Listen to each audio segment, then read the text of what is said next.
The tale began with the protagonist immersed in a video game where a menacing skeleton addressed the knight, declaring him truly worthy of being his rival.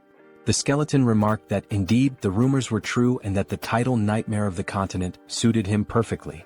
Yet, he added, as long as the forces of light stood by their side, they would never surrender. Sunghyun thought to himself that this was both a terrifying immortal king and a noble knight of light. He sipped on his soda, wondering aloud if their dramatic clash was a bit overdone. Still, he acknowledged it was just a performance. But how had things ended up this way? Even this unlucky guy stuck in his closet watching it all unfold, wasn't that also him? Before long there was a knock at the protagonist's door. A staff member, holding a pen and a piece of paper, introduced himself as being from the Special Ability Control Bureau Relocation and Investigation Department. He asked if Sunghyun was present. The protagonist confirmed with an eager expression. The employee explained that his identity had been verified and requested that, should he awaken, he report it immediately to the Special Abilities Control Bureau. Sunghyun reflected that it was the first time he had spoken to a stranger in half a year. Now that the conversation was over, he figured he wouldn't need to open the door for another 6 months. It had been 2 years since he last stepped outside. Some might call him pathetic. Others might accuse him of lacking willpower. But in truth he saw himself as a casualty of a twisted world. Suddenly the TV news caught his attention. A reporter announced that firefighters were battling a blaze at a shopping mall. The arsonist, it was said, was an awakened individual who had started the fire before transitioning to another world. Sunghyun stared at the screen in shock, thinking, an awakened person. Not long ago, people all over the world had begun awakening one by one, developing mysterious abilities referred to as special powers. After awakening, individuals were forced into another world within 24 hours, returning only after meeting specific conditions. However, very few ever came back alive. Desperate and hopeless, many of the awakened resorted to committing senseless crimes before their inevitable departure. 2 years ago, a reckless prank by one such awakened person had cost Sunghyun both his family and his leg. Though he had tried to muster the resolve to start anew, the effort seemed futile. At one point he sat on a specialized exercise machine attempting to work his legs. He slumped down, exhausted, asking himself what the point of all this was. Why was he so afraid of stepping outside? Perhaps with just a little more determination something might change. Maybe he could leave this place and go somewhere, anywhere. Suddenly, a translucent system window materialized above his head. It displayed a message, dimensional distortion detected. Connection to the Akasha system in progress. Awakening of a unique skill. The unique skilled avatar had been awakened, and a countdown began. 24 hours remained before transitioning to another world. Sunghyun cried out in terror, exclaiming that this must be some kind of joke. How could it all happen so abruptly? The system window displayed a warning. Failure to enter the travel portal within the allotted time would result in a forced transition. With a panicked expression, Sunghyun flung open his closet. He recalled hearing that returning to Earth took about a year, and with time in the other world flowing 10 times slower, this meant he'd have to endure 10 long years there to get back. Eventually, the protagonist, now clad in full gear, stood nervously before the glowing portal. The system window informed him that 3 minutes remained until the transition. Gripping his head in distress, Sunghyun thought, I can't even step outside normally, and now there's a portal in front of me. I have no strength, no skills. How am I supposed to survive in another world? Suddenly he remembered his unique skill. Sunghyun shouted, determined, activate the avatar skill. At that moment, a clone materialized before him. He stumbled back in shock, gasping, that's me? Staring at the figure, he realized he was looking at a perfect copy of his own face. The clone saw everything he did as though they shared the same vision. This is dizzying, Sunghyun muttered, trying to move and control the avatar. The realization hit him. It was impossible to act simultaneously with the clone. Then the system window chimed again. 1 minute remained until the transition. Failure to step into the portal would trigger a forced move. In desperation, Sunghyun slumped against the clone's chest. This avatar is useless, he groaned. Just like me. If only someone else could take my place. Acting on a sudden impulse, Sunghyun directed the avatar toward the portal. The system window acknowledged the identity of the awakened individual, confirming the start of the transition. Watching the avatar vanish into the portal, Sunghyun cried out in astonishment. It worked. The move portal had accepted the avatar instead of him. The system window updated. The transition to the Auterica dimension was complete. Moments later, Sunghyun found himself looking at a dense forest. His heart raced with fear. The avatar was supposed to go. Why am I here? But then the system clarified. He could return to Earth via the return option in the karma store. However, karma needed to be earned through adventures and his current karma was at 0. Sunghyun's vision suddenly blurred. Realizing he wasn't physically in the forest but instead seeing through the avatar's eyes, he shouted, "I'm going to be sick." The nausea overwhelmed him and he abruptly woke up at home, sprinting to the sink to throw up. A few moments later, he sighed in relief. "At least I survived the move," he muttered. Gathering himself, Sunghyun added with determination, "Summon the avatar here." A double appeared before him, and as it approached, the protagonist asked in frustration what he was supposed to do with such a useless ability. Suddenly, a system window appeared, announcing that he had achieved something remarkable, returning to Earth without using the karma store. As a bonus, he was granted the ability to teleport back once daily to his previous location using a portal. Additionally, his karma had increased. Sunghyun was stunned, realizing that he had become the first awakened individual to return to Earth so quickly. The system window displayed his balance. 1,910,213 karma points. His jaw dropped in shock. Could this much really be awarded just for sending the avatar? In one move, he had earned points equivalent to 10 years' worth of effort. The system explained that karma is granted based on a person's impact in another world, whether through good deeds, misdeeds, murders, or honest labor. It made no distinction. Accumulated karma could be spent on improving abilities or returning to Earth. Sunghyun wondered if there had been some kind of mistake. What if he was still required to travel back to another world? Then, with a wry smile, he said, "Well, I didn't expect this to work, but who cares?" Turning to the system window, he noted that returning to Earth seemed pointless since he was already here. The system offered a suggestion: improving his unique skill for 300,000 karma or exploring other status enhancements. Intrigued, Sunghyun asked to see the details of the status upgrade section. Opening the tab, he saw an option to enhance regeneration for 10,000 karma. What is regeneration? He wondered aloud. Curious, he pressed the button. Instantly, a strange sensation coursed through his legs. Sunghyun looked down in amazement. His legs had been fully healed. The injuries that had defined his life, the source of his pain and isolation, were gone. This wound had been more than an inconvenience. It symbolized his tragic farewell to his family and his retreat from the world. Now it was as if none of it had ever happened. The system updated his status, informing him that his regeneration ability had surpassed the standard level 1 threshold. He had gained a new skill, super regeneration, which significantly enhanced his recovery powers. Later, Sunghyun smiled as he exercised his legs on the simulator. Reflecting on his progress, he marveled at how the karma he had earned not only restored his legs but allowed him to grow stronger. Watching his productive training session, he admired how much power his legs now had. With plenty of karma still left, he pondered where to invest it next.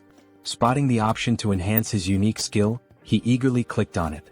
As he activated the system window, he wondered aloud, what can I achieve by improving the avatar's skill? After some time, Sunghyun stood before his upgraded clone, grinning. You're a real man, he said. The double, admiring its new physique, remarked, You've put in some serious effort, haven't you? Sunghyun chuckled, replying, It's all thanks to hard training. After awakening the avatar skill, Sunghyun realized his consciousness had split in two, allowing him to move freely. Along with this, he gained a new ability to enhance his weapon skills. The system window explained that, with the Mind Center, he could choose what information to receive. Sunghyun thought, this means I'll no longer experience disorientation, and even if the avatar gets hurt, I won't feel any pain. Grinning, he grabbed a gamepad and remarked that he could now explore another world while comfortably sitting at home wrapped in a blanket. As he considered his newfound control over the avatar, Sunghyun noted that it felt just like playing a video game. But this wasn't the only change. Now he had 3 avatars. Pondering aloud, he wondered if their numbers would continue to grow as he developed the skill. This could get confusing, he muttered. I can't just keep calling them avatars. I need names. Looking around for inspiration, his gaze landed on a ketchup packet on the table. The first clone, he declared, will be called Hans.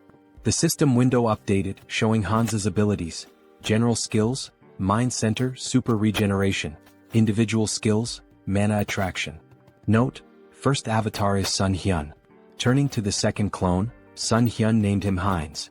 The system displayed Heinz's abilities: general skills, Mind Center, Super Regeneration. Individual Skills, Survivability. Note, second avatar is Sunghyun. Sunghyun couldn't help but comment, mana attraction and survivability? What kind of bizarre combination is this? Then with a grin he added, well, it's time to complete my long-awaited quest. Settling on the couch, Sunghyun began controlling his clones.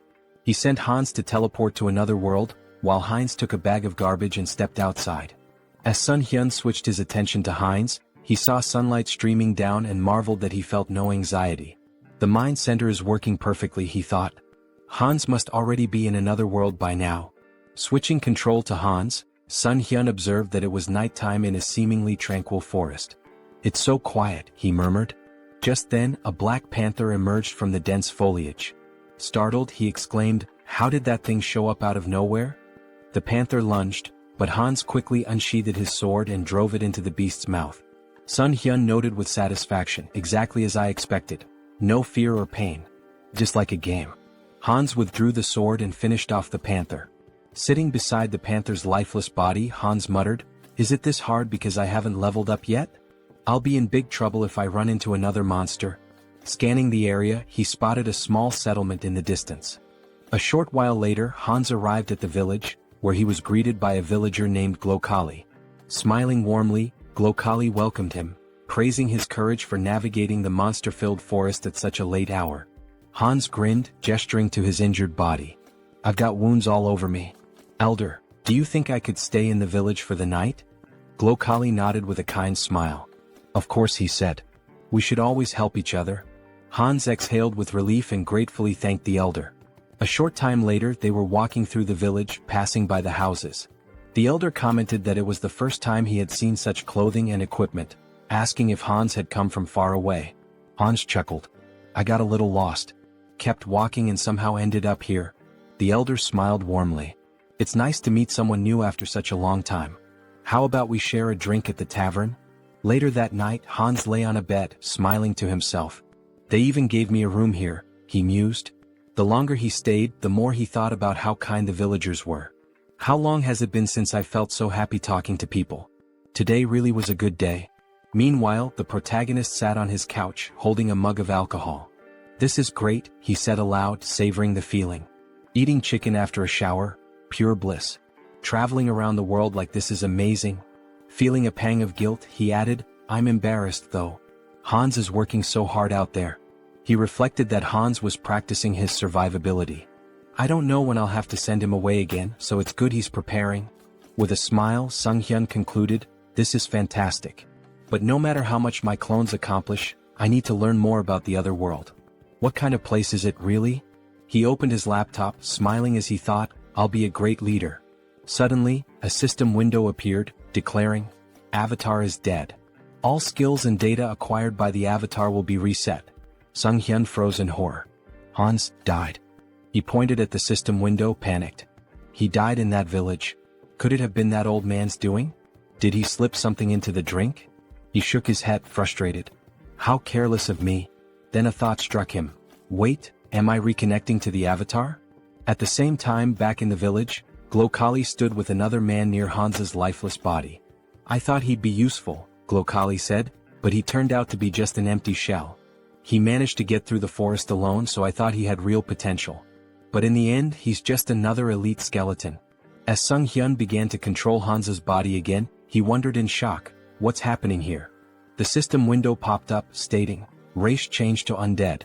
New skill acquired, decomposed heart. Hans's updated profile read, race, undead. General skills, mind center, super regeneration. Individual skills, mana attraction. Note, the mind center prevents mental damage. Sunghyun's thoughts raced in panic. What is going on? Glancing to the side, he spotted a large number of skeletons behind a glass wall. Fear gripped him as he realized, could it be that these lunatics turned all the villagers into undead? Just then, a living man entered the basement. Who is this? Sunghyun wondered. Wait, isn't that the guy from the tavern yesterday? The man, visibly annoyed, grumbled, how much longer do I have to stay in this dump? His gaze shifted to Hans's body on the floor and he stared at it intently. The protagonist anxiously wondered what the man was staring at. Did he really notice I've come to my senses? The man pointed at Hans's body with irritation and grumbled, "Why is this knucklehead still here? Why do I have to redo what everyone else has already done? Move the skeleton's body over there." Sunghyun felt a jolt of worry. "Even though my heart isn't beating, I think I almost had a heart attack."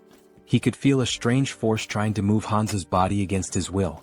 By concentrating, he managed to resist the pull, but he decided it was wiser to obey for now.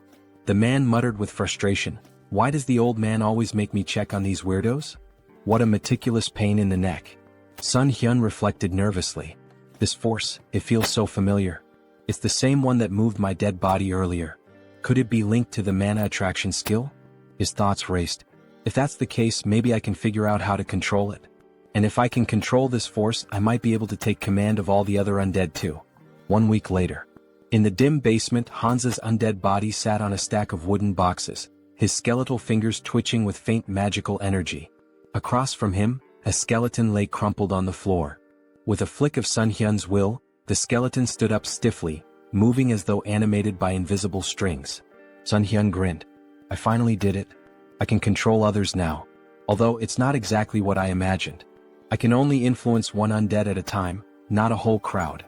Guess an elite skeleton like me isn't capable of much more yet." Suddenly, the sharp hiss of a rat caught his attention. He snapped forward, grabbing the small creature in his bony hands. "So, it was this little pest gnawing at my heels all week? You're a fast and nimble one, aren't you?" A tiny nasty thing. An idea struck him.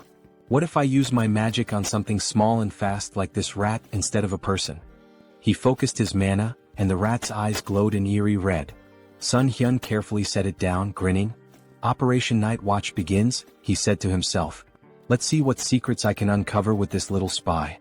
Outside the warehouse. Through the rat's glowing eyes, Sunghyun observed a man pacing outside. "Why is this guy whining so much?" he thought, amused. Then the man opened a heavy wooden door, revealing a second, dimly lit warehouse. The rat scurried forward, darting toward the open passage. Suddenly, a surge of energy pulsed through the air, halting its progress. Sunghyun recoiled instinctively, even with the emotional dampening of the mind center active. "That energy, it's overwhelming. I can't risk getting closer." From within the warehouse, he overheard a conversation. Jeffrey, a sharp-featured man, asked impatiently, "When will the maturation process be done? That fragment of the immortal king? It feels like it's sucking part of my soul every time I go in there." "It'll be soon, right? The teacher's been stuck in there for days." Another man replied, his tone cautious, "It should be soon. But isn't it funny? We're guarding this place so tightly with traps set all over the village and even here. Not even a mouse could sneak through." Sunghyun's thoughts swirled. A fragment of the immortal king? That must be what they're guarding. But where else can I gather information? And where did that old man disappear to? Moments later. A sudden flash of magical energy pierced the rat's body, shattering the connection. The elder approached, his expression calm and his tone almost amused. "A simple mouse," he said, brushing his robes as he inspected the remains. Sunghyun seethed from his safe distance. This old idiot. He noticed even a tiny spy. This is going to be more difficult than I thought. The protagonist's thoughts raced as he wondered, did they really figure me out? The old man stepped closer, inspecting the rat's lifeless body. "An undead?" he muttered, puzzled. "I don't sense black magic, but its body is brimming with dark mana. Could mana influence alone have turned this rat into an undead? There's only one place filled with such dark mana."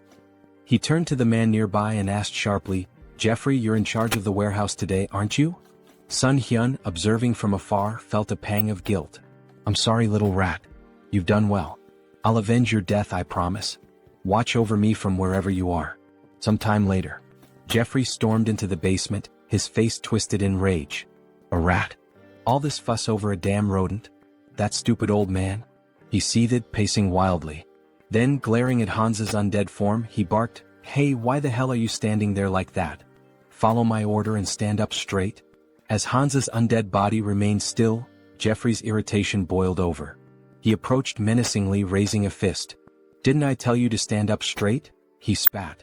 Grabbing Hans by the hair, he yanked him forward. "Aren't you the fool who dared to stand against me?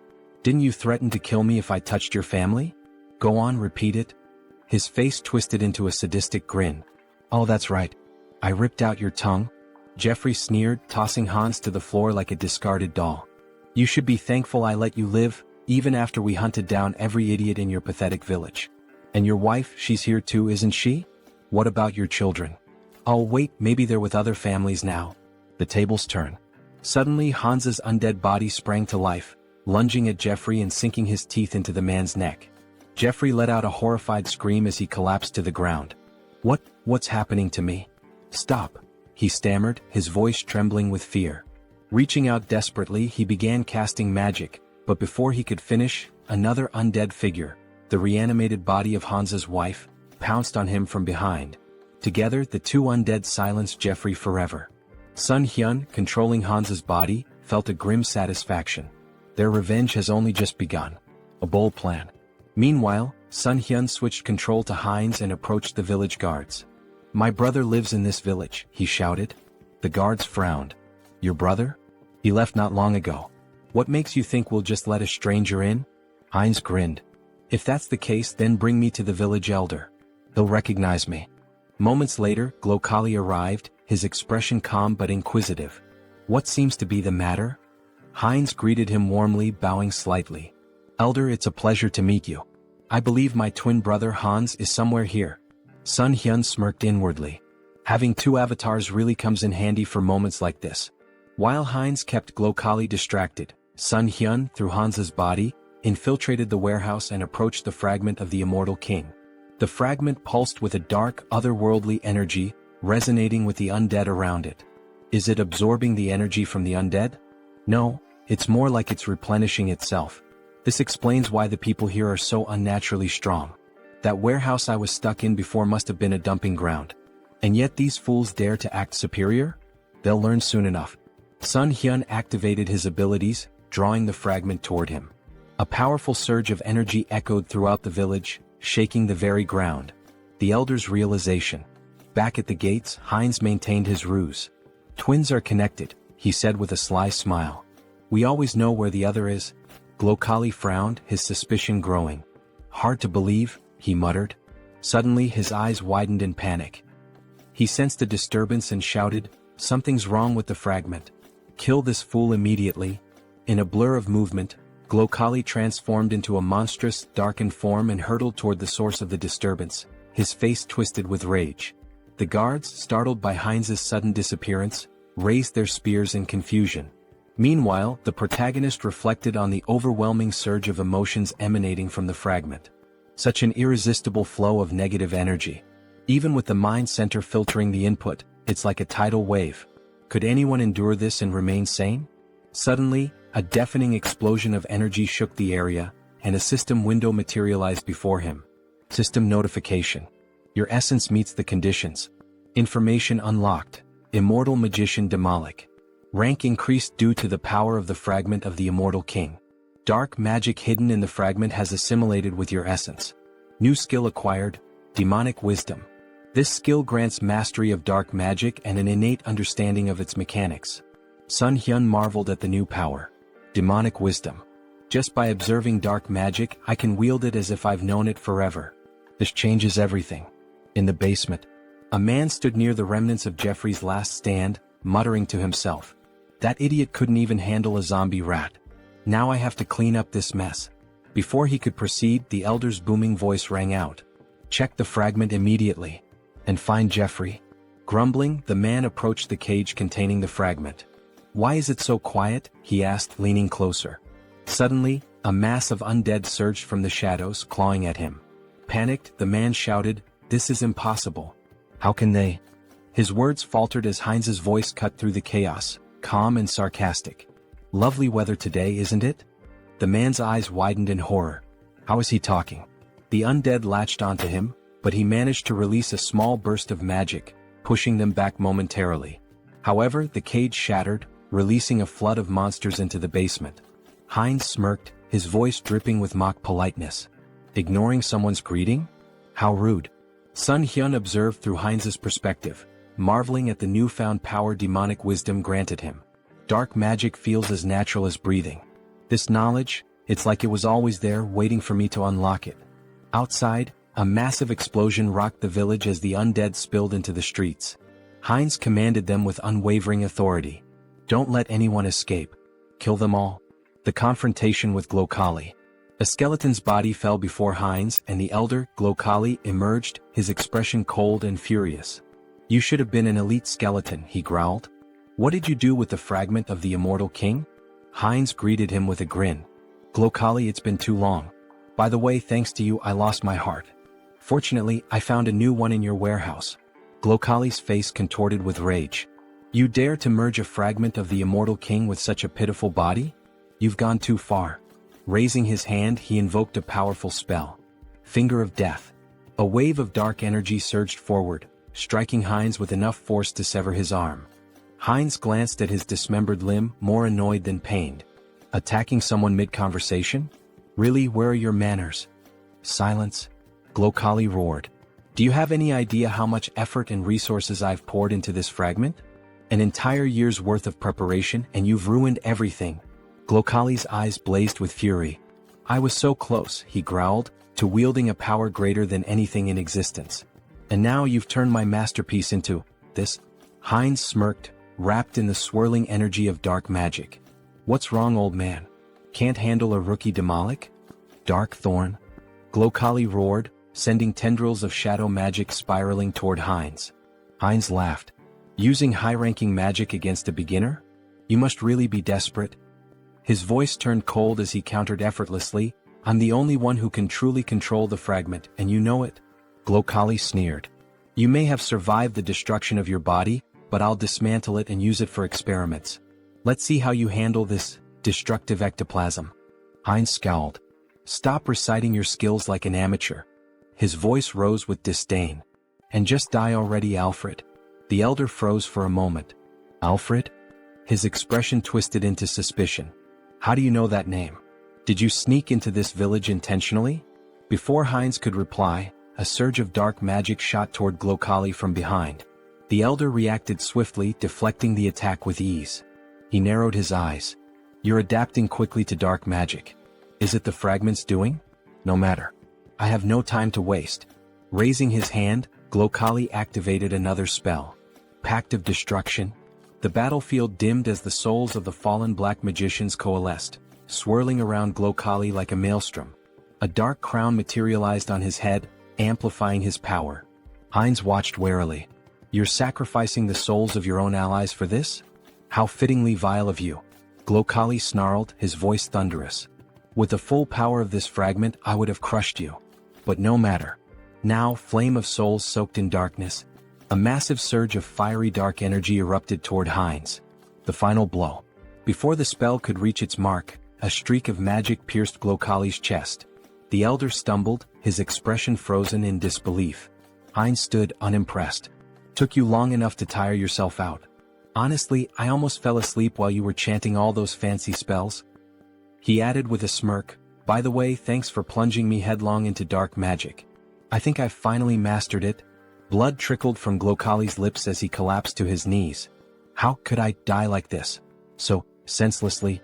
Heinz watched him fall lifelessly to the ground. Raising his gaze to the sky, he muttered, "Alfred, I hope you saw all of this. Your revenge is complete. Rest in peace." Elsewhere. In a grand cathedral, Rista knelt before a massive statue, her hands clasped in prayer. The flickering light of candles illuminated her solemn face. A knock interrupted her meditation. Rising, she opened the door to find Martin, his face pale with urgency. "Are you finished praying?" he asked. "Yes," she replied calmly. "What's the matter?" Martin hesitated, then blurted, "The ghost of the immortal king's resurrection has been detected in the west." Rista's eyes widened slightly, though she maintained her composure. "The immortal king?" Martin nodded grimly. "I'll summon the council immediately."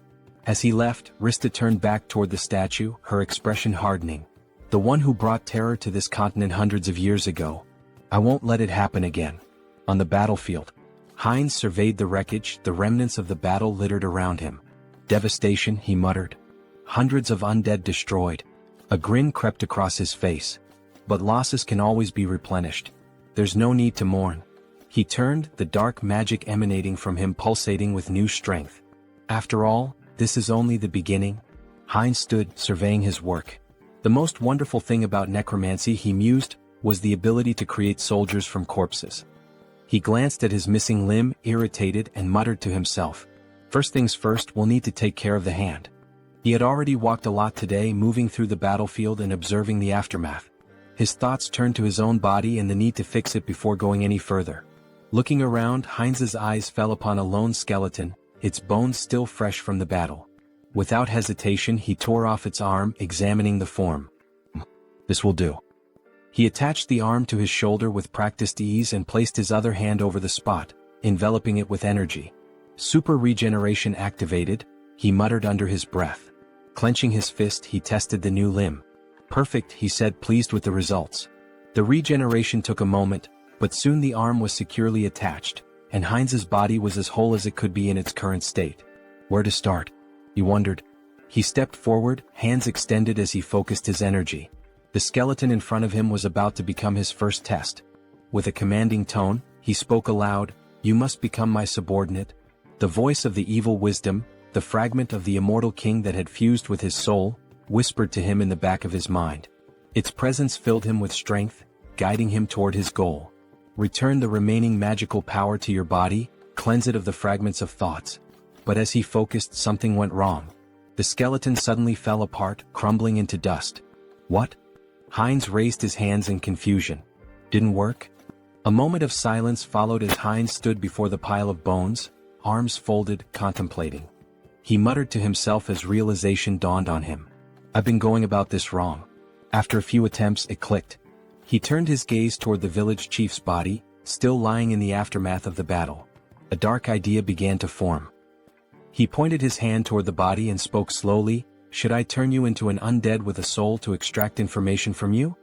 Grabbing the lifeless form of Makhem by the clothes, Heinz lifted him up for closer inspection. "What?" he exclaimed, his voice tinged with surprise. "The old man doesn't have a soul." Makhem's body had been stripped of any trace of life, except for the magical circle burned into his chest. Heinz examined the symbol and thought for a moment. So this is how they've been controlling things.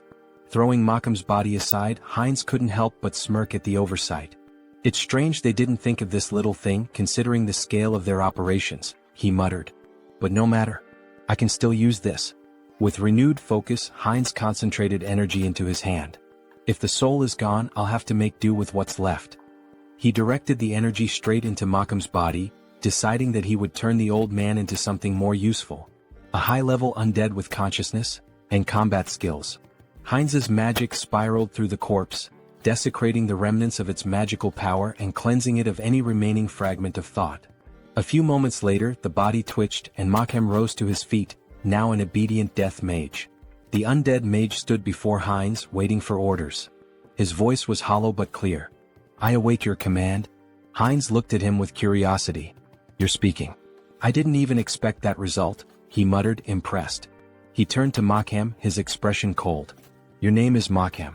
From now on you will obey me." Without hesitation, Heinz slammed his hand against the undead mage's skull. Makhem flinched but immediately responded with desperation. I will obey." Heinz smirked, rubbing the bruise on Makhem's head. "Even if he lost his memories, his sins remain. I'll enjoy this." Turning his attention to Makhem's cane, Heinz casually remarked, "It looks pretty good." Makhem's bones trembled, his fear palpable. His new existence as a death mage was not one of autonomy, it was one of fear and servitude. The power of the immortal king's fragment coursed through Heinz, and with it, the ability to control life, death, and everything in between. Heinz's grin widened. "You're going to be a useful tool?" As the protagonist stood, looking over the gold he had gathered, his thoughts shifted to the mountain of corpses he had left behind. Among the undead, there was one particularly young zombie, a grim reminder of the recent battle. This young zombie, who killed Jeffy along with him, he thought. He placed his hand on the zombie's head in a strangely respectful gesture. Well, he should rest in peace with his family. With a flick of his wrist, he directed fire at the building nearby, setting it ablaze. The crackling of flames in the distance was the only sound that could be heard as the protagonist briefly considered the devastation he had wrought. No turning back now. Back in his hideout, the protagonist sat comfortably at a table, his belly full after a satisfying meal. He leaned back, smiling contentedly. I ate too much," he said to himself, his voice light. "God, that was delicious." He glanced at his phone, curiosity piquing. "What's the gold rate today?" he muttered aloud, tapping the screen. The village had been full of magicians, and given their affinity for treasure and arcane wealth, there was bound to be a lot of gold left behind. Just think, these people had accumulated a fortune. He began considering what he might do with the loot. Maybe I should take a closer look at what's left. With a deliberate motion he reached out, muttering, "Summon Hans." In an instant his avatar appeared before him, and an ominous aura filled the room. The feeling was intense, suffocating, his presence too strong for the quiet of the space. The protagonist's eyes widened in panic as he recoiled, covering his face. "Cancel the summoning," he shouted in fear. As quickly as the avatar had appeared, it vanished. He gasped for breath, his heart racing. "I thought I was going to die," he muttered to himself. "What should I do now?" He scratched the back of his head in frustration, trying to regain his composure. "I need to summon Hans, but maybe I should improve my unique skill first." The protagonist's thoughts turned inward, and he focused on accessing the Karma Shop, a place where he could enhance his abilities. Moments later, a system window appeared in front of him. He marveled at the results. "I earned more than I expected," he mused. The last time he had just over 400,000 karma. Now the amount had grown. He selected the item to improve his unique skill and spent a hefty 300,000 karma. A message popped up on the screen stating that his skill had improved. The number of avatars you can own has increased. His mental strength exceeded the norm, and as the information sunk in, he clenched his fist, enveloped in a surge of energy. Serenity. This skill would protect him from external stimuli and mental attacks. A welcome upgrade for the challenges ahead. Later he began filling a paper bag with gold, thinking about the potential. With my normal state of health, Hans can benefit from serenity, unlike the center of the mind. It was incredible how he always seemed to pick the right skills when needed. When the bag was full of gold he smiled with satisfaction. Great. Time to sell the gold. He quickly moved the filled bags as well as a backpack full of gold to the table in front of the committee. As he laid the bags out, the workers couldn't hide their astonishment. They gasped, shielding their eyes from the precious glow radiating from the gold. The protagonist nodded, maintaining his calm demeanor. "Please deposit all the funds into my account." He then turned and walked outside, leaving the employees to complete their task. They bowed in gratitude, thanking him for his trust. Sunghyun offered a smile in return, wishing them well. As he walked away, he glanced at his shadow on the ground, remembering how Hans had hidden it with dark magic just in case. "Maybe I was worried for nothing," he mused. The shadow was well concealed, even masked to avoid detection. Just as he was about to leave the area, an explosion echoed from behind him. The building rocked, debris flying through the air. Wolf stood amidst the destruction, his grin wide as he surveyed the damage. "Looks like we hit the jackpot," he said, his voice dripping with satisfaction. Holding a bag of gold in his hand, the protagonist, Sunghyun, grinned, looking at the treasure he had gathered. Who would have thought there'd be so much gold in such a remote place? He mused, clearly pleased with the haul. His grin was wide, but it was quickly interrupted as a bandit beside him urged, "Stop chatting, it's time for us to run." Without wasting time they made their way forward, running swiftly through the streets.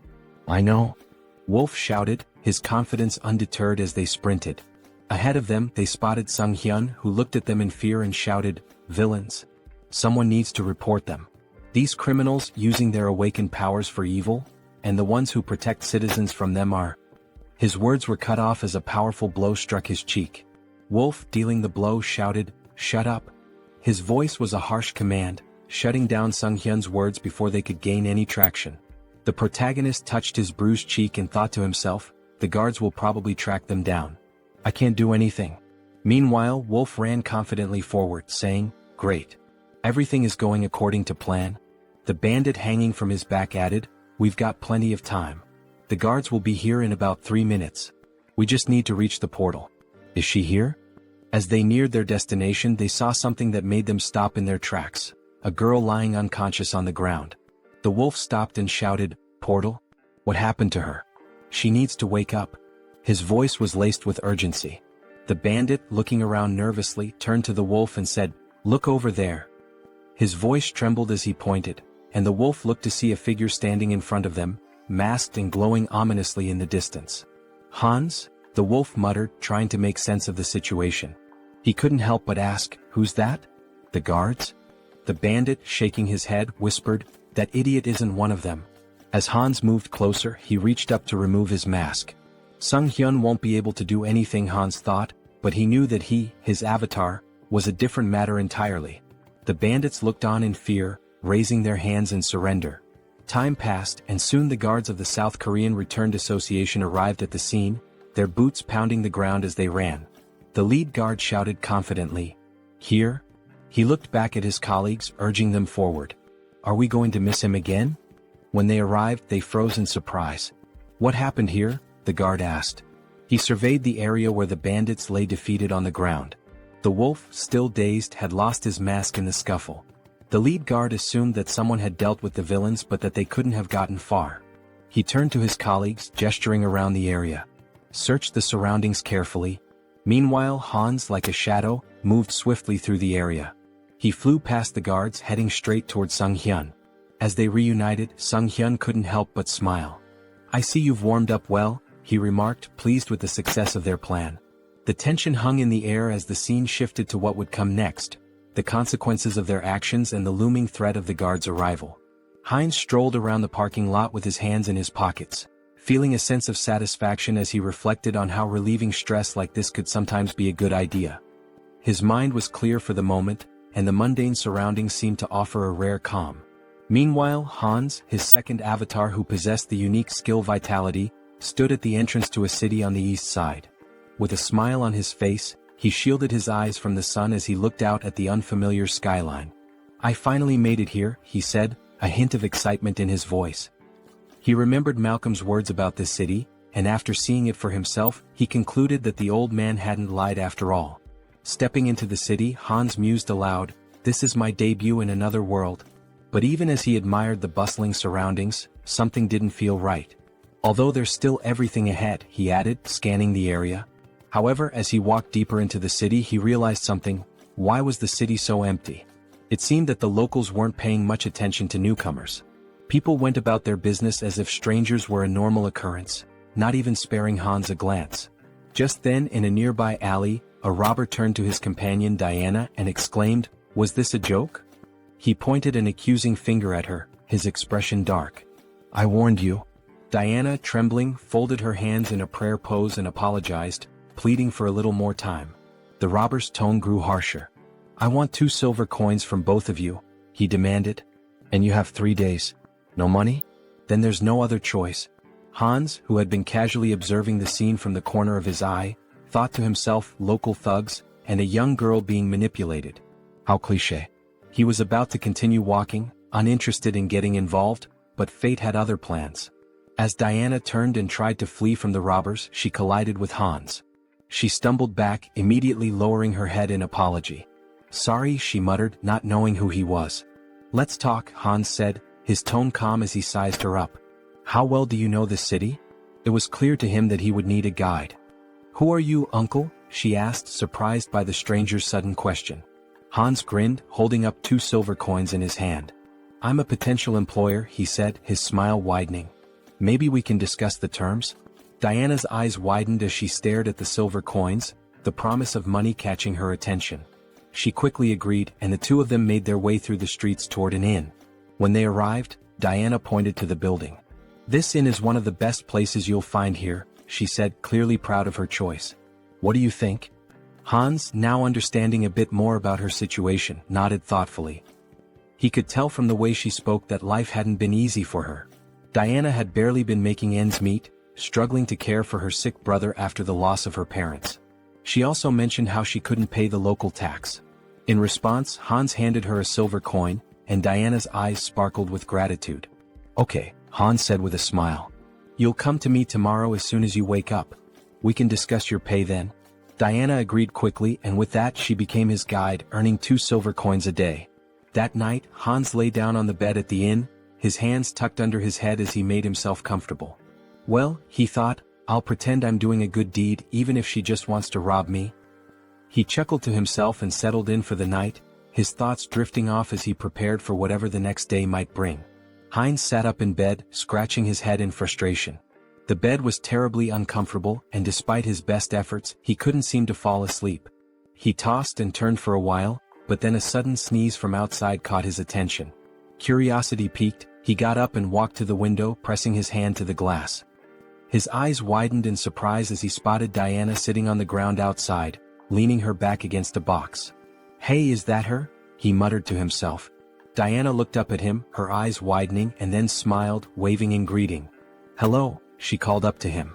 Heinz was indignant. "What are you doing there?" he shouted down, clearly irritated. "Why are you waiting for me?" After a moment they were sitting together at the table eating breakfast. Heinz frowned as he took a bite, his frustration still simmering. "You shouldn't do that again," he said, trying to sound stern. "Next time, wait until closer to lunch." Diana, chewing a piece of food, nodded absent-mindedly. "Yes, uncle," she said. Heinz shot her a glare. "I've already told you not to call me that," he replied, annoyance creeping into his voice. She looked at him, then glanced at the piece of bread on his plate. "Are you full?" she asked. "Yeah, I'm fine," Heinz replied. "You can take it if you're hungry." With a smile, Diana took the bread and slipped it into her bag. "Thank you," she said, grateful. The town they were in was called Ozantu, a small village located on the western edge of the kingdom of Talia. As Heinz and Diana walked through the streets, Heinz noticed something odd. He ran his hand along a drawing on a wall, which reminded him of ordinary medieval towns, but something about the symbol that was repeated throughout the town felt off. "This symbol? It's strange," he murmured, his curiosity growing. Heinz examined it more closely and said, "It looks like paint, but something's not right." Diana leaned in to take a closer look, and her face darkened. "It's blood," she replied, her tone serious. Heinz blinked, not believing it at first. He sniffed the symbol and gave a skeptical look. "Is that true?" he asked. Diana, not missing a beat, quipped, "Didn't you eat venison soup yesterday?" Heinz turned to her in surprise, blinking in disbelief. "How did you know?" he asked. With a smile, Diana pointed to her nose and said, "I have a very good sense of smell." Heinz found it fascinating. A good sense of smell? He thought. Is that her special skill? They continued walking through the streets, Heinz still pondering the implications of her statement. He asked, "What does the symbol mean?" Diana hesitated for a moment, then answered, "It's the emblem of the Varkalak Guild, which controls this place." But before she could finish, she froze, her face paling in fear. She began to slowly back away, bumping into Heinz. "What's wrong?" Heinz asked, alarmed by her sudden change in demeanor. Diana's eyes darted around nervously. "That smell," she said, her voice tight. Heinz furrowed his brow. "What smell?" he asked, not sure what she was talking about. Diana inhaled deeply, her eyes closed as she focused on the scent. Then, with a sense of urgency, she turned around, her fists clenched. "Freshly baked bread," she exclaimed. "I have to try it?" Heinz, confused but amused, asked, "Didn't you just eat a minute ago?" Diana pointed ahead, her face lighting up with anticipation. "I'm hungry again," she said, clearly excited by the smell. They followed the scent down an alley which led them to a door. When they peeked inside, Heinz's stomach dropped. Behind the door was a corpse, its lifeless body sprawled on the ground. The smell of bread was still in the air, but the sight of the body made it clear that something sinister was at play. A few days later, Heinz stood against a wall, arms folded, waiting impatiently. "She's never been late before," he muttered. "Something must be wrong." Just then, a bandit approached him, a smirk on his face. "Hey buddy," the bandit called out, drawing Heinz's attention. Heinz looked at the bandit in surprise, unsure of what to make of the situation. The bandit, arms folded and wearing a smug expression, said, "We should talk." Heinz felt a moment of frustration, thinking to himself, has it really come to this? The next instant, he handed the bandits a handful of silver coins, offering them a smile. "Take this," he said, trying to remain calm. "There aren't many, but I hope they help maintain some sense of public order." The bandits exchanged looks, then one of them picked up a silver coin, a grin spreading across his face. "Seems we've quickly found a common language," he remarked, clearly amused. Heinz thought to himself, I brought money just for this kind of situation. But then, his eyes narrowed as he noticed something. The bandit had a symbol on his neck, one that looked strikingly similar to the emblem Heinz had seen on the walls of the city earlier. His thoughts turned grim. Diana had warned me to avoid the alleys.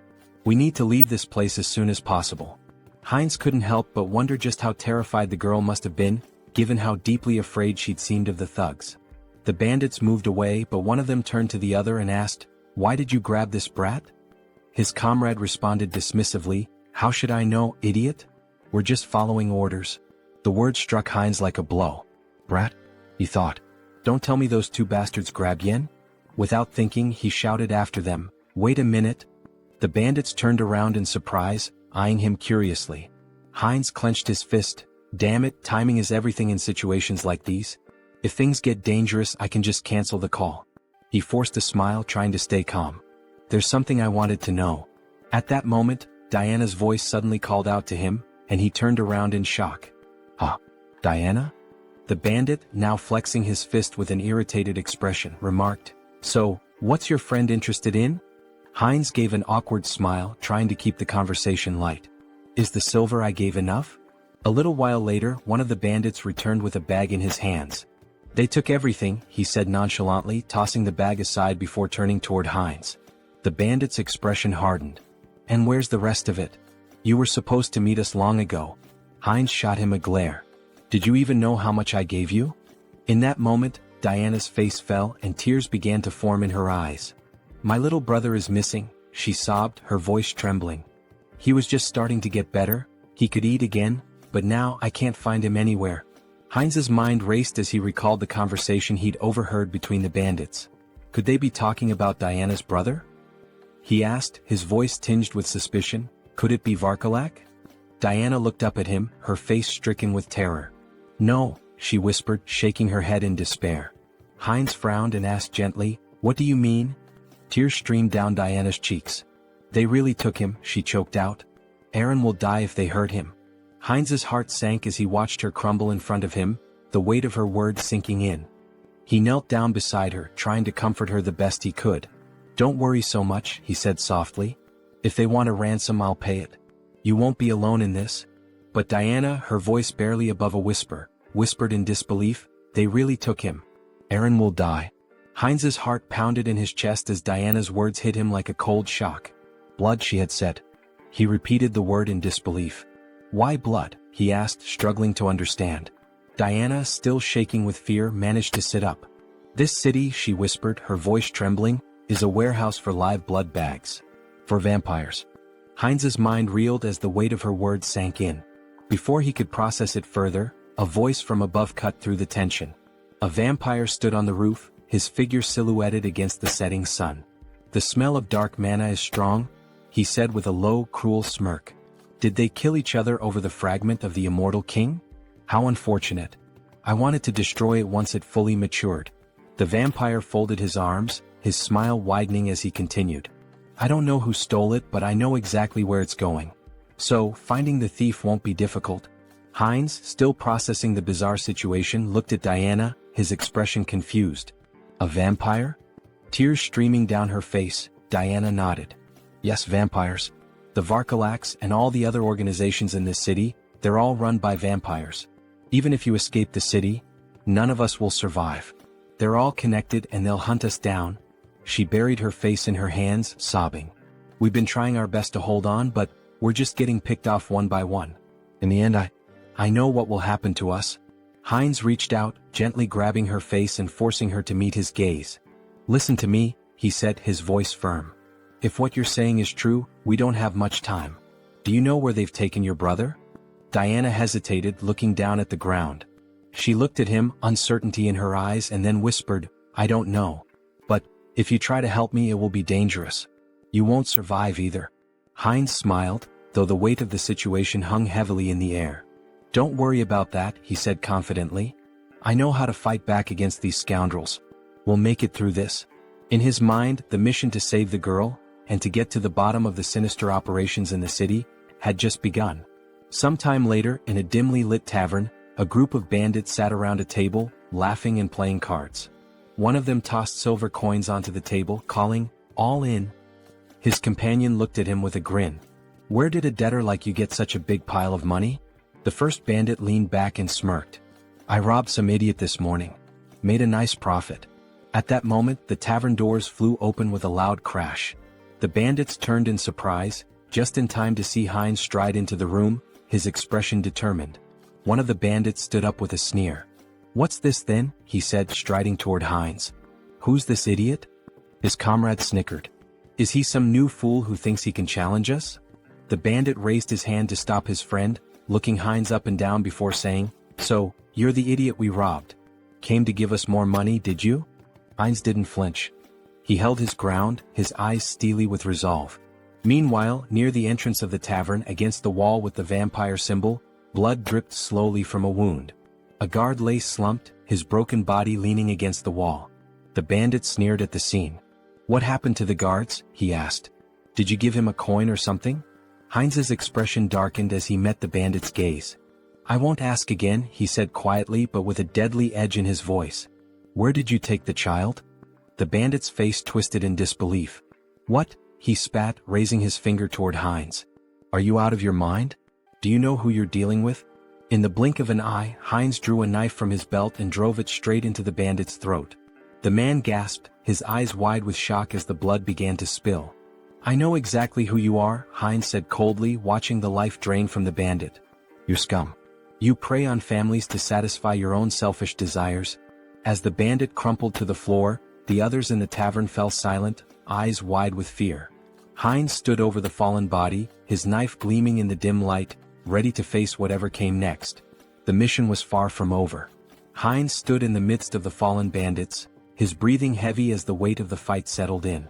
His knife was lodged deep into his shoulder, but he didn't flinch. Blood seeped from the wound, but he didn't have time to focus on it. There were still too many enemies around.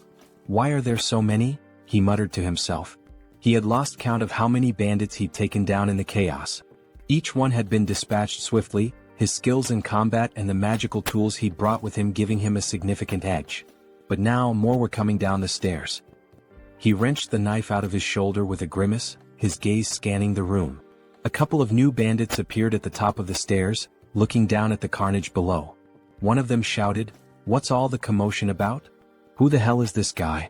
Heinz paused for a moment, annoyed at his own carelessness. Damn it, he thought. His mouth had gotten him into trouble again. This wasn't the time for reckless talk. There were more screams from the building, growing louder as the fight escalated. The bandits kept coming one after another. 6, 7, 8. It felt endless. Eventually, Heinz stood alone in the middle of the fallen bodies, breathing hard, sweat dripping down his forehead. His shoulder throbbed where the knife had struck, but he had no time to think about it now. His focus was on the bandit still alive, groaning beneath him. He stepped over to the bandit, placing his foot firmly on his head.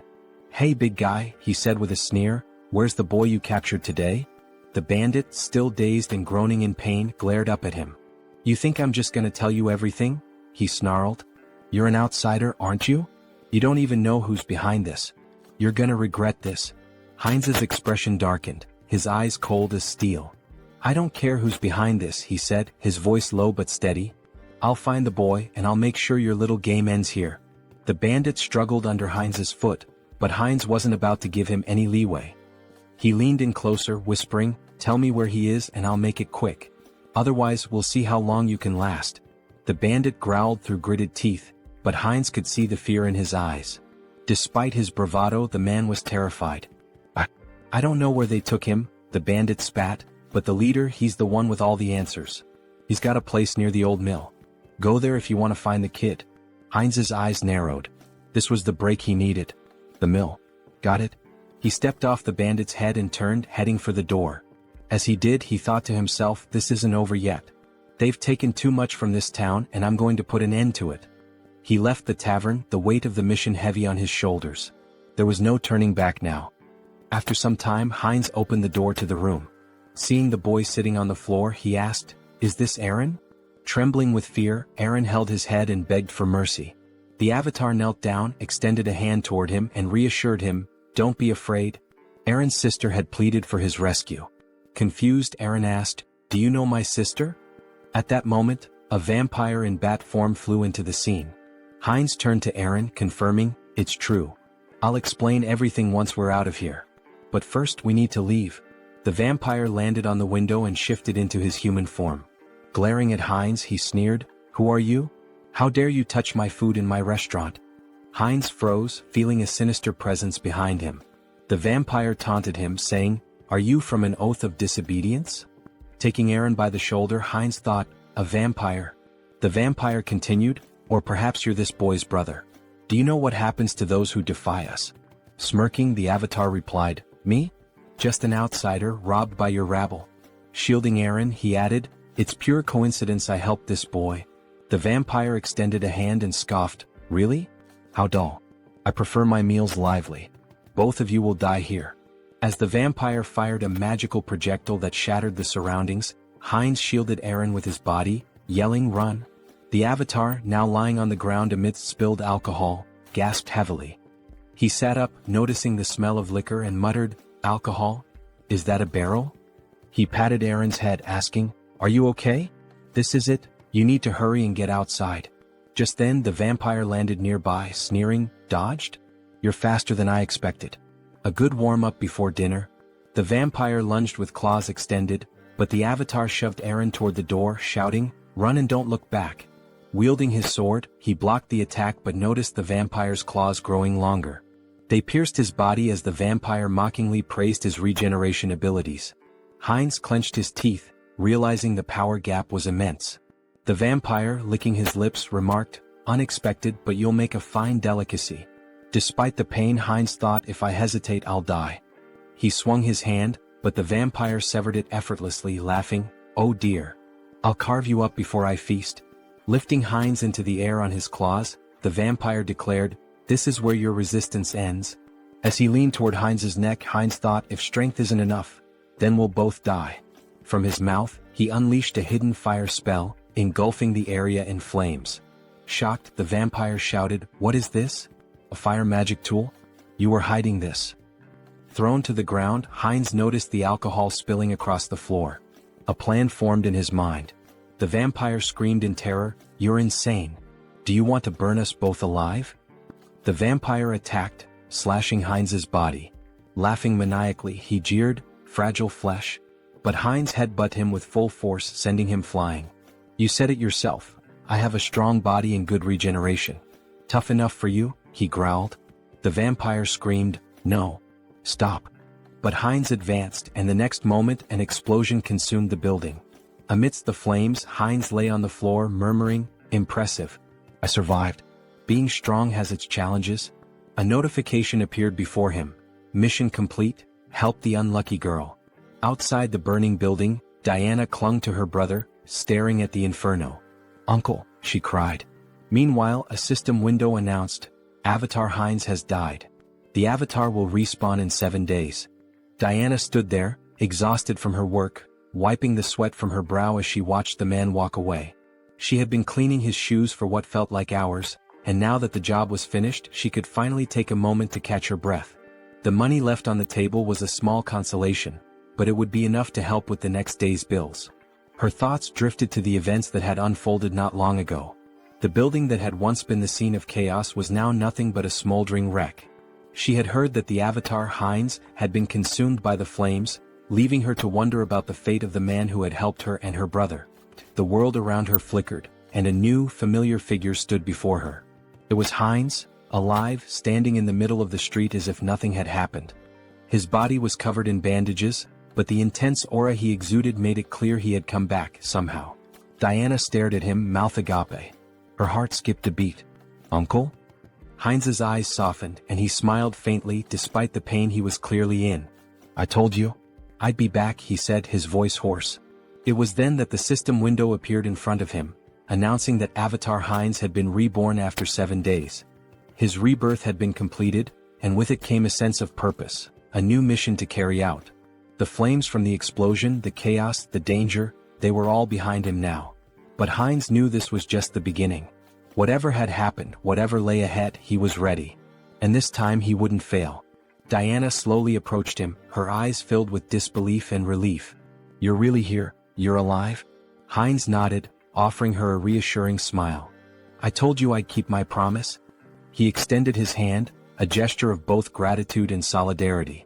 "Let's move forward together." And with that, they began to walk side by side, ready to face whatever challenge. After some time, Heinz sat on the edge of the bed, staring at the system window deep in thought. It displayed that the interdimensional transfer would take 10 days to complete. "Longer than I expected," he muttered, "but that's fine." Suddenly the wall burst apart and Virik stormed in, grabbing Heinz by the neck. He slammed him against the wall and growled, "This was your doing, wasn't it? The tracks from the forest lead straight here." Heinz, gasping for air, thought, vampires. Have they figured it out already? Virik sneered. The outsider was under the jurisdiction of my slain kin? He accused. Despite his struggle, Heinz couldn't muster the strength to fight back. What a monster, he thought, his teeth clenched in frustration. Leaning closer, Virik sniffed the air around Heinz's neck. I don't sense the aura of dark magic or the blood of my king, he mused aloud. Heinz, barely able to speak, croaked, What are you talking about? I don't understand. I was just sleeping. Virik grinned menacingly. Don't understand, huh? Let's see about that. Pulling Heinz closer, he sank his fangs into his neck. I'll ask again, slowly this time. Lies won't work. Heinz convulsed in pain, thinking this is insane. Why is this happening to me again? The system window flashed a notification. Entity appearance has changed, vampire. Virik released him, stepping back as another message appeared. Special skill acquired, legacy of lesser blood. Heinz's super regeneration had been replaced with regeneration. Still radiating an overwhelming aura, Virik asked, So, are you truly uninvolved in the vow of disobedience? Heinz felt the oppressive authority of the higher vampire, his blood screaming for submission. Swallowing hard, he replied, No, Lord Virik. I'm just a simple traveler. Despite the instinct to obey, Heinz knew his center of the mind ability blocked the compulsion. Virik turned away, muttering, Was I mistaken? Then he commanded, Follow me. We have important matters to attend to. Heinz smiled faintly. Fine. I'll go, and gather some intel while I'm at it. They soon arrived at the Azanta branch of the Vargalak clan. Inside, vampires greeted Virik with respect, though their eyes narrowed at Heinz. One sneered, What is this? New blood. A female vampire covered her mouth, disdainful. What were you thinking bringing scum like this? Before Heinz could react, Rosalicia appeared, a glass of red liquid in hand. Beaming, she grabbed his arm. Hello, little blood. Long time no see, she exclaimed. Her cheerful demeanor caught Heinz off guard. Who is this drunkard? He thought. She introduced herself with a bright smile. I'm Rosalicia. And you? He hesitated but answered, Heinz? Rosalicia handed him the glass. Don't be rude. We're both lesser bloods, aren't we? Here, freshly squeezed blood. Drink up. Heinz stared at the glass, debating. If I drink, I might avoid suspicion. Taking a small sip, he felt a surge of thirst, even through his mental filter. Alarmed, he thought, drinking this is dangerous. Blocking the taste and smell, he downed the rest in one gulp. Delicious, he said flatly. Rosalicia ran her finger along his cheek with a playful grin. I like you. If you were human, I'd drain you dry, she teased. He laughed awkwardly. You called me lesser blood. What does that mean? Rosalicia tilted her head, placing a finger on her chin. Huh. You don't know about vampire ranks? She asked incredulously. Lesser bloods are like knights to humans. Pure bloods, though, they're the aristocracy. For example, Lord Virik, Rosalicia explained. The clan leaders are known as the true blood. And above them is the sacred blood. She paused before adding, Well, it's like a god. The avatar raised an eyebrow. A god? He asked. She nodded. Our prophet. The one we must obey without question.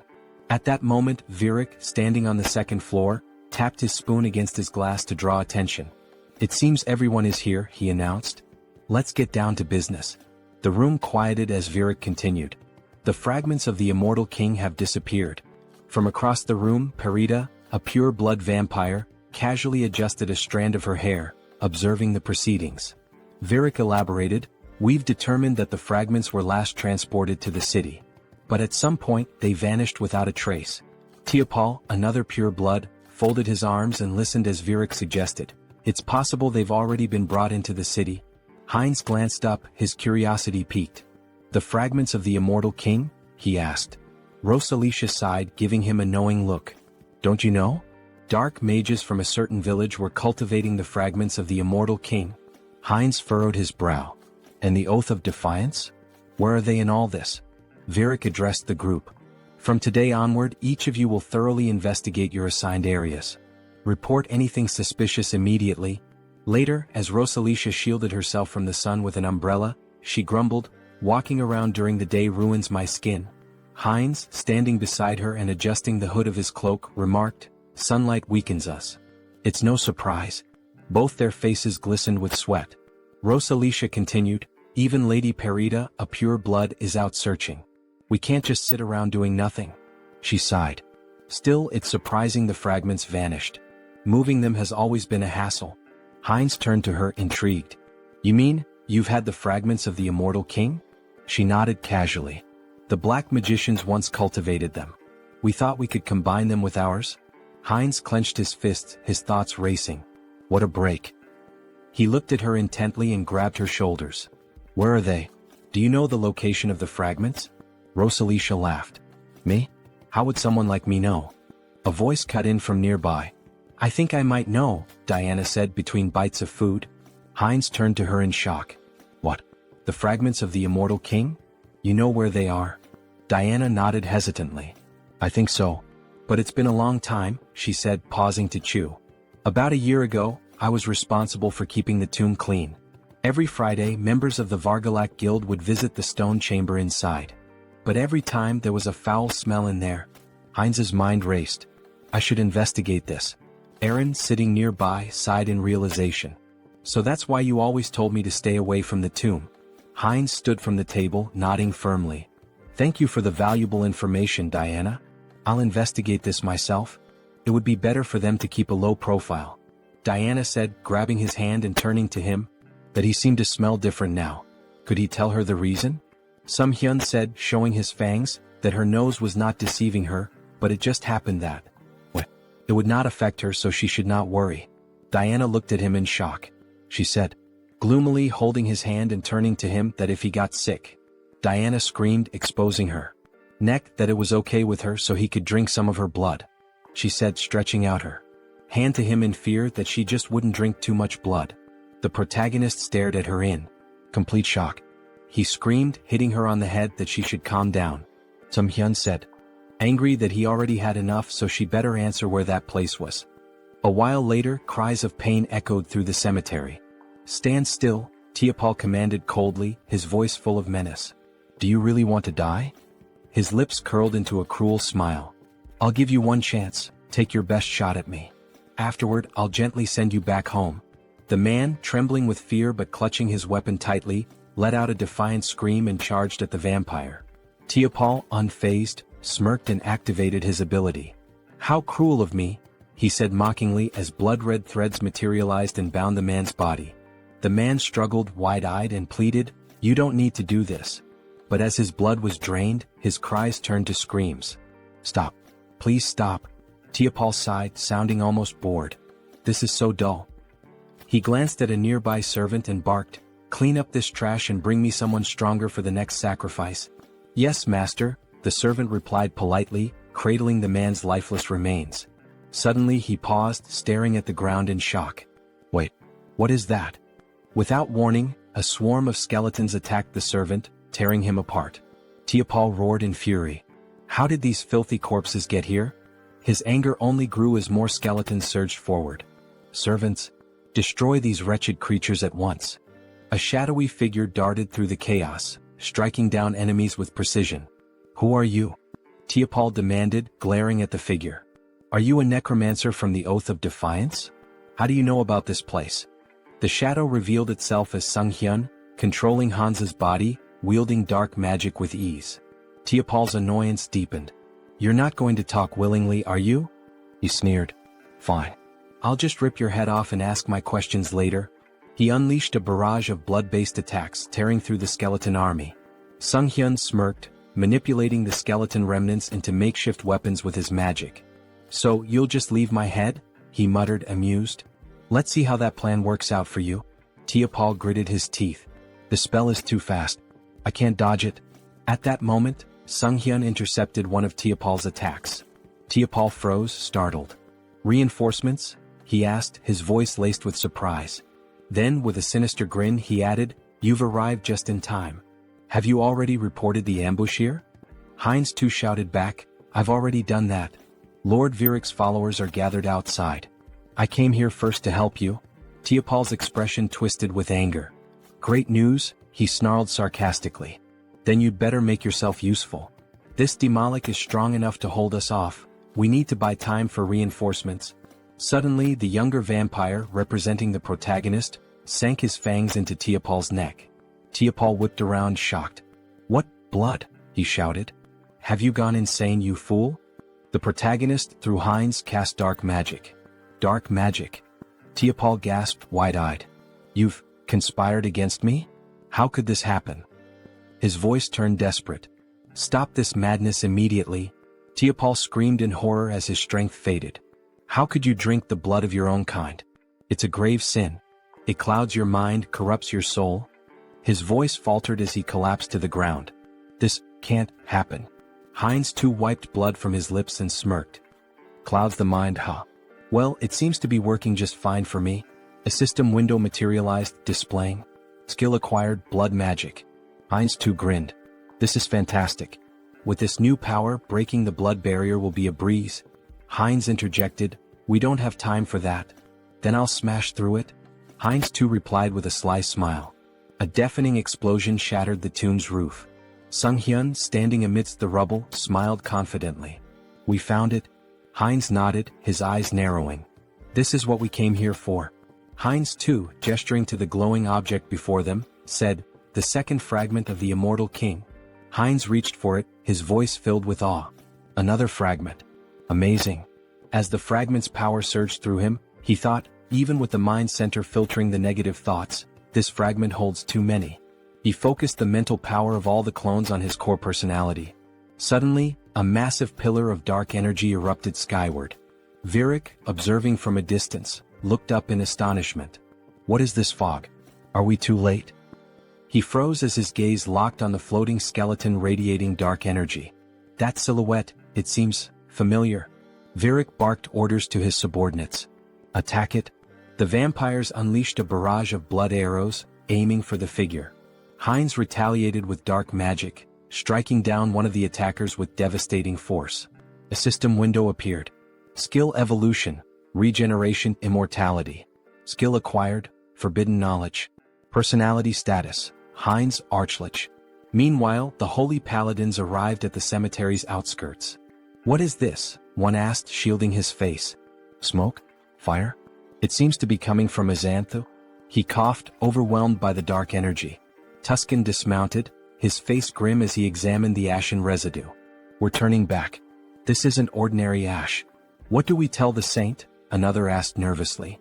Tuscan looked up at the ominous energy pillar. Everything. This changes everything. The ominous energy surged in the air, thick with power and foreboding. System notification. The rebirth of the immortal king is imminent. Heinz stood motionless, overwhelmed by the rush of newfound strength. This is incredible, he thought, his mind racing. I've become 10 times stronger than before. A system window materialized before him, detailing his transformation.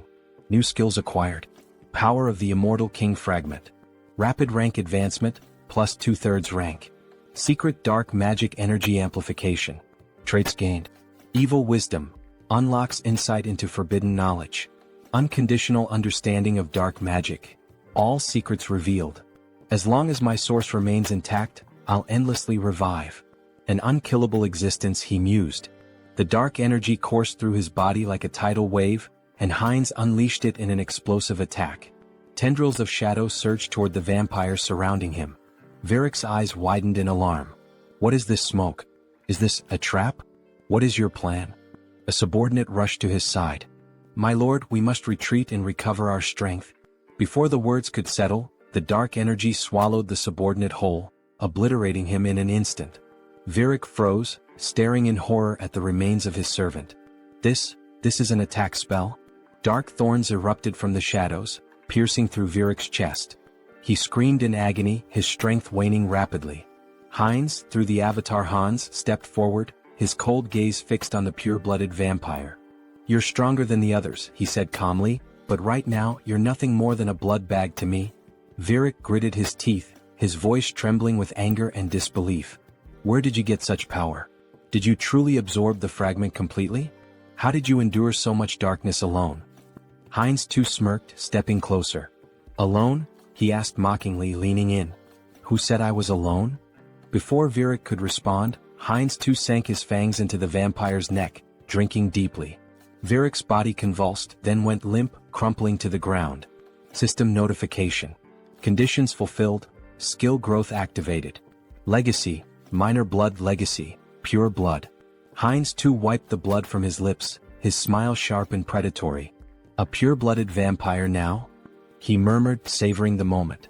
The realization struck him like a bolt of lightning. By devouring other vampires I can grow faster. He laughed darkly, his voice resonating with malevolent triumph. Let them wait for me. I'll devour them all, one by one. After some time in the forest, Rosalicia cried out that they needed Perdita. Fearfully she asked what they should do now. With tears in her eyes, Rosalicia lamented that if Lady Perdita had been there, they wouldn't have succumbed to the enemy so easily. Perdita responded, stating that Virik had been defeated but warned against underestimating this adversary. She touched the lingering dark magic and noted that the fragments contained an overwhelming amount of power, indicating the enemy's formidable strength. As the sun began to rise, she urged them to return to the base quickly to request reinforcements. Elsewhere, a man sprinted through the city streets, shouting curses. Leaning against a wall, he demanded angrily, "They won't chase me to the very end, will they?" He blamed everything on the vampires, accusing them of arrogance before being destroyed in an instant. He cursed his own mistake of trusting them. From the shadows, Heinz too grabbed the man, dragging him away. A terrified scream echoed from the alley. Meanwhile, Sunghyun reflected on leaving Hans in the city to deal with the remnants of Varkalak. He had also arranged for Heinz too to be connected to a minor merchant guild so he could escort Diana and her brother out of the city. Later, in the forest, Heinz too, holding a frying pan, joked that with enough pepper, he could make a special steak. Diana and her brother gazed at the meal with admiration, thanking him for the delicious food. The protagonist smiled, assuring them it was healthy and safe to eat. Sunghyun thought about how their happiness stemmed from being free of danger. Smiling, the protagonist asked if they had an uncle who ran a store in eastern Lapillas. Diana nodded nervously, unsure if her uncle would be pleased to see them. He reassured her not to worry, and Sunghyun considered giving them money if things didn't work out. A wave of sadness hit him as he thought about their eventual parting. When was the last time he'd felt this way? Perhaps he'd changed since arriving in this world. Diana called his name, reaching out with concern. "Are you okay? Do you need blood?" she asked. Laughing, the protagonist replied that he'd had enough to drink, having drained the vampires left in the village. At the same time, Hans, embodying another side of the protagonist, was reanimating the corpses of vampires in the cemetery. He decided it was time to finish up and retreat to their secure space, marveling at how convenient and boundless it was. He wondered if forbidden knowledge could help him create a similar subspace on Earth. Suddenly, blood magic struck him. Varkalak, a purebred vampire, confronted him with fury. "Still lingering in our city? Do you underestimate us so much?" she demanded, using blood magic to challenge his membership in the Oath of Defiance. Hans smirked, introducing himself as an honorary member of the Oath. She accused him of stealing the fragment of the immortal king and destroying their hideout.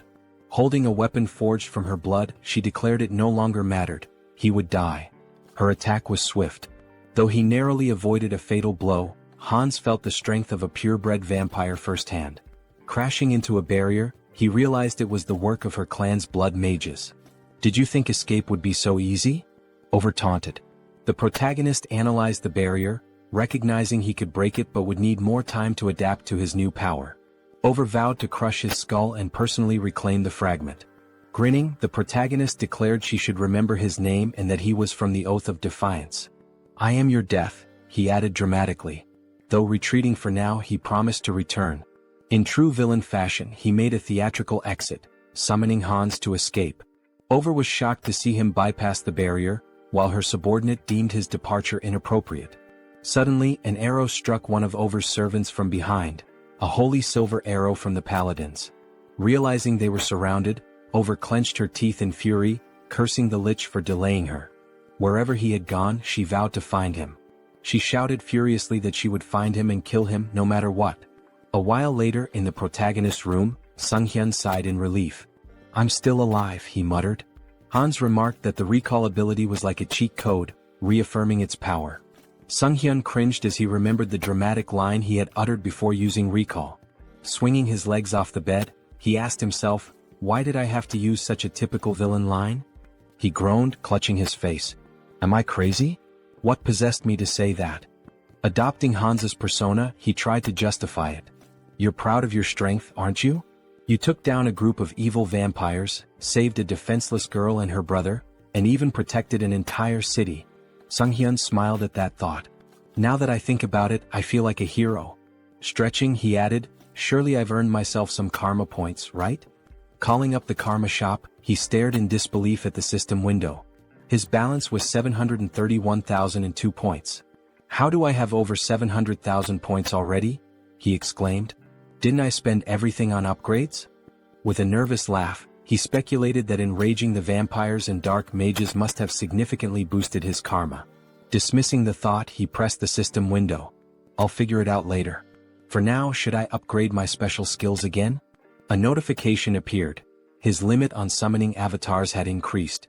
Smiling, he noted that his avatar count had gone up. But were there any new skills? The system revealed that he had acquired a special skill, Persona. Sunghyun beamed. This is exactly what I needed. Is Persona similar to Mind Center? I should check it out.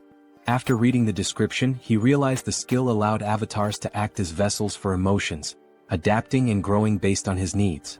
The system had clearly determined this skill was essential for him. I get it now, he thought. I've been forming connections, defeating powerful enemies and making a difference. But in reality, I've spent 2 years locked in this room. What happens there feels like a game, but the truth I've been avoiding is still here, right in front of me. He reflected on the loneliness, sadness, and anger he had suppressed, emotions that had accumulated over time. Turning to Hans, he said, I need to transfer these terrible feelings into a vessel. As he did, he felt a strange relief as though his emotions were neatly boxed away. Curious, he wondered how Hans, now burdened with those emotions, was handling it. Hans reassured him. Don't worry about me. Pain and despair have always been my companions. They don't bother me. Yet, Sunghyun noticed a subtle change in Hans's tone. Laughing, Hans confirmed, You noticed, huh? It dawned on Sunghyun that an avatar filled with emotions could develop its own personality. Before he could say more, a loud noise erupted outside. Was that an explosion? He asked, rushing to the window. Is there another villain? Here in the city? He groaned, holding his face. Let the guardians handle it. It's not directly in front of me like last time. It's none of my business. Hans interrupted. Do you need a reason to eradicate evil? Sunghyun met his gaze and realized the truth. Since transferring his negative emotions to Hans, things had become clearer.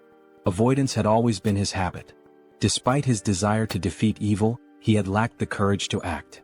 Hans, now exuding determination, declared, The world order is in chaos. Criminals are everywhere. It's time for me to become their law. Using his power and donning a mask, he left to confront the chaos. At the explosion site, residents gathered, expressing their frustration. How many times has this happened?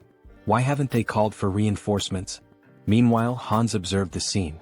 He deduced that the villains had formed an organization, and their time was running out. He wouldn't leave empty-handed. Using dark magic, he created the Eye of Darkness, his new network of spies. You will be my eyes and ears in the shadows, he thought, ready to hunt down hidden sinners. In an alley nearby, a group of schoolchildren bullied a classmate. Bring him an ashtray, one taunted.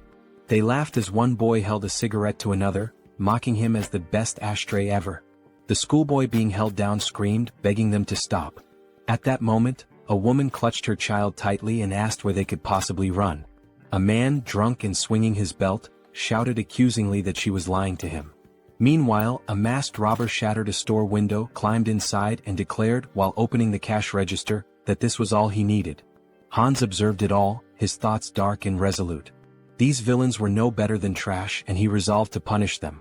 Their punishment would be a trauma so profound it would scar their souls. They would remember this day, and if evil ever sprouted within them again, darkness would come for them once more. Screams of terror echoed throughout the city. Hans felt himself growing more accustomed to his powers, but it wasn't enough, not nearly enough. There was still so much filth to cleanse. He needed to purify the entire city of evil. By the end of the night, Hans stretched and remarked how satisfying it was to rid the shadows of hidden garbage. While the Eye of Darkness had proven useful, its limitations were evident. In the presence of light, its power weakened and eventually vanished. He needed a more reliable method for detecting enemies. However, he couldn't unleash undead creatures into the city. What alternative did he have? The protagonist grumbled angrily about birds ruining his clothes, joking that he should just kill them all and make them his minions. Then, gazing at the birds in flight, he paused. Hans pointed out that an invisible, mobile eye capable of surveilling the city was an excellent idea. After some thought, the protagonist realized that familiars were a form of enslavement magic dark mages used to control animals. Hans, surrounded by birds, questioned why the magic didn't work for him. Sunghyun decided to experiment with various methods to create a familiar, though his attempts had failed so far. Hans mused that it would be ideal if the familiars appeared normal yet remained infectious. However, simplifying their appearance by reducing magic power would weaken their infectious ability. Sunghyun finally understood the complexities of the task. He likened it to debugging, where programmers grind their teeth in frustration. His latest attempt, a revised version of his contagious enslavement magic, was ready to test. Will it work this time? He wondered. A mutated cat leapt from a cage, leaving him disappointed yet again. After 3 weeks of research, significant progress still eluded him. Clicking his tongue, he eyed the last bird in the cage and muttered, "This one better work." As he carefully adjusted the amount of magic power, he grasped the bird and cast the spell again. Sighing in relief, he said he was finally done. But as the bird flew from his hands, he asked in surprise, "What does this mean?" Observing it closely, he realized it appeared normal now. The next step was testing its infectious ability. The bird landed among others, releasing dark energy. Sunghyun's eyes lit up. "This is a success," he declared. The infected creatures would serve as his eyes and ears in the city. Stretching out his hand, he commanded, "Fly and find the enemies for me."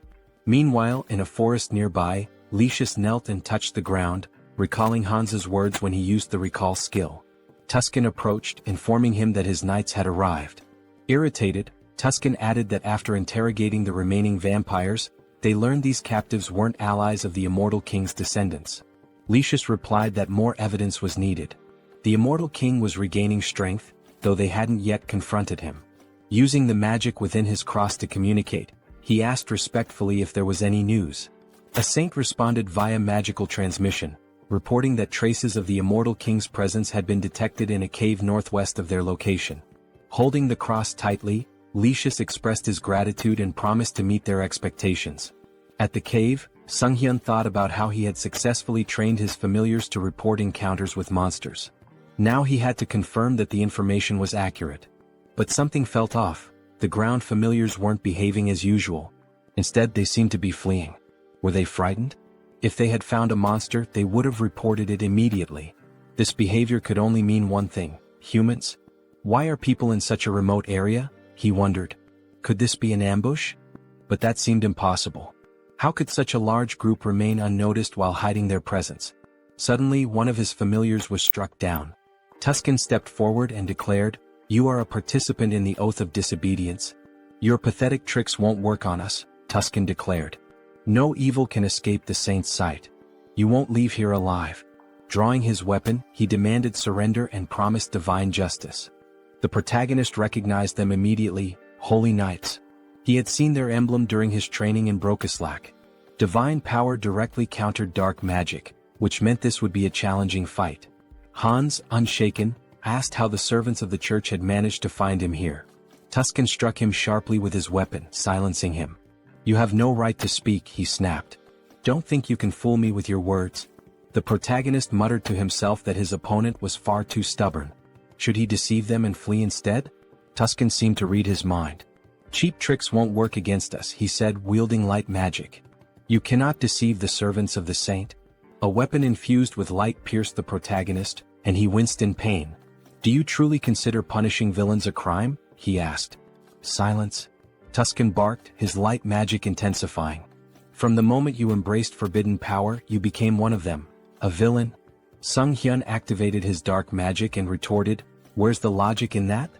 He felt an unusual weakness. Something had been interfering with his magic recently. The Holy Knight's anthem began to play, sapping his strength. Tuscan ordered the singers to keep going.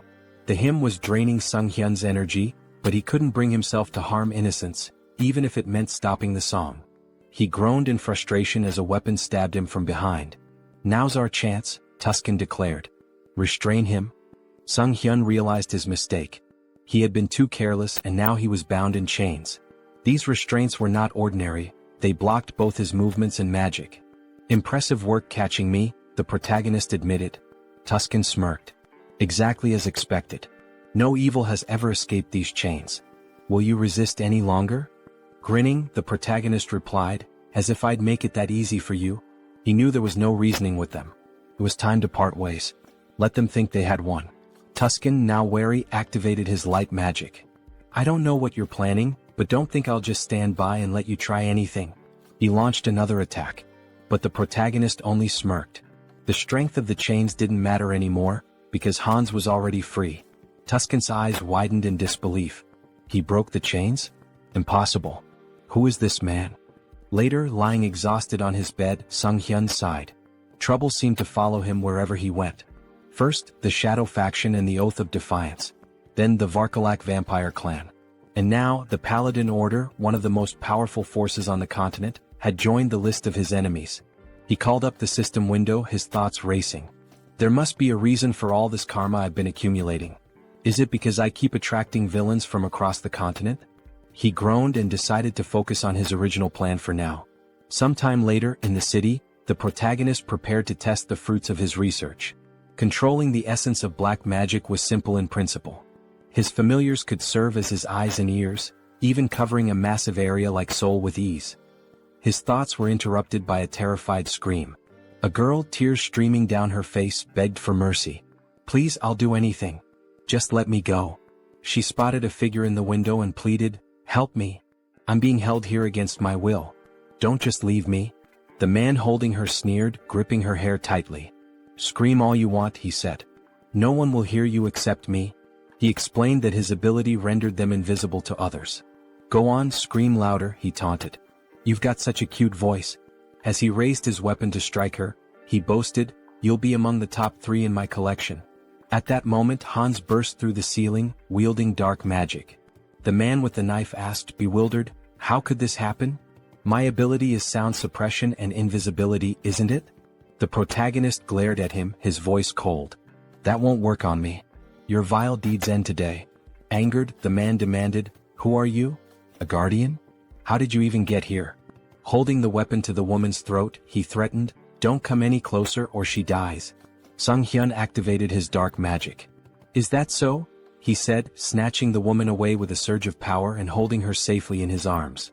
Now what will you do? The man with the knife gasped in disbelief. A Ritterni? You dare to steal my prey? Then I'll kill her along with you. He lunged at the protagonist but was suddenly restrained by tendrils of dark energy.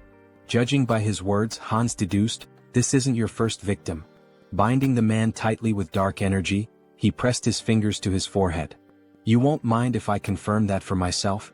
Using necromancy, Sunghyun activated the Cry of the Dead skill, peering into the man's memories. He saw vivid scenes of the man torturing and murdering his victims. You're a serial killer, Hans declared grimly. I don't need to look any further. His tone sharpened. I sentence you to death. The man screamed in agony as the dark magic overwhelmed him. Sunghyun muttered, even death is too merciful for someone like you. He considered for a moment. But I need an undead servant for my work. You'll do just fine. With a cruel smile, he activated a spell that drained the blood from the man's body. The system window appeared, announcing the creation of a new undead, Ghast. Satisfied, the protagonist said, I'll need to prepare the subspace portal. It'll come in handy later. Looking at the unconscious woman, Hans pondered. What should I do with her? Clean up the mess? Maybe just call emergency services. A short while later, the police arrived, cordoning off the crime scene. Park Han-cheol, leader of the Special Ops Bureau's criminal investigation team, stood outside, observing the scene through the window. A suited officer approached him. We've reviewed the footage. It's definitely the serial killer we've been after. Han-cheol, irritated, asked, and the person who stopped him? A Ritterni? The officer nodded. Confirmed. But the killer's body is missing. There's evidence of dark magic and blood at the scene. Someone definitely died here. It's a mess. This case is a nightmare, Han-cheol muttered. A rogue playing hero. Do they think the law doesn't exist? Meanwhile, the protagonist stood atop a roof, surveying the city. A passerby on the street pointed upward. Is that a sleepwalker? Who is he? Hans petted a cat perched beside him. I wonder what they'd say if they saw my face, he mused. Elsewhere, at the South Korean Citizens Repatriation Association, Seoul South Branch, a secretary entered Yoon Ji-yoon's office. Sorry to interrupt, but there's something urgent. Yoon, still recovering from a late night, groaned. What time is it? What's going on? The secretary handed her a file. A request from the Special Ops Bureau. They're investigating the serial killer case and... Yoon skimmed the file. So, the dark mage in the long coat and mask strikes again. Public security's already a mess. She sighed, placing a tablet over her head. We should hand this over to that guy. The secretary, shocked, exclaimed, That guy? The murderer? Yoon slammed her fists on the desk. Exactly. He's competent. If we tame him, he'll make a great asset. The secretary frowned. You want him as a guardian? Are you serious? Stop complaining and get back to work, Yoon retorted, gesturing at the towering stack of documents. Frustrated, she threw her hands in the air. I'm going to tear those villains apart myself. Later, Han stood by a window, stretching. With a satisfied smile, he muttered, Punishing villains feels good. His gaze swept the bustling streets. Soon I'll have to deal with a few more pests. The villains' organization was wreaking havoc, causing complete chaos. Having pieced together the situation to some extent, Heinz decided it might be time to shift his focus to the other world. When he arrived, Uncle Diana and Aaron were in tears, shouting his name. The children ran to him, embracing him tightly. You've been through so much, he said warmly. You've worked so hard. We're fine, the children exclaimed, their faces glowing with relief and joy. Heinz watched the scene with a smile, thinking how happy he was to see them reunited. He seemed like a genuinely kind person, one whose actions didn't raise suspicion. If he had acted otherwise, Heinz might have resorted to threats, but it didn't seem necessary. Their uncle took Heinz's hand, thanking him profusely for bringing the children back safely. Heinz waved his hand dismissively. I didn't really do much, it simply had to happen. Diana approached him, gratitude shining in her eyes. Thank you for everything, she said, wrapping him in a hug. I'm so happy. He patted her head gently. This isn't goodbye. I'll visit often. Stay healthy and behave well. Still crying, Diana admitted, I'm a little worried. You seem to be changing a lot. But her faith in him as a good person reassured her. He hesitated. Am I really changing? He asked himself, uneasy. Perhaps it was the influence of his persona skill. Heinz was a blend of negative emotions, driven by a desire for recognition, an attempt to draw attention through intrigue and deception. Yet his character now seemed calm and stable. Diana, looking at him sadly, asked where he was headed next. I'll seize every opportunity, he replied, and embark on a pilgrimage. Sometime later, in the capital of the kingdom of Talia, Teleria, a city known as the heart of the Church of the Goddess and home to its grandest temple, Heinz wandered the streets, observing everything with keen interest. Stepping into a secluded alleyway, he ensured no one was following before activating his abilities to summon his fourth avatar, Heinlich. This avatar embodied key traits: a composed mind, persona, super regeneration, and calm demeanor. Its unique feature, the spirit of a warrior, granted additional bonuses to skills and experience acquired through combat and training. Handing a bag to Heinlich, Heinz instructed, walking through the holy city as a vampire isn't ideal. Take this and step into the light. Heinlich made his way to the elder, who sat on a chair surrounded by his subordinates. Next, believer, step forward, the elder called. In response, Heinlich emptied a bag of gold at the elder's feet, startling everyone. The elder began counting the coins, stacking them neatly. How much is this? He asked, astonished. This is everything I have, Heinlich declared, placing a hand over his heart. I wish to dedicate it all to the goddess and serve as a paladin to fulfill her will. Reflecting on his past avatars, an undead, a dark mage, and a vampire, Heinlich mused that this time his form would embody light. A paladin respected by all. The elder slammed his fist on the table, sending coins scattering. Instructor Marco stepped forward with a hearty laugh. A sincere young man like you will make an excellent paladin. The elder, still hesitant, said, Wait. No matter the sacrifice, we can't just accept an unknown person as a paladin. Marco reassured him. Don't worry. Training reveals a recruit's true nature. Are you prepared to show us yours? Heinlich nodded eagerly. I am. Weeks into the grueling training, Heinlich gasped for air, sweat pouring down his face. I need water, he cried moments before a massive iron ball flew toward him. What is this madness? He thought, summoning his strength to stop the ball. Exactly a month had passed since his training began. Initially, he thought the Paladin Order was noble and refined. Instead, it was filled with relentless macho warriors. The room echoed with shouts of encouragement as paladins trained intensely. A fellow paladin approached number 12, chastising him. "You're losing focus. Did you forget the rules? You can't stop praying during training." The paladin knelt in front of him, shouting, "Good. Now concentrate and recite the prayers again." Number 12 resumed, reciting fervently as he lifted the iron ball. The coach praised him. "Well done. Keep focusing. Let prayer restore your strength." From the sidelines, Heinrich observed. He admitted that the repeated prayers, despite being grueling, effectively strengthened faith and divine power. Nearby, two paladins were hitting a third with sledgehammers, who shouted gleefully, "My back feels great today." Heinrich couldn't help but think, this is absolute madness. Let them hit him even harder. Another paladin stood tall, attempting to crush a spiked iron ball with his bicep. Around him, the group shouted praises to the goddess, proclaiming their ever-growing faith. Watching from the sidelines, Heinrich couldn't help but think, do they really need to train like this? On the second floor, the trainer approached Marco, questioning him about the new recruit. Is he just a simpleton? Marco smirked. And if he is, what of it? The trainer chuckled. Well, even before baptism, he's managing to lift such massive weights. His shoulders and lower body are already unnaturally strong. I can't wait to see how baptism will transform him. Hearing this, Heinrich felt a wave of discomfort. Why are they drooling over my body? He thought, trying to suppress his unease. He didn't want to attract attention from this group of apparent muscle fanatics. Time passed, and Heinrich continued to endure the relentless training.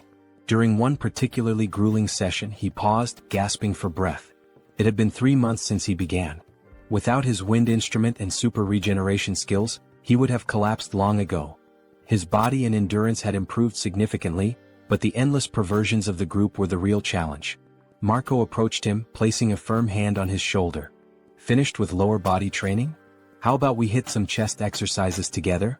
Marco removed his shirt, flexing dramatically in front of Heinrich. Panicking, Heinrich let out a distressed scream. The trainer joined in, striking a dramatic pose. What a beautiful day. Don't you agree we should do some solid back training? Heinrich's discomfort grew unbearable as he tried to suppress a shudder. Why are these muscle perverts targeting me? Later, Heinrich sat near a building with another paladin, stretching his neck. I think I'm starting to lose my mind, he muttered. Not a single day goes by without someone inviting me to train with them. The other paladin laughed. That's because the elders have low expectations for themselves. As they spoke, a group of smiling paladins passed by, laughing among themselves. Suddenly, two figures emerged from the building, Archbishop Lucius and Tuscan. They waved at the paladins, their presence commanding attention. One of the senior members announced, "We've received orders for an expedition with a full contingent of crusaders. When do we depart?" Heinrich noticed one of the paladins and thought, isn't that the guy who pointed his sword at Hans? The returning group must have been searching for Hans. Could they really have been hunting him all this time? Shortly afterward, the recruits gathered in a grand hall. An elder stood at the altar, addressing the group. We are here today for the baptism ceremony of the most promising recruits. Due to special circumstances, the ceremony has been moved forward. We hope for your understanding. One recruit whispered, why are they holding an event that usually happens only once every 6 months? Why now? Heinrich had his suspicions. They're desperate for reinforcements to pursue the heir to the immortal king. But this is a perfect opportunity for me to test my plan. The elder called out, Max Veroin? Max stepped forward, and the elder asked, are you ready to dedicate your life to the goddess and serve as her paladin? I am, Max declared confidently. Heinrich observed quietly, reflecting on the process. Those who undergo baptism transfer all their mana to the deity, losing the ability to use magic. In return, the deity grants a sacred blessing of immense power. The strength of the blessing depends entirely on the recruit's faith. The purer and more unwavering the faith, the stronger the paladin becomes. The elder called the next name, Heinrich. Smiling, Heinrich stepped forward, thinking, I'm fortunate to have devised such a brilliant plan. Until now, he had used his center of the mind skill primarily to suppress external stimuli and control emotions. But he had realized it could be reversed. By combining this with the persona skill, he could project the illusion of absolute faith in the goddess. As the high priest extracted his mana, Heinrich would filter out any mistrust or doubt, leaving only pure, unblemished energy. When the high priest initiated the ritual, the room began to glow with an intense sacred light. Gasps and whispers filled the air. "This is unprecedented," someone exclaimed. "The sacred power is reaching the very head of the goddess's statue." The high priest, astonished, placed a hand on Heinrich's shoulder. "You've just undergone baptism, yet your sacred power rivals that of a priestess. Such unwavering faith. I'm truly impressed." Heinrich's plan had worked perfectly, and he smiled inwardly. Heinrich continued to train diligently, a smile forming on his face as he thanked those around him. Suddenly, a system window appeared before him, informing him that he had acquired the holy baptism skill. This skill allowed him to distribute spiritual power more effectively among his avatars. As he examined his hand, he pondered, "Is this the limit of holy power?" The thought brought him some relief. He had been skeptical that a false faith built on illusion could yield any results. Still, it seemed the skill hadn't worked to its full potential. He reflected further, the church's deity appears closer to the system, a personal god tied to the individual. When he opened his mind earlier, he felt a peculiar sensation. If he had to describe it, it was akin to curiosity, a distant, watchful presence. Is this what it means to be monitored? He wondered. Such power, he decided, should only ever be used for good. Later, in one of the meeting rooms, Lucius and Tuscan stood before a tactical map, moving pieces around as they discussed their strategy. "This is a mess," Tuscan said grimly. "We've been searching for a month and haven't found even a single village connected to the heir of the immortal king." Lucius sighed. "I have nothing to present to the deity." He glanced at Tuscan and added, "And beyond that, I sense the kingdom of Talia's support is waning. The vampire organization hidden within their borders is likely involved." Tuscan moved a few pieces on the board and replied, "During the pursuit of Hans, the misunderstandings surrounding the vampire slope and the oath of disobedience have grown too large to ignore." He picked up one of the game pieces, continuing, "The assassination squad has failed to achieve any meaningful results. Political pressure from the state is mounting, and they're leveraging this situation against us." Slamming his hand against his head in frustration, Lucius declared, "The assassination squad will be disbanded. My subordinates will return everyone to the capital."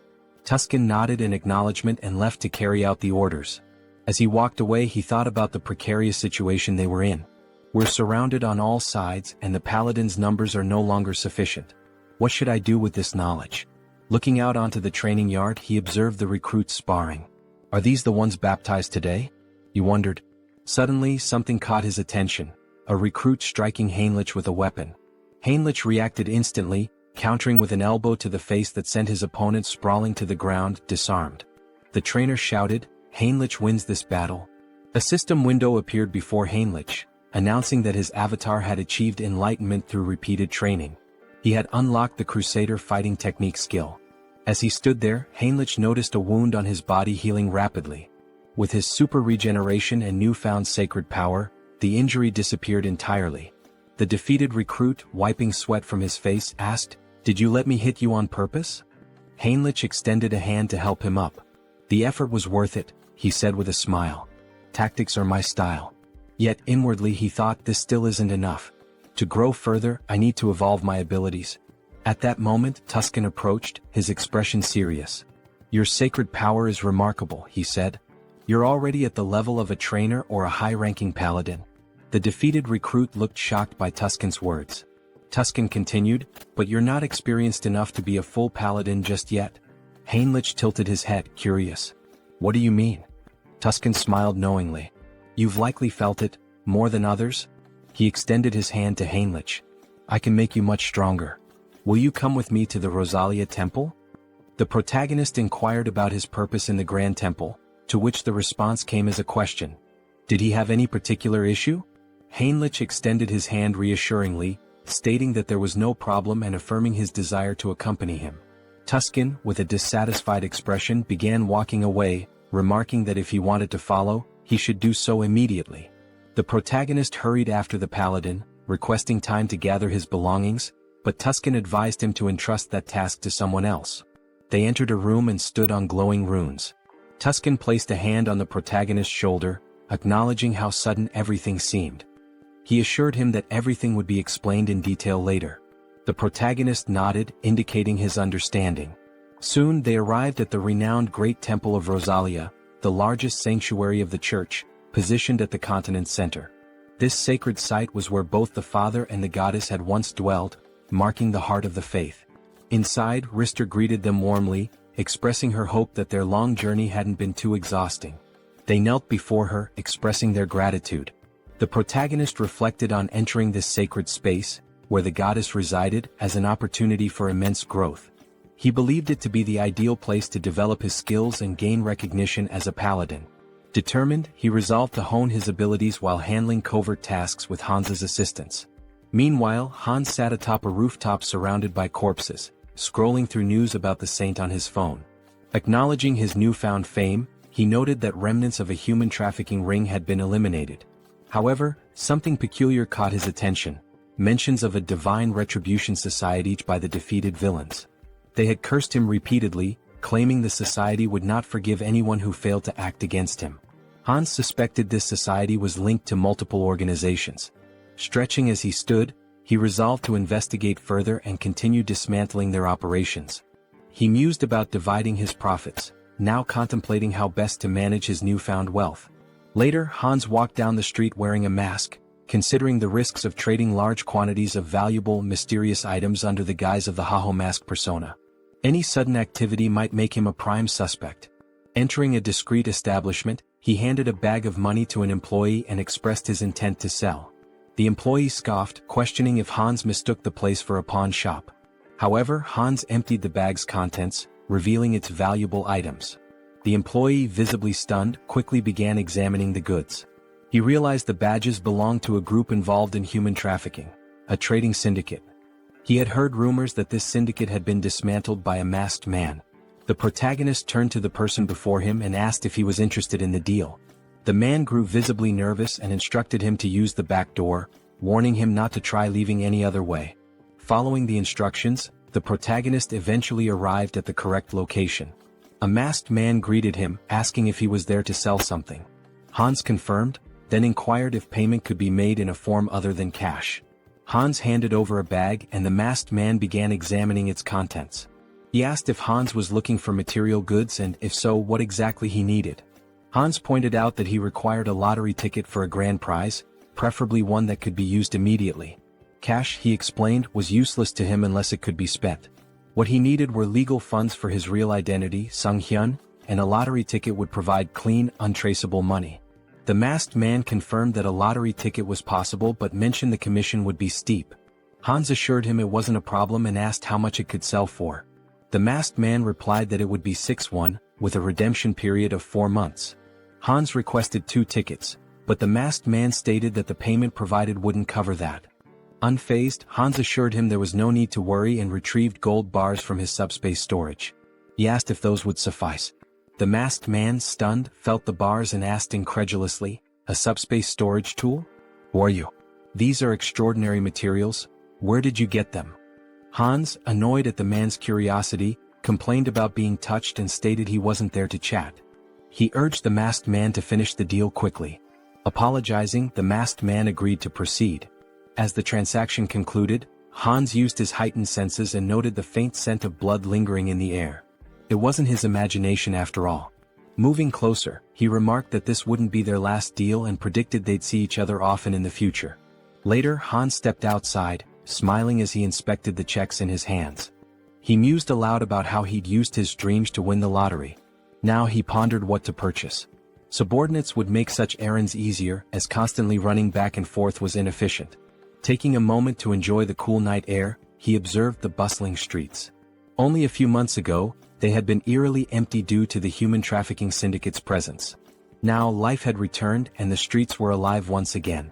Perhaps it was all the rumors he had heard, but he felt relieved to know that he was somehow involved in promoting peace. Out of nowhere, Gamma approached from behind and whispered in his ear, asking where he was from. Startled, the protagonist turned around, alarmed. He thought, "Who is this? How did he sneak up on me unnoticed?" Gamma, noticing his reaction, tried to calm him down, assuring him there was no reason to worry. He simply wanted to have a conversation. The protagonist, still uneasy, asked what exactly Gamma was talking about. He had snuck up behind him and even sniffed him. What was going on? Gamma asked if he was a vampire. The protagonist froze. That's right, Gamma confirmed.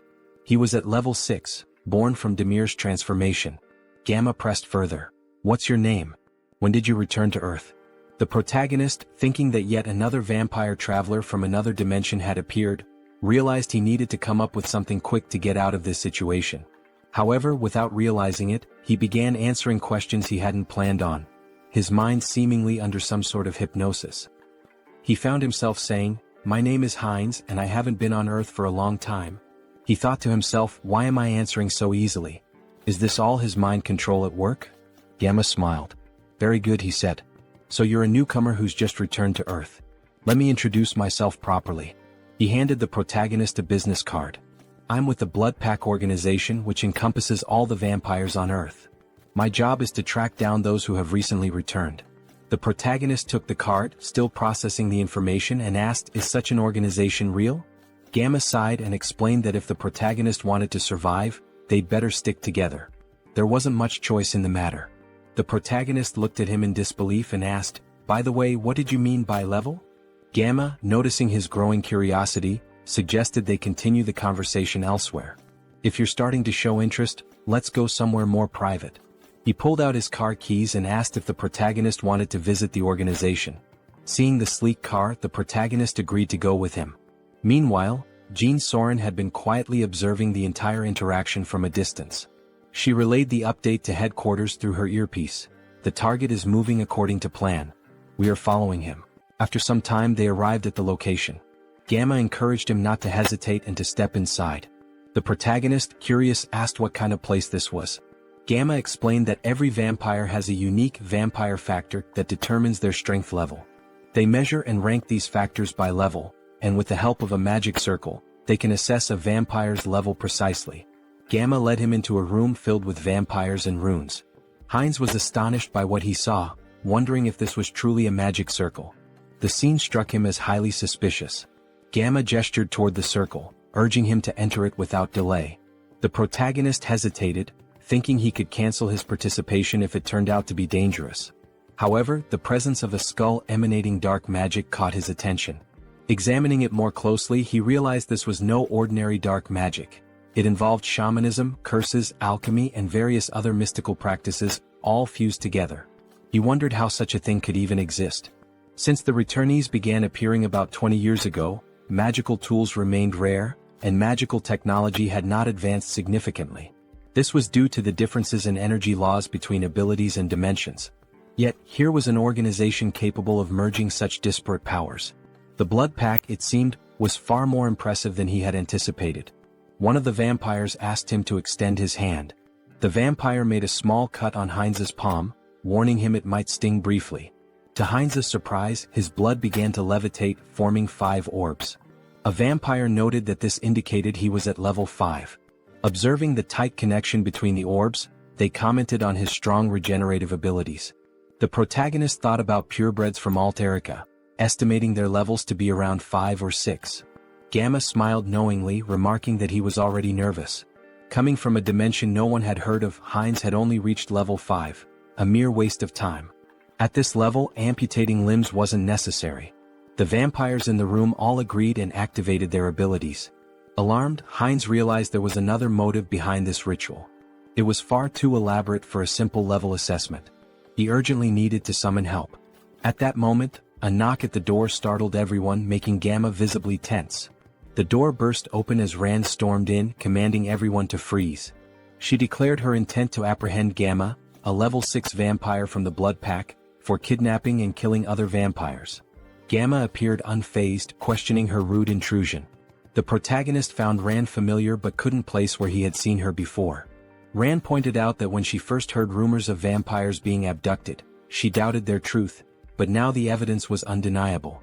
She demanded that Gamma release the vampires and surrender. Gamma mocked her, calling her a naive servant of the Blood Pack. He questioned why vampires needed to live in subjugation, follow human rules, and hide underground. Rand, enraged, argued that it was the actions of warlike vampires like him that forced their kind into hiding. Gamma dismissed her argument and asked whether her comrades shared her perspective. This caused doubt to spread among the vampires behind her. Shocked, Rand questioned their loyalty. Just then one of her allies betrayed her, activating his ability and striking her down. As she collapsed, she demanded to know why he had turned against her. The traitor explained that in his dimension he was a powerful lord. Now, trapped in this reality, he was reduced to working as a bouncer in a club. Not all vampires could adapt to her way of life. Gamma leaned in and Ran, struggling, asked about his ultimate plan. Was he kidnapping vampires to start a rebellion against the Blood Pack? Gamma smirked and dismissed her as foolish. Such an endeavor would take centuries. Instead, he revealed that they had discovered a way to grow stronger quickly. He demonstrated this by lifting the body of a vampire and alluded to breaking a taboo. Shocked, Ran accused him of creating mad vampires again. Heinz, observing, realized she was referring to cannibalism among vampires. While it wasn't practiced on Earth, when vampires from different dimensions consumed one another, their vampire factors merged, increasing their strength but at a severe cost. This act often led to profound mental instability, a grim legacy from their ancestors. If someone fails to control themselves, they become mad vampires, driven insane by an unquenchable thirst. The first appearance of a mad vampire marked them as a global threat. Gamma, however, smiled confidently and assured everyone that this wasn't a concern. After extensive research, they had discovered a way to remove residual bloodlust. Suddenly, Gamma's victim began screaming in agony, exclaiming that they were being used as experimental material. The protagonist observed the situation closely, realizing that the magic circle wasn't merely for separating empirical factors. It was designed to transfer a drug to vampires without causing side effects. Minhyun reminded Gamma of his promise, pointing out the risks he took to follow him secretly. Gamma, keeping his word, tossed him a pill. Minhyun consumed it and his body began to transform, becoming larger and stronger. Smiling, he marveled at his newfound strength, unable to believe the change. Grabbing So Ran by the throat, he demanded more pills immediately, threatening violence otherwise.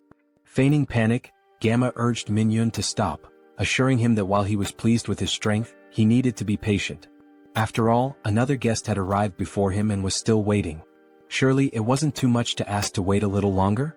The protagonist rose to his feet, calmly stating that there were 2 purebreds and 4 half-breeds, proof that cannibalism worked. Gamma looked at him, stunned. Filled with newfound strength, Heinz expressed his eagerness to see just how powerful he could become. As he prepared to absorb the others, chaos erupted. The vampires screamed in confusion and fear. Suddenly, Heinz and his army burst into the room. Addressing the group, he mocked their attempt to hide but scolded them for neglecting their safety. From now on, no one would leave this place without his permission. His army launched their attack, causing Minhyun to panic. He turned to Gamma, demanding answers about who their attackers were. Gamma roared for everyone to stay together, warning that separation would mean death.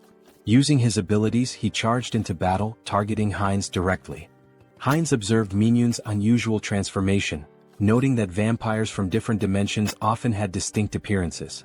Slamming his staff to the ground, Heinz summoned magical spikes that pierced through Minhyun's body.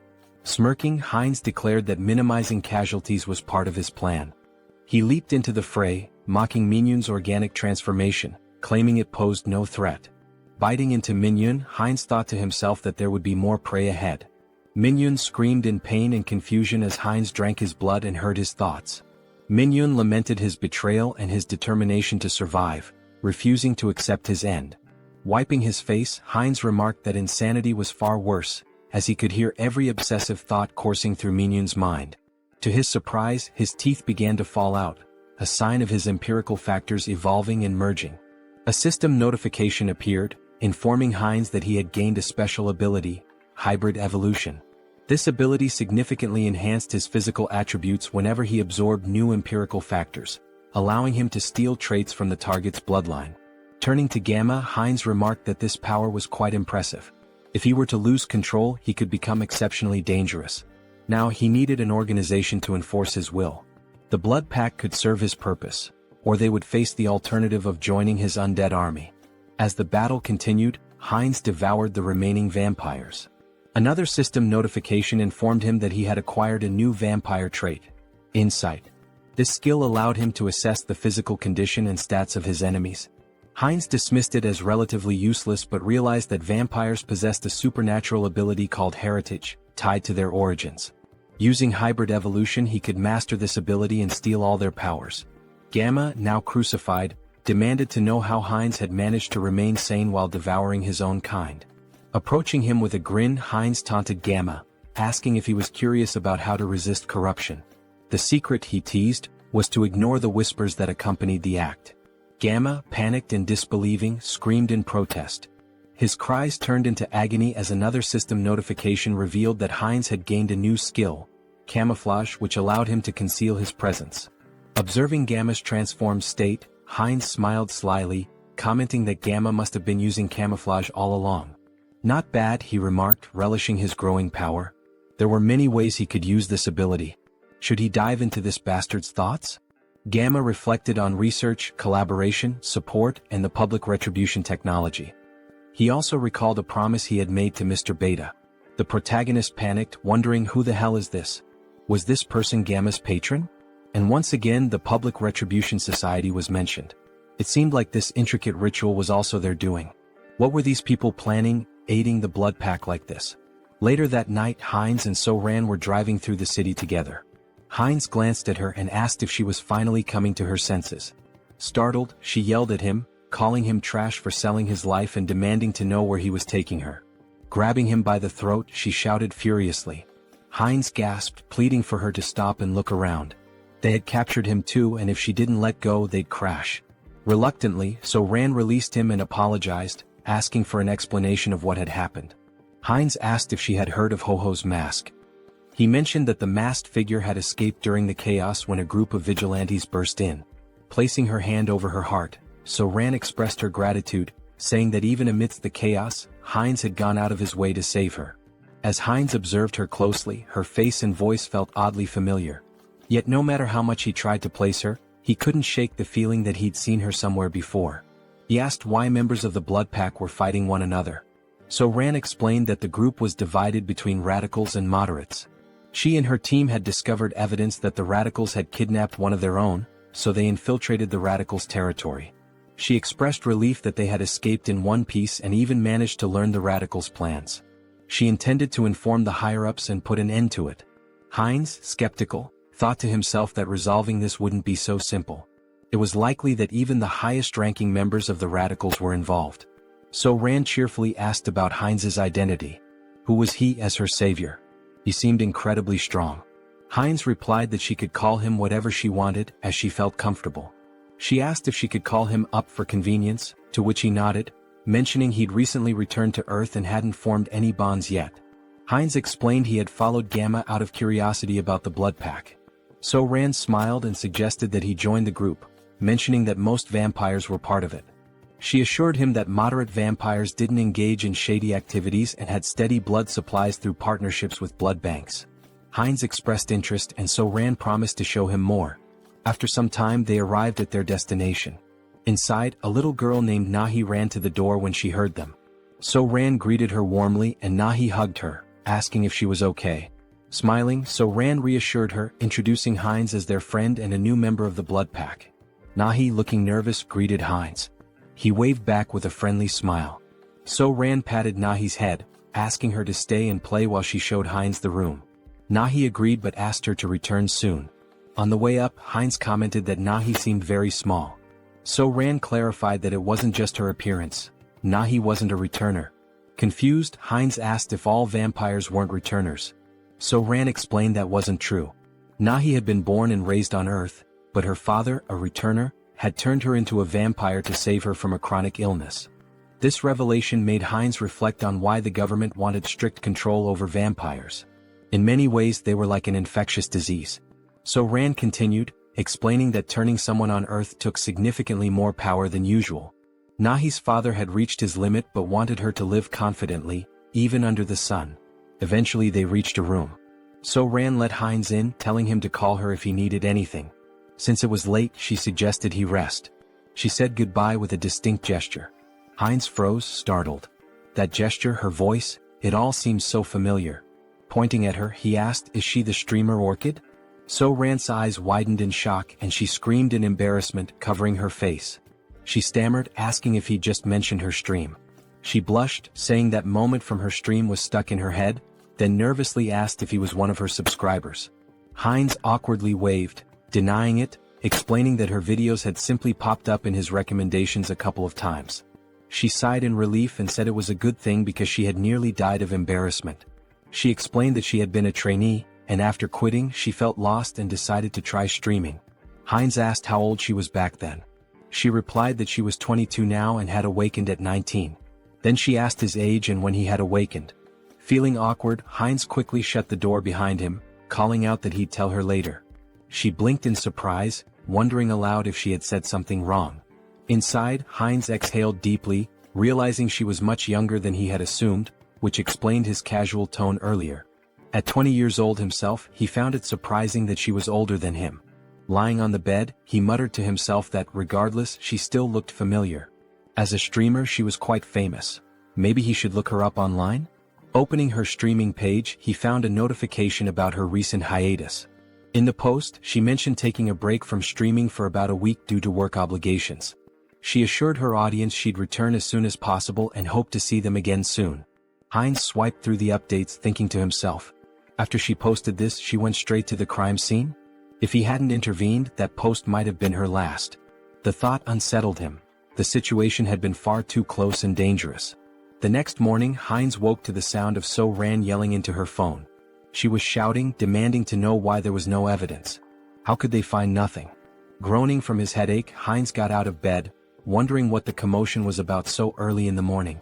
Heading downstairs, he heard her shouting again. He says there's no proof of this. How is that even possible? Noticing Heinz, So-Ran paused her argument and asked if he was awake. Holding the phone away, she explained that her colleagues had gone to the crime scene yesterday, but everything had been burned.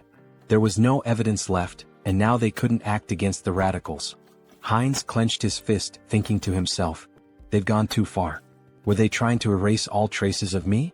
Out loud, he sympathized, saying it was unfortunate, but then he asked her something. Could she tell him where the radicals' base was? Her eyes widened in surprise. Why do you need to know where the radicals' base is? She asked. Then, raising her voice, she added, don't tell me you're against the blood pack. Heinz raised his hands to calm her down, assuring her it wasn't the case. He explained that the radicals were dangerous, and it would be better to know their locations to avoid them. Taking a deep breath, So-Ran nodded, placing a hand over her heart. That does make sense, she admitted. She pulled up some information on her phone, handing it to him. Here, hold on to this. Avoid the marked locations and you'll stay safe. Heinz studied the screen, noting the map of locations. While doing so, So-Ran offered to cook him something since he was already up. He waved his hands, politely declining. No need to trouble yourself, he said. I'll grab something nearby. There are plenty of good restaurants around. Looking at the map's marked spots again, Heinz licked his lips and muttered, that's why I'm thinking of going for a walk and finding something good to eat. Moments later, he appears indulging in the blood of vampires, as if feasting at a banquet in a restaurant. Suddenly, a still-living vampire calls him a bastard, warning that he cannot leave peacefully because the clan leader will hunt him down, leaving not a single bone marrow behind. The protagonist asks if they know who he is and thanks them, mentioning that after stealing the concealment skill from these vampires, they are now worse than blind fools. So, he won't have any trouble for now. He then demands they reveal where their other friends are. By touching the vampire's head, he accesses their memories and discovers that the next day, there will be a gathering in a secret location, and their leader will also be present. The protagonist sees this as a perfect opportunity to eliminate all of them and feed. After finishing off the last living vampire, he says it's time to clean up. Using the Blood Bloom skill, he spreads blood to create a burning flower that won't extinguish unless the caster wishes and burns only the target. This new technique, which he acquired after stealing from the vampires, is perfect for erasing his traces. As for magical traces, he'll use his concealment skill to hide them. With these two skills, no one will be able to track him. Suddenly, the protagonist's heart starts pounding. This feeling, his body was beginning to evolve again. While spitting blood and groaning in pain, he acquired new abilities. The special skill, Bloodline, Pure Blood, evolves into Bloodline, True Blood. Due to the effects of hybrid evolution, he gains enlightenment and acquires the skill, Blood Flow Amplification. His recovery ability has transcended its limits, and the skilled regeneration has evolved into hyper-regeneration. Finally, he has become a True Blood and gained some new abilities. Let's test what they do. He makes a deep cut on himself and within seconds his artery heals. Now he can control blood and has absurd regeneration. During a fight, he can absorb the blood of enemies to recover, making him practically invincible. If a true blood is this strong, imagine how powerful a holy blood might be. In the next scene, we see Jin Soren thanking someone for donating 1 million cheeses. The donor earned 1,000,000 points in her heart. She thinks this donation will allow her to buy many blood packs without worrying. Suddenly, the protagonist enters the room. They look at each other and blush. He apologizes for interrupting and tells her to continue her work. Soren, embarrassed, shouts at him to knock before entering and punches him. Soren then asks what happened. He tells her they received a letter in her name. The letter contains images and information about a group of criminal vampires. Someone mysterious sent this dossier with such valuable information. She has no idea who it could be. Perhaps the famous masked figure people keep talking about? But the only person she had discussed this with was Mr. Hines. These details came after she gave the location to Mr. Hines. Could these two be working together, or is it just a coincidence? The next day, Hines observes a house from a rooftop where a secret meeting will take place to discuss measures against the masked figure and the recent attacks. Hines uses a skill to peer inside the house but notices a blood magic barrier. On the first floor, he sees several high-level vampires emanating intense energy. Alright, let's go in. Hans will use the shadows and I'll go from above. Let's enter together and wipe them all out. Hines enters through the window like a scene from an action movie. Prepare yourselves, you criminal bastards. But when he looks, there are no vampires on the first floor.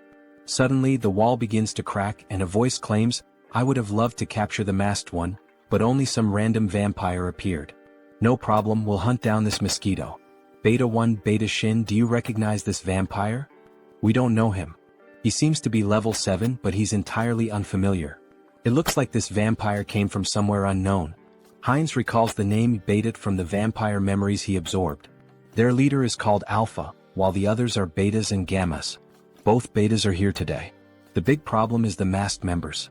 Perhaps they belong to the secret divine society I've been searching for. I can't sense their energy, they're using a strong skill to conceal it. For now, get this bastard out of my sight, and, of course, the one hiding in the shadows. They point toward Hans. Hines is surprised they know about the shadow. Since you're so eager, I'll end you right now, Hines says, irritated, with veins pulsing. Using the skilled blood flow amplification and acceleration, he quickly jumps on the vampires, draining their blood. The other vampires are shocked to see Hines cannibalizing his own kind, which is unacceptable. Hans, meanwhile, summons skeletons from the shadows.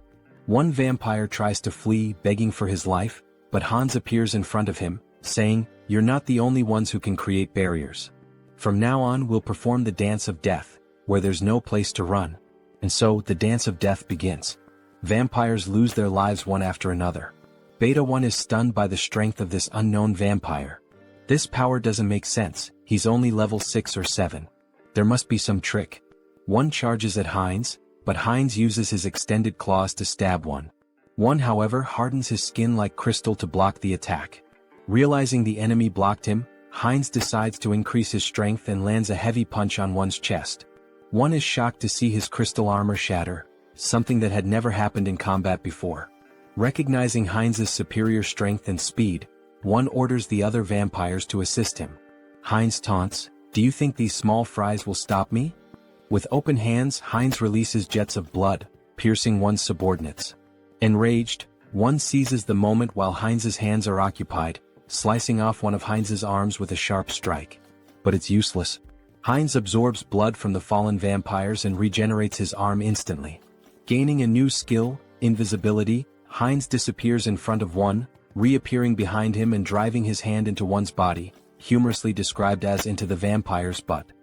Checkmate, Hines declares as he begins to absorb one's blood. New vampiric factor collected. The skilled blood magic evolves into the special skill Mystery of Blood.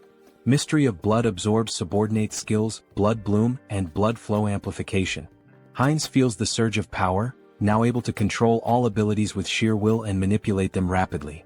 Beta Shin curses Hines for devouring his own race, calling him a corrupted bloodline, and blaming his strange abilities on it.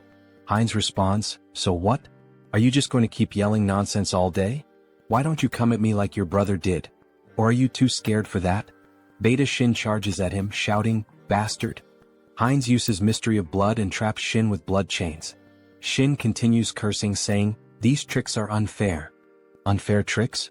That stings a little, Hines replies sarcastically. Let me tell you something too. Checkmate. He slices the vampire's neck. As Hines absorbs Shin's blood, the other vampires are terrified, muttering, This vampire is insane. Who would have thought the masked one would have such a strong helper? Prepare the orb, we need to deal with him now, says one assistant. One of them casts a spell and launches it at Hans. At that moment Hans appears saying, "That's an interesting spell," and reflects it back at the vampire who cast it. The other assistant, now terrified, says, "The enemies are too strong. There's no hope, we need to flee." The leader, hearing this, declares, "We're not running," and uses a skill on the subordinate, saying, "You've been useful until now, but you'll be even more useful by dying for the Society of Divine Retribution. Go and die for freedom." The leader then uses a spatial manipulation skill to escape. Hans notices something strange about the vampire left behind. Auto-destruction mechanisms? And abandoning your subordinates on your own? What an irresponsible leader. He thought this spell would force me to leave the battlefield. What a pity, it's nothing, Hans says. Inspecting the vampire's body, he observes, there are 2 energy orbs attached to him. If they are removed, Hans continues, I control the rules of death here. Do you think you can escape death in my presence? Meanwhile, the leader is teleported to an unknown location. It was tough escaping such a strong barrier, and the magic didn't work properly. But it was enough to survive, he says. Suddenly Hans appears behind him. So, you were here, leader? Hans contemplates playing with the leader for a while but decides it's better to act decisively to prevent another escape. Hans places his thumb on the leader's forehead to access his memories about the Society of Divine Retribution. However, a defense mechanism activates, an unknown memory technology from the society. Hans is transported to the mental realm. A mysterious voice echoes, saying it didn't expect Hans to reach the realm. Hans questions, so you've been watching this whole show from inside your own mind? He realizes this is the leader of the Society of Divine Retribution. That's correct, Haho Mask. Why don't you join us? The entity asks. Hans considers and asks, what's the society's goal? The mysterious entity replies, it's simple. Freedom for the returned and creating a world led by them. Hans questions, an organization formed so recently already has such ambitious goals? Recently, the entity retorts. We've existed for a long time. We've been fighting for our freedom endlessly. Hans presses further, so you've been committing acts of terror for ages, haven't you? Answer me. A system alert activates. Warning, Mind Hub is regulating emotions. Repeatedly it states, Mind Hub is regulating emotions. Hans' heartbeat quickens. The entity asks, does that even matter? I hope you make the sensible choice, Masked One. Hans tries to punch the entity but hits an invisible wall. So that's your choice? The entity responds.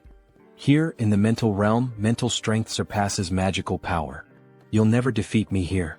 Hans laughs, saying, is mental strength really the deciding factor here? In that case, combining all of our consciousnesses, you're the one who can't defeat us here. Meanwhile, Heinrich trains intensely. 1,021. 1,022, he mutters while lifting a gargoyle statue. Finally, a system message appears. The entity has achieved the conditions and acquired the special skill, Blessing, Sturdy Body. The entity gains the skill, Out Erica Sacred Art, through repeated training, achieving a power level equivalent to a high priest. Heinrich reflects that he didn't expect to surpass his limits with mere physical training.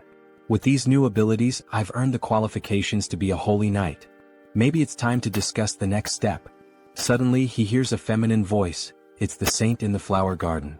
Despite being the saint with the greatest divine power, she appears like an ordinary girl.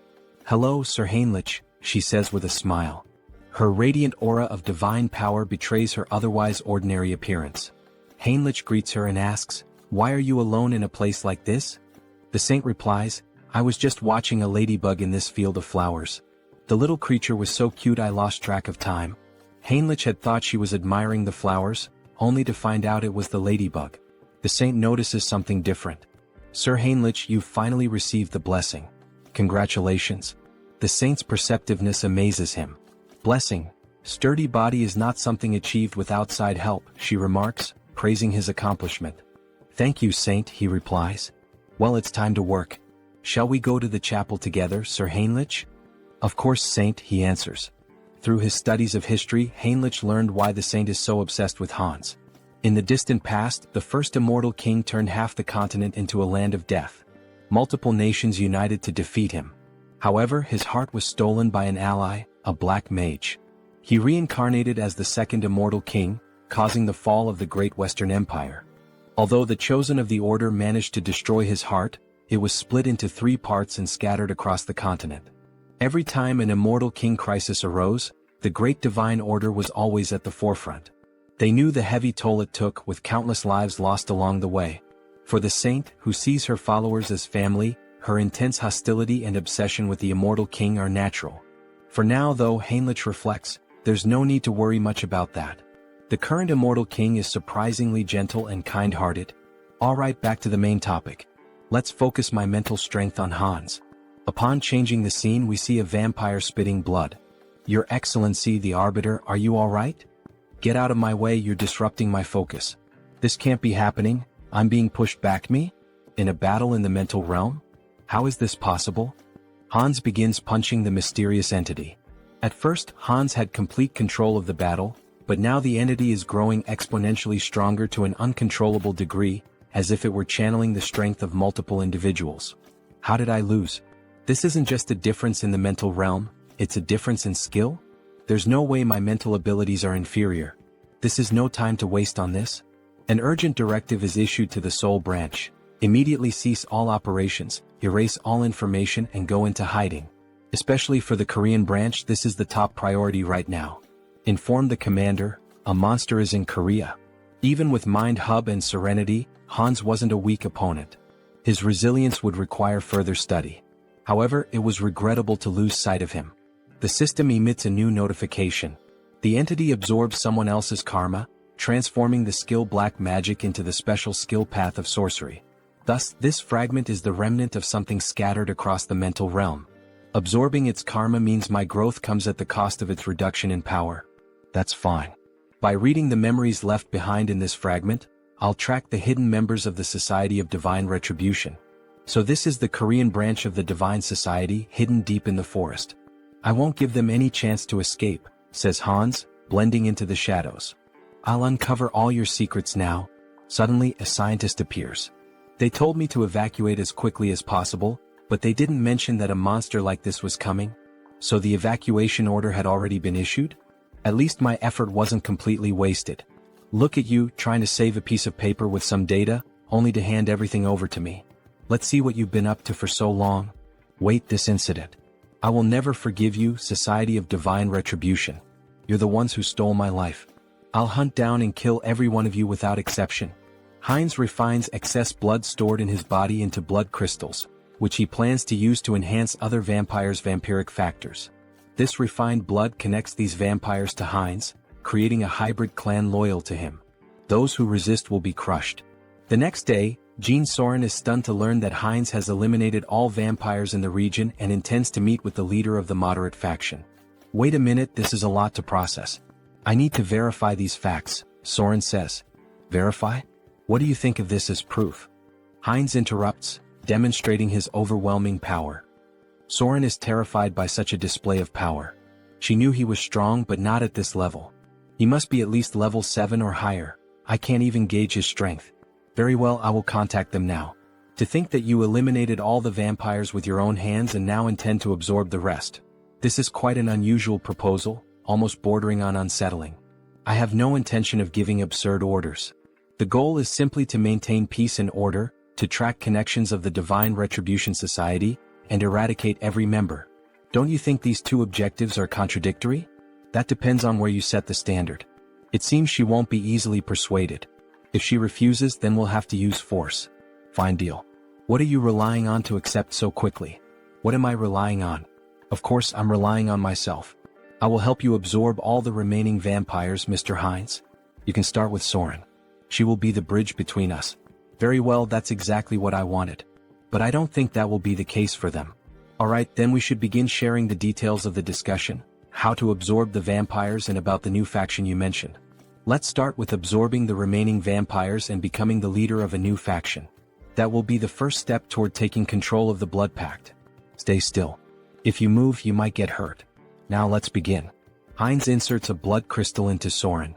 She feels the refined blood entering her body, healing it, making her blood pulse faster. Her muscles and bones are expanding. This feeling, it's as if she's been reborn. She doesn't feel like she's in her old body anymore. The refined blood crystal reaches a maximum of 30% enhancement. That's not a small number, but it continues. Soren then asks what they should do next. Lord? Heinz asks. Yes, Lord. You're creating a new clan now. Now that a lineage has been stabilized on this land, we'll need to find a new name for our clan. Do you have something in mind, Lord? A name?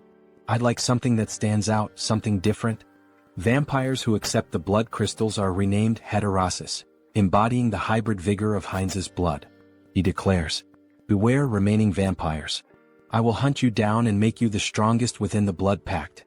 Returning to the original avatar, Heinz's issues are being addressed, but it's still not enough to bring down the Divine Retribution Society.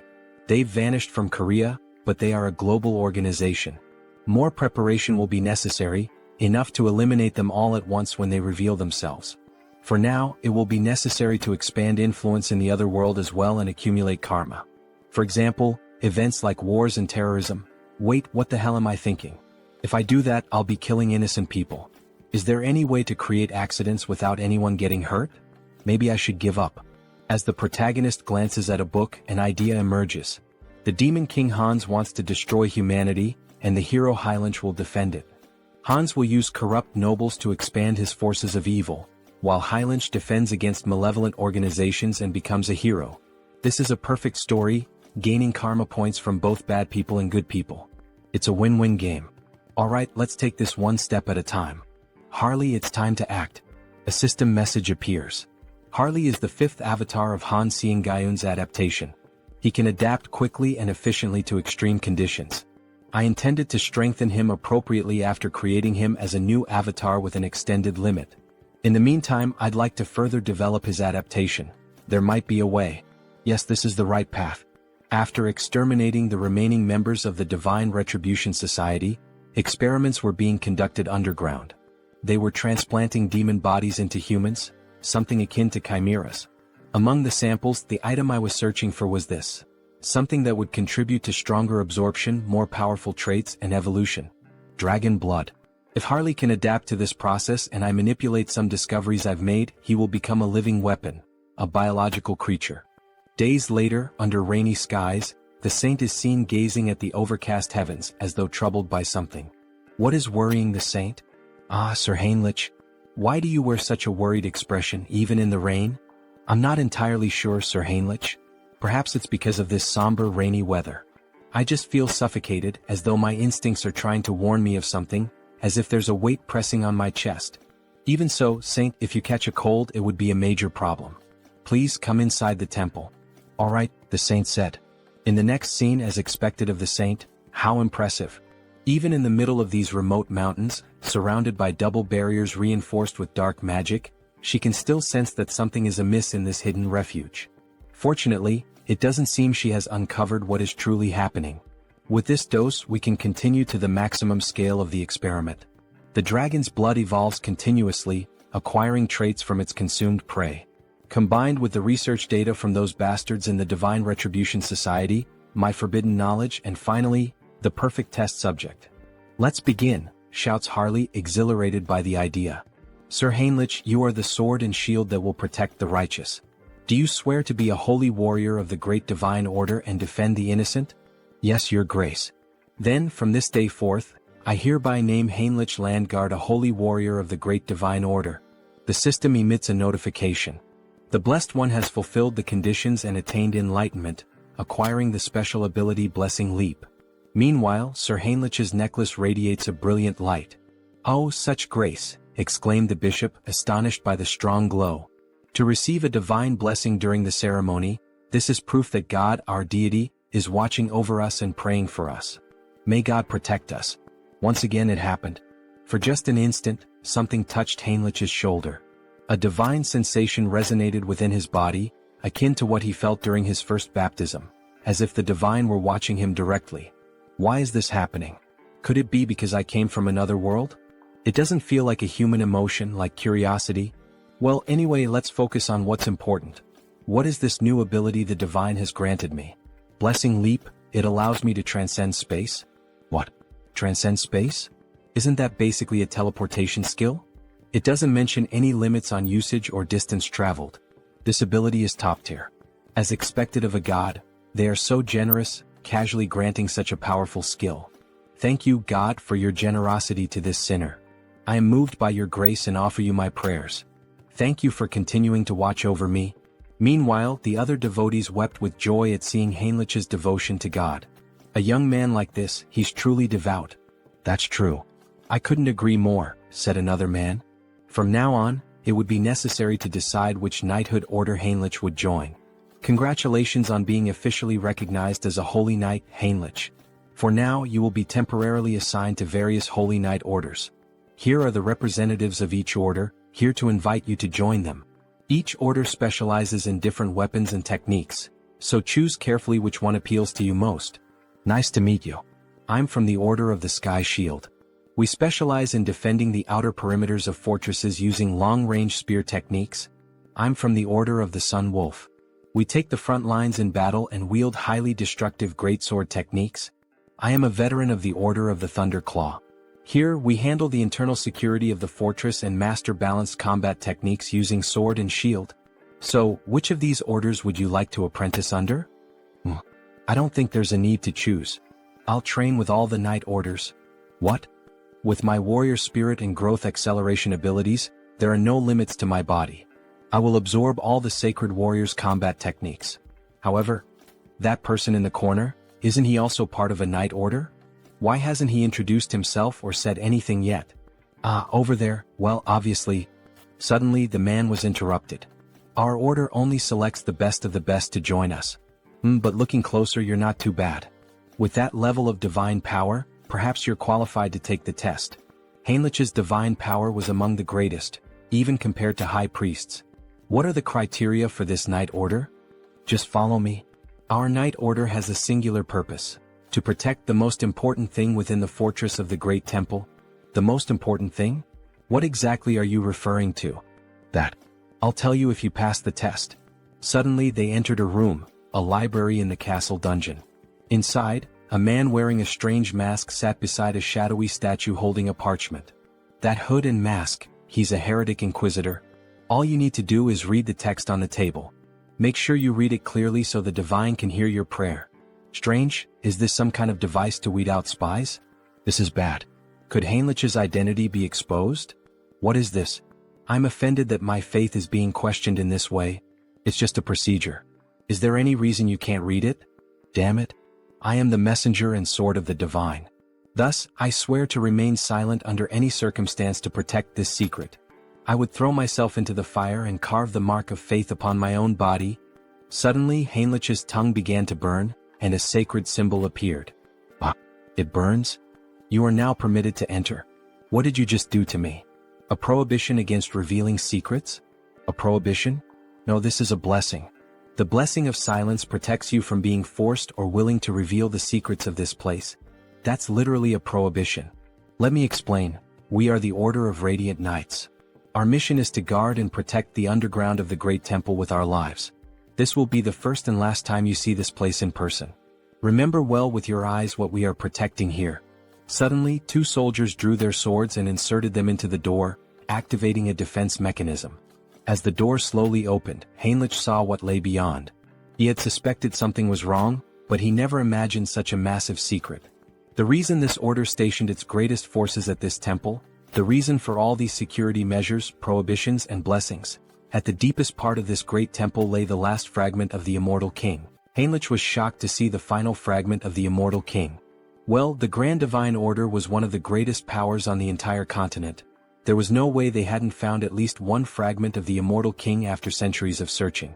Clenching his fist, Heinrich wished he could seize that fragment immediately. However, the four strongest sacred knights were guarding the entrance to the temple. Even Hans wouldn't be able to extract the Immortal King's fragment from the temple's deepest depths. Heinrich would have to think carefully about his next move. Suddenly, another knight informed him that due to the blessing placed on Heinrich's mouth, he wouldn't be able to reveal anything, no matter if he was tortured or even killed. Formally, he was stating this anyway. This fact must never be revealed to anyone. Understood? Heinrich confirmed. Don't worry, I promise that only I will know this information. Haha, the final fragment. What an unexpected stroke of luck, Hans said, laughing wickedly as he gazed at his experiment. However, Harley's condition was far more unstable than Hans had anticipated. With a worried expression, he exclaimed, "What's wrong?" Why is this happening? Everything should be working perfectly according to theory. Meanwhile, Harley was coughing up blood. He felt something boiling inside him. The dragon's blood had definitely been transfused into his body. But perhaps the power output needed to be pushed to its maximum. Hans then yanked the lever. Harley let out an agonized scream as his body began to tremble violently, smoke rising from his skin. And then he suddenly stopped moving. Harley? Did he go too far? Had he pushed Harley's super regeneration beyond its limit? If that was the case, then Hans was about to lose everything, Harley and all of his research. Screw it. It was all or nothing now. Hans made a desperate decision, injecting every last drop of the dragon's blood into Harley, praying that it would have some effect. Harley's body twitched. His eyes shot open, glowing a furious red. He let out a blood-curdling scream as his jaw contorted, transforming into something monstrous. Crimson lightning crackled throughout the room as Hans watched, frozen. And then he stopped moving again. Shit, so the experiment failed? Hans muttered under his breath. Damn it, Harley. But just as he turned to leave, a system window suddenly appeared before him. System notification.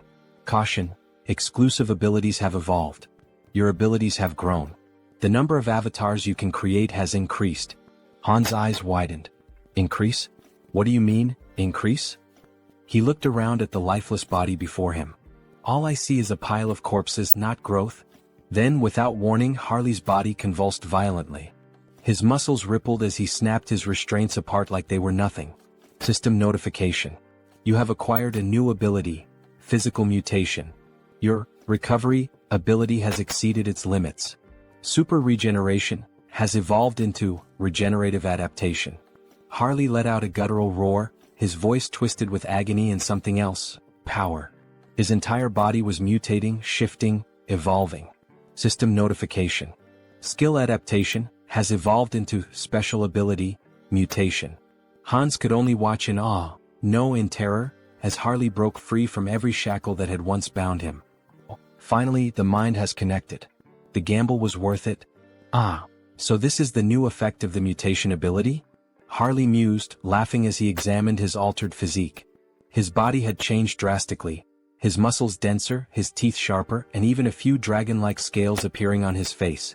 It almost feels like I've transformed into multiple species at once. Meanwhile, Hans furiously jotted down notes. The good news just kept coming.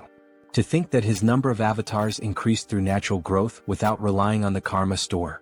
This is an unprecedented achievement. He grinned, his eyes gleaming with excitement. I'll figure out how to use this new avatar later, but before he could finish, Harley interrupted him. Should I test my new abilities? He asked, grinning wickedly. Hans smirked. Be my guest. Deep in the forest, Harley stepped into the dense wilderness, marveling at the beauty of his surroundings. His body had become a perfect killing machine, every sense razor sharp, his instincts honed to an unnatural degree. Then he heard it. A faint breath, nearly imperceptible, but his new senses picked it up immediately. A predator was watching him. A black panther lurked in the shadows, muscles tensed, eyes locked onto its prey. It pounced, a blur of muscle and claws, but Harley didn't move. Instead, as the beast drew closer, his eyes widened. Wait a damn second. Recognition struck him like a bolt of lightning. You're the same species that attacked me the moment I arrived in this world, aren't you? His lips curled into a smirk. Well then, it's nice to see you again. Crack. Before the panther could react, Harley's hand shot out, clamping around its throat with a terrifying grip. The creature thrashed wildly, but it was useless. Forgive me, but... With a single motion, he slammed the beast into the ground with monstrous force, shaking the earth beneath them. The impact alone was enough to cripple the creature, but Harley wasn't finished. His blood boiled. His strength surged. With nothing but his bare hands, he drove his fingers straight into the panther's belly, tearing through flesh with horrifying brutality. The beast let out a final, pitiful gasp, before everything went silent. To enhance the efficiency of the mutation ability, he needed to find monster crystals. More specifically, he had to consume their cores, commonly known as magic stones. It was the fastest and most efficient way to evolve. As he bit into the monster core, his body immediately began to undergo minor transformations again. A system window appeared before him. The entity has achieved enlightenment through repeated actions. Let us further solidify its concept with physical mutation. At that moment, his body visibly evolved. His muscle mass expanded, his height surged, and within moments he stood close to 2 meters tall, his physique now overwhelming and powerful. Having a large and muscular body is undeniably an advantage in battle, isn't it? Another system alert followed. You have acquired the ability, Gluttonous Feast, a new skill that allowed him to consume and digest anything with ease, ensuring that he could always eat more. But using his mutation ability had drained him, leaving him starving. Without hesitation, he tore a chunk of flesh from the dead beast with his bare hands. With this new Gluttonous Feast ability, there shouldn't be any issues if I eat this meat, right? Harley thought, drooling at the sight of it. The moment he took a bite, his body shivered.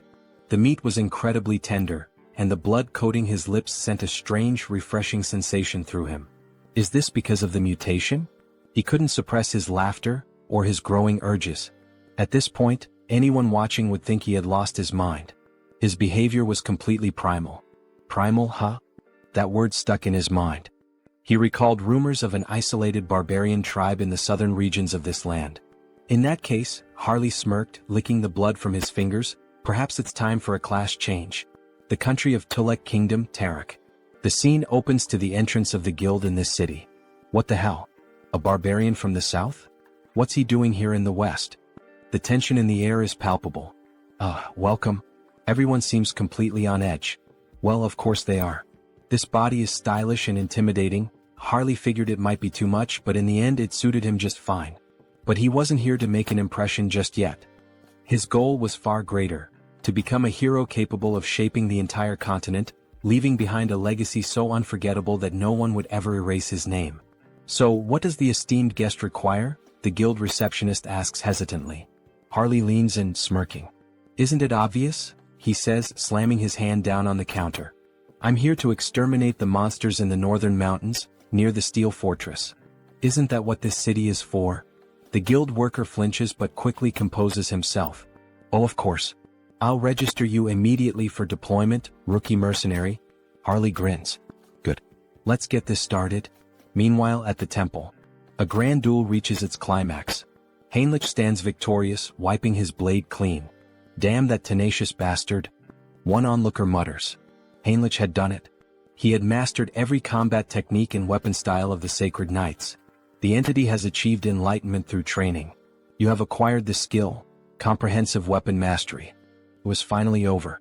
Now Heinrich could wield any weapon to absolute perfection. This experience would undoubtedly benefit all his other avatars as well. Just as he relished his victory, he caught sight of the Saintess. But something was off. She was dressed in full ceremonial robes. Why is she wearing those? What is she up to? Heinrich wondered. He approached her. Saintess, what are you doing?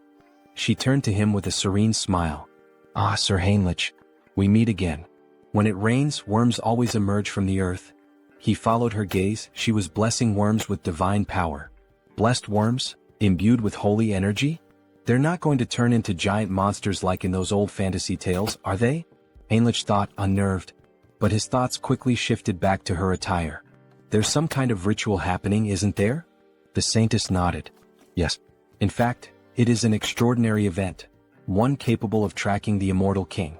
It is about to begin soon. The Immortal King? Just how powerful must this guest be, to be capable of tracing Hans? Hans, who had concealed himself behind countless layers of barriers.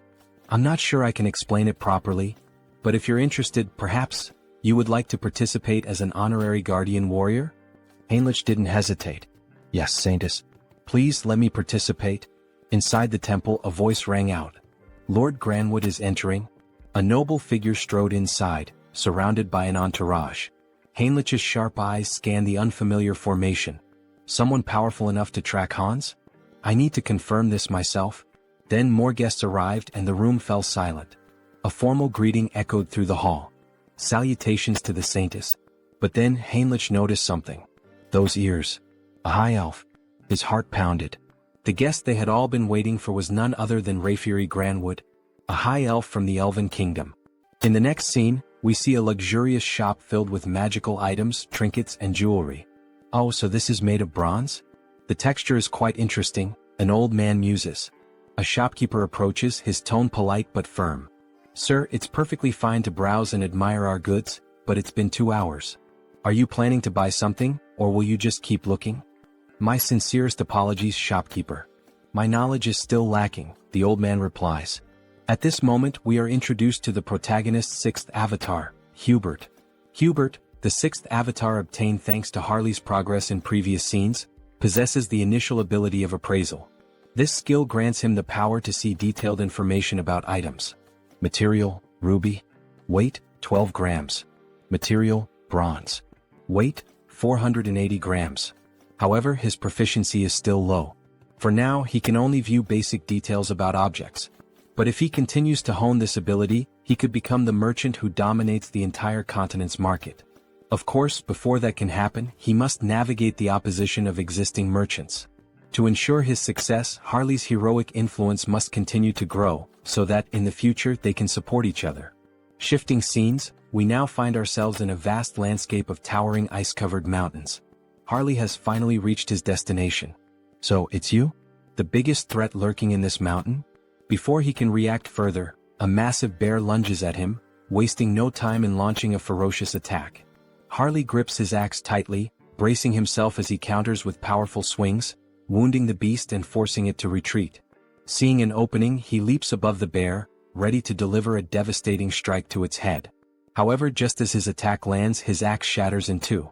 Before he can even curse the bear, a massive paw strikes him with full force, sending him flying several meters through the trees. Damn it!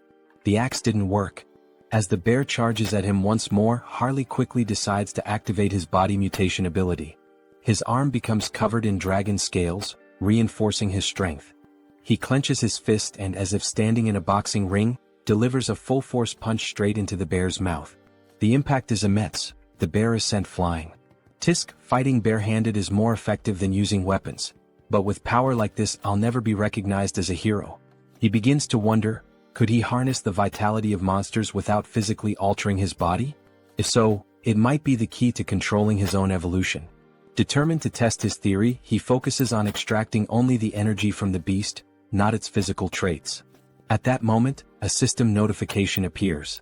The entity has met the conditions and achieved enlightenment. A special ability has been acquired, Aura. It worked. A fiery orange aura begins radiating from Harley's arm. Finally, an ability that lets him grow stronger while remaining human. But before he can fully grasp his newfound power, something approaches. A colossal monster emerges from the icy mist. Without hesitation, the creature kicks Harley, sending him skidding across the frozen ground. As expected from the northern mountains. First a bear and now an ogre? Harley smirks, cracking his knuckles. Well then, maybe this is the perfect time to test my new ability, he says, letting out a wicked laugh. The ogre stomped down on Harley, letting out a deep, guttural laugh, convinced it had finished him off. But then a firm grip. Harley was still there, clutching the monster's foot. You think this is funny? You really want to see something funny? With a smirk, Harley began lifting the ogre's leg as if he were simply doing strength training. Let me show you something amusing. With one final push, he sent the ogre off balance, then used the momentum to leap onto its back. In his hands was a new weapon, gleaming with power. As if invoking the might of a god of war, he roared, "The slumbering ogre of the forest, awaken!" And with that, he tore into the beast, carving deep, brutal gashes into its flesh. Blow after blow, he cut it apart, reducing it to nothing but lifeless remains. As he stood victorious, his gaze shifted toward his new axe. With this, I will become a hero. But then, a foul stench filled the air. A scent both revolting and strangely nostalgic, like the rotten musk of a neglected wound. Harley turned toward the source, deep within the forest. From the shadows, two armored legs stepped into view. So, it was you all along. Oath of rebellion. Harley's voice was cold, calculating. I don't know what you're scheming in a place as remote as this, but it's obvious who you are. His grip tightened around his weapon. And I'll make sure to tear out the roots of this corruption before it spreads. With a burst of immense speed, he lunged forward. Meanwhile, in a distant, more refined setting. Exquisite. This tea is truly exquisite, said the elf, his tone filled with satisfaction. We are deeply grateful for your warm hospitality, Saintess. The woman smiled, honored to hear such words. It pleases me to know the tea suits your taste. Our great divine church also sincerely appreciates your presence here. The newest ally of the church was not just any elf. He was a high elf. Hailing from the kingdom of elves on the continent of Enamel, a land where the elves revere the world tree. Though their faiths differed, the great church of the supreme god and the elven kingdom had long recognized one another, maintaining a steady exchange of knowledge and culture.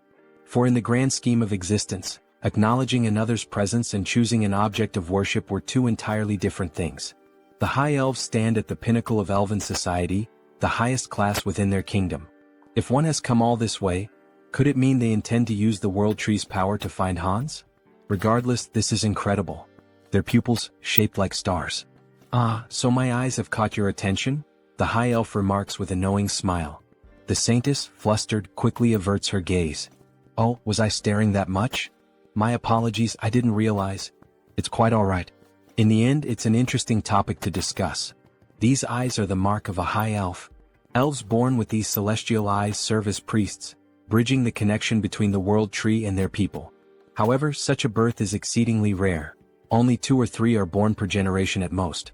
And even then, most of them have been elderly in recent times. That is why the birth of a new high elf is an event of great urgency and hope.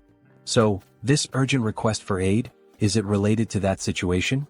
Correct, the high elf affirms. A divine revelation was received not long ago.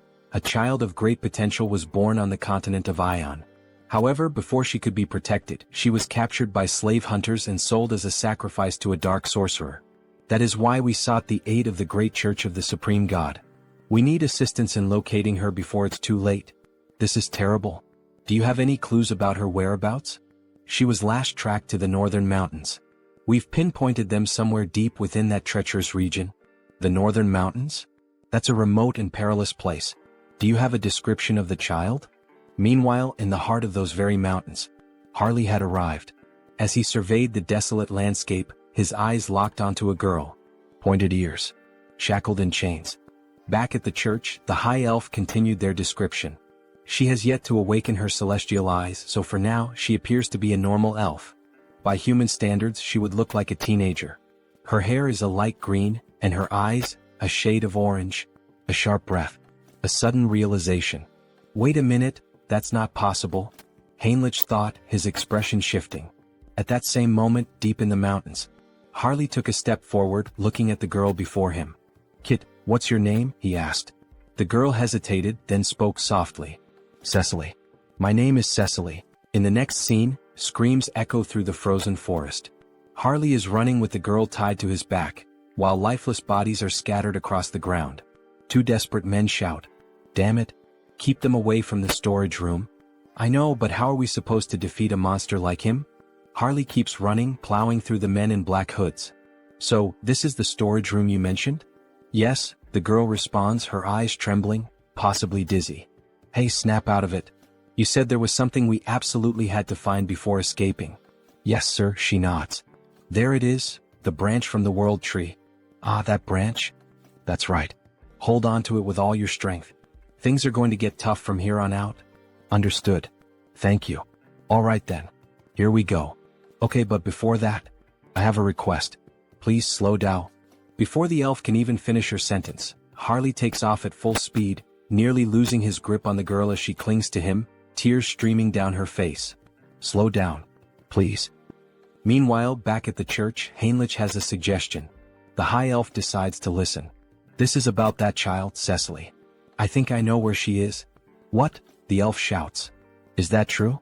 Do you know some kind of blessing that allows you to track specific individuals? No, not exactly like that, but I can sense her presence. Sir Heinrich, another guard exclaims.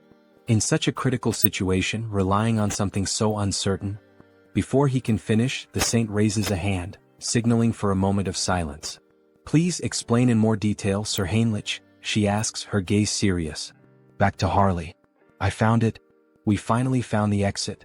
That bastard is escaping with it. Call it, now? Yes, sir. One of the men blows into a flute. Suddenly, Harley and the girl feel the ground tremble beneath them. And then, bursting from the earth, a massive worm emerges, just like the one Heinrich feared, one that could grow stronger through the saint's divine power. Well, no choice then.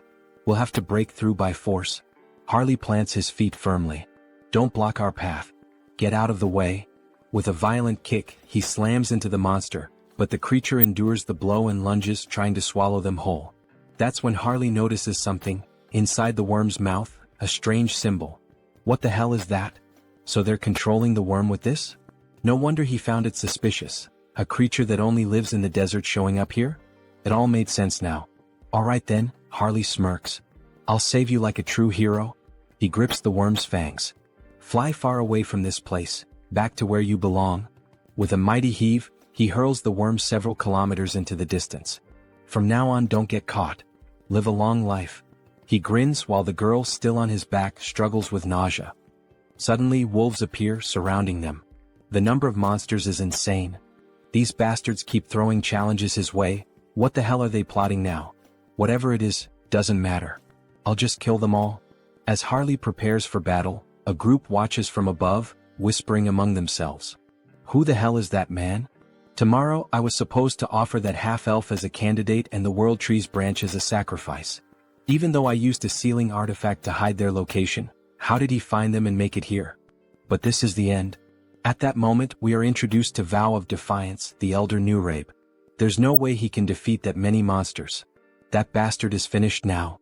Just as a wolf lunges at Harley, he transforms his arm. Scales erupt along his skin, shattering the wolf's teeth upon impact. Their numbers are overwhelming, sure, but Harley crushes one of the wolves with his bare hands, extracting its magic stone. As he consumes the crystal, his stamina becomes limitless. Then his body begins to change. Fascinating. Even though he has perfect control over his body, it still feels as if he's moving on instinct. His form shifts, he transforms into a werewolf-like beast. Fighting alone. Feasting alone. And with a deafening roar, he asserts his dominance.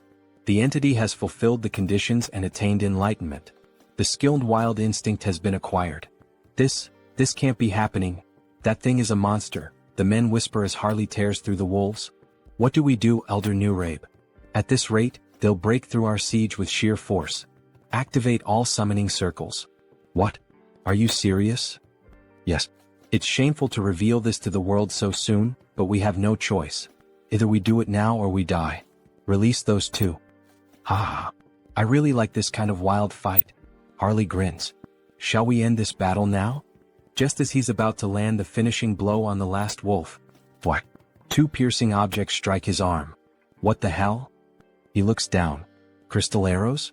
Then the arrows dislodge themselves from his body and return, floating back into the hands of a figure gripping them tightly.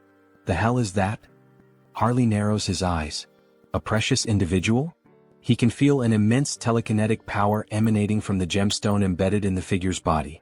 Before he can react, another monster descends from the sky. Sir. Above us, be careful, the girl shouts. The beast crashes into the ground with immense force. You won't take another step, you filthy half-breed? It grips a sword engulfed in flames. Harley scoffs. So now we even have demons in the mix? But brute strength alone won't be enough to defeat me. As Harley roars and prepares to strike back, another crystal arrow is fired.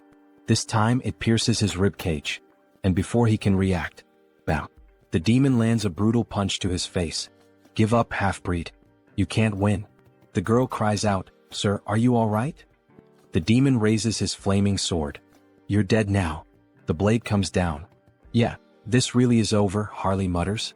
Even a demon is capable of speaking the truth. Then, a blinding light bursts forth from the heavens. It shines intensely between Harley and the demon. What? Where is this overwhelming holy power coming from? Harley smirks through the pain. You got here just in time, Heinrich. Going back to the past, my lady. Are you really going to believe in a theory and an uncertain feeling in such an important situation? How can you say something like that? Sir Heinrich is someone the church can trust wholeheartedly, but he has never been blessed with divine favor for exploration.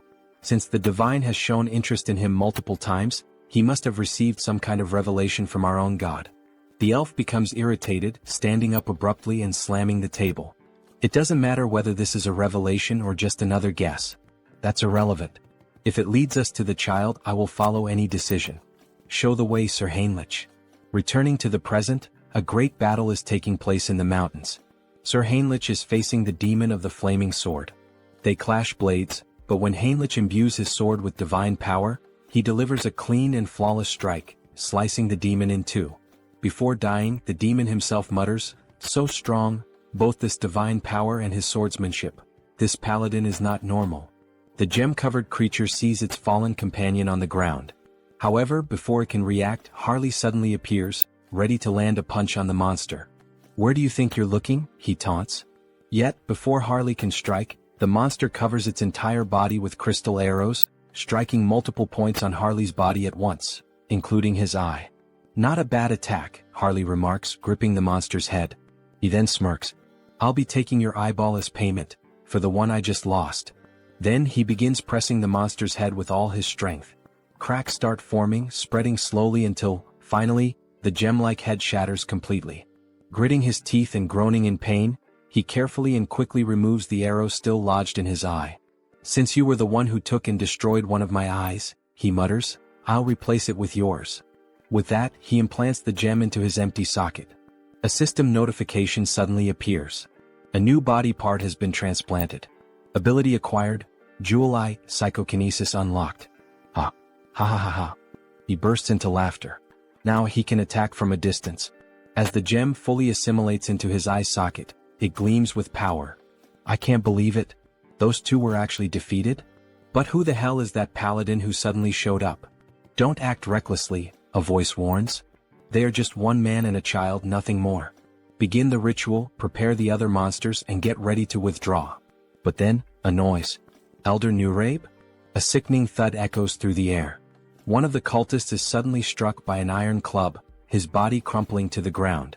"I'll crush your skulls, you bastard heretics." Paladins charge in on horseback, roaring their battle cries. "The Holy Knight Order." "Damn it," one of the cultists panics. "Elder Nurabe, what should we do? Should we start preparing the teleportation spell to escape?" "Screw that," Nurabe growls. "There's no turning back now." Gripping the arm of one of his devoted followers, he begins the ritual. One by one, their souls are drained, their lifeless bodies collapsing to the ground. With a wicked smile, Elder Nurabe offers up every last soul as a sacrifice. "Descend upon us, incarnation of greed." Then, a massive pentagram begins to form. "Burn them all," the elder commands as he completes the ritual, his voice laced with eerie finality. Slowly, something monstrous begins to emerge. "Reduce them to ashes." But before the creature can be fully summoned, a radiant light pierces through the darkness. A divine force, so overwhelming, so absolute, strikes directly at the demon, annihilating it before it can even materialize completely. "Forgive me, but the only thing burning today will be you, heretic." With those words, the paladin invokes the light once more, this time beneath the elder's feet. A massive explosion erupts at the mountain's peak, so powerful that even those far below hear its devastating impact. "Looks like things are just about wrapped up here," a voice calls out. "Hey kid, you can stop hiding now. Come on out." Shaky footsteps. A hesitant voice. "That was terrifying. Suffocating. I feel like I'm about to throw up." "Ah, that just means you're healthy," Harley chuckles. "As long as you're not hurt, that's all that matters." The girl lets out a small, relieved laugh. "Sir Heinrich, it seems we arrived at just the right time, all thanks to you." "Thank you." Sir Paladin Tuscan, Heinrich greets in return. But the high elf standing nearby seems troubled. "You were absolutely right about the location, Heinrich. But, how did you know the girl would be here?" "I'm not sure," Heinrich admits. "I just knew." Then, suddenly the elf calls out. "Lady Cecily." For the first time he lays eyes on her, his voice filled with emotion. "It is an honor to meet you at last, Lady Cecily." He kneels before her, his expression solemn. "I am Rayfury of the Elven Kingdom." Cecily looks at him, confused by the formal greeting. Harley watches closely, analyzing the situation. So this is the gaze of a high elf. "Ah, I'm truly glad you were able to reunite safely with your kin," Harley says. "It was an honor to help you as a warrior, Cecily." Cecily smiles warmly. "All right. Thank you so much, warrior." The elf then turns to Harley. "How could I possibly repay you for protecting Cecily?"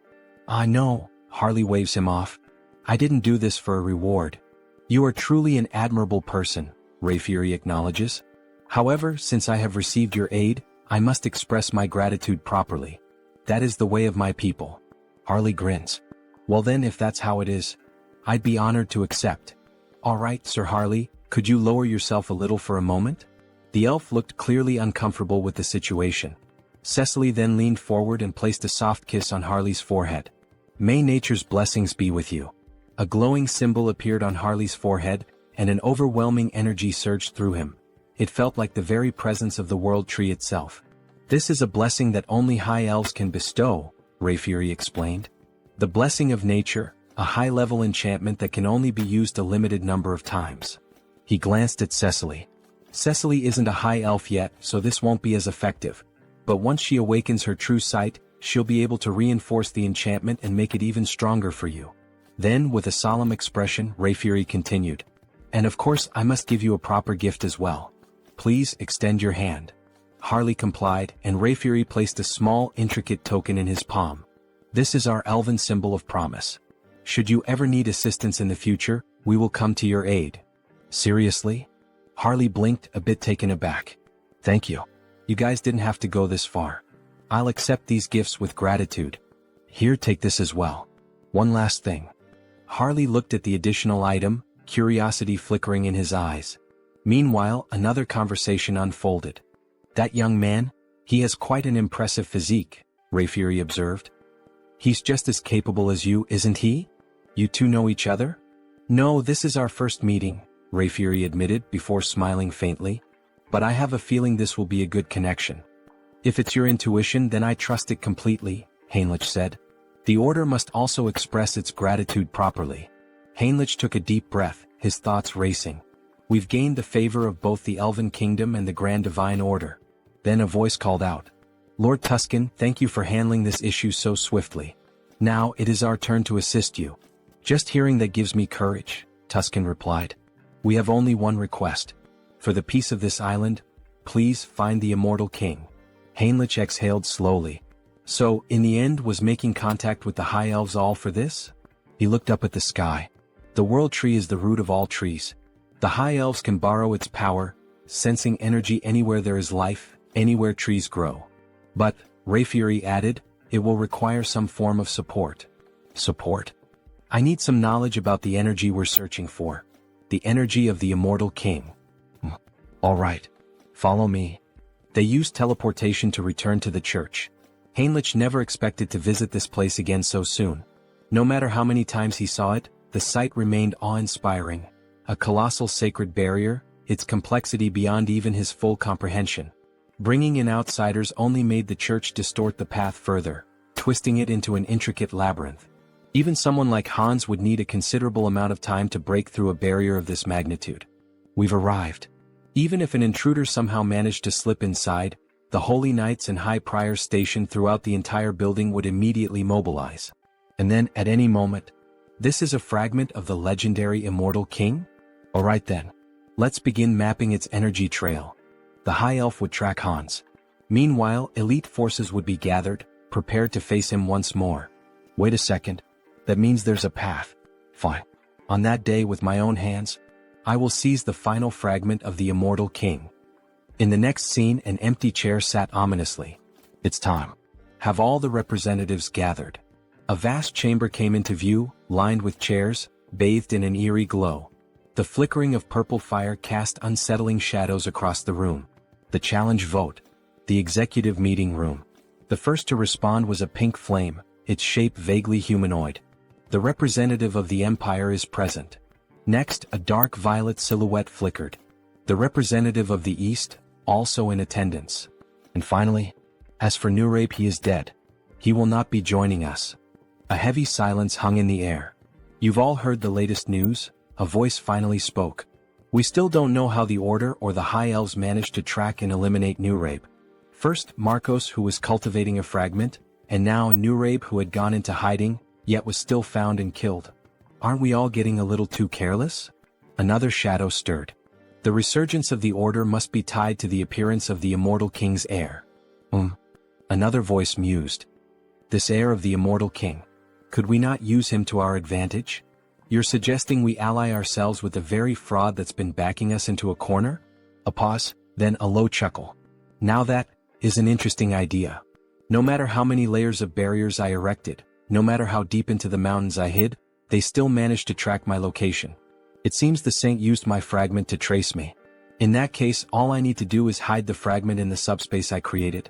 But the moment I tried to send it in, it was repelled back. Damn it. Did I fail? It seems this fragment won't enter a normal subspace.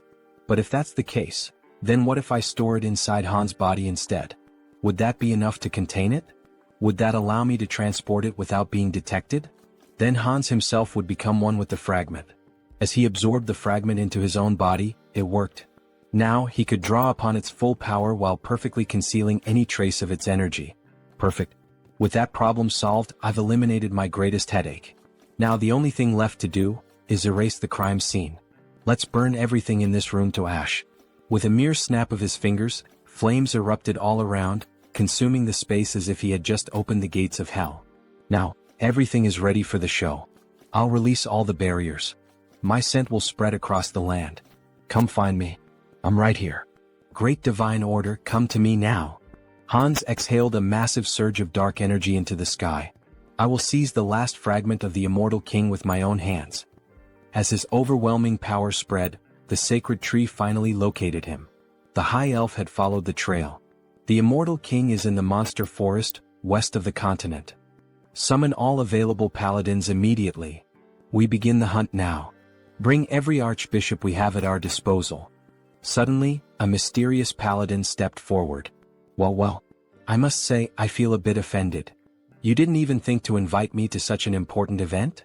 I've already heard the essentials. Paladin Pyrii from the Great Temple of Geron will be joining you. Cardinal Pyrii, one of the most powerful figures of the Great Temple of Geron. His presence was reassuring. This expedition was composed only of the strongest. Archbishop. This time, I will go, the saint declared firmly. That won't be necessary, saint. But even the cardinal is going.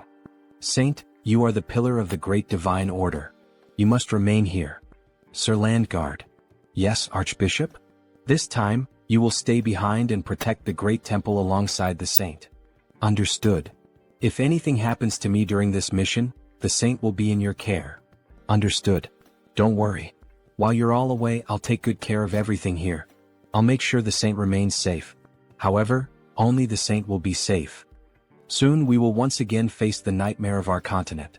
But in the end, a nightmare is nothing more than a dream. For the divine watches over us and protects us. For the peace and salvation of all. For the peace and salvation of all. The troops began to march toward the church's teleportation gate. As they departed, the protagonist and the saint stood in silence, watching them go. Don't worry so much, saint. I'm sure everyone will return home safely.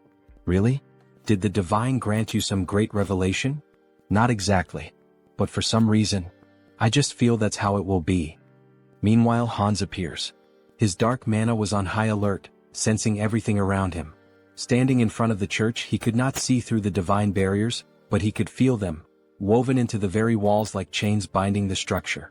Even if he used a skill to bypass them, the internal barriers would still remain. In that case, I'll force them out of my location. And buy some time. Raising both hands, Hans unleashed several spells into the night sky. They burst into the air like fireworks. A midnight display of destruction. The hell is that in the sky? A guard shouted. Another turned eyes wide. Look down there. We're under attack. Sound the alarm. Call everyone. From the shadows, an undead legion began to swarm toward the church. Meanwhile, deep in the forest, under the cover of night, this is getting complicated. We've searched every inch of where his presence was detected, but there's nothing here. The high elf refused to believe it. He was certain this was the place. If Hans had moved, the world tree would have warned him. But wait, could he have realized he was being tracked? Did he set this up to mislead us? Everyone returned to the great temple immediately. That's an order. This is his trap. It was all a distraction. By the time they returned to the church, it was in ruins. Bodies of soldiers, skeletons, and undead littered the ground. And standing there, waiting for them, Hans. Finally we meet. The last fragment of the immortal king. The time for the immortal king's resurrection begins now. With those words, Hans began to absorb the final fragment into himself. Move quickly. The bell is ringing, signaling that they are under attack. The undead are advancing. Move fast. They seem to be in serious trouble now. Well, good luck to them. Heinrich has been assigned to guard the garden, so all he has to do is wait and then slip in unnoticed while Hans takes care of the rest. Everyone move in this direction, a soldier shouts. Don't stop, hurry. However, Heinrich is starting to feel uneasy. There are more of them than he expected. He sees several paladins, warriors, and other people he has never encountered before. Well, in any case, they still don't know that Hans has already reached the depths of the dungeon. They will be too preoccupied with the undead both outside and inside the castle. But then, someone appears above Heinrich, something almost angelic. The figure begins to speak. Everyone listen. The undead outside the castle are merely a diversion. The heir of the immortal king has already reached the depths. Head to the sealing chamber, all of you. Heinrich is stunned. Who the hell is this person? Wait, that's an inquisitor. How the hell did they figure out our plan so fast? Damn it. Heinrich dashes toward the soldiers. He must intervene before this turns into a complete disaster. If they get there quickly, Hans won't be able to retrieve the last fragment of the immortal king. The ceiling begins to crumble bit by bit. The saint looks on in shock. She cannot believe it. How did an intruder manage to reach the sealing chamber without anyone noticing? Are you telling me that they, the enemy, teleported into our temple? She questions. That part, we don't know yet, someone replies. The saint begins to panic. The immortal king was this close all this time and we didn't notice? All because I wasn't good enough to sense his presence or track him. Oh my god, this is all my fault. So many lives will be lost because of my failure. If the immortal king truly comes back to life once all the fragments are reunited, what the hell can we do? Nothing. Tears stream down her face as she cries. Any apology we give will be too late after so many lives are lost. Then a soldier speaks to her.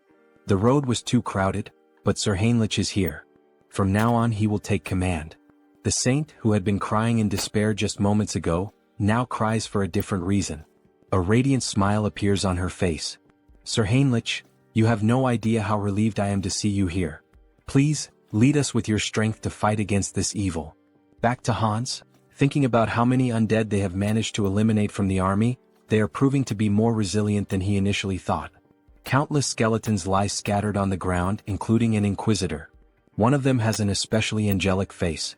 Malcolm was no ordinary opponent. He was like an elite boss. Rest well, Malcolm. You fought so bravely.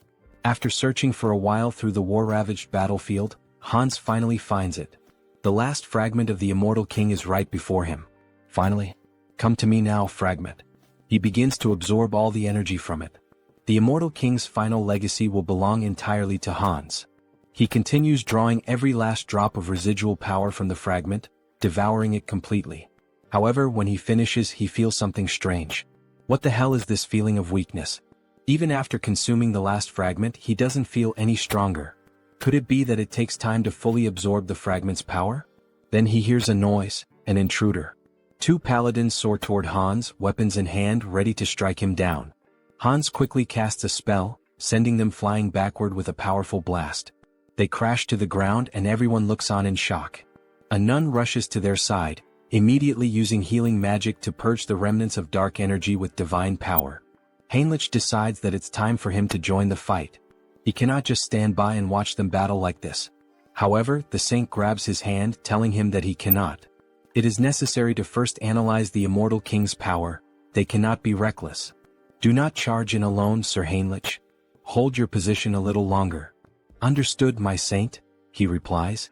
Inside, Heinrich is in turmoil. His entire plan was to buy time by pretending to fight Hans. Give up, lackeys of the order. The fragment is already mine, fully and completely absorbed. Behold my power. Hans declares as dark energy surges through the entire chamber. Do not listen to him. Keep attacking, attack with all your might, someone shouts. Hans knows this battle would be much easier if he simply unleashed his full power on them. However, he cannot take the lives of the innocent. Suddenly, radiant swords rain down from the sky, striking him directly in the chest and left shoulder. This attack, could it be the saint's enchantment? It is incredibly fast and powerful. The saint's expression is deadly serious. If Hans had not instantly boosted his regeneration, he would have been in real danger. If he wants to avoid casualties, he cannot afford to prolong this battle. He decides his next move, he will bring down the command tower first. Without hesitation, he unleashes a barrage of spells, aiming to strike the saint and everyone else at once. How dare you attack our saint? Is he reacting at this speed? Not only did he block my attack instantly, but he is also counterattacking without hesitation. They are moving with absolute confidence, as if certain that he won't bring them down. Is someone among them reading my strategy and relaying it? Maybe he should take a look inside their minds. Then one of them questions, "Where do you think you're looking?" Hans is affected mentally. That means he still hasn't fully absorbed the power of the fragment, the saint observes. Everyone stay alert. This is our chance, we can do this. She conjures several beams of light against Hans while, at the same time, the warriors charge at him with full force. They are trying to overwhelm him with enchantments and sword strikes simultaneously, preventing him from regenerating. Such an obvious maneuver. Hans quickly casts a barrier, sending one of the warriors flying backward. "Go ahead, let's see if you can block this next attack as easily," another warrior shouts. "Are you seriously trying to provoke me with such a slow strike?" Hans sneers. He then summons a spectral hand, binding magic, trapping the soldier as if inside a cage. Damn it! How the hell did this happen? How is he reading every single one of our movements now? He shouldn't be able to block psychic intrusion. "Forgive me, senior?" One of them speaks hesitantly. Since Heinrich couldn't help, he must have read the plan from his mind so that Hans would know what was coming. If it's come to this, then the soldier is. However, he is cut off by Hans's laughter. "It's too late, you poor fools. You were too slow." Inside him, the fragment of the immortal king, finally, has completely fused into one. A vision appears as if a heart is pulsating violently. Hans begins to laugh uncontrollably as the atmosphere grows heavier and denser, thick with the overwhelming energy surging from within him. No, this energy. The saint stands in shock, unable to comprehend what is unfolding before her. Sir Heinrich, however, cannot hide the joy on his face. This can't be happening. The saint stands frozen, unable to react, before tears begin streaming down her face. We were too late. The immortal king is truly coming back. We see Hans slowly beginning to transform. You dogs of the order, tremble in fear. System notifications start to appear. You have experienced death, overcome it and conquered it. You have now transcended. Achievement unlocked. He has returned. The immortal king. The calamity of the sidereal dimension. The immortal king. Quickly. We're almost at the sealing chamber. We need to support her holiness immediately. However, as soon as the guards rush into the room, they are struck speechless by what they see. That figure. Could it really be the immortal king? Is it truly him? Are we already too late? Hans stands before them in a new form. He appears more human now, his body no longer just bones but covered in flesh, yet undeniably more powerful than before. We still have time. This is a sacred space that suppresses the immortal king's power. We will sacrifice our lives to stop that demon right here. Sir Pion. Everyone get ready. We attack together. You truly believe you can stop me? Hans scoffs. Since you cannot see the status window, it's easy for you to fall for such delusions. Achievement unlocked. Rewards, grants immunity to instant death. Special abilities Decayed Heart and Immortal have evolved into Immortal Heart. Hans has truly become a mystical being, now even capable of escaping death itself. He is invincible. Very well, come at me, all of you. Let me show you the power of the immortal king. He places his hands over his eyes and activates the Eye of Darkness ability. All the soldiers are instantly ensnared by it. With just a glance, he instills overwhelming fear and confusion in his enemies while also exerting control over lower-ranking demons.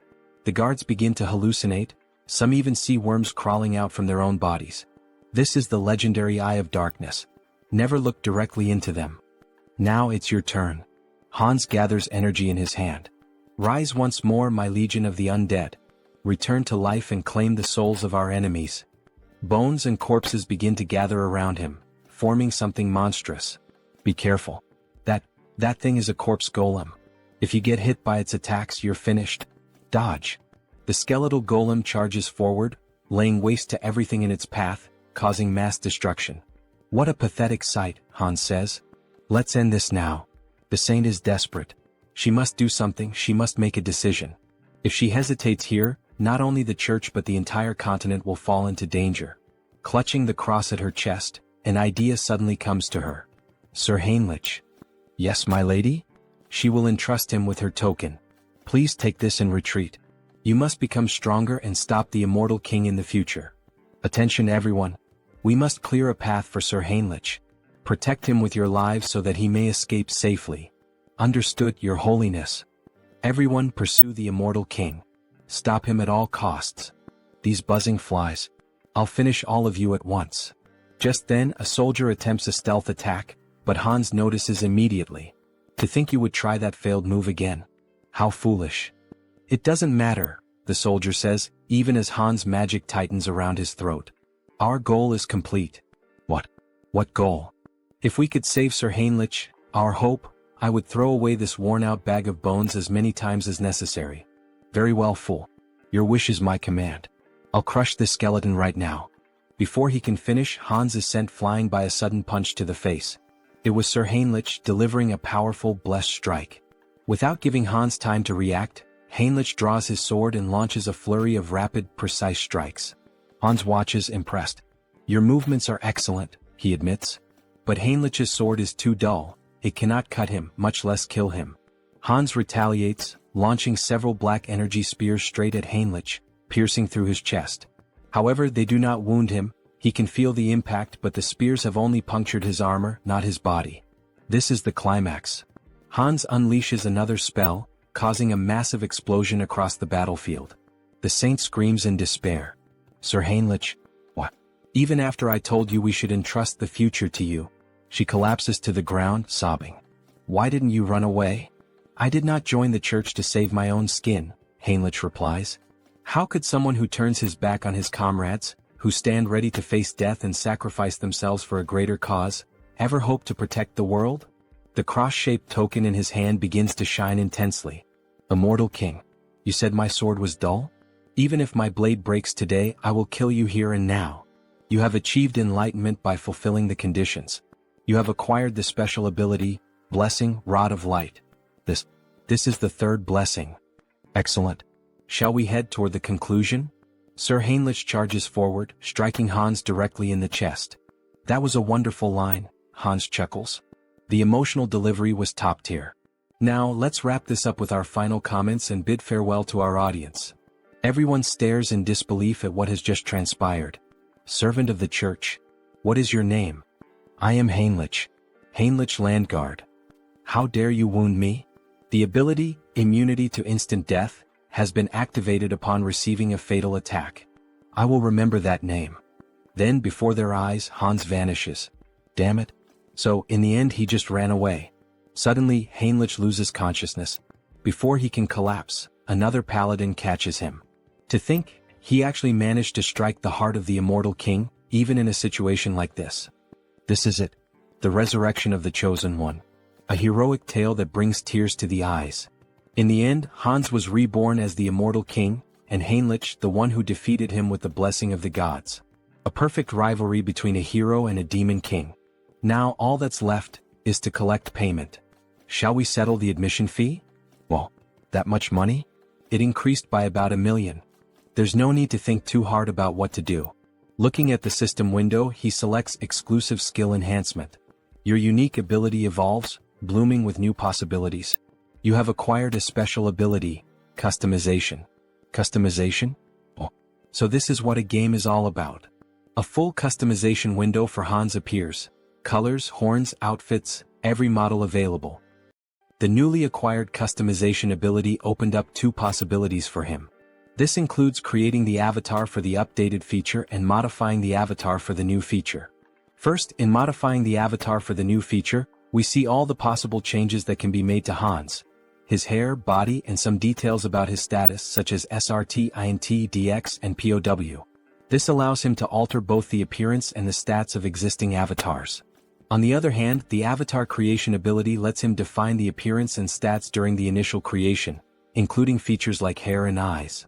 Above all, the biggest difference in this category is the gender selection option, which allows him to choose between being a man or a woman.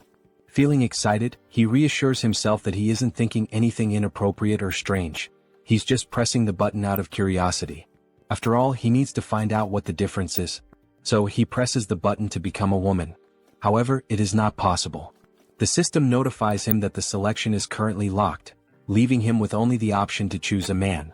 However, a new option appears. And what is this below? Media selection.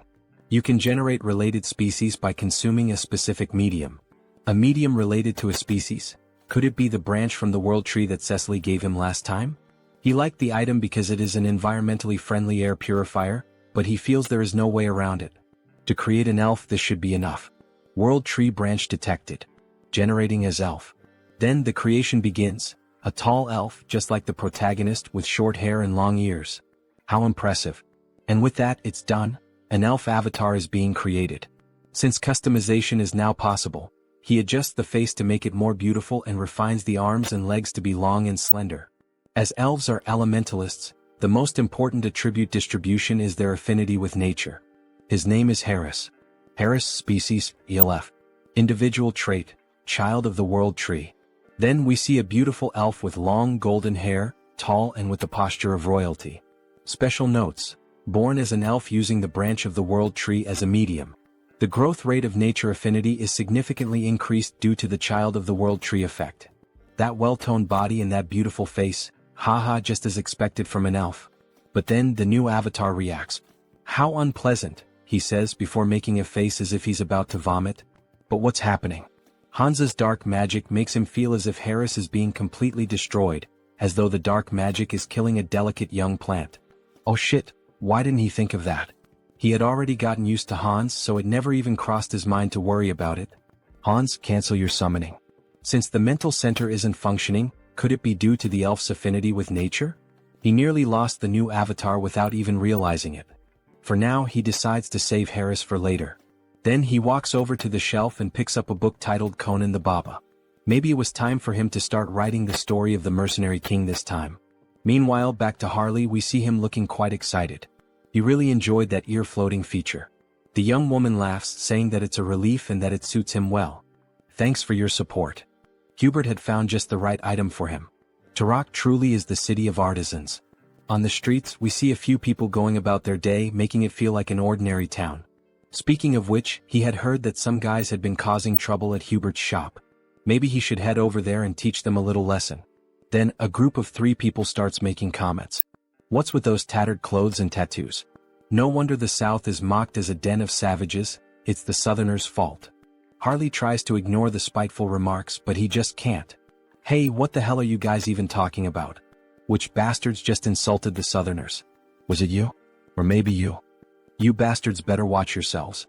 I'll knock some sense into you. But when one of them swings at Harley, the wooden club shatters the moment it makes contact with his arm. That idiot. He just broke his own weapon against nothing but Harley's body in bare hands? Harley starts thinking. He would say that's pretty rare for this avatar. Ha. All these guys must be true Southern warriors. Tattoos, strong bodies, fierce gazes. That just means he needs to live among them and start building relationships. The great hero of the South and his closest companions who support him. In other words, he might actually become a true Southern warrior. Anyway, hurry up and dress properly. That kind of outfit should only be worn during traditional festivals. People don't wear things like that nowadays, do they? Harley asks. The other man becomes extremely irritated. That bastard, he can't stand hearing another word from him. He then challenges Harley to a traditional Southern duel, striking a culturally significant stance. Oh, a duel in the Southern style. Their tradition is to fight with bare hands, right? Sounds good, but there's one condition. All 3 of you come at me at once. They don't seem to believe what they just heard. You want all 3 of us to attack you? Are you insulting our honor? Fine, then 2 of you can come at me. The third should help the 2 who'll end up on the ground. As he makes this threat, his eyes take on a psychotic gleam, as if he's about to beat the 2 of them half to death. Alright, come at me now, you cowards. Try to take me down. Then the sounds of impact echo through the city, leaving a trail of destruction. 2 of them are lying unconscious on the ground while the last one, still standing, mutters, "That bastard is insane, unbelievably strong. He's not a Southerner. With that level of skill, how is it possible that you don't have a single warrior's mark?" Right, those marks were a thing among Southern warriors, weren't they? How should he make this up? Brothers, I am a Southern warrior. But there's a story behind why I have no marks. What do you mean? It all started 20 years ago. A duel was held to determine the next chief of their tribe. The scene shifts to an arena, where 2 warriors battle while the rest watch from the sidelines. Harley's father, the strongest warrior in the tribe, won the championship, earning the admiration and praise of every member present. "Congratulations," said the king. "As per tribal tradition, you will be granted one wish. Speak, what is your desire?" His wish had already been decided from the very beginning of the tournament. I will not marry the chief's daughter. What? Everyone was stunned. Outrageous. How dare you make such an absurd request? Explain yourself. Well, he had a good reason for making that request. The reason was, she and he were bound by blood as siblings. What? She is left speechless. Father, are you really going to let someone who speaks such nonsense go unpunished? My deepest apologies, my dear daughter. However, everything he said is true. You are not my biological daughter. I adopted you a long time ago. Guards, kill this insolent fraud. Dear, he will buy us time, so run away quickly. At that time, his mother was pregnant with him, which is why she couldn't help his father fight. His father bravely fought alone to protect his wife and unborn child. But he fell heroically, holding back the tribe's warriors. His mother managed to escape her pursuers and hide in a secluded cave, where she raised him. However, even his mother passed away recently due to illness, and that is why he has no warrior's marks. All three men begin to weep. How could such a tragic past exist? They apologize for misunderstanding him. He is a true Southern warrior. He never expected such a sorrowful backstory.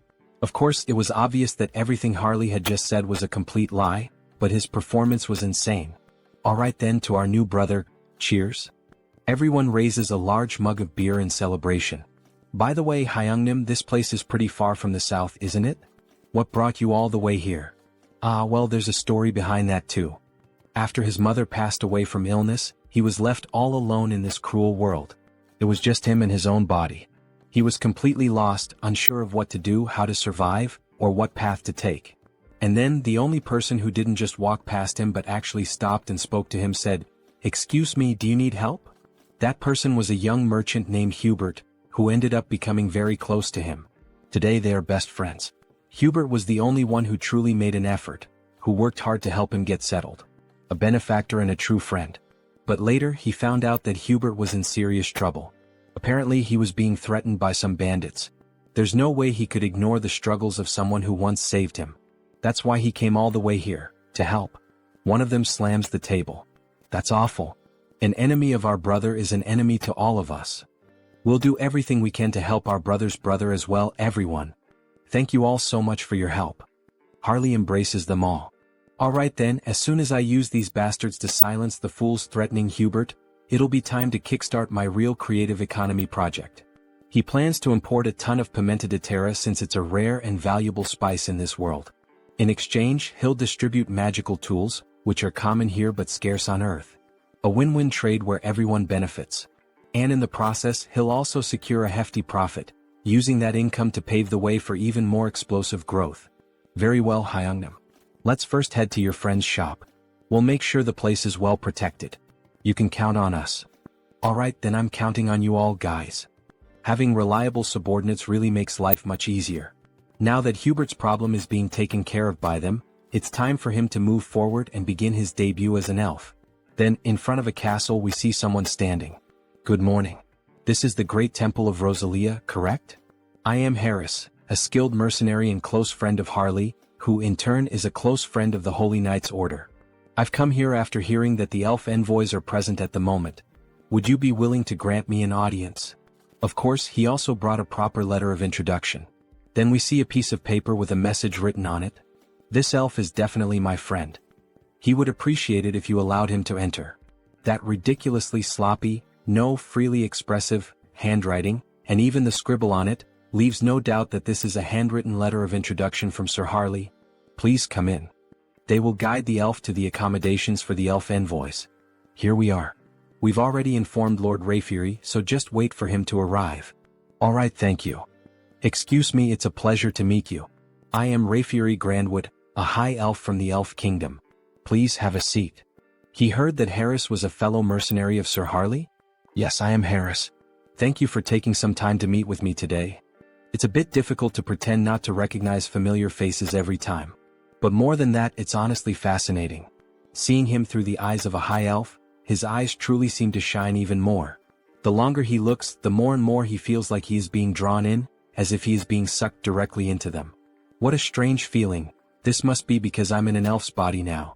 He knew that Harris is a close and dear friend of Sir Harley, seeing him wear the bracelet that he gave him.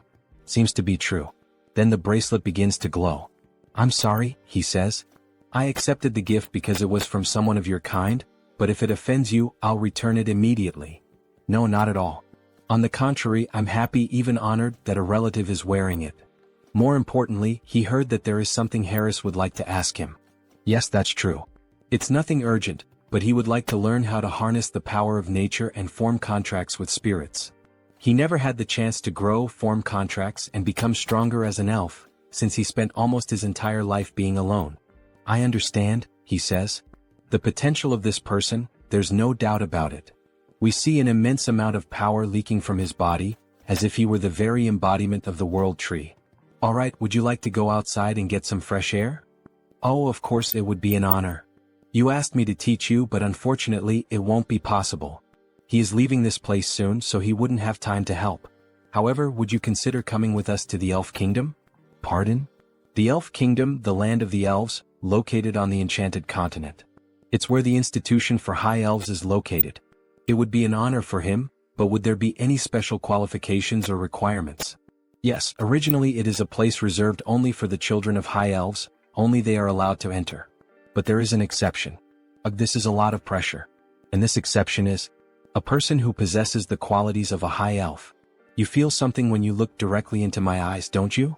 Look directly at me now. Is happening again, this sensation, what is it? It feels like he's being pulled in, as if he's being sucked into them. Where is this place? Is it some kind of mental realm like the one where he fought against the Society of Divine Retribution? No, the energy here is much purer and cleaner than in that place. Then something catches his attention. He doesn't believe what he's seeing. Could it be? A beautiful elf with pink hair? Could that be the elf goddess? No, is that the world tree?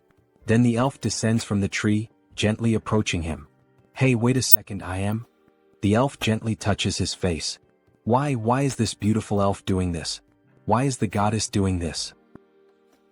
Oh, poor child, come to the realm of the elves, says the beautiful elf, speaking in a strange language as she gently strokes Harris's face. Then she vanishes right before his eyes. That leaf, that aura. Is she the world tree itself? More importantly, what did she even say?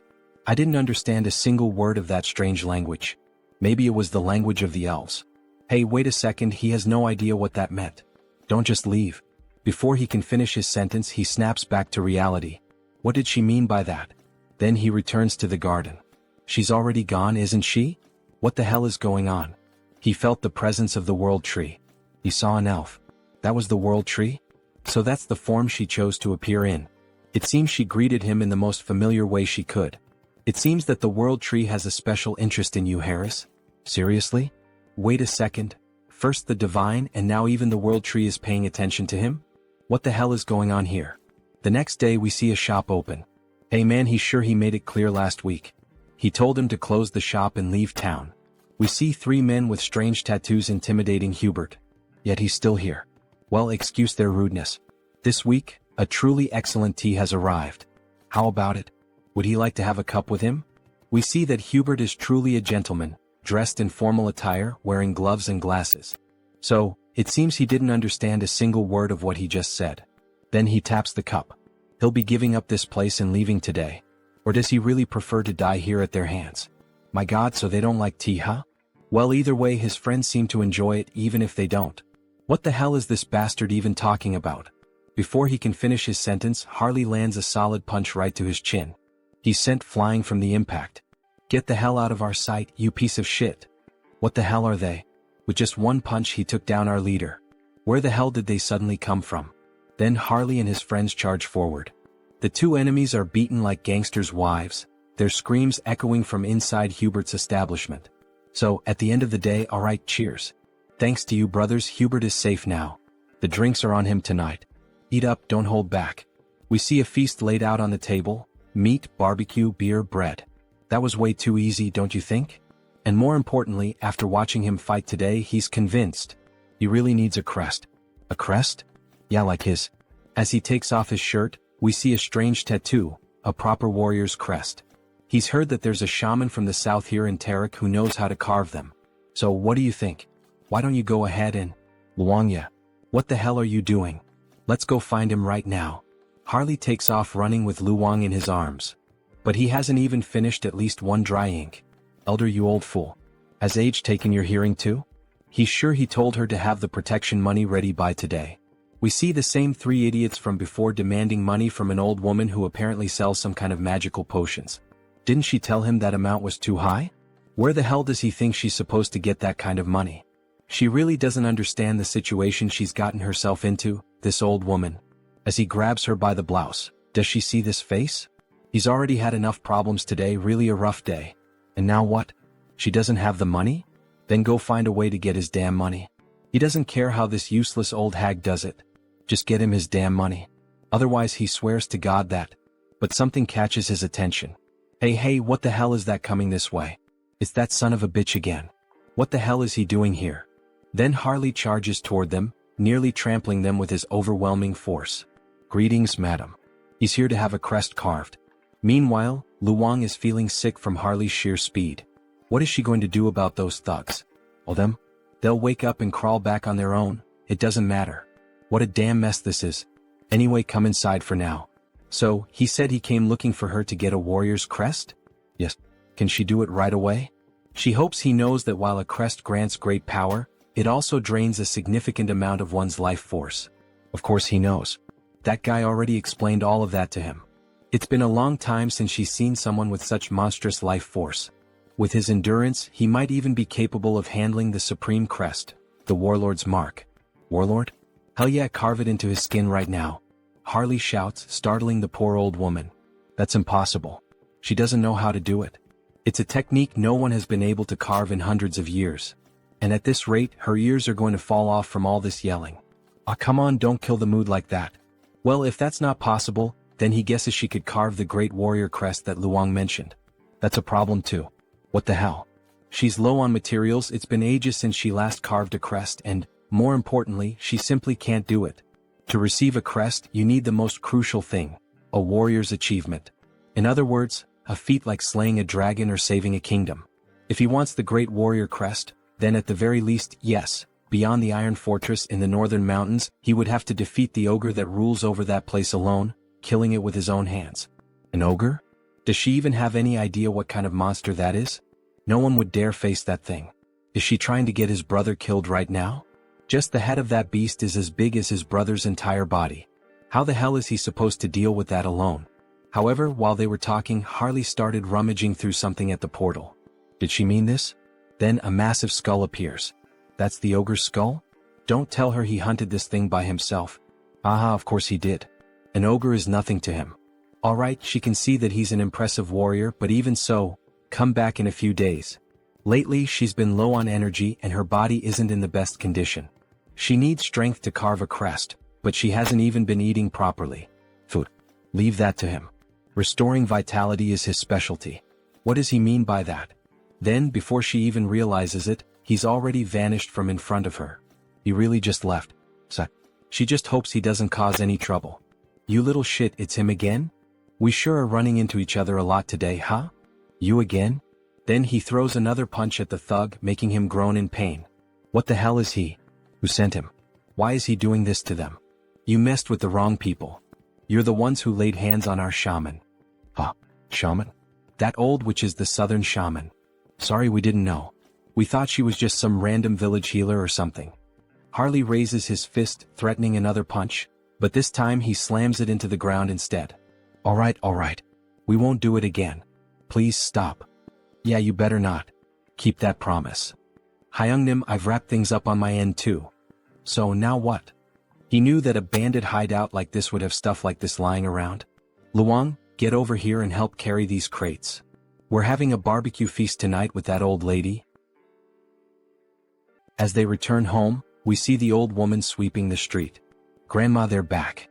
She is surprised by their sudden return. My God, what the hell is all that in their hands? What did she mean by all that? It's all meat and alcoholic drinks, to eat and drink together. So what did she think? Isn't that enough for Grandma to eat, recharge and stay healthy? Then we see a flashback as if Harley were another young man. What a shame. If her son were alive, he would be the same age Harley is now. At her age, meat?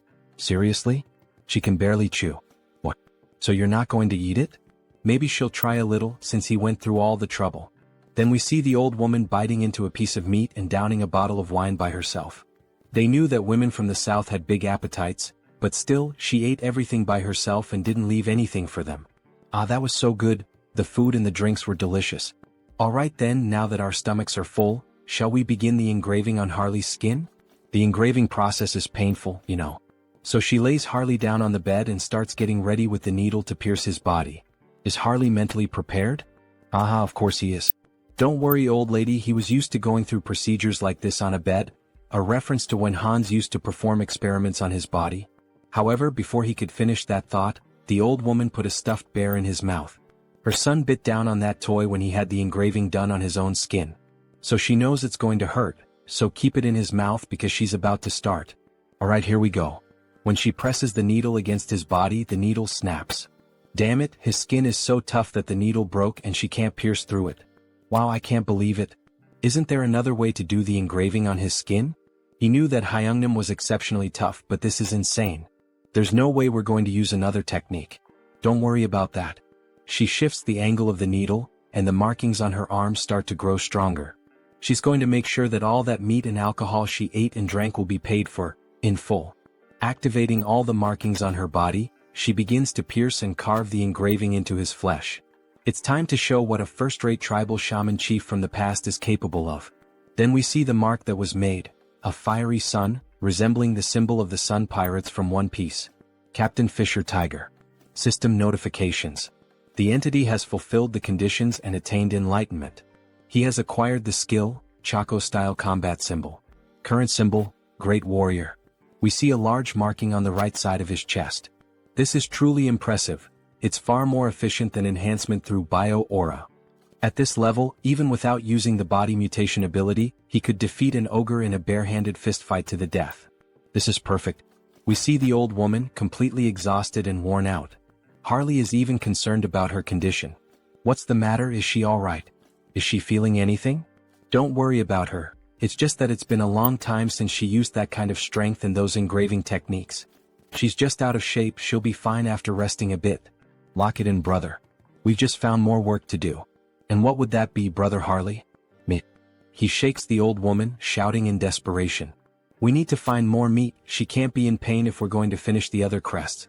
We need to keep her alive and well. That damn stubborn bastard, let her rest a bit before continuing. In the next scene we see Heinrich lying in bed, his body completely wrapped in bandages. Meanwhile, someone is standing in front of his body, praying and speaking divine words. A paladin approaches from behind and asks if she's still praying for him. Cardinal Pion, if she continues praying and using divine power without resting, it will certainly have serious consequences on her body. So please go easy. Yes, she knows the consequences. But her heart won't let her rest. She can't forget what happened, the last vision she had of him. In that moment he stood firm against the immortal king, refusing to back down until the very end. Yes, it was like witnessing the birth of a new hero. Wait, Sir Heinrich, a new hero? The saint's face turned slightly red. Oh, your eminence flatters me by speaking that way. Sir Heinrich, you're finally awake. We were worried, you've been asleep for many days. Is the pain bearable? Thanks to the saint's care, your body is doing well. Sir Heinrich, we now proclaim you not just as a champion of our great divine order. No. We proclaim you as the hero of Out Erica. Finally, says Heinrich with a mischievous smile. Now he can say that both the hero and the demon king have officially been cast in their lead roles. Let's create a Taoist, the one who will play the demon king Hans. Now that the hero has been born, he believes it's time to fulfill his duties as the demon king. With the power of his perfectly refined contagious ministry magic, he will spread his infamy even farther than before. He sees it clearly now, the filthy stains of wrongdoers. He prepares to begin the night hunt. He will drag every one of them into hell. Quick, move and keep going. This patient came first, get out of the way. Damn it, what the hell is going on this time? Looks like that bastard with the Haho mask showed up again. Well, any idea what's happening? One thing is certain, they got involved with someone extremely dangerous. On Sunghyun, a dark mage sent by the skill management department. They ended up messing with the wrong person, got on the wrong path and ended up dead like this. That freak with the Haho mask or whatever it is a completely insane monster. This level of pure dark magic is beyond human comprehension. That person's body is basically just an empty shell now. He'd bet their soul has already been enslaved. If he were caught by a monster like that, if it were him, he would choose that option without a second thought. As if that would help, says the so-called best dark mage in Korea. He's nowhere near that level. Having a dark mage of that caliber as an enemy, well, that's what it really means. No way. He said the culprit was the Haho mask, right? In that case, let me take a closer look at the curse. He then uses dark magic on the dead man's head. However, he suddenly feels a devastating force as if something is watching him. That feeling, he collapses to the ground in shock. Hey, what the hell just happened? What's wrong? Did he find something? Team leader, he feels like he's about to die right now. What the hell are you talking about? That bastard. The Haho mask. He saw him. The Haho mask noticed him. He tampered with the spell on his own, so if he gets caught, he's screwed, no doubt about it. At this point, there's only one option left. Is he going to fight against the masked Haho? If he just dies now by jumping off this building, he could peacefully cross over to the other side. Hey, stop doing something stupid, you lunatic. The masked Haho only hunts and kills villains. You'll be fine since you're innocent. So calm down and breathe. Alright. Hearing those words like that made him feel a little better. Thank you very much.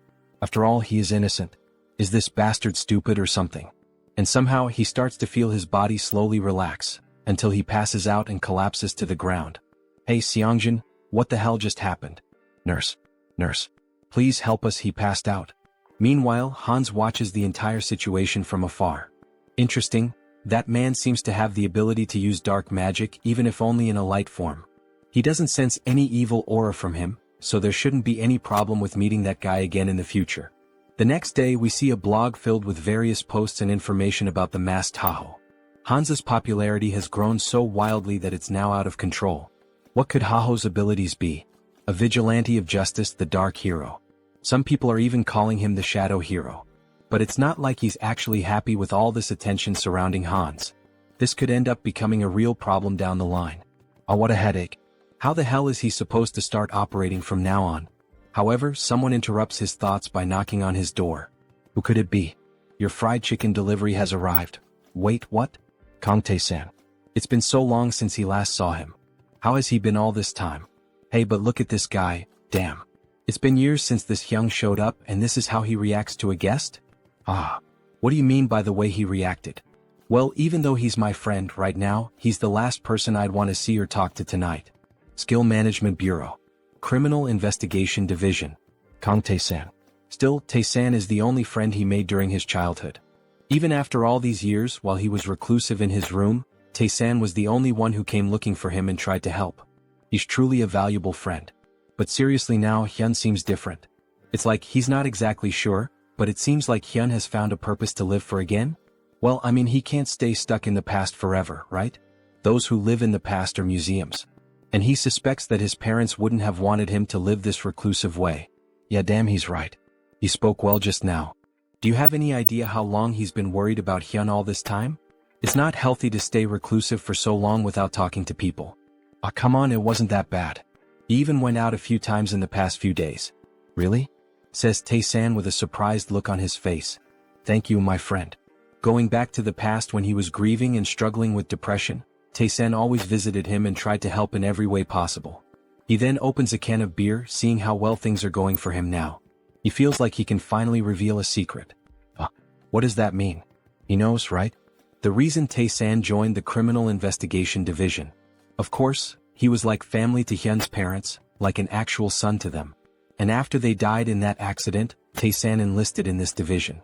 Yes, back to that case then. Everyone thinks it was just a random attack by someone who had awakened. That's what everyone believes. Well, at least until recently. But he doesn't think that's the reason for this case anymore. There's a group that has been operating in the shadows for a long time, calling themselves the Society of Divine Retribution. They are a group of bastards who are very meticulous. So far, they haven't been able to link anything or even catch a scent of them. But you've been following the news, right? That masked figure known as Haho has given us a lead. They've given us the first clue. Haha, even dropping hints for the skill management department? Did he go overboard? Anyway, he'll keep him updated as soon as he knows anything new. But don't go around talking about it. Do you want me to end up in a cage?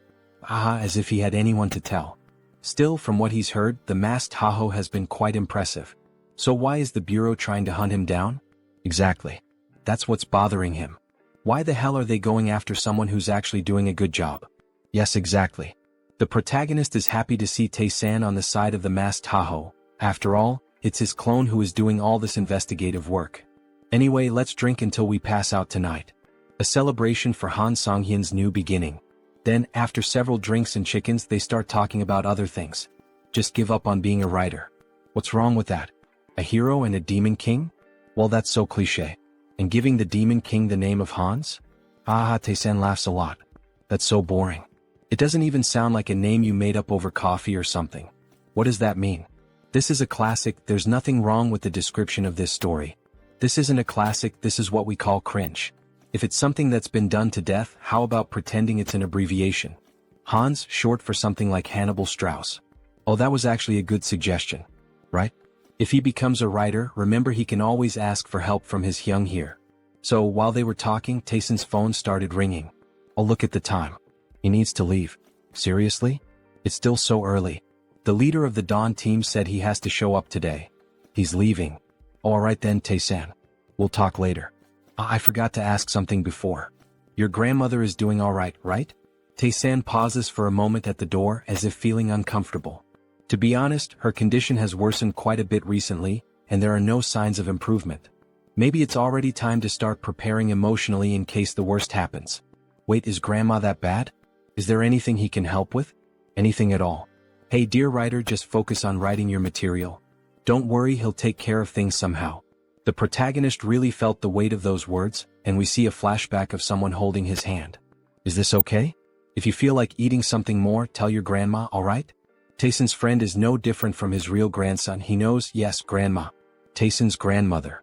When he used to go out with Tae-san, she always took care of him, looking after the little things. These are some of the few warm memories he has. And now, knowing that she is seriously ill, he feels very sad. A friend who has always been by his side is going through something so hard, and yet, he is completely helpless. Hey, wait a second, how could he be so stupid? He had a brilliant idea, something he can do. Kang Tae-san, you owe me an apology for mocking my sense of sampling. Because these characters who sound like they're shrinking are the ones who will help you. Then we see the protagonist invoking Heinrich, a paladin who would be perfect for this situation. Then we see a system window showing the paladin Heinrich. To heal someone, a healer is needed, like a priest. But he has one who fits that description perfectly, doesn't he? A familiar with faith recognized by the archbishops and overwhelming divine power. We see that Heinrich truly became someone special in the other world, being regarded as one of the greatest figures of faith. Heinrich really can heal Tae-san's grandmother. But wait, how is he going to make Heinrich disappear for a while? If he vanishes right after officially becoming the hero, it will lead to misunderstandings. Even the saint is focused on him now. Well, with night falling and the day about to turn, it's better to wait. For now, it's best to hold off until the right time to disappear from the original world so he can heal the grandmother. Then in the next scene we see a child singing while carrying apples, dressed in very formal clothing. A lively city with many people walking through the commercial district. The girl asks the boy if he's alright if the bag full of apples isn't too heavy. Yes, sister. It's fine, it's not heavy. However, in a moment of distraction, one of the apples ends up falling out of the bag. Stop rolling. Wait, don't run through the city like that, Aaron. Then the apple ends up landing at the feet of a stranger. Oh dear. You need to hold this more carefully, says the man, holding the apple in his hand while the children stare at him, startled. But then the girl finally begins to smile with joy, so it was him all along. Mr. Hines. Hello everyone, how are you doing? All good. The boy looks impressed. Is he really Mr. Hines? He looks completely different from when he helped him escape from the vampires. Yes, it's him. His face has changed a bit over time, hasn't it? Uncle, why on earth are you only showing up now? It's been so long. Haha, right, it's been almost 7 months since he last visited them. Apologies. He had been very busy lately. Alright, but the fact that he came all the way here like this must mean he has some business to take care of here as well, right? Haha, she seems to know everything about him. Heinz looks surprised. How does she already know? No, he came here just to see them. It's alright, Mr. Hines. They're comfortable with it, just be quick about saying what you need to say. But you really should visit us more often, says the boy. Alright, honestly he can't defeat both of them, so he decides to be direct. He searches through his clothing and then makes a proposal. Diana, can he be her employer again? He wants to borrow her information gathering skills and offers her 2 gold coins. Yes, of course I'll help Uncle Hines, says Diana with a smile. A moment later, near the end of the afternoon. We see a house and its garden, someone shouting out Soren's name. Also look for places that sell these magical tools. We see various luxurious items, jewelry and magical tools spread out on a table. Wow Lord, where did he manage to get all these high-quality items? Haha, there's always a way to get certain things. Thanks to Diana, he not only obtained high-quality magical tools from the shop in Talia, but also got information from Brokaslack, who had been silent for a while. The pepper he requested is stacked up in the storage room. Great, her friend is going to sell it. And the purge is over. The purge? What does that mean? The people who pretended to surrender or tried to hide. He identified every one of them and executed them, he says with a sinister laugh while throwing cards with his dead targets onto the table. Finally, now our clan will be normalized and secure. Alright. From now on, they just need to exchange magical tools and pepper periodically. So, he's counting on her to take care of the administration of Heteros from now on. Soren is confused by the information she's just received. What the hell did he just say? She's never done anything like this before, she's not sure if it's a good idea. Can she really manage the clan well on her own? Jean Soren, she's a capable person he trusts. If it's her, he's certain she will do just fine. Oh, the master trusts her. She blushes at his trust and promises to live up to his expectations. How easy it is to deceive this girl and gain her trust. He's using dramatic lines everywhere. If he thinks about it, we're not much different from a small or medium-sized company now that trade between the two worlds has been established. Let's get to the point. Shall we start the conquest of the clan in earnest? Then, back to the original world. It's already nighttime and the city seems quite lively. There are lots of people walking around, enjoying the moonlight, listening to music and chatting with one another. Based on the information he and Diana managed to gather, he personally investigated and was able to find it. This is the source of his blood, and he's convinced that this is the base of the Brokaslack clan, where those two soldiers are standing guard. Then he throws something near the guards to draw their attention and quickly slips in through the back door like a shadow. Why did this one fall on its own? Was it the wind or something? Then we see a beautiful lady holding a glass, drinking it all in one go. This is so good, such refreshing blood. The young vampire lady seems quite satisfied with her drink. But how much longer will she have to keep living like this? Drinking alone is so lonely. Looks like it's still the same as always, a drunk Rosilica. Who's there? There are a lot of familiar faces showing up today. Conceal skill release. Forgive me, but who the hell are you again? He's Heinz, a vampire she met some time ago. She's sorry, her memory is a bit poor. Who are you again? Then she starts pouring more blood into her glass. Still, now that a guest has arrived, she must show her hospitality. However, while pouring blood into the glass, she cuts her fingers slightly to infuse the drink with her own blood. Here, freshly squeezed blood. Please have a sip. No, it's fine. Upon having her offer refused, she becomes uneasy and slightly furious. This is high-level blood magic. How dare he invade the sanctuary of Brokaslack? Then, throwing the blood-filled glass, she begins to manipulate the blood to launch an attack at Heinz. She doesn't know who the hell he is, but she won't let him get away with this. So she goes all in, attacking him with everything she has. However, Heinz only laughs at the situation. Then he counterattacks by controlling her own blood. How is her blood being turned against her? To freely manipulate another person's blood. That's at least in the realm of true blood. He then forms a rope out of blood and leaves her immobilized. This is Brokaslack territory. The intrusion of an outsider is a violation of the treaty. This girl really doesn't seem to recognize him, does she? Well, instead of clearing things up, should he take advantage of that? What violation of the treaty? He is also part of Brokaslack's indirect bloodline. Please don't lie, you coward. Imprisoning a girl like this? There's no way that could be true, is there? Now that she thinks about it, she recalls hearing something about a clan that was persecuted in the past. Could that be true? Yes, he is from that very clan that was mentioned. Now she will cooperate willingly and he will grant her power. Even if he's from a branch family, she has no reason to listen to him. Sorry, maybe I misunderstood, she says, then he grabs her mouth firmly. She has no choice but to obey and will do exactly as he commands. Then, holding a crystal in his hand, he pushes it into her, making her moan in pain, so much so that people near the house found it strange. Then back inside. She is in ecstasy. What is this sensation? It's overwhelming. The crystal is taking hold of her body and flooding her with more energy and power. And at the same time, it feels as if her master has changed. Now let's see if she can reveal everything she knows. Damn it, she can't disobey his command. The true blood that oversees this region of Thalaria is Lady Frisia. If she had to describe her defining trait without a doubt, it would be as a user of demonic eyes. Then we see a beautiful woman with very pale skin, blue eyes and slightly pointed ears reminiscent of an elf, sipping a cup of coffee. The butler then offers her another cup of tea and asks, "Lady Frisia, are you also enjoying the human world today?" Yes, it's always interesting to observe it. The way they struggle to live with such humble bodies.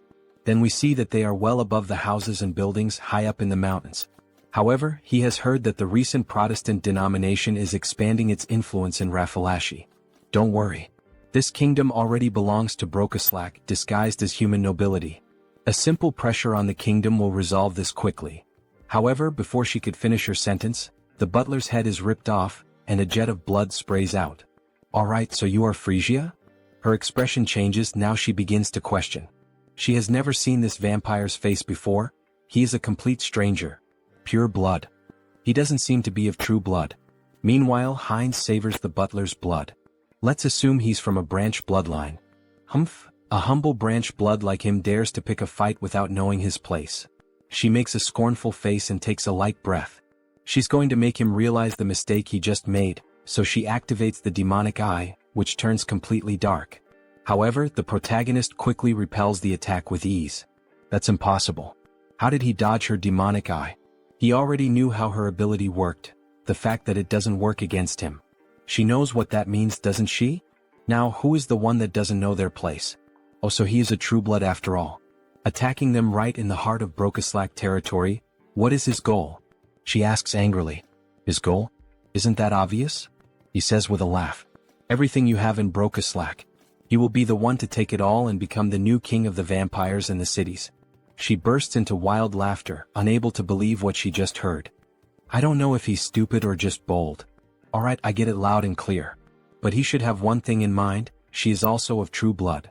Then she awakens both of her eyes, increasing her speed.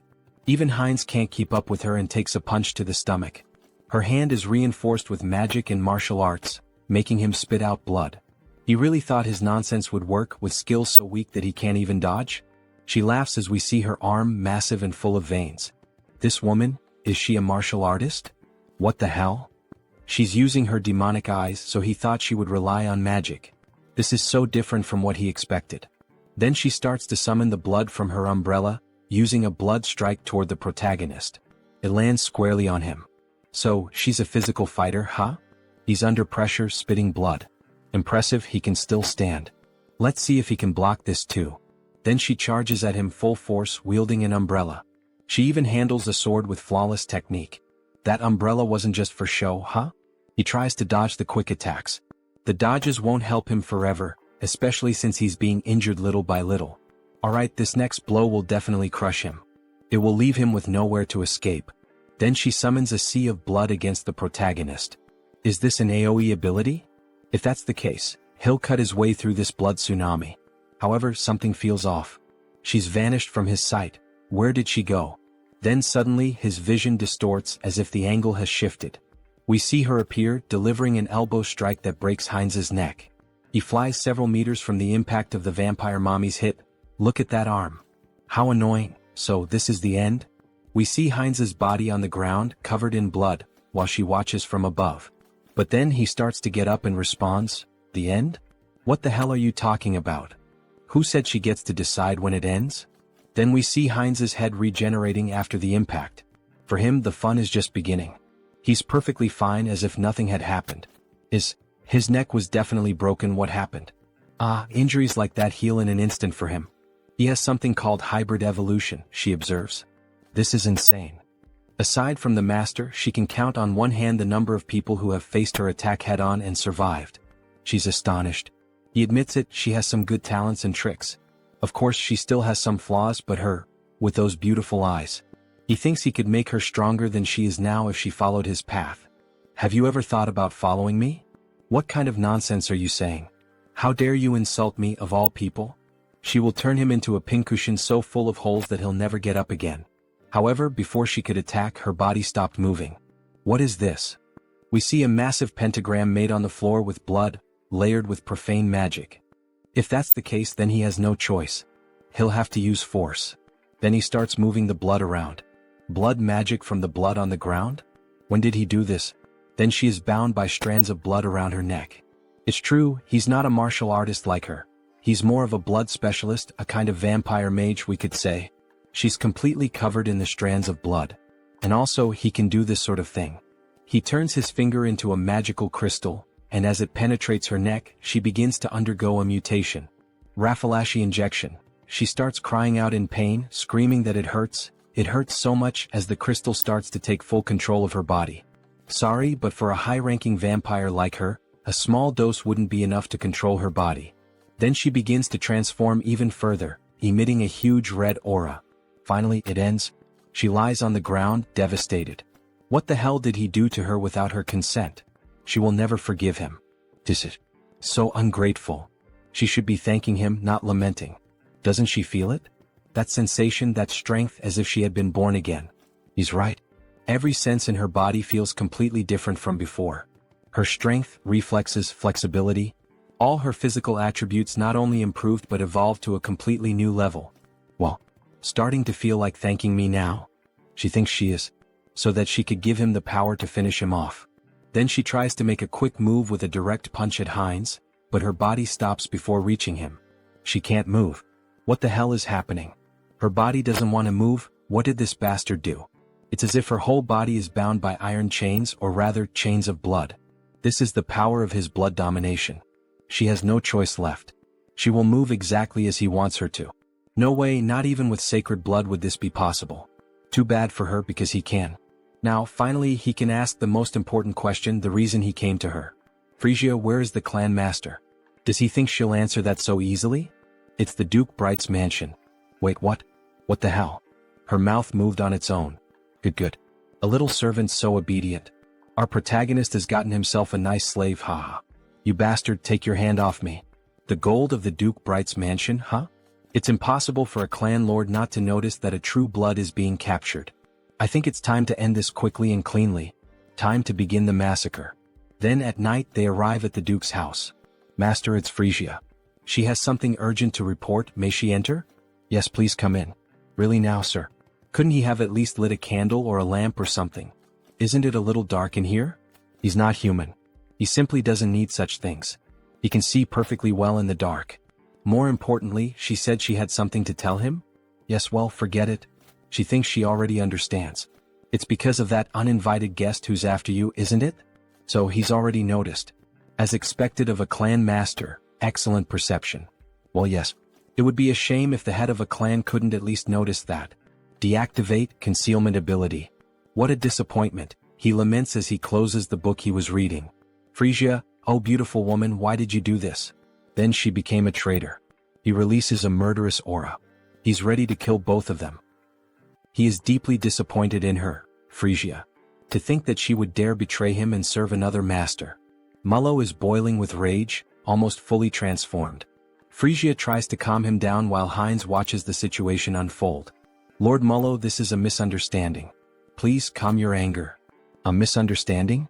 You both come to his house at this hour of the night and try to attack him, not to mention the different scent I smell on her. Frisia, you treacherous woman. He spent 100 years with her. Did she really think he wouldn't notice that her blood scent had changed? That something had been altered? That rotten stench of betrayal is contaminating his study. How could he possibly remain calm like this? Then he lunges at Frisia. Die, you traitor. However, before he can finish Frisia, Heinz blocks the attack. That's not going to happen. She's my subordinate now. Mullo is caught by surprise. After all, this was shameful. With just one hand, Heinz had been able to block his punch. He had been planning to resolve this situation in the most peaceful way possible, but it seems that will no longer be an option. Violence will have to speak for itself. But who the hell is this arrogant vampire? Peacefully? He really dares to move his lips so freely in front of him. As Mullo speaks, he summons a ball of blood in his left hand, as if it were absorbing everything around it. He will cut off that snake tongue of his, along with the traitor. Then, a massive circle of blood appears above them both. He is like Heinz, a magical vampire. Come to me, children of Brokaslak. Several vampires begin to emerge from the magic circle, summoned by his spell. Go and feast on the blood and flesh of these traitors. Kill them for him. Offer the blood of the traitors to Lord Mullo. How dare they? This is no place for people like them. They're nothing but a bunch of puppets who think they're vampires. Then she begins killing them one by one using the umbrella. Something's not right. There are only about a dozen people summoned here. And yet, he has hundreds of vampires spread across the entire capital. Are you telling him this is all that's left of his subordinates in the capital? Mullo is stunned by the weight of that information. Meanwhile, Frisia continues slaughtering the weak vampires. Frisia, what the hell did she do in the capital? What happened to all of his subordinates there? Frisia remains silent. After all, she has a new master now. I'm sorry, Lord Mullo. And as a sign of respect, leaning on the umbrella, she informs him. Most of them are now subordinates of Lord Hines, to whom they have sworn eternal loyalty as their new lord. He doesn't understand. She's saying that his subordinates accepted a new bloodline so easily, without even trying to resist? That's no different from cannibalism within their own kind. With his hands hidden behind his back, he begins to cast a new spell. With both hands brought together, a black sphere made of blood starts to form. This will drive him insane if it continues like this. Is she really sure she wants to follow a man like that, one who will soon lose his mind? Well, all of this is only possible because Lord Hines is from a collateral bloodline of Brokeslack. He's from a collateral bloodline of Brokeslack? As if, don't be ridiculous. Did they really expect him to believe all this crap? As if he were stupid. Brokeslack, magical blood technique. Blood mist. Bear witness. He is visibly shaken by the fact that he's lost all of his subordinates in the capital. So this is the infamous barrier of a blood sorcerer representing Brokeslack. What is this pressure? Is this Mullo's domain? Feels like his head is being crushed and his body is twice as heavy as normal. It's far too early to be this surprised, Hines. No matter when or where, they will always answer the call of their master. Then, by sacrificing a bit of blood into the magical seal on the ground, a vampire wielding a scythe begins to emerge from beneath it. Serve your master, Obeyer. Ah, what a headache being woken up so suddenly. Then we see that it's actually just a vampire child holding a massive scythe in their hands. Why did you summon him so suddenly to this place, Lord? Even though he can see a lot of blood scattered across the floor along with some vampire corpses, what the hell is going on here? Why was a child summoned alone this time? Damn it, Obeyer is already realizing this is a complete mess. No time for chit-chat. Obeyer, kill those two bastards right now. Leave no trace of them behind, wipe out their very existence. Alright. Understood, just give him a moment. He's still waking up from the deep sleep he was in, but he quickly comes to and suddenly appears behind Frisia and Hines, both of whom are caught off guard by his sheer speed. So this is Obeyer, right? Hines had noticed how fast he was, so he must be some kind of pure-blood vampire assassin. Obeyer tries to strike Frisia first, but she dodges the sudden attack. However, he can't afford to be held up here, so he activates his ability, Acceleration. Now it's Hines who appears behind Obeyer, who is taken aback by his speed. Hines grabs him using a blood claw. What is this? A binding spell? How are you using blood magic inside the Lord's domain? Meanwhile, Hines charges toward Mullo, who is also caught off guard by his acceleration ability. However, Obeyer manages to break free from the claw and shouts, asking where the hell he thinks he's going. Their fight isn't over yet. He then quickly attempts to strike Hines again, but Hines narrowly manages to dodge the furious swing of the scythe. Holy shit, he was right in front of him. He could have killed Mullo if it weren't for that damn kid. Looks like he has no choice now, he'll have to deal with that bastard first. So he uses the acceleration ability again, and the two begin fighting all around the area. All that can be seen are flashes of light moving rapidly. Not even Mullo can clearly follow what's happening. Unbelievable. Obeyer's agility is simply the highest ever recorded, not just in Brokeslack, but compared to any vampire they've ever known. And even so, that other vampire is keeping up with his speed? Seriously, who the hell is that guy? In the heat of the moment, while the two were locked in combat, Frisia took the opportunity and attempted a surprise attack on Obeyer, which ends up being successful, allowing her to completely overpower Obeyer. That damn child, she never liked his irreverent attitude, not even back then. Now is a perfect moment to settle this. He shouldn't overstep his limits. Why doesn't he have some fun with her instead? She's dying to kill him with her own hands. Wait, something's wrong again. Even Frisia is managing to keep up with Obeyer's speed? That's not possible. After all, the Lord knew both of them perfectly and was aware of every trait his subordinates had. What the hell is going on here? And she's even taking down other subordinates on her own? Where the hell did she get that kind of power? Does he really think he has time to let his guard down? Heinz seizes the moment and launches a surprise attack from above. Mullo is caught off guard, but in truth all of this was part of his plan. After all, did Heinz really think he entered this barrier of his own free will? What foolishness. He'll never be able to dodge his attacks here. Then, forming symbols with his hands, he summons a powerful strike. But Heinz was laughing. Dodge. He never planned to do that in the first place. Then his arm is brutally torn off, yet he keeps advancing straight toward Lord Mullo. And finally he manages to press 3 fingers right into Mullo's chest. That bastard, he actually dared to sacrifice his own arm just to win this battle and get close to him. As if he knew how frugal he truly is. But Heinz's arm regenerates quickly. He wouldn't be foolish enough to actually lose a limb. What do you mean his arm regenerated instantly? Even among vampires, very few possess the ability to heal that quickly. Don't worry, Lord Mullo. He's not planning to kill him. Not planning to kill him? What's that supposed to mean? What the hell is he trying to do? What do you think? He's inheriting his lordship. Then he begins to drink the blood of the former lord. In the next scene we see a spiraling staircase that leads down to a coffin at the bottom.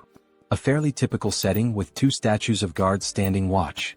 However, the coffin slowly begins to open, and we see a girl emerging from within. A beautiful vampire with long dark hair and ears resembling those of an elf. Her arms are held close together, and she wears an extremely elegant dress, with a crown of thorns resting on her head. She lets out a yawn but finally rises. She's so tired, she wishes she could sleep a little longer. We get a better look at the coffin, wide and large. But she thinks that can no longer be allowed. After all, something happened, something changed while she slept. Her gaze is shown, completely red and unlike anything seen before. This vampire clearly appears to be someone powerful. Something has happened to her son. It's time to act. Then back at Lord Mullo's castle, we see a commotion unfolding.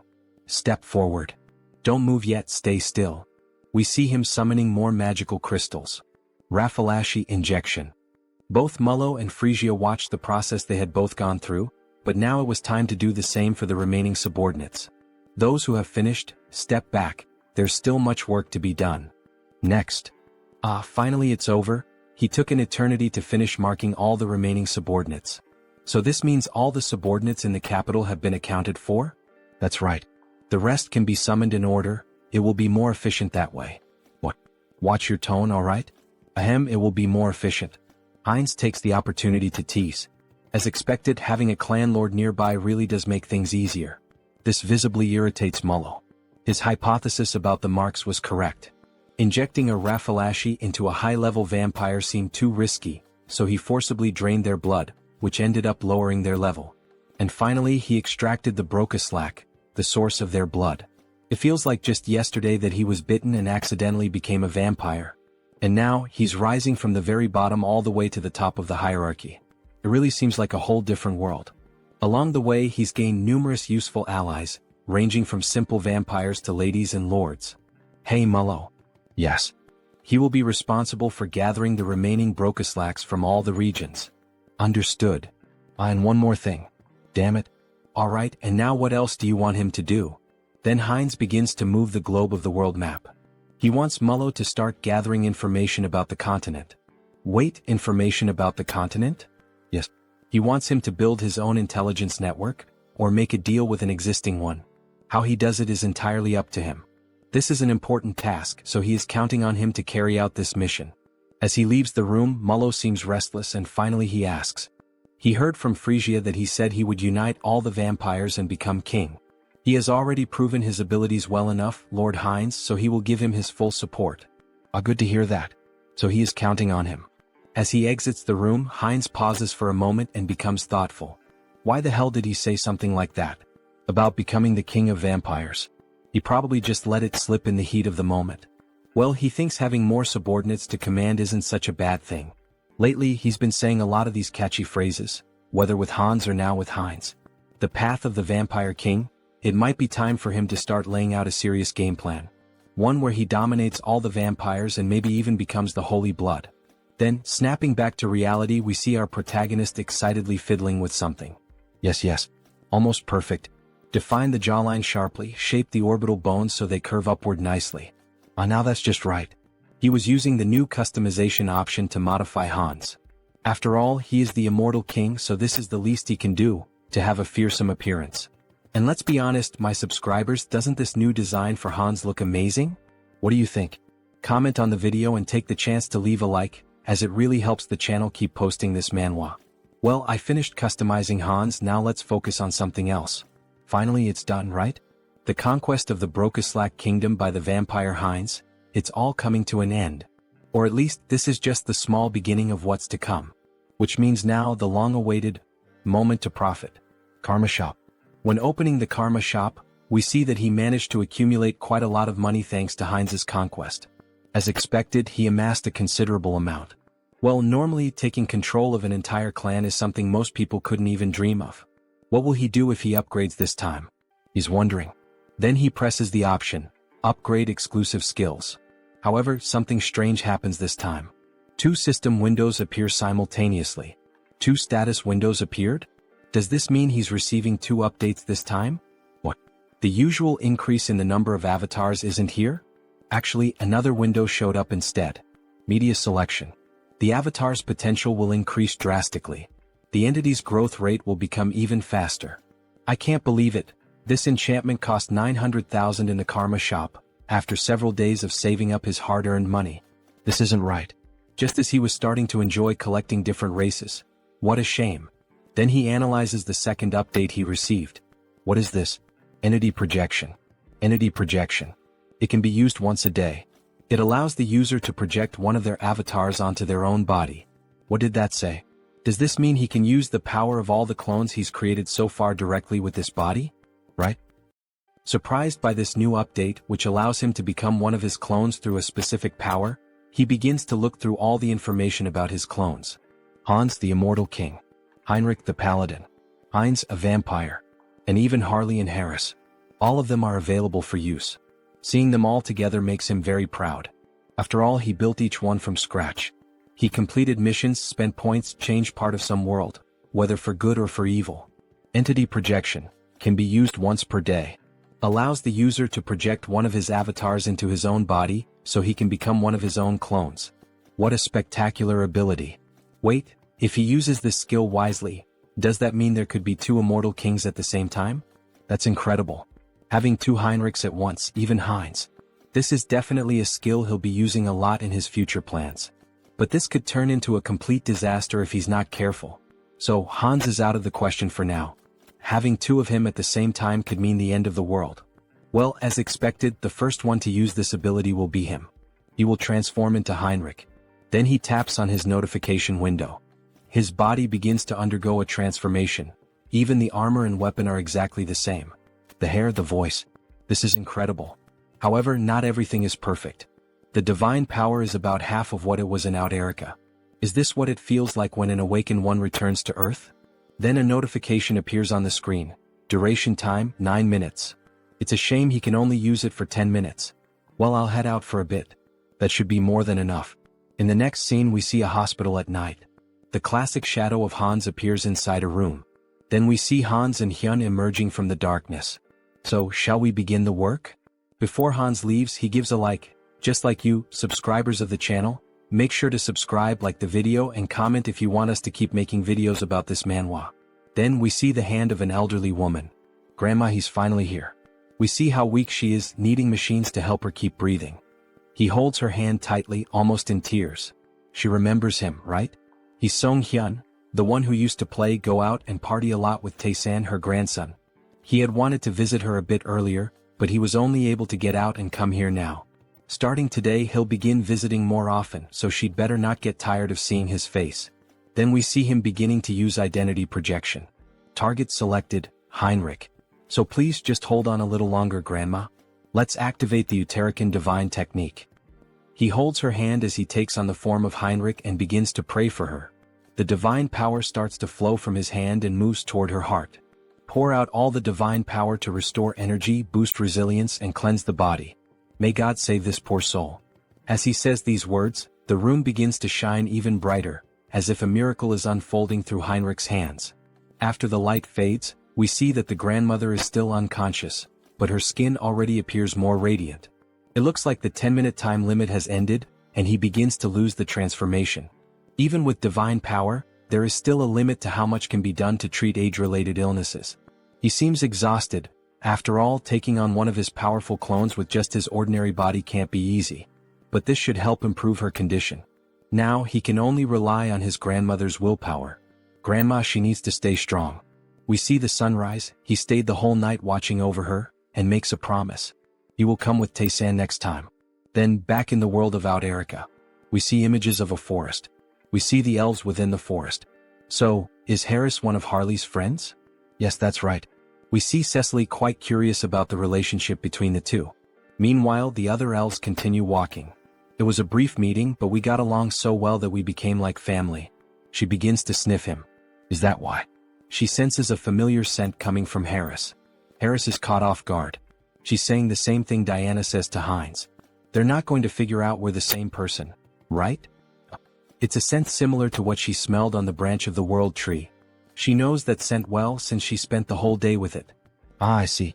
Phew, at least it's not because of being the same person. It's just because the body is made from the same material. After all, it was created from the world tree. In any case, we'll get along well.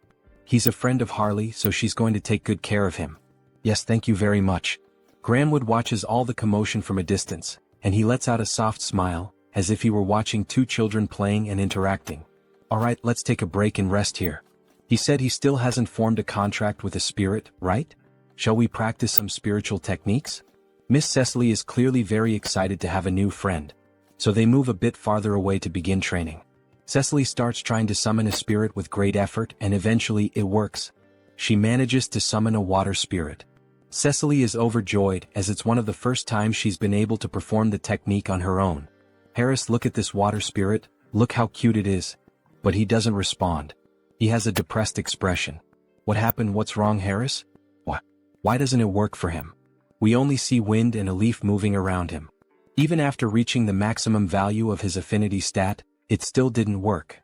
Is something wrong? Is it because he's a false elf? Spirit mages and spirits are companions who grow together.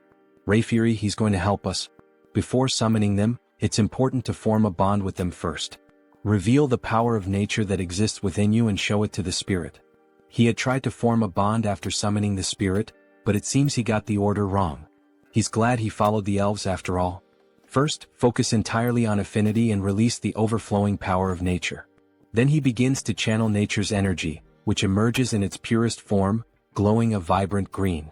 He gathers all the natural energy around him. But what is this? Why is he so good at it? He had mentioned this was his first time trying. Interesting, he has a gift for quickly picking up what he's taught. Maybe he has strong potential. Wait, he feels something pulsing in his hand, an electric sensation. Then system notifications begin to appear. Through repeated training, the entity has reached enlightenment. You have acquired the skill, Spirit Magic. That's it. We see that an electricity spirit has appeared, resembling a Pokemon. At this rate, the two of you will soon be on the same level. He's growing so fast that she almost feels betrayed. Ah, thank you. He has also taken a step forward as a spirit mage. From now on, its name will be What? A reference from real life. The What symbol, W, is the unit of power in the International System of Units, SI. It measures the rate of energy transfer. Alright, let's take a break here. Then he places his hand on the tree. From this point on, he will open the path. All forests and trees are connected to the mother tree, the world tree. And among us, the high elves who are the closest to nature, are able to travel anywhere there is a forest, opening a path that links them. We see the magic surrounding Rayfury, reflected in the intensity of his eyes. Cecily can definitely do this as well. Seriously, she can do that too? Maybe not right now, but in the future, without a doubt. A path connected to all forests. In other words, it's a vast natural teleportation network, isn't it? This is far more efficient than the portals of the Great Divine Order, which require physical installations. This is the power of the world tree. Alright, we've arrived. Harris is amazed by what he sees. There's no way this place is Real World 3.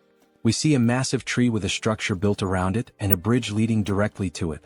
There are several houses and other buildings nearby. It's much larger than I imagined. It's your first time seeing the world tree too, right? But Cecily doesn't respond to him. Upon coming into contact with the true tree, she enters a deep trance. Then, with no control over her body, she begins to float toward the tree, while Harris and Rayfury watch in silence. She moves toward the tree which radiates natural magic. This must be the first time you've seen this as well, Mr. Harris. Watch closely and admire. This is the eye-opening ceremony of a high elf, an event that even other elves rarely witness. Cecily is awakening as a high elf. Her new eyes are beginning to appear. The eye-opening ceremony, what a spectacular sight. Everything is being reborn, an overwhelming force of nature converging in one place. Then some elf spirits begin to appear. Wait a moment, what is that?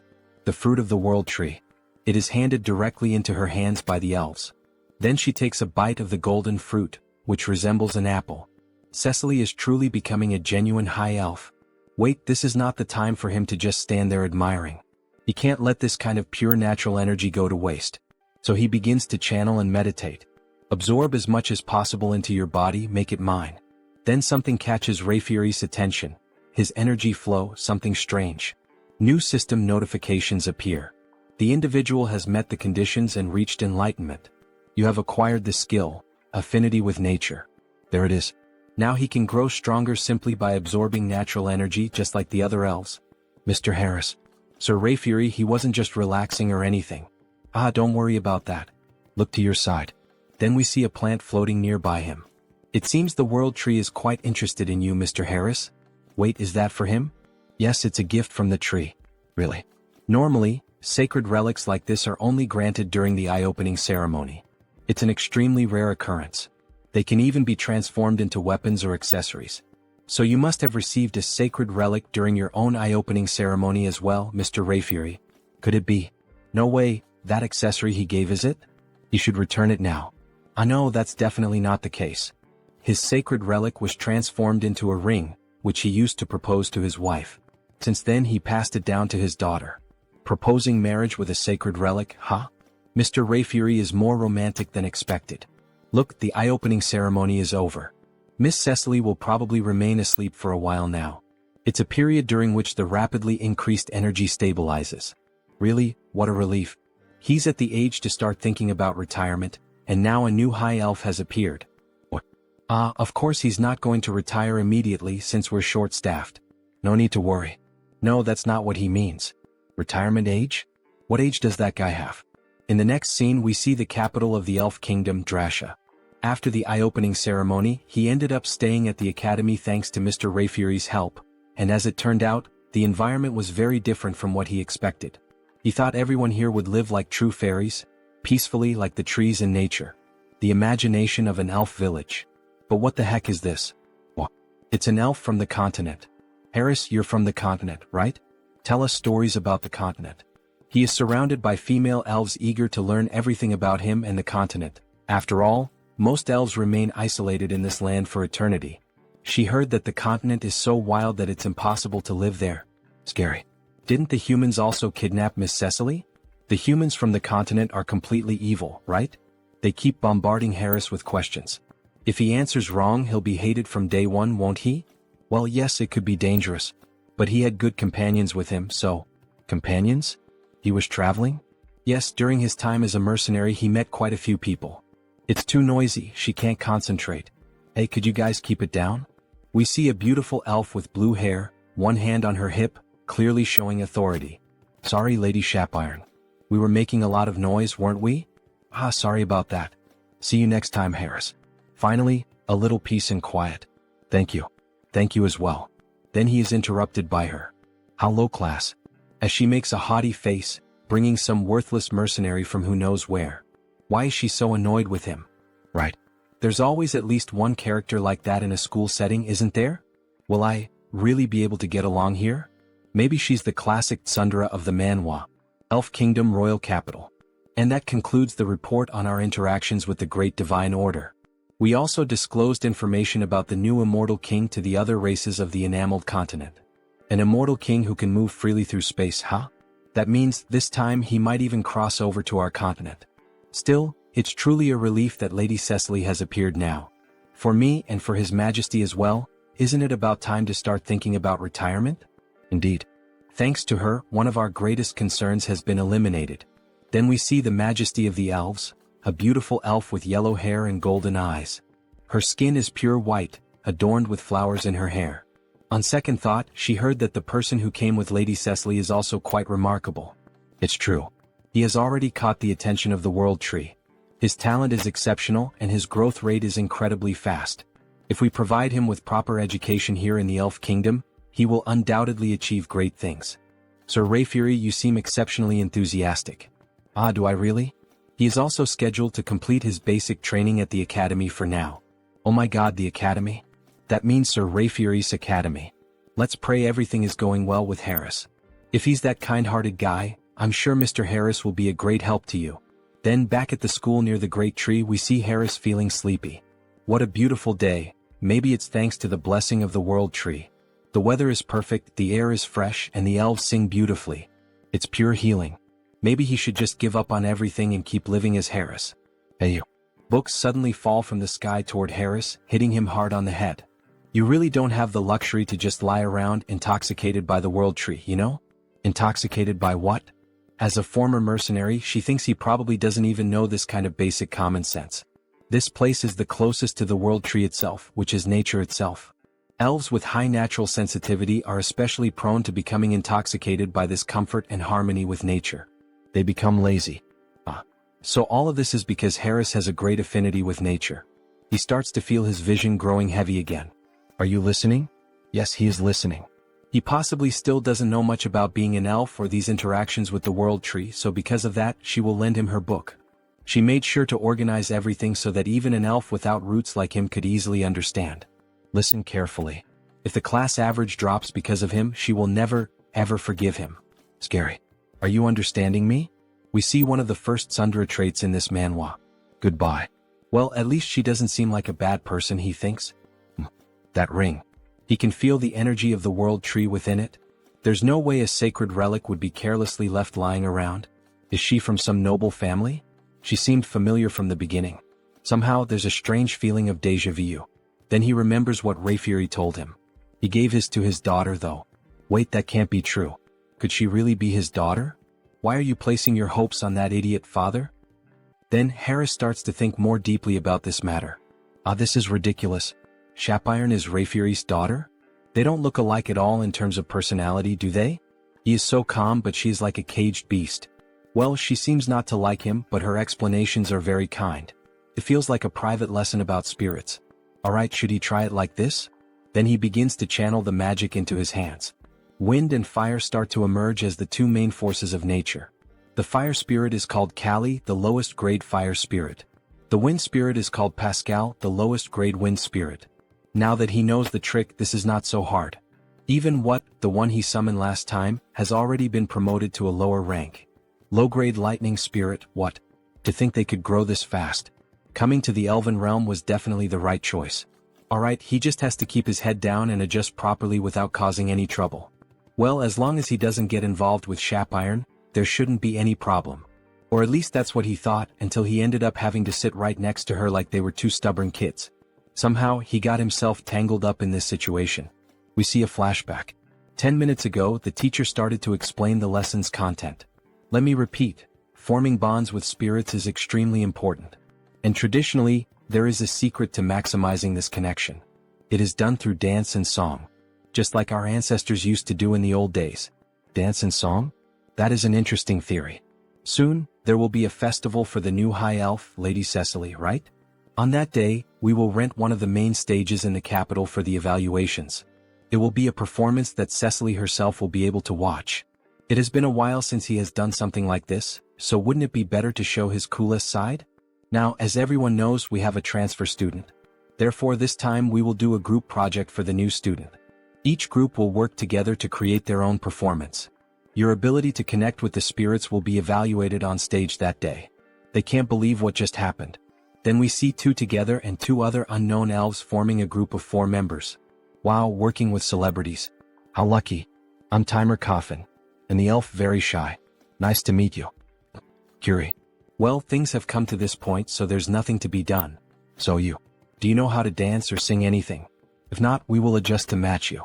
He has no idea what to do, so I'm in. Me too. They are being so blatantly dismissive that now he is starting to get annoyed. From what he heard in class earlier, as long as it helps build bonds with the spirits, it doesn't have to be traditional elf music or dance. In that case, thank you for your consideration. At that moment he remembered a song he used to sing often in his hometown. Ah, it's a song from his hometown, so it must be from another continent, right? Yes. His parents loved it too, so it's a song he could never forget.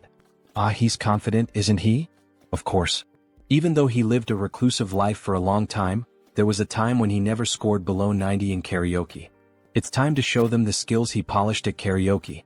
However, even as he shows confidence, Shapiron still remains suspicious of him. She does not approve of him at all. What would a mercenary know about elven music? Someone like him being acknowledged by my father and by the world tree?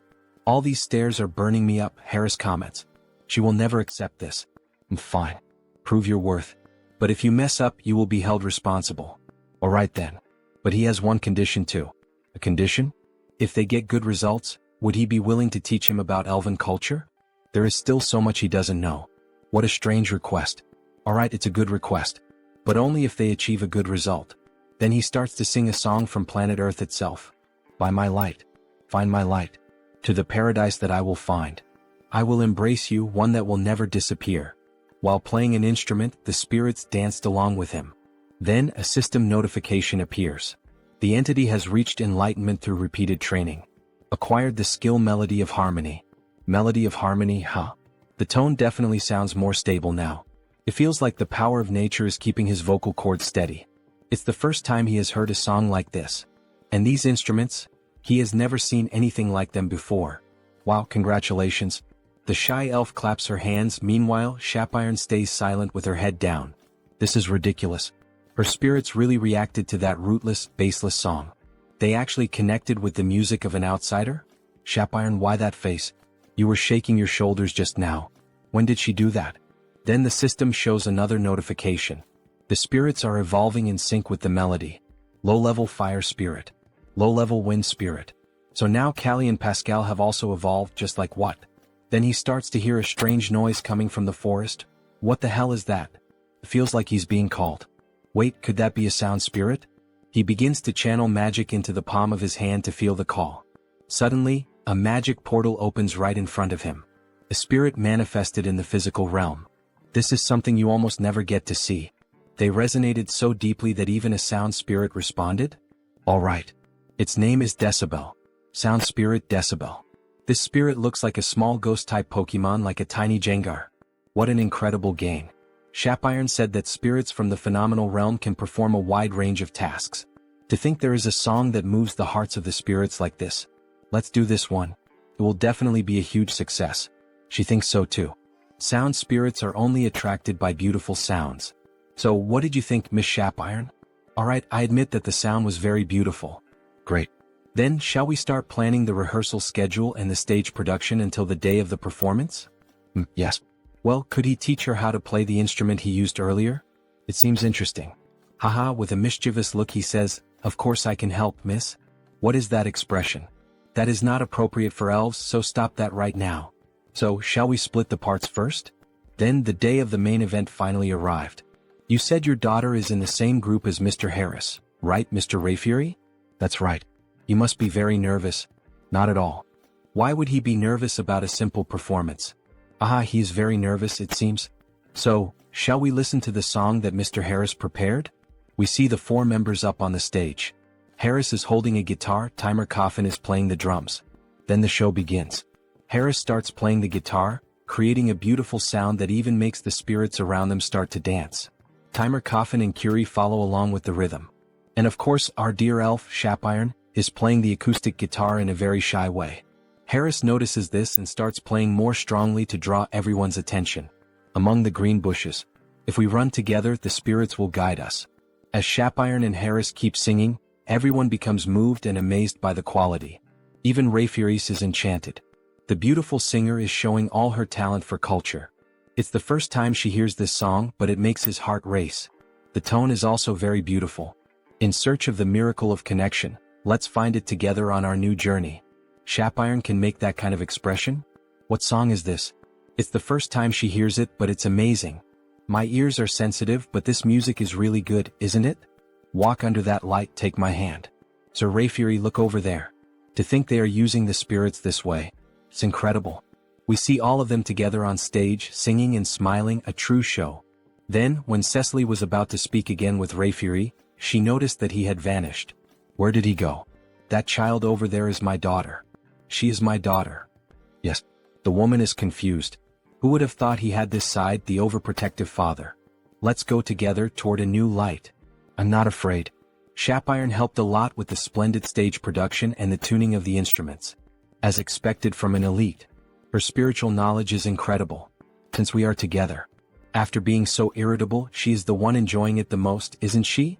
They keep singing, everyone happily putting on a big show for everyone in the Elven realm. At the end of the show, everyone gives a round of applause. Sing another song again. Her breathing was more stable than usual, and the music flowed smoothly.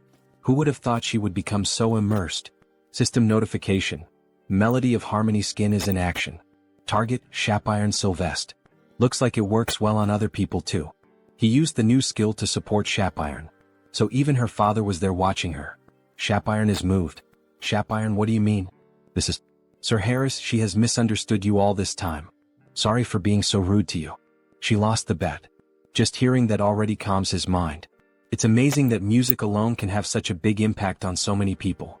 You will definitely have a great impact on the Elven realm, Sir Harris. Then back in the Holy City. We see the Saintess sitting and reading some documents in her office. Lady Saintess, it's Heinrich. So he has already arrived, ask him to come in please. Come in, make yourself comfortable. Welcome, Sir Heinrich. However, what really catches his attention is the book on the floor. The Hero and the Saintess's Adventure. Let's pretend he didn't see that. Please have a seat. She called him here today to talk about something important. Something important? Maybe you have already heard about the Sacred Sword? Sacred Sword? The most powerful exclusive weapon that the hero protagonist in fantasy stories uses. Well, he doesn't know much about it, but he knows it is a traditional weapon for the hero. There is a decree that was unanimously approved by all members of the church.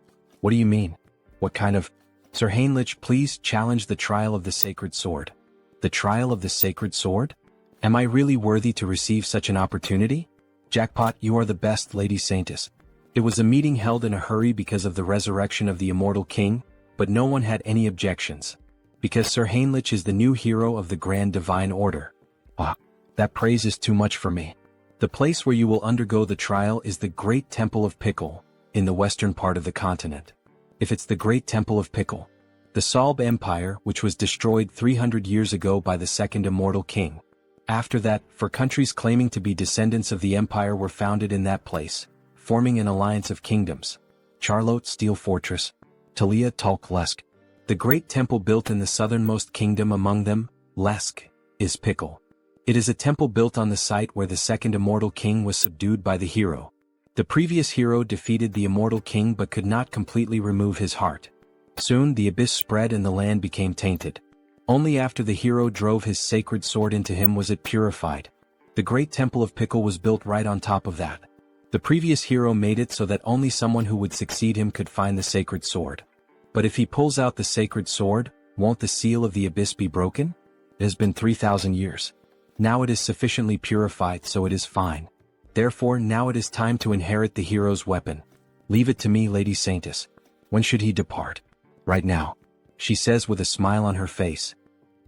Then he heads to the great temple of Pickle. Wow, it's magnificent, truly magnificent. He's amazed by what he sees. It has a completely different atmosphere compared to the great temple of Rosalia. The great temple of Pickle, there's a massive building surrounded by many trees, crosses, and a beautiful temple. So you must be Heinrich. Yes, that's him indeed. So, this person he's speaking to would probably be Cardinal Donovan?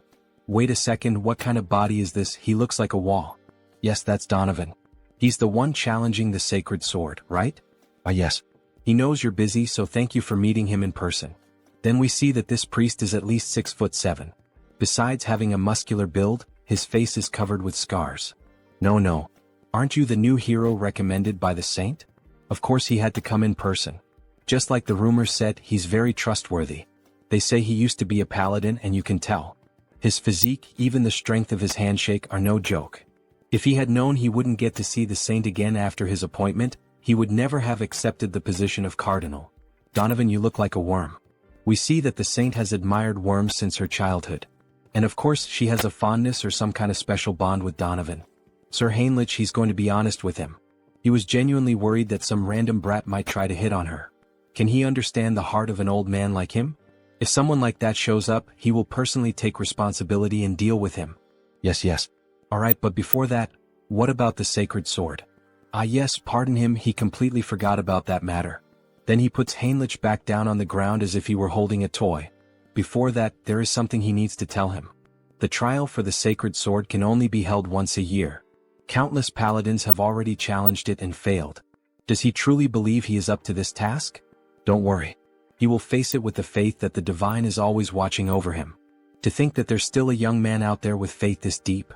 Indeed, he has everything it takes to be the next hero. O Divine One, you will help him this time too, right? He believes in you. We see the image of the angel, uncertain about what to do with this request. Then they start descending into a sort of labyrinth. Donovan uses the sacred light to guide Heinrich. It's deeper than he thought. Could it be because it was built for sealing purposes? Now that he thinks about it, Sir Heinrich, does he know what the trial consists of? Yes, he heard from the saint. She said the trial changes for each challenger. That's right. Some finish in just a few hours, others take weeks. Since each trial is different, there is no advice he can give him. Finally, they arrive at the destination. If he wants to turn his back and run away, now is his only chance. So this is it. It's the Gate of Trials.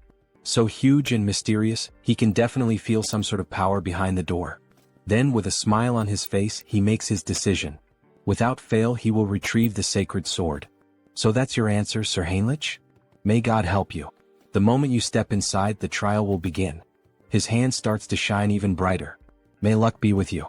Then the door opens and Heinrich walks toward it. He prays for the new hero's success. Then a system notification appears. The first trial of the Holy Sword. They say the trials are different for each person, but even so, the system notification shows up. Reach the destination within the time limit. That's already a problem right from the start. The door he entered through has vanished, and there are paths both ahead and behind him. So it's telling him to choose, huh? He's literally inside a labyrinth like a minotaur's maze. So he does some light stretches before starting. Alright for now. Blessing, leap. It's a battle of speed. He starts moving at the speed of light. Leap, leap. He rushes forward through walls, secret passages, and doors inside the maze. However, he notices something odd.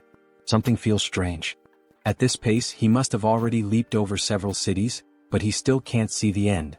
The goal of the trial is also vague. Reach the destination within the time limit. But exactly where is he supposed to reach? Could there be another solution for this? Then he has a flashback of the saint. They say the trial of the Holy Sword is different for everyone. She believes this truly reflects the will of the divine. Really? It's written in the scriptures, you know? The divine is always watching over us and gives us trials that we are capable of overcoming on our own. Trials that we can overcome on our own. Right, this is a trial given by the divine. It's not just about reaching the end within the time limit. It's a trial that truly pushes him to his limits. In that case, leaping is not efficient. The fastest way to drain his energy and reach his limit is, he thinks he'll try bunny hopping. It's like he was recruited into the military or something like that. And then, after some time, a system notification appears. Having cleared the first trial, proceed to the next. Even so, even after that, Heinrich took exactly 40 days to finally find the door. That's insane. Heinrich is lying on the ground as if he were dead. He pushed himself beyond the limit of his own limits. 40 days? Don't you think that's a bit too much? He realized it about halfway through, but there's a time dilation here compared to the outside world. In Out Erica, it's 10 to 1, and on Earth, it's 100 to 1. He only knew this because his avatars let him track the difference, but he's going to abandon the trial. For the paladins who had no way to sense the flow of time, this must have been one of the hardest ordeals. From the halfway point on, it also started testing his mental strength. Various phrases began to pop up in his mind. Give up, you won't make it, weak. Just quit, you're not worthy. If it weren't for Mind Hub, even he might have lost his sanity. Alright then, he thinks he'll move on to the next stage. So the moment he touches the doorknob, a golden light begins to emerge from his hand. Everything has been restored. He's perfectly recovered from everything. Maybe it's because he pushed himself past his limit and then recovered, but he can feel it, he's tougher than before. Wait a second, if there's a 10 times time difference from the outside world, that means it's basically a training bonus event with 10 times more time, isn't it? Hell yeah. It's basically the Dragon Ball Z training room. He's going to do 10 more days of bunny hops before moving on.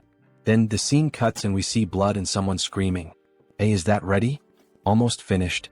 We see two men of unknown identities talking while they kill a man over a circle of black magic. Very soon, this continent will be swallowed by darkness and will walk its own path toward ruin. Now that the immortal king has been resurrected, just a little push is enough. The rest he will handle on his own. The abyss. If the abyss opens again on this land, we can finally bring this world to its knees. All of this is for the oath that defies the heavens. We see the two of them casting a spell together, and a hand made of shadows emerges. Back to Heinrich. He moves forward toward the location of the second trial. Entering the site of the second test, he begins to look around and is taken aback. Is this a chapel? If the trial is taking place inside a chapel, then the second trial of the Holy Sword, pray to the deity. Pray?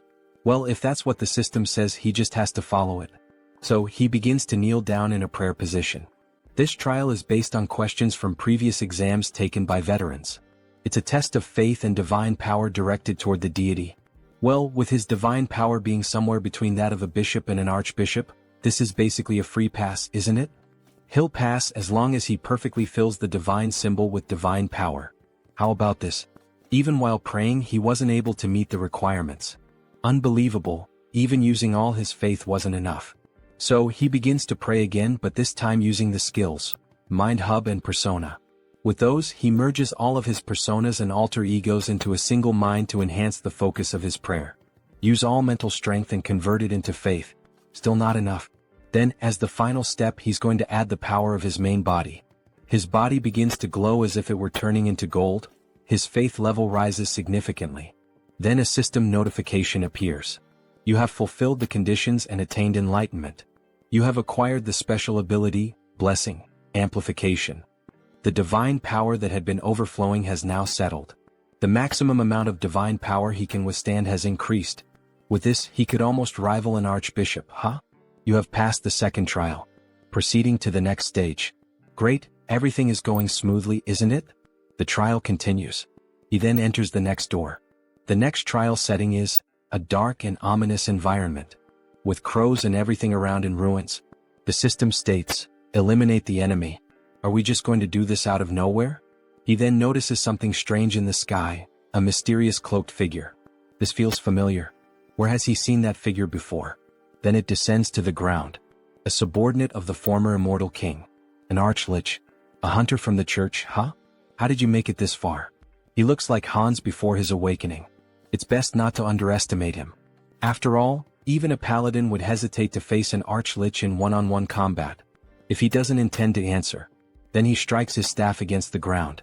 Die, dog of the church. He summons several skeletal soldiers, some of them with human-like appearances.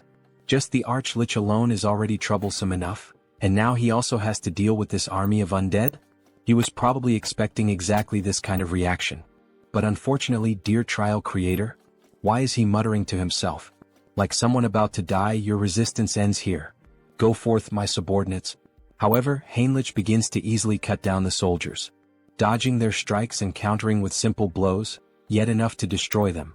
How is he managing to dodge all of them? Damn it, just crush him already. Then they all charge at him.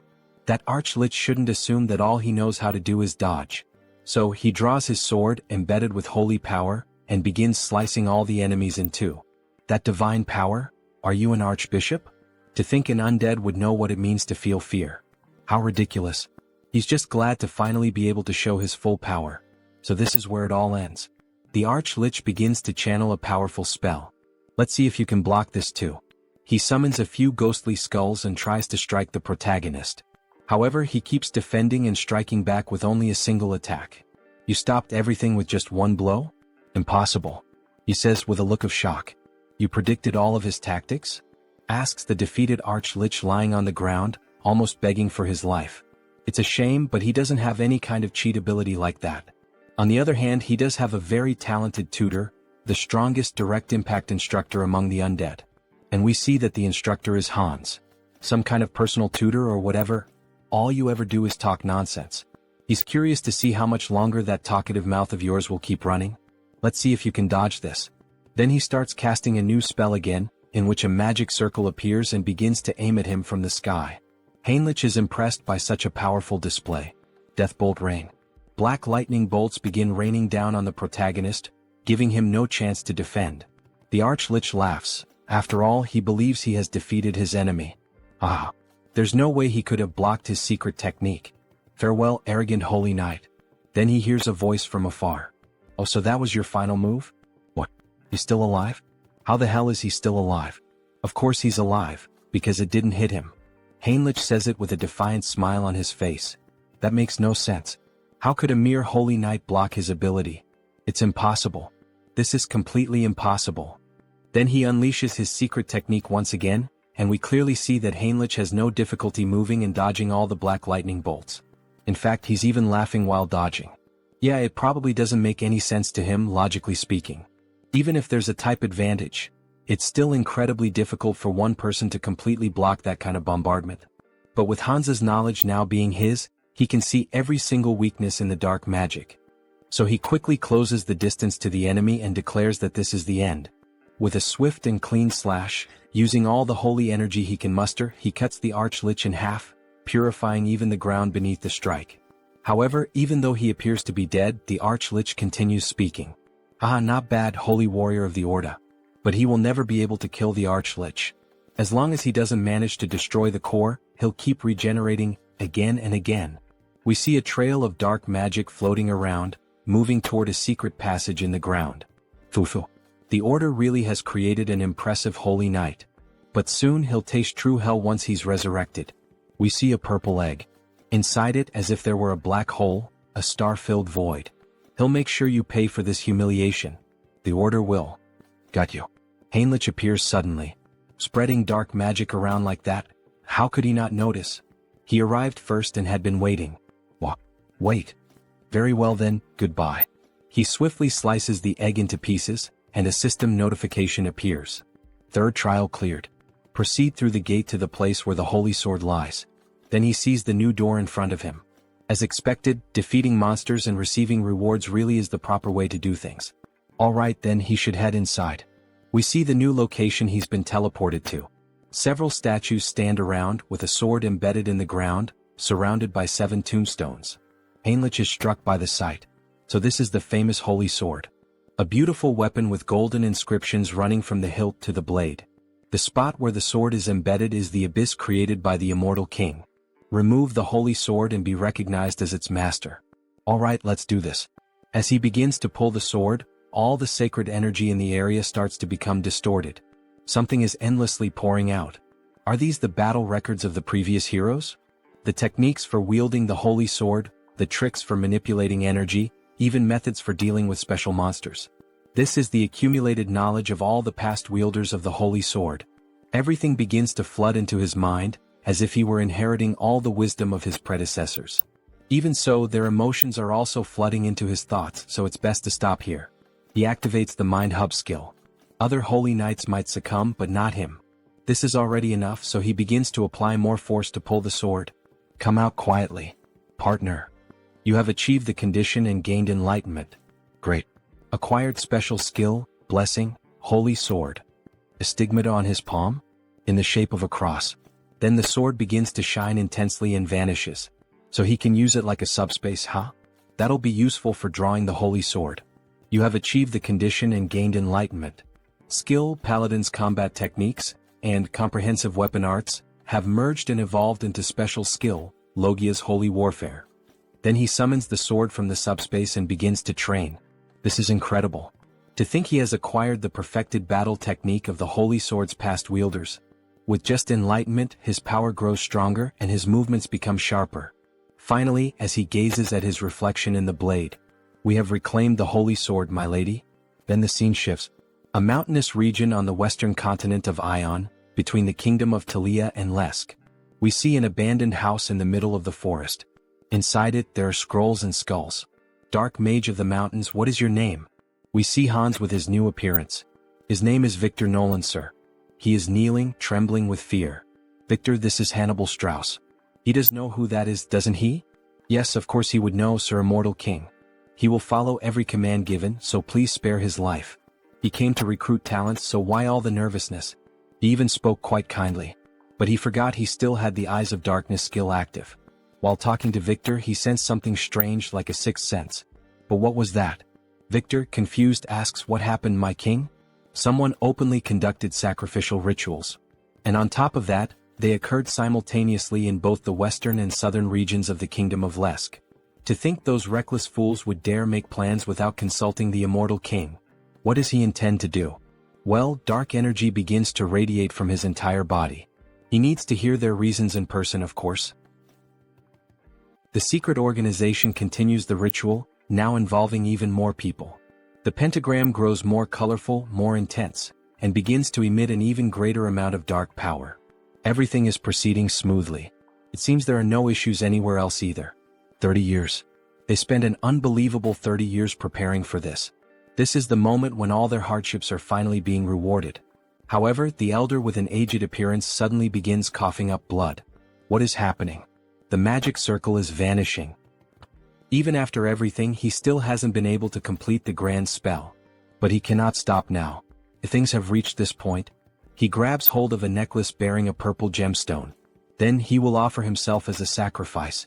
The necklace is shattered and black flames begin to corrode his body. He becomes one with the pentagram, dedicating the remainder of his life to completing the spell. Another sect member watches, pleased by such a profound display of loyalty. So, he has finally embraced even the seed of madness within his own body. He will remember this moment. He was the greatest bearer of vows he had ever acknowledged. He was truly a madman in both body and soul. But that madness will be rewarded. Very soon, exactly as he wished, this world will fall into ruin. Outside, Hans watches this overwhelming display of power, one that reaches even the clouds. Something unbelievable has occurred. The Abyss, the entity said to hold power capable of destroying the entire world. That Abyss, for the first time in 1,000 years since the first immortal king, is opening once again. He had never even considered a variable like this. By the time they managed to track them down, it was already too late. The vow of defiance. It's time to settle the score with those bastards. But before he can finish that thought, he feels a sharp pain in his heart. Whispers begin to echo in his mind. Death to the world. Vengeance. Let this continent drown in death. Erase every living being from this land. March silently toward destruction and sleep forever. The voices of the former immortal kings. Are these the remnants of thought left behind by the immortal kings who once rested within the abyss? But what the hell is he doing? Suddenly, the former immortal king appears before him. Come and join him. They must shroud the world in death. You think some ghost from the past has the right to give me orders? He's stunned. What the hell did he just say? He has absolutely no intention of obeying the orders of a loser. He begins to laugh like a demon. Ha ha ha. So, you broke free from the will of death, didn't you? Even after becoming an immortal king, you managed to keep your consciousness intact. This junior of yours truly turned out to be a prodigy. That makes their blood boil with rage and envy. We are still chained by death. Chain, he says. Now he thinks he understands. That impurity he'd been feeling in his heart all this time, was it the lingering thoughts of them? We are bound by resentment, forever unable to break free. We too seek liberation, O new immortal king. Liberation. Liberation from these emotions. These guys are getting way too noisy. Wait a second, emotions? So, in the end, he's still shackled by the emotion of death. Why don't you all just shut up already? He'll grant their wish. And erase every last one of them. If he truly grants them an eternal death, then he will give them a gift. Something they should have had but never could. Something he should have had, but never obtained? What the hell is he talking about? Well, in any case, he'll find out for himself soon enough. Activating skill, persona. Persona allows one to control specific emotions, targeting the lingering thoughts embedded in the heart, and expelling them from the body. He's coming apart. He's being erased.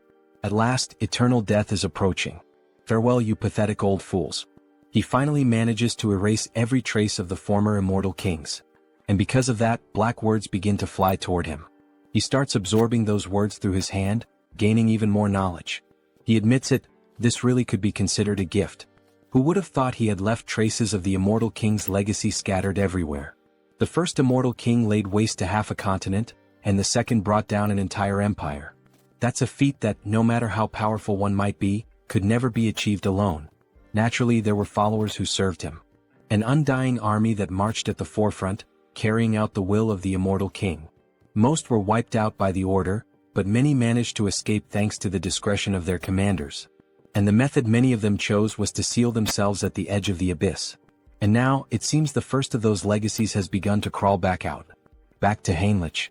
He had just obtained the holy sword, and the moment he was leaving, he felt a strange energy. The ground began to crack. The abyss was opening once again. Royal Guard of the Immortal King. Dwell McCain, Archlich, the very same enemy he had just faced, emerged from the abyss. Those filthy bastards from the Order. He can't let it end like this. Not now that he's returned to the world of the living. And when he looks up, he sees the same knight who had recently defeated him. We've met before, haven't we? That stinks.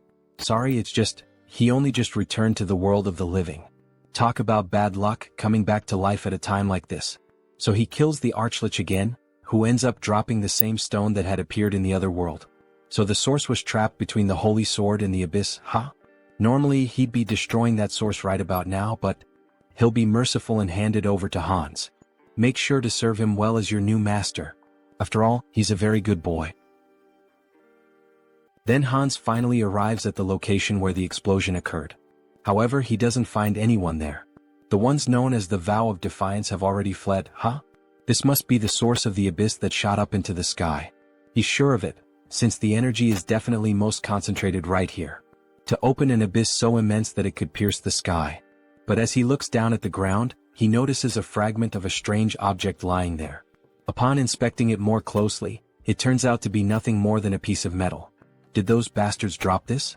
The energy is unstable, so he can't track where it came from, but he'll keep it for now. The flow of leaked energy from the abyss continues to increase. The madness seeping from the abyss is resonating. Even though it's an unstable gate, that alone will already have a huge impact on the continent. He activates the skill, Eye of Darkness. Well, so this is the origin of the dark magic contained within the heart of the Immortal King.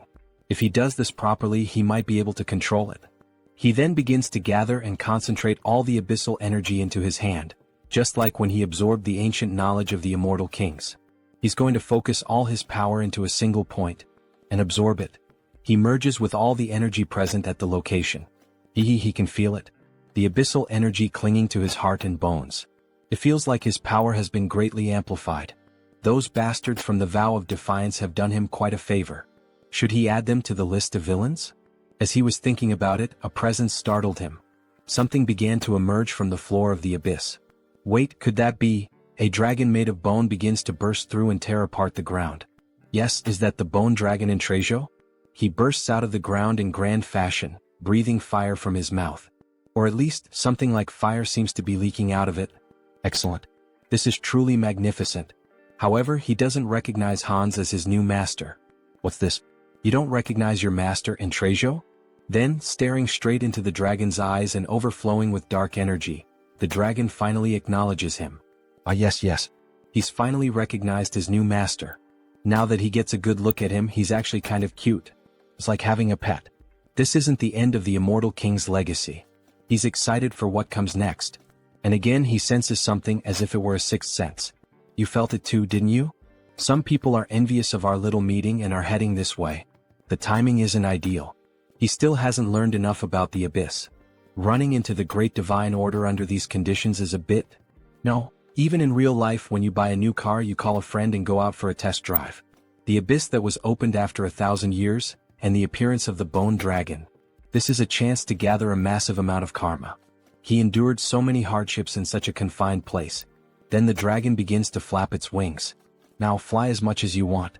Show them what kind of being you truly are, Hans shouts. Meanwhile, the paladins approach on horseback. Let's hurry. The energy of evil still lingers in the abyss. Yes. Even though we are an elite force, we departed too quickly, so our numbers are few. If the enemy is capable of releasing this kind of energy, we may need to prepare ourselves. The sky has darkened. Could it be because of the abyss? However, one of the paladins watches the sky closely. No, that's not it. Everyone prepare for battle. It's the bone dragon. Look above it. It's the Immortal King. What brings the henchmen of the Order all the way here? Immortal King. We came upon hearing that the abyss had been opened. I see. And what do you intend to do about it?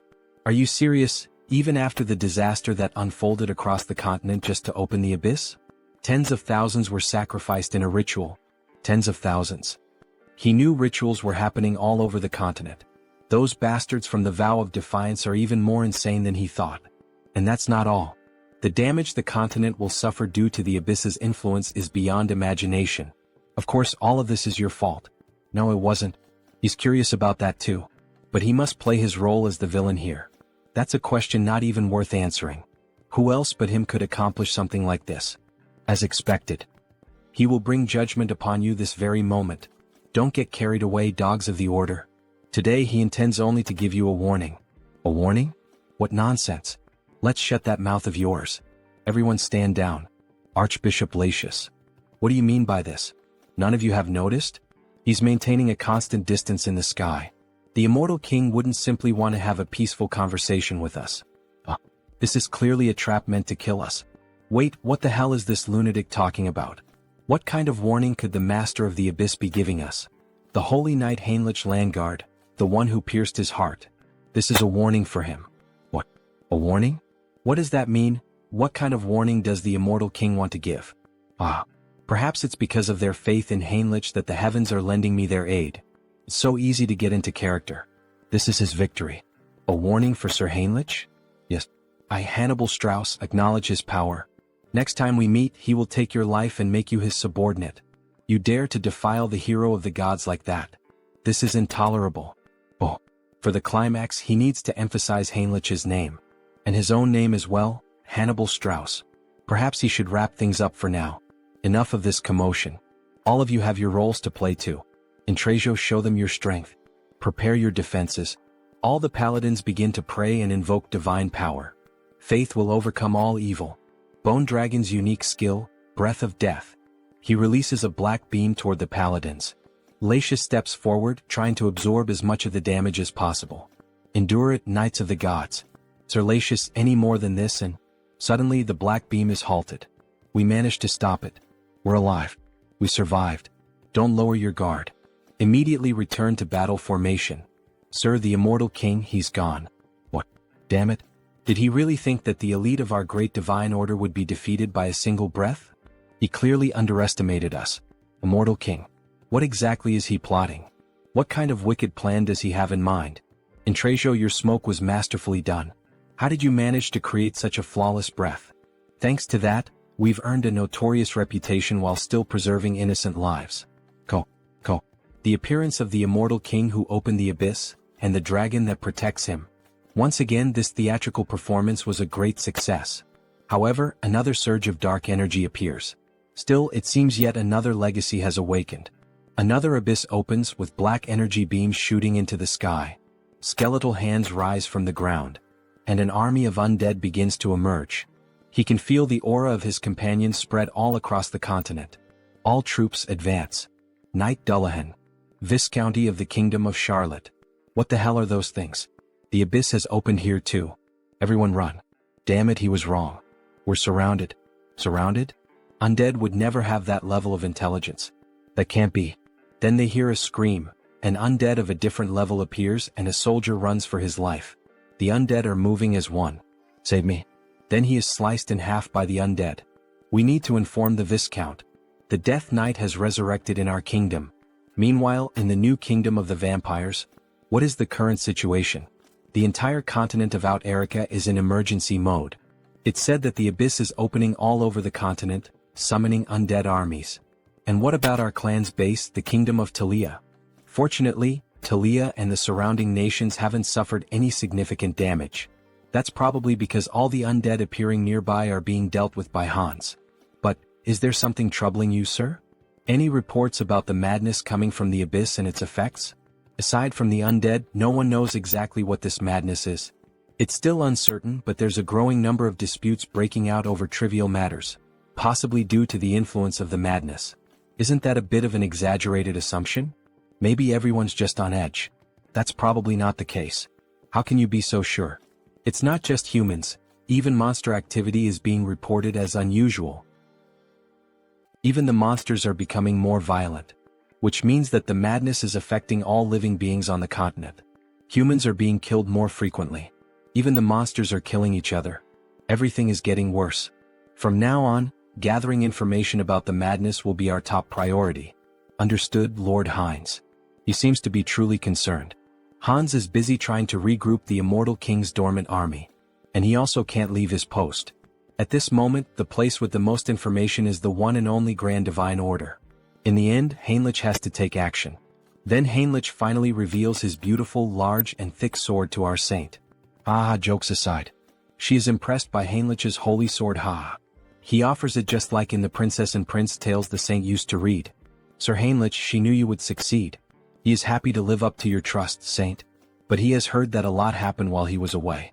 They say something strange came out of the abyss. That's right. What emerged from the abyss this time is madness. It seems unstable, but that makes it even more dangerous since we still don't know exactly what it is. So, should he investigate it himself? It's the perfect opportunity to put the Grand Divine Order's information network to good use. He has just gone through a trial, he should rest a little. Now that he has received the blessing of the Holy Sword, he wants to fulfill his duty. Heinrich's eyes shine brightly, showing complete confidence, and he would be able to gather information about the madness. The saint thinks for a moment and ends up giving in to his request. He really can't be stopped, can he? In that case, she will leave it in his hands. Please uncover the truth behind this madness, Sir Heinrich. Yes, saint, he will. Before that, there is a ritual you must perform now that he has obtained the holy sword. Then he is taken to a place of consecration, where the saint, priests, and a few guards are present. Clearly, a gathering that few people can know about. O sword of the divine, reveal your true form. Heinrich receives the saint's honor and raises the sword to the sky, which begins to shine. This is the holy sword. As expected, it is overwhelming. How much divine energy is concentrated in this single blade? The saint takes a necklace and brings it directly to him. He who has proven his worth in all things. Heinrich Landgard, she hereby names him a high paladin of the great divine order. Yes, I accept, my saint. The necklace, bearing the symbol of a star and a sun, begins to emit a brilliant light. The burst almost blinds him. By merely pausing his mental core for a second, the pure divine power nearly explodes his mind. What kind of absurd strength is this? His body is being reconstructed. But what the hell is happening? Then little by little, his hair begins to change color until it becomes completely white, with a golden aura surrounding him. Scion Paladin. No way, this is a great blessing. Whoa, the grace of the divine is upon him. The entity has fulfilled the conditions and attained enlightenment. Special ability acquired, great blessing. Night of light. His hair turned white? It's radiating the same feeling as the saint. She, Raystar, saint of the great divine order, formally greets him. Saint Heinrich Landgard. No, holy being. Holy being him? The great blessing can only be granted by the will of the divine, which makes it the clearest sign of holiness. Bring it. Wait. Does this mean he's now on the same level as the saint? Then the servants bring him something interesting. This is, by any chance, the Guardian of Glory. It's a set of top-tier armor, forged by the finest craftsmen of the great divine order. Every part is made from rare metals like mithril and orichalcum. On top of that, it's layered with high-level holy enchantments and divine barriers. It's practically a moving fortress. You could even call it a sacred relic in its own right. As expected from this armor, just by wearing it, he can feel the overwhelming divine power. The ultimate weapon, the holy sword, and the ultimate armor, Guardian of Glory. With this, his gear is complete. Looks like we'll be working together from now on. It's an honor. He tries to strike a hero pose, working alongside the saint. He's not sure he deserves that. So this is how things are going to be from now on? To be honest, she has been working until dawn every single day, and it has been exhausting. She's so happy to finally have someone to share the load with. Until dawn? Isn't this just a punishment? Or is it just me? Alright. The Continental Summit is scheduled to reconvene soon. We'll be discussing plans to wipe out the undead that have been appearing all across the continent, alongside the Immortal King. She'll be counting on you, Sir Heinrich. He'll give it his all, Saint. Alright then, let's give it our all until the summit, Hans. Who do you think is going to win this fight? Heinrich or Hans? Tell me your thoughts and see you in the next chapter. Then we change scenes. We return to one of the first locations where the Immortal King's troops appeared. We see a village completely destroyed and in flames, and a demon walking over the scorched land. They are pathetically weak. We get a clearer view of him holding a huge sword reminiscent of Guts from Berserk. Several men lie dead on the ground. But if the kingdom unites its forces, the situation will be reversed. Until then, we must build our power. Arrogant humans become subjects of the new kingdom. Then, using black magic and his sword, all the dead humans begin to rise again in the form of skeletal zombies, literally a necromancer warrior. It seems he is a bit late. Ichem? Who is saying that? The one flying, is that by any chance? Karam, it's me. He gives a small display of power, frightening everyone. Ah, that power running through his veins. The new immortal king. All kneel before Hans. Hail our king. He has finally returned. The new immortal king. Karam. Just by looking at him, I can tell he's an important figure. Power beyond that of a master swordsman, the leadership to command an army, and even necromancy to raise the undead. There's no mistaking who he is. My lord, it is an honor to be recognized by you. But, Karam, it seems you caused quite a commotion. I offer my deepest apologies. It so happened that the place where he first awoke was right next to a human settlement. What's done is done. But now it's time to strengthen our forces and gather power. For now we will retreat. He will follow your order.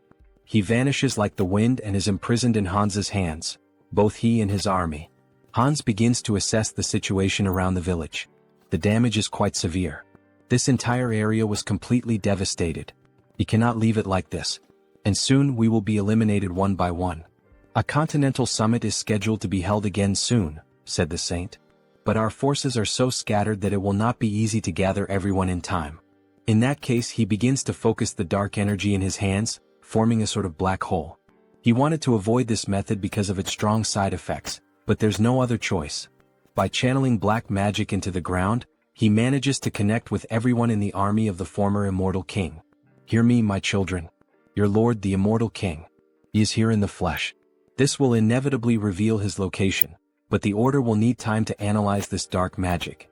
As long as we gather quickly and disappear, that is enough. Now, hurry and answer him. All present begin to respond to the call, creating a screen of dark magic. We obey the command of the Absolute One. We stand before the true Lord of the Undying.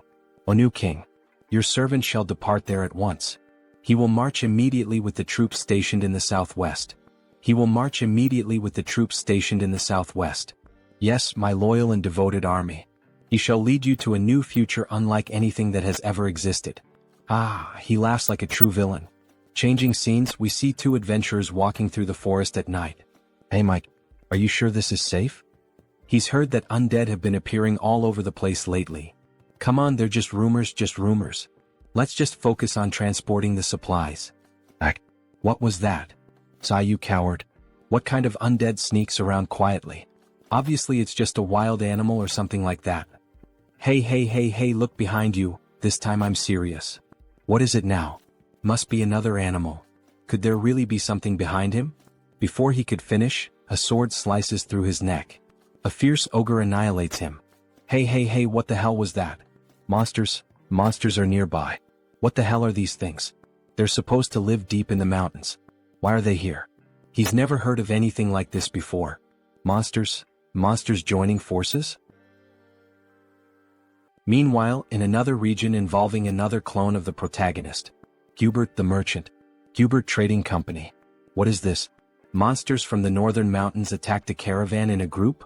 This is also an effect of the madness. If this continues, even Tarak, which is nearby, will be in danger. We secured food and war supplies in advance, but this is not the time for business. Small merchants chase after coins, great merchants chase after hearts. Times like these call for providing help. He begins to analyze the map of the kingdom and nearby cities. Aonia County. Fortress of Steel. But still, specifically where? The Fortress of Steel is recruiting mercenaries on a large scale? Just the news we needed. Recruitment of mercenaries? It seems that the Fortress of Steel is also in trouble. The monsters from the northern mountains are showing signs of moving south, right? And the gossip in the tavern continues. They are not ordinary monsters. They are advancing as if they were enraged. Making Harley's group hear the news. Everyone heard that, right? What do we do? Harley, and you? Well, of course he's going to join the fight. You can't miss an opportunity like this, right? That's Harley. So when are we leaving? Why do you ask? Harley, don't tell me. Of course right now. Aha, he runs off excited for finally having a fight. But his companions realize that something is missing. Did he pay for the drinks? No. Grab Harley now. Make that bastard pay for the drinks today. Tarak Mercenary Guild. Finally, Harley arrived at the place. Hello Harley, welcome. Meanwhile, the members on the floor exhausted after trying to force him to pay for the drinks. That guy who looks like a monster. Oh, so this simple guy knows Harley? Of course. If you don't know Harley in this field, you must be from another continent. Then this will be quick. He and these three are signing up for the mercenary recruitment. Process this quickly. Sorry, but Harley's request is difficult to process. What do you mean? What does that mean? Does it make sense for a mercenary guild not to give work to mercenaries? Does he perhaps want to get beaten up by us? No, that's not it. Harley, he has a special nomination request. Then he receives a letter, quite a beautiful one at that, showing its importance. Nomination request? He was planning to go to the Fortress of Steel, so he hadn't thought about that. He's going to refuse this request. That's Harley. Decisive. Cool. Jim, he thinks he can't refuse this one. The client is Lord Talmine Aeonia. Wait, Taloasis? Who is that? No, it's Lord Talmine Aeonia. Right here, the Lord of the Aeonia territory. Office of the Lord of Aeonia. He is waiting in this room. The Lord is here? He then suddenly bursts through the door, wanting to draw attention. The Lord is here and Harley has just entered the scene. However, he ends up seeing a different sight than usual. A knight at the window? Possibly not the Lord. The Lord wouldn't talk to a mere mercenary. He is Knight Robin, authorized for this mission. They've heard of him, but he is quite large. And very unique. As he stares at the wolf ears, the female version of girls with cat ears. He understands the matter. So, what does a knight want with a mere mercenary? There is only one reason we have nominated you. We need someone to lead the attack on the Northern Mountains. Northern Mountains? Isn't that the place overrun by monsters now? The mission is to rescue a VIP. The target's name is Jaonic Steelstone. He is a blacksmith from our territory and his race is dwarf. We have images of him in some mine, mining some kind of bluish crystal. Switching scenes, we see a hospital in Seoul. We should go now, Grandma. Ah, she's fine, so don't worry, go ahead. He is happy that she is feeling better. Right? The doctors were also surprised. It seems she may be discharged soon. But there is something strange. Strange. According to the doctor, it is as if a high-ranking priest had poured divine power for days. Where would someone humble like him have such incredible connections? It was him, a pity he can't reveal that information, at least not now. Grandma must have overcome this on her own. She is strong. Right? Wow, our grandma who spent her life serving others was finally rewarded? Ah yes. How is your moving plan going? He found a house in the suburbs for a quieter life. Oh, a private house. Hang Sunghyun is successful now. But isn't it hard to be far from Seoul? It is a sacrifice he is willing to make. Apologies to Taesan for worrying, but now that the duration of his projection has increased, he can easily travel long distances. He won't sell his old house and will use it as a base. The main reason he managed to get a bigger house is, he doesn't know how many clones will appear in the future. This last page of the chapter looks a lot like solo leveling. Then on the next day we see the snowy mountains and Harley walking with a group. Is it because this request comes from the Lord himself? Everyone is being very proactive. And that knight over there is really impressive. He is not just delivering the request, he is actually participating personally. A little further and we will reach the last area where Jaonic left a transmission. He sent a transmission? Yes. The moment he noticed the monsters acting strangely, he hid in a safe cave and contacted us with a magic device. Did Jaonic really need to climb the mountain at a time like this? Well, he couldn't have known things would turn out this way. Dwarfs chasing rare minerals is nothing new. I see these are all well-known mercenaries from Turok. Using such elite people as guides. How incredible Jaonic Steelstone is as a blacksmith. Careful, monsters. Some ice ogres appear in front of the group. Leave this to us. The two combine crossbow arrows and fire magic to form a strong combo. They fire directly at the monsters point blank. However, to their surprise, after the smoke of the explosion clears, the monsters remain unmoved and without apparent injuries. The further we advance, the tougher they become. Their vitality and defense also seem unusually high. Looks like he'll have to intervene. He activates the marks on his body to increase his base strength and using all his power, leaps directly at the monsters. Grabbing both their heads and smashing them together, making an instant double kill. Two others try to advance against Harley, who with 2 punches smashes the monsters' heads. Harley, watch your back. 3 of them at once? Bare fists might not be enough. If he used wild instinct he could finish this easily. But they might mistake him for a monster disguised as a human. In that case he puts strength into his legs and jumps directly at the enemies. Charging power into his hands, he pierces one of the monsters with his bare hands.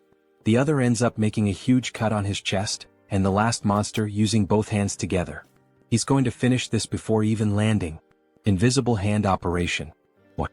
He just punched 3 of them at once? Now they don't know who's really the monster here. Is something like that even possible? He's already seen this several times just today but still can't get used to it. Harley starts consuming the magic stones. Wait, Harley? What are you doing? Sorry, he was so hungry that he did it out of habit. Out of habit? He can't believe it. It's the secret magic of our tribe. We absorb energy by eating magic stones. She has never heard of anyone capable of doing that. There's no way eating something like that wouldn't harm you. Nah, he's fine. He's used to these crystals, however, something strange happened this time. Blood starts coming out of his mouth. No, he's not fine. Ah, what is this nausea? Annoying. It feels disgusting. He wants to crush everything. Should he just annihilate everything? Yes, let's kill them. Such violent emotions. Thanks to the mental link, he is holding himself back, but that's not all. Every muscle and sense is becoming more active. Could it be? He starts to see a red smoke coming out of the monsters as if it were some kind of aura. Madness spreading throughout the whole forest. Switching scenes, we see Hans.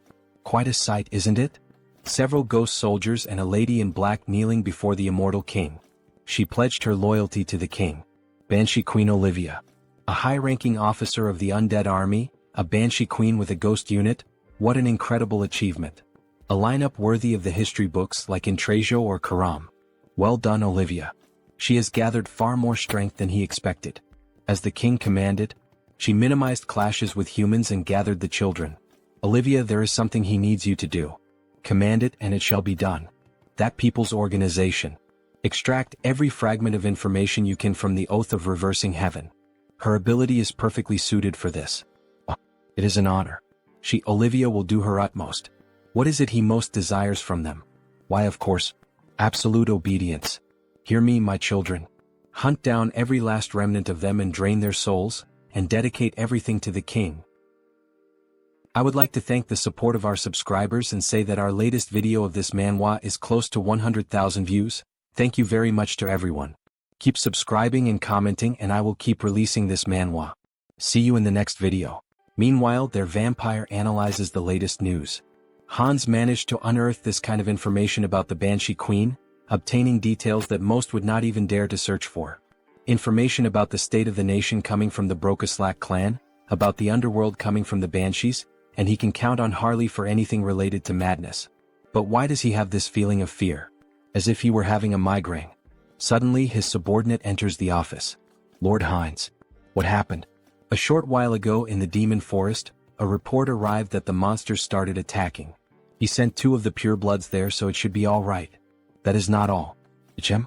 The monsters in the northern mountains started descending to the south with full force. This spreads in all directions in an instant. This is madness. Something that cannot be seen, as if it mixed with the air. Everyone is being corrupted by madness just by breathing. Wait, what about his companions? The effect is small, but they are not completely immune. It seems the effect is lighter on humans at least. We are about to reach our destination, so let's hurry. Just a little more. Even so. This is really dangerous, isn't it? His body keeps having spasms. His physical abilities are becoming explosively stronger, but in exchange, it seems he is losing control of his own body. Then a system notification appears. Controlling the physical transformation with the skill body mutation. If it were not for this skill, he would have become a lunatic like the orcs. Everyone stop. What, there are more monsters? At least he is dressed like a monster. It suits me quite well, don't you think? Some plants start moving. They are already here. He was waiting. Blacksmith, Zaonic Steelstone and another unknown. He dug a cave there. He will escort you to it. He is curious but he cannot. Hallie, don't tell me. That's right. Monsters are coming. Let's go down there now. Several orcs appear with different types of weapons. All possessed by madness. Everyone cover our rear as we go down the mountain. While they run, the dwarf starts falling behind. After all, he takes short steps. One of the orcs is approaching to wound him. Someone please save me. Harley appears, cutting the orc in half using only his bare hands, leaving the dwarf impressed. They are so big it is satisfying to cut them. Hey, this is not the time to have fun. At this pace they will catch up to us in no time. Then Harley has an idea to run with the dwarf just like he did with the elf he saved months ago. How ruthless. Those monsters run fast too. They are right. At this pace we will be exterminated. Except for him. Don't say such frightening things. Isn't there a better way? Hey Mr. Knight, he is running out of energy. Could he receive his share of the magic stones now? What? He does not know what he wants to do with this, but if it is necessary for the mission he sees no reason not to. He gives a bag full of magic stones from monsters. Thank you. For now he will leave this dwarf with them for protection. Harley, what the hell is he doing? It is dangerous, he has to get out of there. Ah. Wasn't it them who asked if there was a better way? He opens the bag full of red fragments and starts ingesting them all at once. He can feel a madness far greater than before. It seems that each magic stone contains a different amount of madness. If he absorbs the power of the madness from the magic stones while controlling it with his skills, theoretically he can become infinitely stronger. In that case, he will devour all the madness that has arisen in this world. He screams and his voice echoes throughout the mountain. A system notification appears. The individual has met the conditions for growth. The skill wildness has evolved into the special skill frenzied beast. His whole body starts to turn slightly red, even the tattoos begin to gain more colors. Upon opening his eyes, we see that even his eye and his breath leak madness. He became slightly mad, although he can still control himself. Alright then, now it is showtime. He equips the 2 axes and goes alone against all the enemies. Let the carnage begin. His whole body is boiling. It is unbearably hot. It reminds me of Goku's first transformation. Whoever guesses it right in the comments, I will put a heart. 5, 4, 3, 2, 1, Kaioken. He charges directly at the monsters, simply destroying them all without them even being able to react. Die all of you, looking like a true barbarian. In the end, from all that crowd, not a single monster was left to tell the tale. This is the power of the frenzied beast. She can barely see his movements. How can he be like this? The rumors that he was the strongest mercenary of Turok were not an exaggeration. Not the strongest of Turok. The strongest of the whole continent. Other monsters keep coming, however, nothing is capable of stopping Harley's carnage. He toys with his opponents, using the axe in incredible ways. This basically settles the matter. Skill Jewel I, Severe Winter. That was amazing, Harley.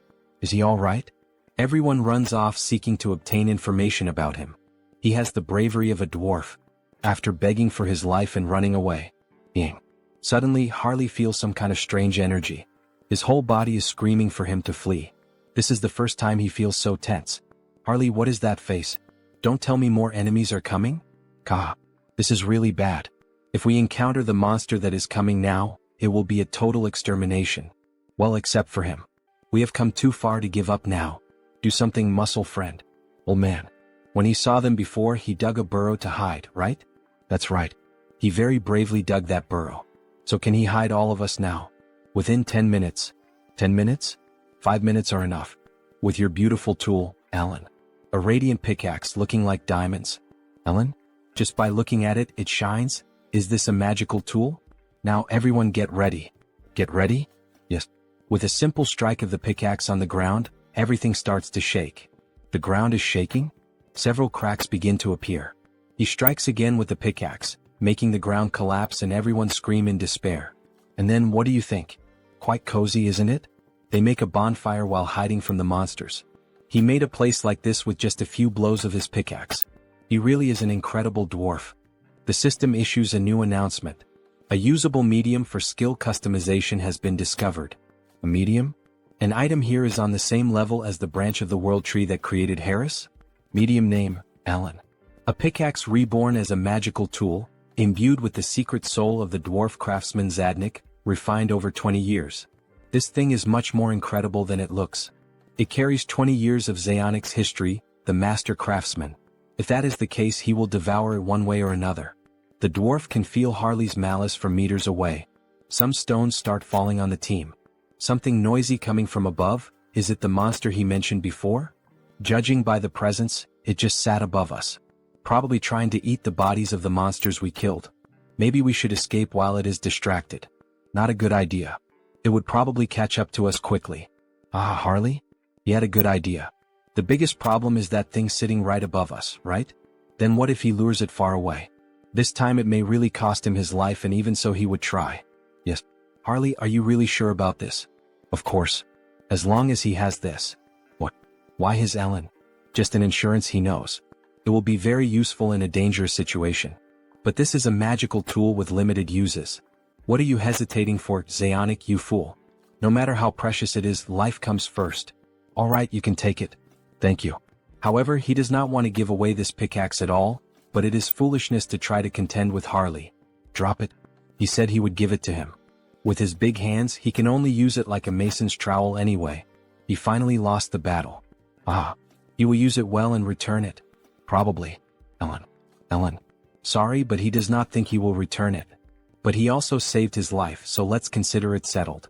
With this he acquired Ellen safely. No, he acquired a dwarf. Soon we will have a dwarf clone. Harley emerges from the ground. As he expected, the air outside is so refreshing. Now then, how about making the monsters introduce themselves to each other? It seems someone even more incredible than he thought has appeared. Even a superior species like a two-headed ogre can succumb to madness. Judging by its belly, it must have devoured a terrifying number of magic stones.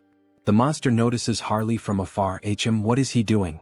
Don't tell me it came following the scent of the magic stones he ate? Well, that is not a bad thing. If he wants to send the dwarf friend back safely, he has to escape this place with you. Follow me. Here should already be far enough. No one should be able to see us here. Very well then, skill mutation. Skill physical transformation. Let's have a real monster versus monster fight. He transforms his fingers into super sharp claws and goes toward the enemy, making deep cuts in them. Yes, this is the taste. The taste of tearing apart with his own hands. He must have thought he became stronger being intoxicated by madness. But here is the problem. He was not the only one who devoured the madness. The monster starts running in fear of Harley. He was the first one who started attacking and now is the first one trying to run? Harley grabs one of its heads and rips it off. By any chance, don't you think you don't need to walk around with two heads? And he throws it violently to the ground. He stands up laughing and even speaking. That arrogance of yours will only last for now. His subordinates will certainly arrive here as reinforcements. However, when he looks around, they are already lying lifeless on the ground. How the hell did this happen? Thanks to him, he was able to relax a little. He was here just completing a task. And it was already becoming boring. He starts gathering blood on his finger and releases it like a laser beam, thus destroying the monster's last head. Now without the two heads, the monster finally falls lifeless. Ah. As expected, it is more comfortable with two instead of one. Good thing he called Heinz. Although he had originally called him for something else. But the gift from Lord Zeonic will be very useful. While Heinz stores the pickaxe in the dimensional gate, Harley is drooling with hunger. How strong will he become if he eats this? He will finish you off before the madness evaporates. Very well then, how about he also tastes the blood tainted with madness? However, before they could enjoy the banquet, something catches their attention. What is this feeling? A volcano on top of the mountain begins to erupt. It is the same energy he felt from Intrajo. Then from the fire, a dragon begins to emerge. Red Dragon Herados. He will devour everything. Hunger, he is starving, he is going insane. This is a real living dragon. Depending on the era, they can even be revered as sacred beings. But that one was completely devoured by madness. There is no point in expecting a rational conversation. A half-breed human and a vampire? What fine snacks. They might be enough to sate his hunger. Who should he eat first? No, it is better to devour you both at once. They prepare for battle. Harley and Heinz pierce the dragon's eyes at the same time. However, the dragon only laughs. As expected of a dragon. Already healed. With such thick skin and on top of that this regeneration ability? That is totally unbalanced. Inferior beings. In his eternal life he was only defeated once. Well yeah, who did you lose to? The King of Death. The King of Immortality. The one who sentenced him to death. The Immortal King? That's right. But he perished and his curse was broken. They are laughing? What kind of reaction is that? Sorry, but we called a friend over in the meantime. Since the two of us might not be enough. We apologize in advance for the trauma. The dragon does not understand what they mean, but in just a few seconds, something appeared in front of him. A dragon tainted by madness, he will be an excellent subject for experiments. The third immortal king Hans. Then, the monster knows the monster. The dragon becomes terrified upon realizing that the one standing in front of him was the new immortal king. A dragon consumed by madness, what an excellent test subject he will be. What? The immortal king has returned here. He can see him through the memories of the previous immortal king. If even you could awaken from that corpse-like slumber, then who can say he cannot return from death itself? The dragon truly felt the pressure and little by little tries to move away. However, it ends up striking its tail against some kind of barrier. Haha, don't even think about running or flying away from here. Inside this barrier, your wings will not take you anywhere.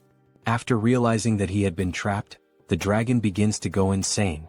Kill him, kill him. The immortal king. Kill him. Avenge us. Then Heratos begins to accumulate power. Incredible, he is absorbing all the madness in the air. Not even he would be able to accomplish this. An overwhelming power is emerging. Yes, that strange power is the will of nature, commanding vengeance. He will erase you, immortal king. This hinders your plans. So the so-called immortal king flees in terror. He was going to kill him cleanly even if it meant a small loss, but releasing so much condensed madness would be a waste. That bastard, what nonsense is he telling himself? So that is an option. If we are not on the same level, he should enter his own game. The immortal king begins to summon something from his gate. Come forth. Intratio. That's right, now we will have a war of dragons. He mounts the dragon of pure bone and commands it to attack. Wait, is that a pure-blood dragon? Intratio, make sure that his flesh and bones remain intact. Remove the curse and the rot before he fights. The bone dragon charges in with everything, biting the fire dragon's jugular to immobilize him. Now then, let us begin the analysis of how best to carve him up. Skill, gravitational chains. Skill, spatial lock. Skill, shock absorption. What petty tricks. Now is the time. The two run toward the imprisoned dragon. Solid body, merely looking at it already makes him salivate. He will take a good taste of this precious dragon blood. The vampire launches a blood strike which causes great damage. Meanwhile, the barbarian, dying of hunger, is already there biting the flesh. Infinite refills of dragon meat? He will gorge himself until he is restored. While the vampire was savoring the blood, he ended up feeling something strange on his palate. The blood itself is good, but the madness mixed into it keeps getting in the way. Wait, madness? It seems our protagonist had some kind of idea. Heratos manages to free himself from the chains. Did those insects think he would just sit and watch? Bruh. At this range there is no way to dodge. But they did not use it. He is not the only one with a breath attack. To keep pestering me like this, burn you cursed dragon. After both dragons charged their unique abilities, they fired red and blue breaths, causing a huge explosion in the middle of the ice mountain. Meanwhile, the vampire begins to prepare something. He focuses every drop of blood in his body and pushes the mysteries of blood to their extreme. Great sword of blood. He prepares himself, uses the acceleration skill, and delivers a tremendous strike to the dragon with his new sword. That worked. Useless insect. Useless. An injury like this is nothing, he can simply regenerate it. Sorry, but that is not his goal. What? An insect, huh? That is the perfect word. What is this? Your stockpiled madness looked far too appetizing, so he simply slipped a parasite into your body. One so vicious that not even dewormers will work. That's right, Harley entered inside the dragon's body. And the texture? Not bad at all. Let's see how much he can gut this restaurant. See you next time, guys. Inside Heratos, the feast seemed endless. The deeper he dug, the richer the nutrients that surged through him. The dragon's body reacted violently, muscles convulsed, straining to crush the parasite gnawing within. The pressure threatened to shatter bones and rupture organs, yet retreat was not an option. He would keep devouring until the beast's body refused to move. As the consumption continued, notifications flared in his mind. The creature's regeneration had surpassed its natural limits. The skill had advanced into something far more dreadful. Ultra regeneration. Lost vitality surged back with overwhelming force, and its meaning became clear. This was the dragon's true gift, a power that could restore the impossible, even without feeding on a magic stone. For Heratos, the wound was nothing more than a scratch. For the invader, it was proof that every effort seemed worthless against flesh that endlessly rebuilt itself, while the dragon dismissed all resistance as the pathetic tricks of an insect. Once again the notifications surged before him. The creature had fulfilled the conditions to evolve. The skill Devour transformed into the special ability known as Gluttony. Gluttony, just like the 7 deadly sins. A shiver rippled through his body as the change took hold. Scales suddenly began to form across his skin, undeniably dragon scales. The realization struck hard. From now on, through consumption alone, he could absorb traits. Every single one of them would be his to claim. The dragon grew restless, its rage boiling as the parasite dug deeper inside. If the intruder refused to leave on his own, Heratos would rip him out piece by piece. Yet the fight shifted before he could act. The immortal king and the vampire launched a coordinated strike alongside Horacio, who tore into the beast's neck, while Heinz's blade carved through with relentless force. That was the effect of gluttony. With Harley suppressing the madness, even the dragon's bloodline fell silent. Just one taste, and a torrent of power erupted within, flooding him like an unstoppable tide. And at last the notification appeared for the vampire. The special skill Clan of Blood, True Blood, had advanced to a far greater stage. As expected, to ascend into sacred blood, the condition was clear. He had to drink from an opponent far superior to himself. Heinz seemed to realize something, hesitating, but Harley confirmed it. The discovery was undeniable. They had finally located it. Harato's heart. Checkmate. The ultimate magic stone, the dragon heart. Bon appetit. The first bite tore through, and the dragon convulsed in agony, the pain erupting straight from the core of its being. Moments later, the mighty body collapsed, lifeless upon the ground. The battle had ended. Intracio's efforts had carried them this far. His task was complete and he could now rest. Laughter followed, triumphant and raw. From the twin-headed ogre to the dragon raid, every challenge had been cleared. A final image lingered, a symbolic snapshot of the three victors standing together, their silhouettes marked by the hunt of a dragon now fallen. The dragon's eyes snapped open for one final breath. This time, the immortal king carried no desire to destroy the world. If he chose to take a few bones, there would be no need for resentment. He would put them to good use. The blood too. And the horns. In the end, every piece had value. None of them wasted anything. The trio moved like a flawless cleaning crew, each collecting a share of the fallen beast. The corpse of a dragon truly was a treasure vault. Prime ingredients for rare sorcery gathered all at once. The scene resembled that old meme of a robot staring at an empty plate. Oh my god, nothing left. Even the blood, overflowing with the power of dragon lineage, had been secured, certain to prove useful later. Yet the greatest beneficiary of the raid was not the immortal king or Heinz. It was Harley. On the ground, Harley writhed in agony. His body twisted and shifted as something unnatural surged within him. This time the transformation was not smooth. Perhaps he had gone too far even for his limits. Absorbing all the madness of those monsters, his insides felt as though they were tearing apart. Control slipped with every second. Only the method inscribed within the dragon heart could save him. The madness flooding his body had to be woven together with the dragon's essence. As he forced the chaos into alignment, strange markings spread across his skin. A heavy feeling swelled inside him, followed by new notifications. The creature's race has changed to Dragonkin Hybrid. Special skill, Heart of the Mad Dragon, has been acquired. Harley's body no longer felt the same. On the surface, his anatomy still resembled that of a human, yet something deep inside had shifted. The change was undeniable. His very essence had risen beyond its former limits. His being had ascended. See you next time, guys. So we see Harley's hand covered in scales. For the entire race itself to change, this is the power of the dragon's heart. Alley. Race, Dragonkin Hybrid. Then a notification appears. Special notes. Absorb the heart of the light dragon and gain the power of a dragon. Controls the madness within the body and continuously absorbs the surrounding madness. The jeweled eyes have merged with the dragon eye, becoming even more effective. With the power of mutation, he can draw it out whenever he needs. But, with a simple stomp with force, he destroys the ground. If he increases the density of the body, the weight becomes unbearable. If he doesn't control it, it will be a disaster. It's better for him to practice a little before meeting them, his group that had been waiting for him to escape with the monster. Before Harley could begin training, he felt an enormous force through his body. So it's finally going to begin. It's the closing ceremony of the raid that Hans prepared. We see the immortal king preparing some kind of spell, and in this case the spell is being performed on the dragon's body. A lot of dark magic is being involved in its body, so much that the sky begins to grow cloudy. Little by little, only the dragon's bones begin to rise. Now speak to him. What is your name? Heratos. Yes, Heratos. I am the Lion King and death itself. He will grant you a second life. Now he is your master. Very well, very well. He looks like a second puppy.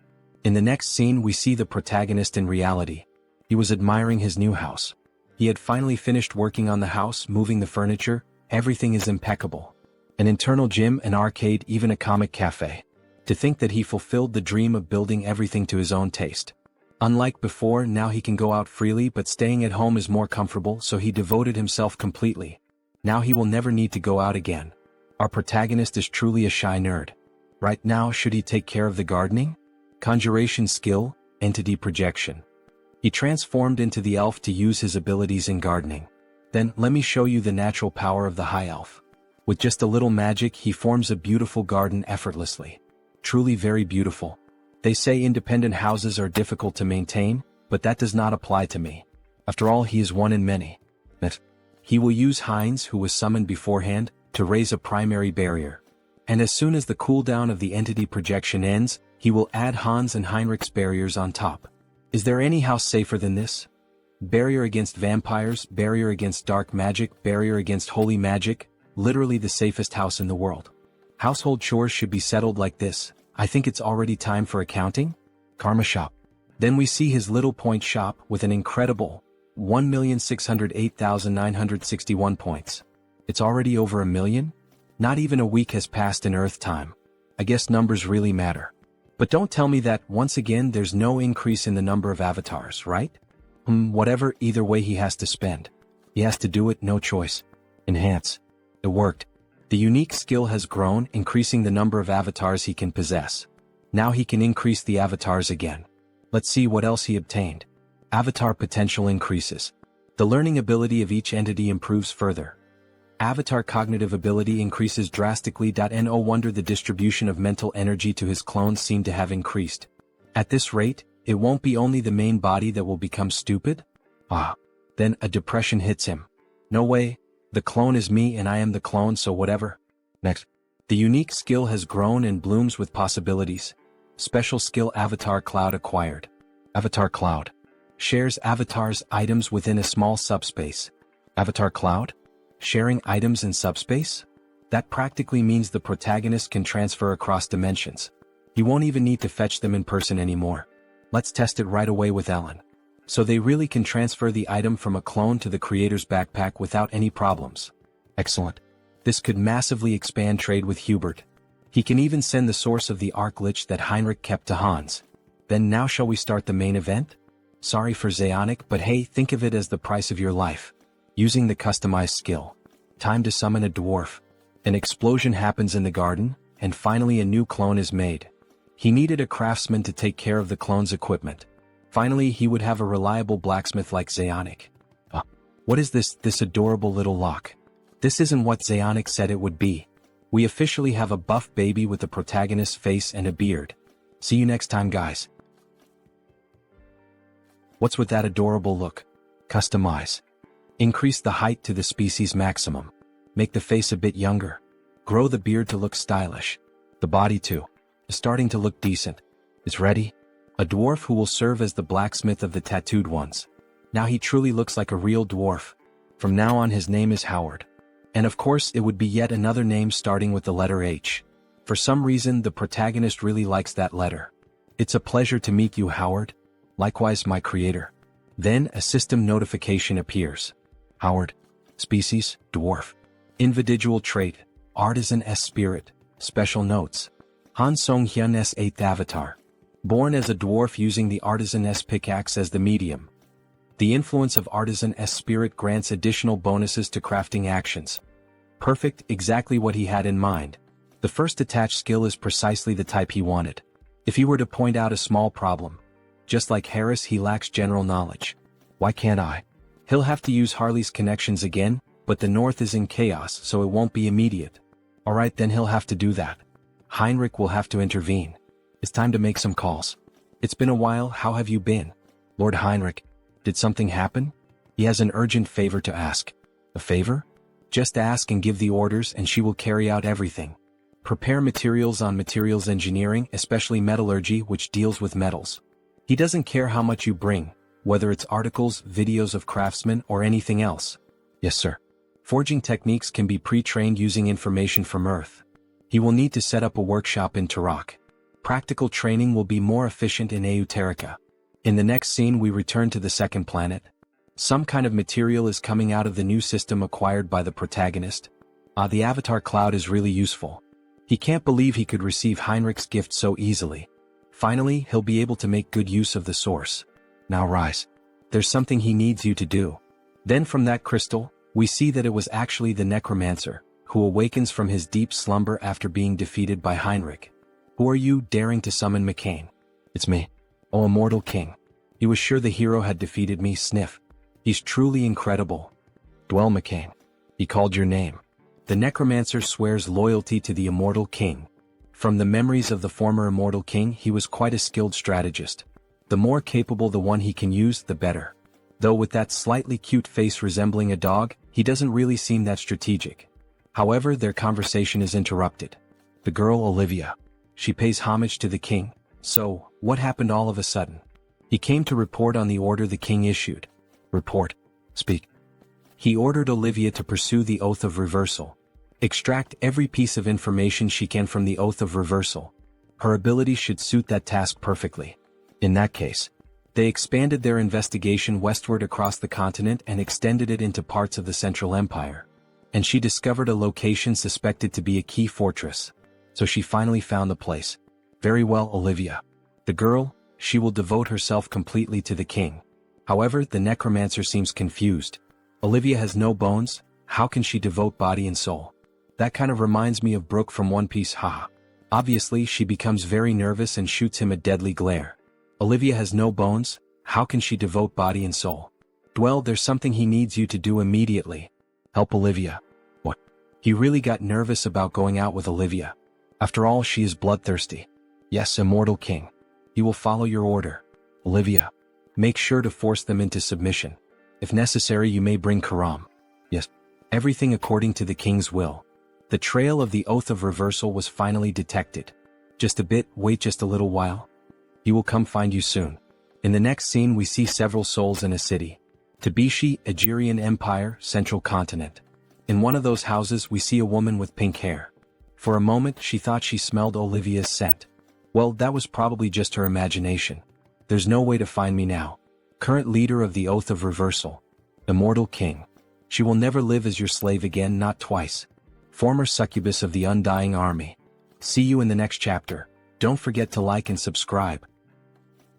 Then, that beautiful succubus hears someone arriving at her house and decides to return to her standard human form. Please come in. Hello, Sienna. We see a drunk man introduced as Pledge of Defiance, Andrew Weaver. Oh, you look as gorgeous as ever, my queen perfect. Enough talk, Andrew. Have you already identified the new leader of the Brokosla clan? Of course. The target is a pure-blood vampire, his name is Heinz. Even if he is pure-blooded, how could he take control of a vampire clan? He's still not sure. What? She gets irritated by the empty answer, however, something funny happens. Sienna. Her horns are showing. He has already explained it several times. His skill trajectory is approaching clairvoyance, but to see in more detail he needs to refine it with karma. And this information is very important, my listeners. Could this Andrew also be a human from planet Earth like our protagonist, since he mentioned using the shop upgraded with karma? It seems the story is getting even more interesting. Enough. She doesn't need to hear his excuses. She could at least provide some data. As good as a long-range surveillance skill is, without any information the sight will be only blurred. In any case, it's fortunate that the new Lord of Brokosla is not of sacred blood. We should be able to eliminate him easily. Will she handle this personally, Sienna? As if she could. Then Sienna looks at a very old clock, apparently embedded with magic and a seal. The most powerful vampire clan on the continent, Persia, will wage a war of conquest. Back in the world, we see the protagonist's new avatar already working, the dwarf. She gathered the data quickly. Right? Well, after all, it was a special order from the Lord. She put all of Heterosai's resources into it. The metal's properties, how to hold a hammer, and its practical application. He can't really understand just by looking at the data. But a dwarf is a dwarf after all. Howard should be able to understand it, shouldn't he? As soon as the cooldown time of the teleportation circle ends, he must send it to Hubert's workshop. Alright, she has one more thing to report to the Lord. What is it? She confirmed that Bianchianho is in contact with other factions. Other factions? She will investigate a little further to find out who they are. Bianchianho, what the hell are they planning to do? Well, there's no need to worry and try to deal with it now. He should be able to handle them when the time comes. Time is on our side. In the 10 months that his clones grew stronger, only 1 month passed on Earth. Back in the second world, we see a castle and someone approaching. A child. He asks what business brings her there. She came to see Mullo. Show the way. How dare she speak so informally about Master Mullo? Did she have an appointment? An appointment? Does she really need one? They will know who she is if she simply says Breaky. How insolent. He will inform Master Mullo then, so please withdraw for now. Mullo quickly appeared behind the servant. There's no need for that, you may leave. He then kneels down, leaving the servant bewildered. Welcome. Master Brokaslak. It's been a while, Mullo. Master Brokaslak, he said. Then, could this person be the founder of the clan? The sacred blood, Brokaslak herself. He apologizes for not being able to greet her properly while serving tea. Master Brokaslak. Frisia was not present. She told him to call her Breaky. Brokaslak sounds too formal. Right, Miss Breaky. This is a big problem. There should still be at least 20 years left until her scheduled visit. Why did she suddenly appear like this? But it's so strange. That child at the door earlier. His essence hasn't changed, but there are too many incomprehensible changes. He didn't even recognize his own master. Is that so? He's not sure. Don't try to deny it. The same goes for you.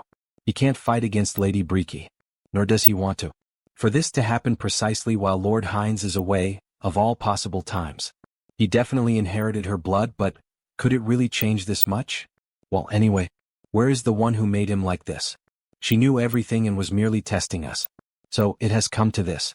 He is currently away. Then she supposes she'll stay here while she waits.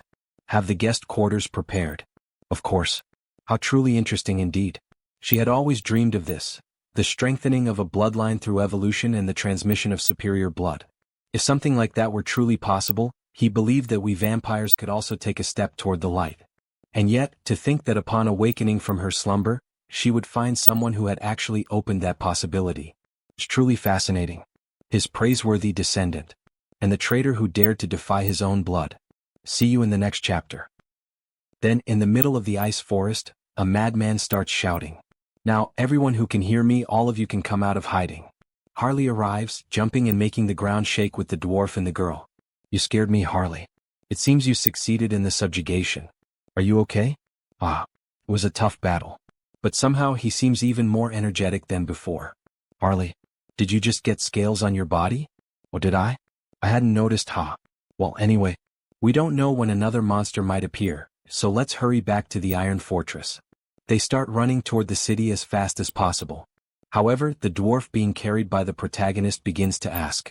So Harley, you really are a very strong warrior, and even though you went alone to fight that monster, you came back even stronger.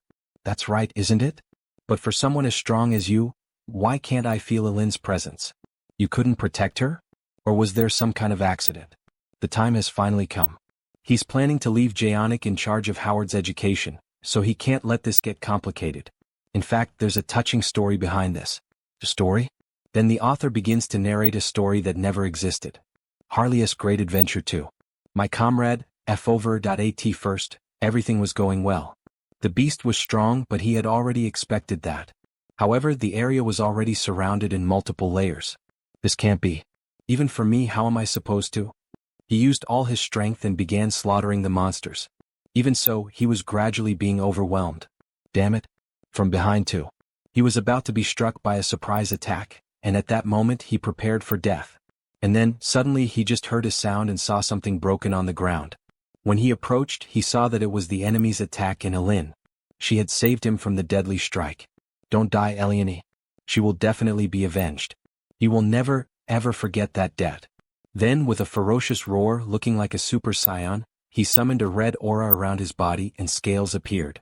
The monsters were terrified at first. However, there wasn't even time to react. He simply obliterated every enemy in front of him. This is revenge for Elin. Meanwhile, the dwarf was sobbing uncontrollably. What a sad story. At the moment when his thirst for revenge reached its peak, he realized something, that the blood of a dragon flows within him. He only discovered that thanks to the last chance Elin had given him. In that case, it seems you had a dragonkin ancestor. Probably around 300 years ago, and the knowledge was lost after the Great War. So that's what it was. Thanks to you, my doubt has been answered. Oh, I like that past. He's going to use it. The blood of a dragon, awakened in the midst of a crisis. That's truly the stuff of heroic tales. He knew there was something extraordinary about Harley. You really think so? While everyone was talking, the knight noticed something in the distance. Everyone please look over there. Just beyond that ridge lies the Iron Fortress. But why did he stop? Please look closely. At the entrance of the city, it was a true war scene. Monster corpses were scattered all over the place. And above them all stood a creature that stood out, a mutant minotaur. It has already reached the Iron Fortress. We must hurry. At this rate, everyone inside the fortress is in danger. Right, let's hurry up and eat. No, he means let's go save them. To think it so easily took down the priests of the Holy Order and the mages of the Magic Tower. Even the mercenary company gathered from across the continent can't get close. He's here. He's here. Harley approaches the monster from the sky. Before the poor creature could even realize it, the protagonist was already on top of it, grabbing its horn. The monster of Turok. A monster, huh? In that case, he'll have to show this bull what it truly means to be a real monster. He equips the scales and, using all his strength, rips off the monster's horn without mercy. How's the taste of this monster, you monster? Oh, you want to have a contest of strength? Like bull versus human, just like in rodeos. Fine, let's do this, damn it. The two charge at each other at a speed beyond normal. Only blood can be seen flying, with a guard watching everything. In the end, the bull is seen standing. But in the next scene, in truth, it was on its knees, missing an arm and its horns falling lifeless to the ground. Well, you were pretty impressive. But you are beneath me. All the guards cheer ecstatically at his victory. We won, we managed to stop the monster. Meanwhile, Harley stores one of the enemy's horns in his inventory. This guy's horn should be useful. So big, it even looks like your friend's in real life after getting betrayed by his ex-girlfriend, ha. Maybe Howard can turn it into equipment later. And the biggest reward. Harley begins to devour the creature's body and mana gem. Meanwhile, the notification window appears.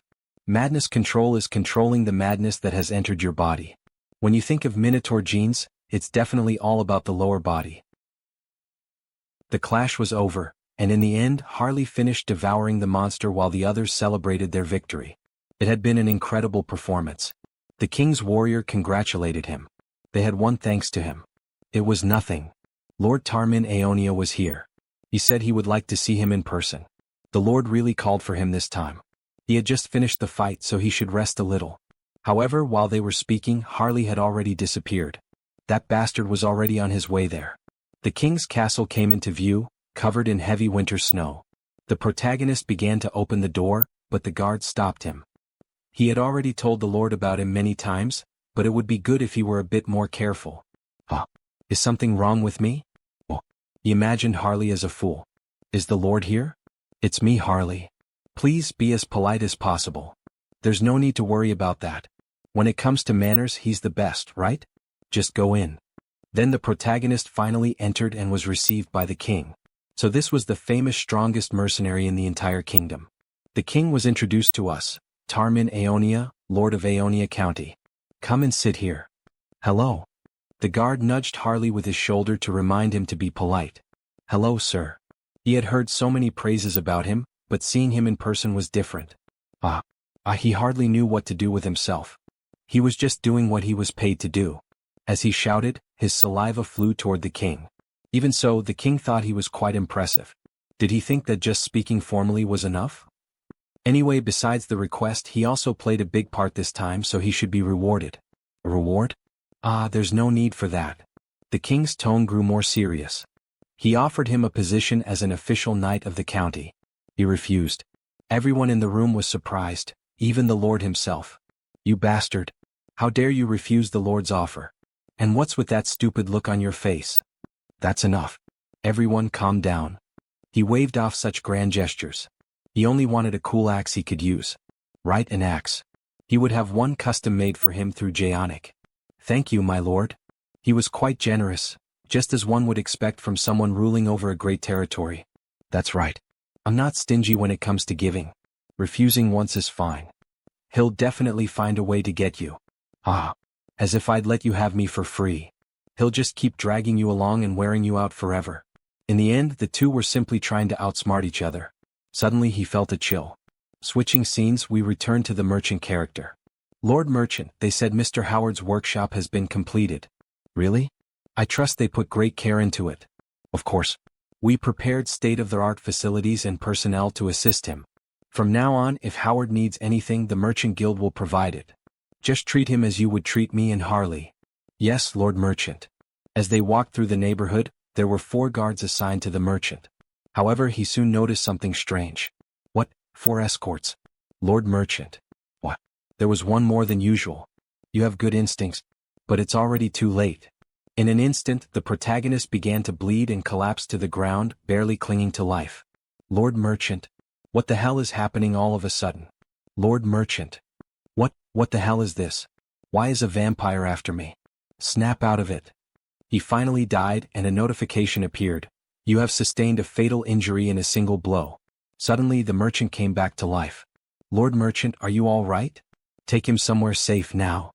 Another notification appeared. Instant death immunity has activated, reducing the fatal injury to critical damage. Instant death immunity will be sealed for 1 day. If it weren't for that skill, he would have died. The assailant was a vampire. Judging by his abilities, he was at least a pure blood. Such a high-level agent going after a mere merchant like him? What in the world was he after? If they find out he isn't dead, they will definitely come back to finish the job. He will leave the task of uncovering their identities to Hans. For now, he must retreat. He has a personal means of contacting Howard. Therefore, he will deliver work-related matters through him. What? But in this state, how? They are talents recommended by the 3 warriors of the South, so he should be able to trust them. He needs to get medical treatment first. Then he suddenly vanished before the guards. Sir Hubert? Hubert is unsummoned from the Oterica dimension. Later that night, in a different castle, several people were gathered with a king. He trusts that everyone is prepared. Clan Lord Visk Yup Persia. My lord, there's an update. A report has arrived stating that the job in Tarak has been completed. True blood of the Yup Persia clan, Theodore Yup Persia. Tarak? By killing the merchant who was secretly cooperating with the Brokosla clan, we managed to divert their attention. Well done, Klein. You have opened the gates of war. Finally, things are about to get more exciting in this manhwa. War is approaching. Don't miss the next chapter. See you in the next one, everyone, and don't forget to subscribe to the Absolute channel. He flatters him too much. It was a simple task. The timing is good. We also just finished cross-checking the information from the challenge oath. That is not all. The blood gate is finally complete. Does he trust that you set the coordinates correctly? Yes. We plan to stop in the city of Rapella to regroup before heading to Teleria. We should be able to reach it in half a day from there. The king begins to think. An unknown vampire has taken control of Brokosla. He is already eager to face this unknown figure. Everyone prepare yourselves. We are going to Teleria. Meanwhile, Our Lady continues searching for information for the immortal king. However, their souls seem tired. My lady, they will die from overwork at this pace. But she ignores their complaint. While tracking the challenge oath, is she also supposedly meant to find the vampire who murdered Hubert? My banshees are scouring the entire continent, and they are telling her there is not a single trace. Today she will only check up to the city of Rapella, and just when she looked, she saw something unusual. From afar, a suspicious portal appeared, filled with red energy, and suddenly, a few completely pale people came out of the portal. The souls become happy with the discovery. It seems these are the children, my lady. She must report this to the king of the undead. From a great distance, the immortal king is able to observe the situation. An invasion by another vampire clan. In that case, hitting Hubert must have been an attempt to divide our forces. Of the 3 great vampire clans, the other 2 are the Opapo of the east and the Yup Persia of the central region. The one with the strongest forces is the Yup Persia clan. Olivia also suspected the same. If that is the case, Brokoslak's current power will not be enough. He will have to send reinforcements. Meanwhile, in Heinz's castle, his servant is filling out paperwork, and then the princess calls him Mullo. She is coming in for a moment. Lady Breaky, welcome. However, she notices something strange in the air. Is something wrong? Of course, he must prepare for battle immediately. Battle? What do you mean, what is happening? Nothing has happened yet. It is just a premonition. Just prepare yourself when she tells him to. Stop chattering. Do I look like someone who is speaking nonsense? It is hard to believe, being ordered to prepare for battle so suddenly. But the premonition of sacred blood is absolute. Although she is sacred, she looks more like a demon, especially in combat. Heinz has not arrived yet, so unfortunately we cannot count on his help. We must prepare our defenses immediately. 4 true bloods, 44 pure bloods. We gathered our entire army. They are all our best elites. Brokosla will be purified in an instant. There is no need for long speeches. We depart for Teleria immediately before they notice. Yes, King. But before they could depart, the Vampire King felt chills. He begins looking at the sky, and one of the servants asks if something is wrong. Only the moon is in the sky, and even so he is suspicious. This unsettling feeling must be his imagination. We are only dealing with rabble that do not even possess a sacred blood. It is nothing. We are finally introduced to the Vampire King. Yup, Persia clan lord Visk Yup Persia. Sacred blood. We will wipe Brokaslak clean by the end of the day. From high above in the sky, the immortal king observes everything using the ability, Eye of the Abyss. They have begun to move. A sacred blood from Yup Persia HM. This will be complicated. And Heinz's summon is still on cooldown. It will be too conspicuous if he intervenes. Heinrich also cannot leave the holy ground. In that case, the mercenary warrior who holds a grudge against the vampires for what happened to Hubert is the right person for the job. So hurry up and get here, Harley. On the other side, we only hear the guards screaming with Harley. Capture that suspicious ogre. A brute of that size cannot be human. He told them he isn't. He even has identification from the order right here. Shut up, ogre. Damn it, how many times does this make? While Yup Persia analyzes the city, he discovers something interesting. This has gotten interesting. Is something wrong, Lord Visk? He knew he felt something unpleasant. Brokasla. It seems that Ghost has returned from the dead. The servant became nervous and began to stutter. Don't tell me you mean the sacred blood Brokasla is here. However, the king only grew more irritated. And what is the problem with that ghost being here? Can't you see the king of Yup Persia standing right here? No, that's not it. He was only worried that the damage might be. Enough. We will proceed at once. Do not forget anything. We Yup Persia have no equal. They head to attack the castle. However, Telaria's castle is perfect. Even the queen praises it. The barrier looks good. What is the status of your other preparations? We gathered as much combat power as possible. But the numbers are definitely not enough. With a carefree tone, she even jokes about the situation. We have no choice, they are already at our doorstep. Mulo asks if she is able to sense their location right now. Naturally, and they are going to enter at this exact moment. All of them come in through the window, making a triumphant entrance. They are right in front of us. You are still clinging to life, Prokaslak. I thought she was already in dire straits. Why does this still happen occasionally? Is this the path of Eupresia? Youth silly one. Well, he will personally ensure that her eyes close in peace forever. Just look at him, that child only knows how to talk about himself. How annoying and inconvenient child. Meanwhile, Mulo is trembling with fear. After all, there are 2 sacred bloods in his presence. This is definitely bad. Even if Lady Briki can handle him, there are still 4 true bloods left. The difference in strength is hopeless. But there is something we can rely on. Mullo prepares the barrier. Inside his barrier, their allies are strengthened. They have set foot on the lands of Brokaslak. Do not think you will escape with your lives. Blood barrier. Come to me, Bridia. My god, an entire group of unwanted guests has gathered here. All right, get ready. Maintaining this barrier prevents him from fighting the enemies. Do everything you can to protect Brokaslak, even if it costs your life. Yup Persia is surprised, but in the end, wasting energy on useless things is pointless. He tries to attack Mullo directly. After all, if he destroys him, the barrier will disappear along with Mullo, right? Before the sharp claw reached his neck, something happens amid the chaos. Do not get in the way of our little game, Ghost. Are you perhaps underestimating me too much, child? She easily stopped his attack and forced him to retreat. All right, first he will get rid of this ghost in a one-on-one duel. Unfortunately, it seems you need to be disciplined, child. Both groups face each other until they finally begin the war. Bridia, punish those who dared to invade our lands and send them to hell. Members of the Yup Persia clan, crush those arrogant insects and show them their proper place. The war quickly escalates, but in the midst of all that chaos, we see a clawed hand piercing through the barrier. The vampires are shocked to see that thing. Something is behind us. What is that? Someone is breaking through the barrier with their bare hands. So it was this red-haired one, the person who tore out the insides of that weakling Hubert. With the look of a psychopath, Harley says he finally found him. Wait, Hubert? Is he talking about that merchant who was assassinated? And we see Harley in a badass stance. Klein, what kind of missions did he carry out?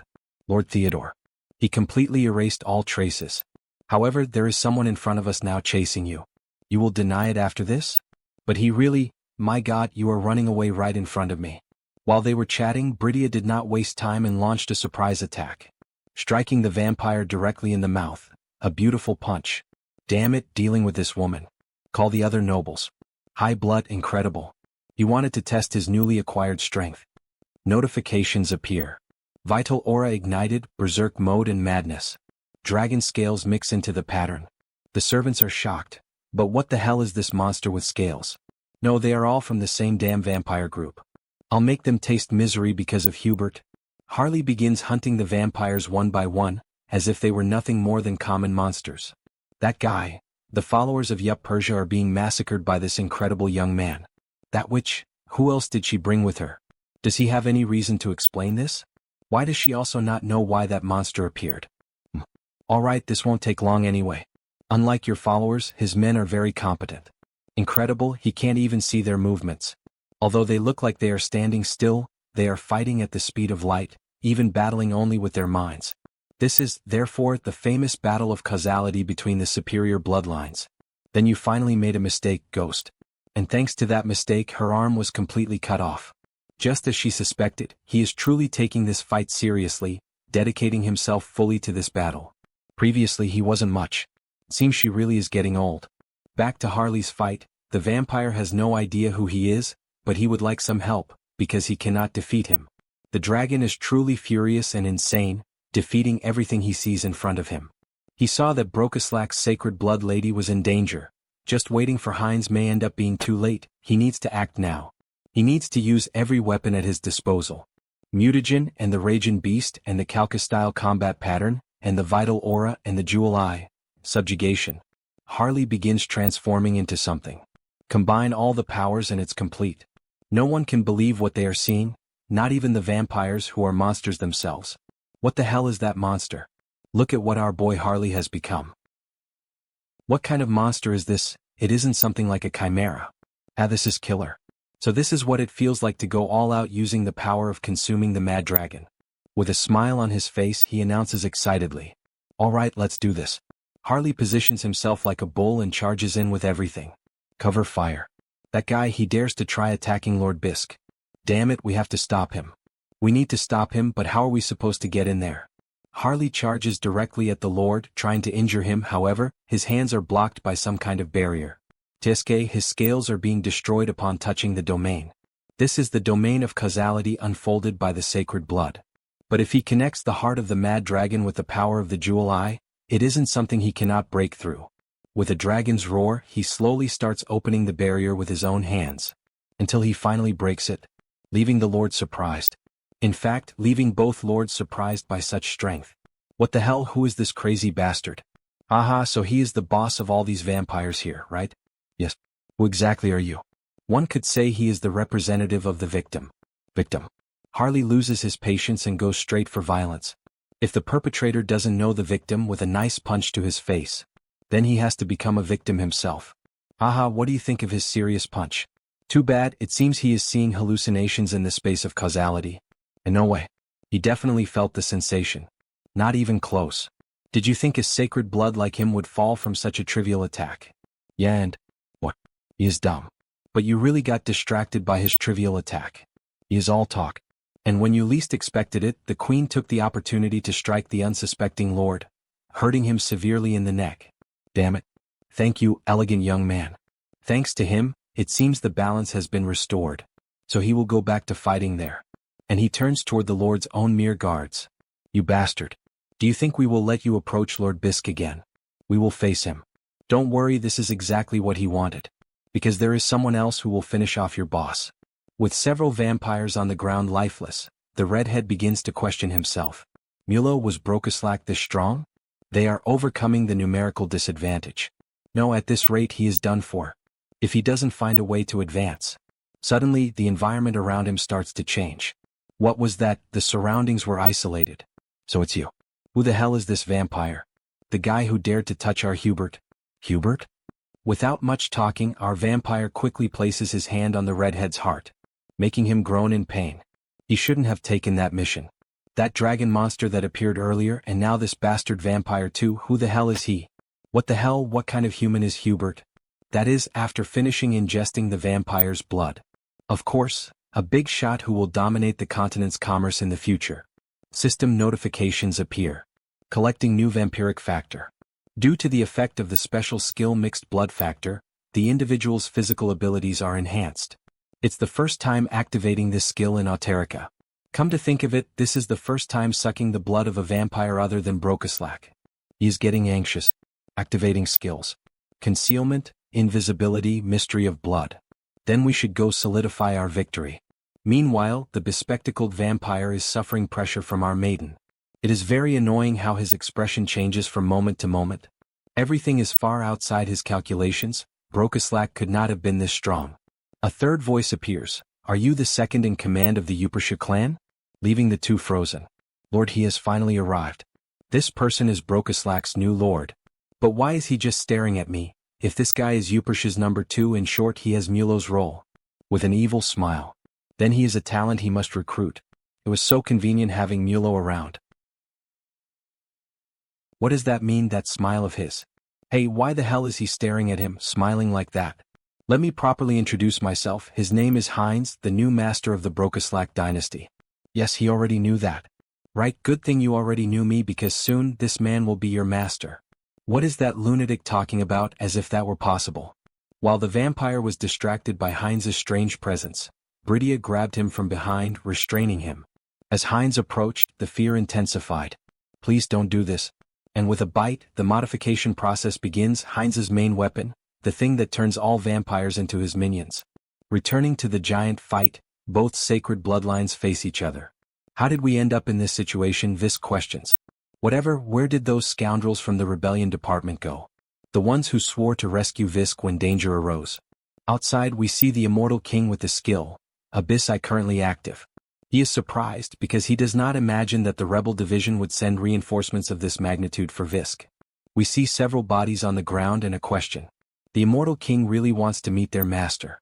With a wicked smile he announces, I guarantee all of you a better job in a better place. This truly warms his heart. He feels a very different sensation after becoming a pureblood. Now he does not suffer so many side effects. Then we finally meet. The saint approaches our protagonist. So this is the famous Heinz. I have always been curious about the character of the boy who became the new master of the clan, and he is truly incredible. Thank you very much, Saint. She is probably the vampire with sacred blood of Brokaslak. No need for such long names, just call her Briki, she likes that name more. Haha, mutual acquaintance is always important, but I think we left one waiting longer than necessary. So this mere pureblood vampire dares to mock me like this, face to face. I will not let any of you escape from here alive. Blood drips from his hand and he charges directly at our protagonist. What do you think I am? Heinz draws the blood sword and tries to defend himself from the ferocity of the attack delivered by the Lord. They start fighting seriously, Heinz becoming more injured with each strike, although as time passes he manages to counterattack the Lord with a few blows, forcing him to heal. But while the Lord was distracted, Harley appeared by surprise. It is impossible that he forgot about me, and he lands a punch right on the Lord's ribs, making him spit a lot of blood and groan in pain. Damn coward. They are worth nothing in my eyes. They have no shame in having reached this level of depravity. Now it is the saint's turn. Seriously, you really think like that? And where are the vampires who helped you attack us? And she attacks him directly, leaving him on the defensive when he realizes it has become 3 against 1. He will be the king of all vampires. Visk cannot die in a simple place like this. All right, I will follow through with your request. How rude of you, you arrogant one. You want to steal the bled blood by devouring your own people, and he is not even from your lineage. If he continues with this, he will die screaming due to the severity of the torment. Who knows, he is already somewhat used to devouring enemies. With another bite, he pierces deep into the Lord's throat. No way, this man is... Could he really be capable of inheriting sacred blood from another lineage? Do not worry about your lineage, Visk. All of your vampires will be mine. Also understand, under my command they will continue your legacy. He finally realized the end had arrived. He always had a dream. It was the unification of all vampire lineages under one banner, the one who leads them toward the light. The one who will bring all vampire kind to glory. At least that was what he thought, until he met this vampire. The only king. I am in a far from enviable position, so why am I laughing? I long to achieve this, to dream this much. After the Lord's death, our protagonist begins to undergo a transformation. Red blood begins to form an aura around his body. Here in Eureka, a new sacred blood was born. System notifications begin to appear. I fulfilled the requirements and I began to grow. Special skill. Blood relation, the true one.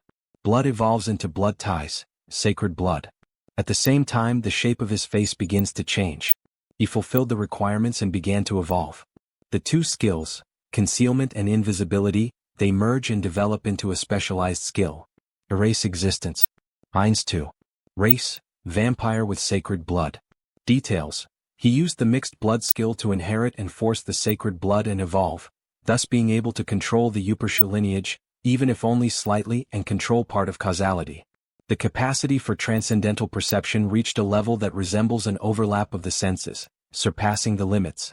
I consider the place and time easily reachable. I feel the flow of causality. Could this be the power of the bled blood? If it were not for her, he would not have won the battle. She becomes confused by the sudden look. Maybe he wants to eat her too. Ha ha ha, double-meaning joke he could not resist. Ha ha, thanks to you Harley saw something rare. Now that I got my revenge I will return. I quit my job to come here, ha ha. Thank you Harley, he helped a lot. There is no need to thank me. They understood who hurt my friend first. We are not on Hubert's company's side. So I will return to Turok. And we see Harley flying back to his city. She looks at him suspiciously. Can we really let him go like that? He introduced himself as a suspicious young man. It is fine, he already researched this before. Then it is all right, whatever you say. Upon noticing those vampires on the ground, still breathing, Heinz becomes happy. After all, we gain new members for the family. Moments later, an explosion is seen occurring in an unknown location. Tulku Kingdom, the hideout of the Pledge of Challenge. 3 apostles are shocked by what appeared before them. Karam. Why is a legion commander of the undead army here? With more branches losing contact, he thought it was the work of the holy orders. Does that mean it was the undead army's doing? One of the skeletons laughs. They are only realizing that now. How foolish. Until the message from the immortal king arrives. Dwell and Karam, do not let a single one escape. We shall obey the king's command. Meanwhile, the protagonist is reviewing and searching for something in the hideout, until the queen appears. My king, you called for us? These are the scum from the Pledge of Challenge who tried to infiltrate Teleria this time. A quick glance tells me there is an executive among them. Interrogate them and uncover the location of their mastermind. We shall obey the king's command. Hey, stay away you ghost, do not come near us. No, get away. In another moment, a peaceful view is shown and the sound of swords being made can be heard. Good, this is just right. As expected, the sensation is completely different from a human's. Truly the race of artisans. On Earth, even Hubert joins in to gather information. And in Auterica we practice with 10 times the efficiency of Earth. Slow and steady at first. Then burning hot later. Pump air from below to strengthen the flames. He will grow and become the greatest artisan. Recovery is faster than he thought.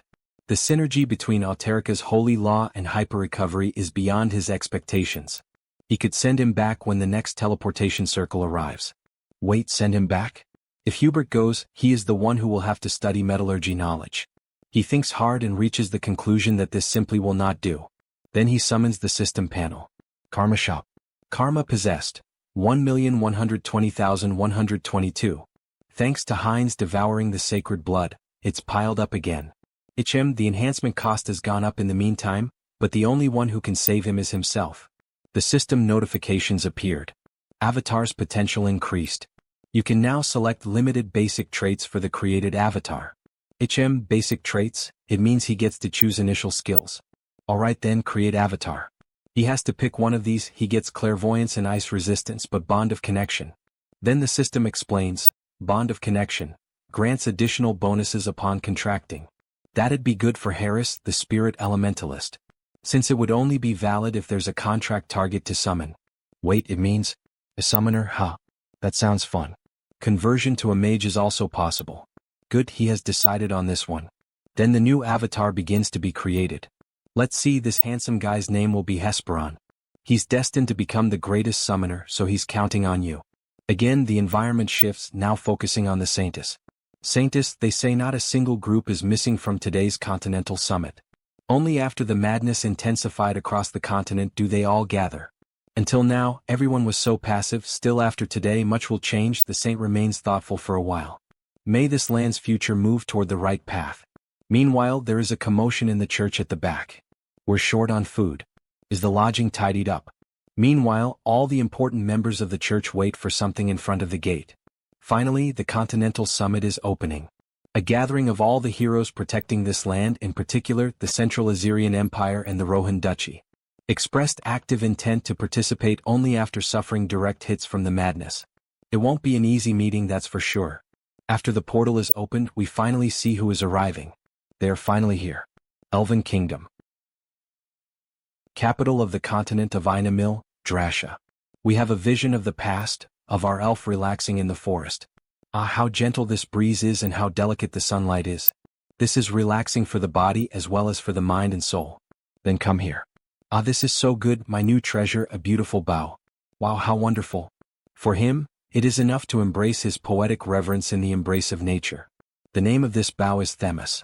It is a bough under a branch that the world tree gave with its own hand, then strengthen it with the power of the spirits and fairy fire, and we have a beautiful weapon for all situations. He became extremely skilled and handsome. It is a treasure that only the most demanding can possess. How wonderful. He even kisses the bough. While he was admiring the bough, system notifications appear. He fulfilled the growth requirements.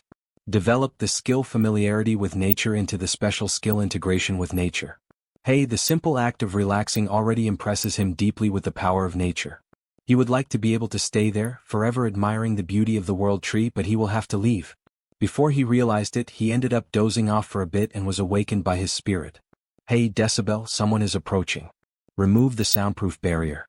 Medium sonic spirit, decibels. Ever since this spirit was promoted to the medium level, its isolation ability has become very useful. Hello, Harris, what is keeping you from sleeping at this hour? Savron. The daughter of the current king. She is getting more beautiful with each passing day. It seems our elf is falling in love. The situation is slightly different from how it was. Look at those beautiful eyes of hers. Eh, what the hell are you staring at so much? He sees her differently today. Ah yes. Because today we will participate in the Continental Summit. So, she tried to prepare herself based on stories. The stories that he told her about the continent of Ion Harris. Do you perhaps think that I exaggerated? Wait, she prepared herself based on his stories. Could it be that she prepared like this, influenced by what I told her? Sapphire also changed a lot, she started asking about him constantly. She greets me kindly whenever we meet, she does not even seem like the same elf who mistreated him at the beginning of the school. So what is your opinion? I brought a bit of everything, including your share, Harris. We do not need all of this, besides we are not going to travel. Right, what should we do? We will go through the wind route, so we will not need much luggage. But it is fine, let Sapphire enjoy the moment. Right, this is amazing, Sapphire. Thank you. So let us go, hurry up, let us go. Everyone has already gotten ready and is prepared, only we will be the last ones. What a beautiful and cute smile. I think I, the narrator, have found my favorite girl of this manhwa. So let us go. Anyway, is this not too heavy for you to carry alone? Do not worry about that, let us go already. So we finally return to the present. Welcome to the great temple of Rosalia. Thank you for the warm reception, Saint. It is regrettable that our meeting is about such a serious matter. I hope everything ends well. Meanwhile, the small elf is thoughtful and shy. Hello, Saint. I am Cecile Granwood, a high-ranking elf of the Elven Kingdom.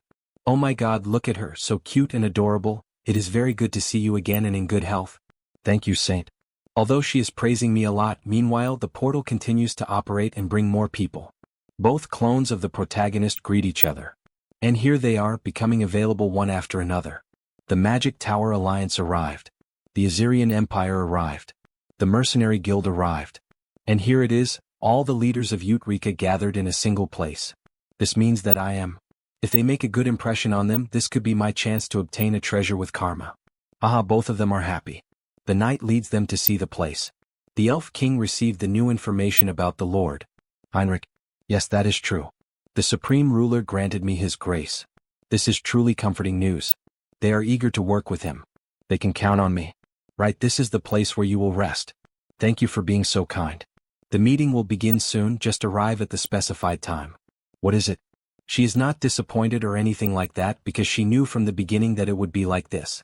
Take it easy. Right, I will pretend that I did not see anything. So, finally everyone sat at the table.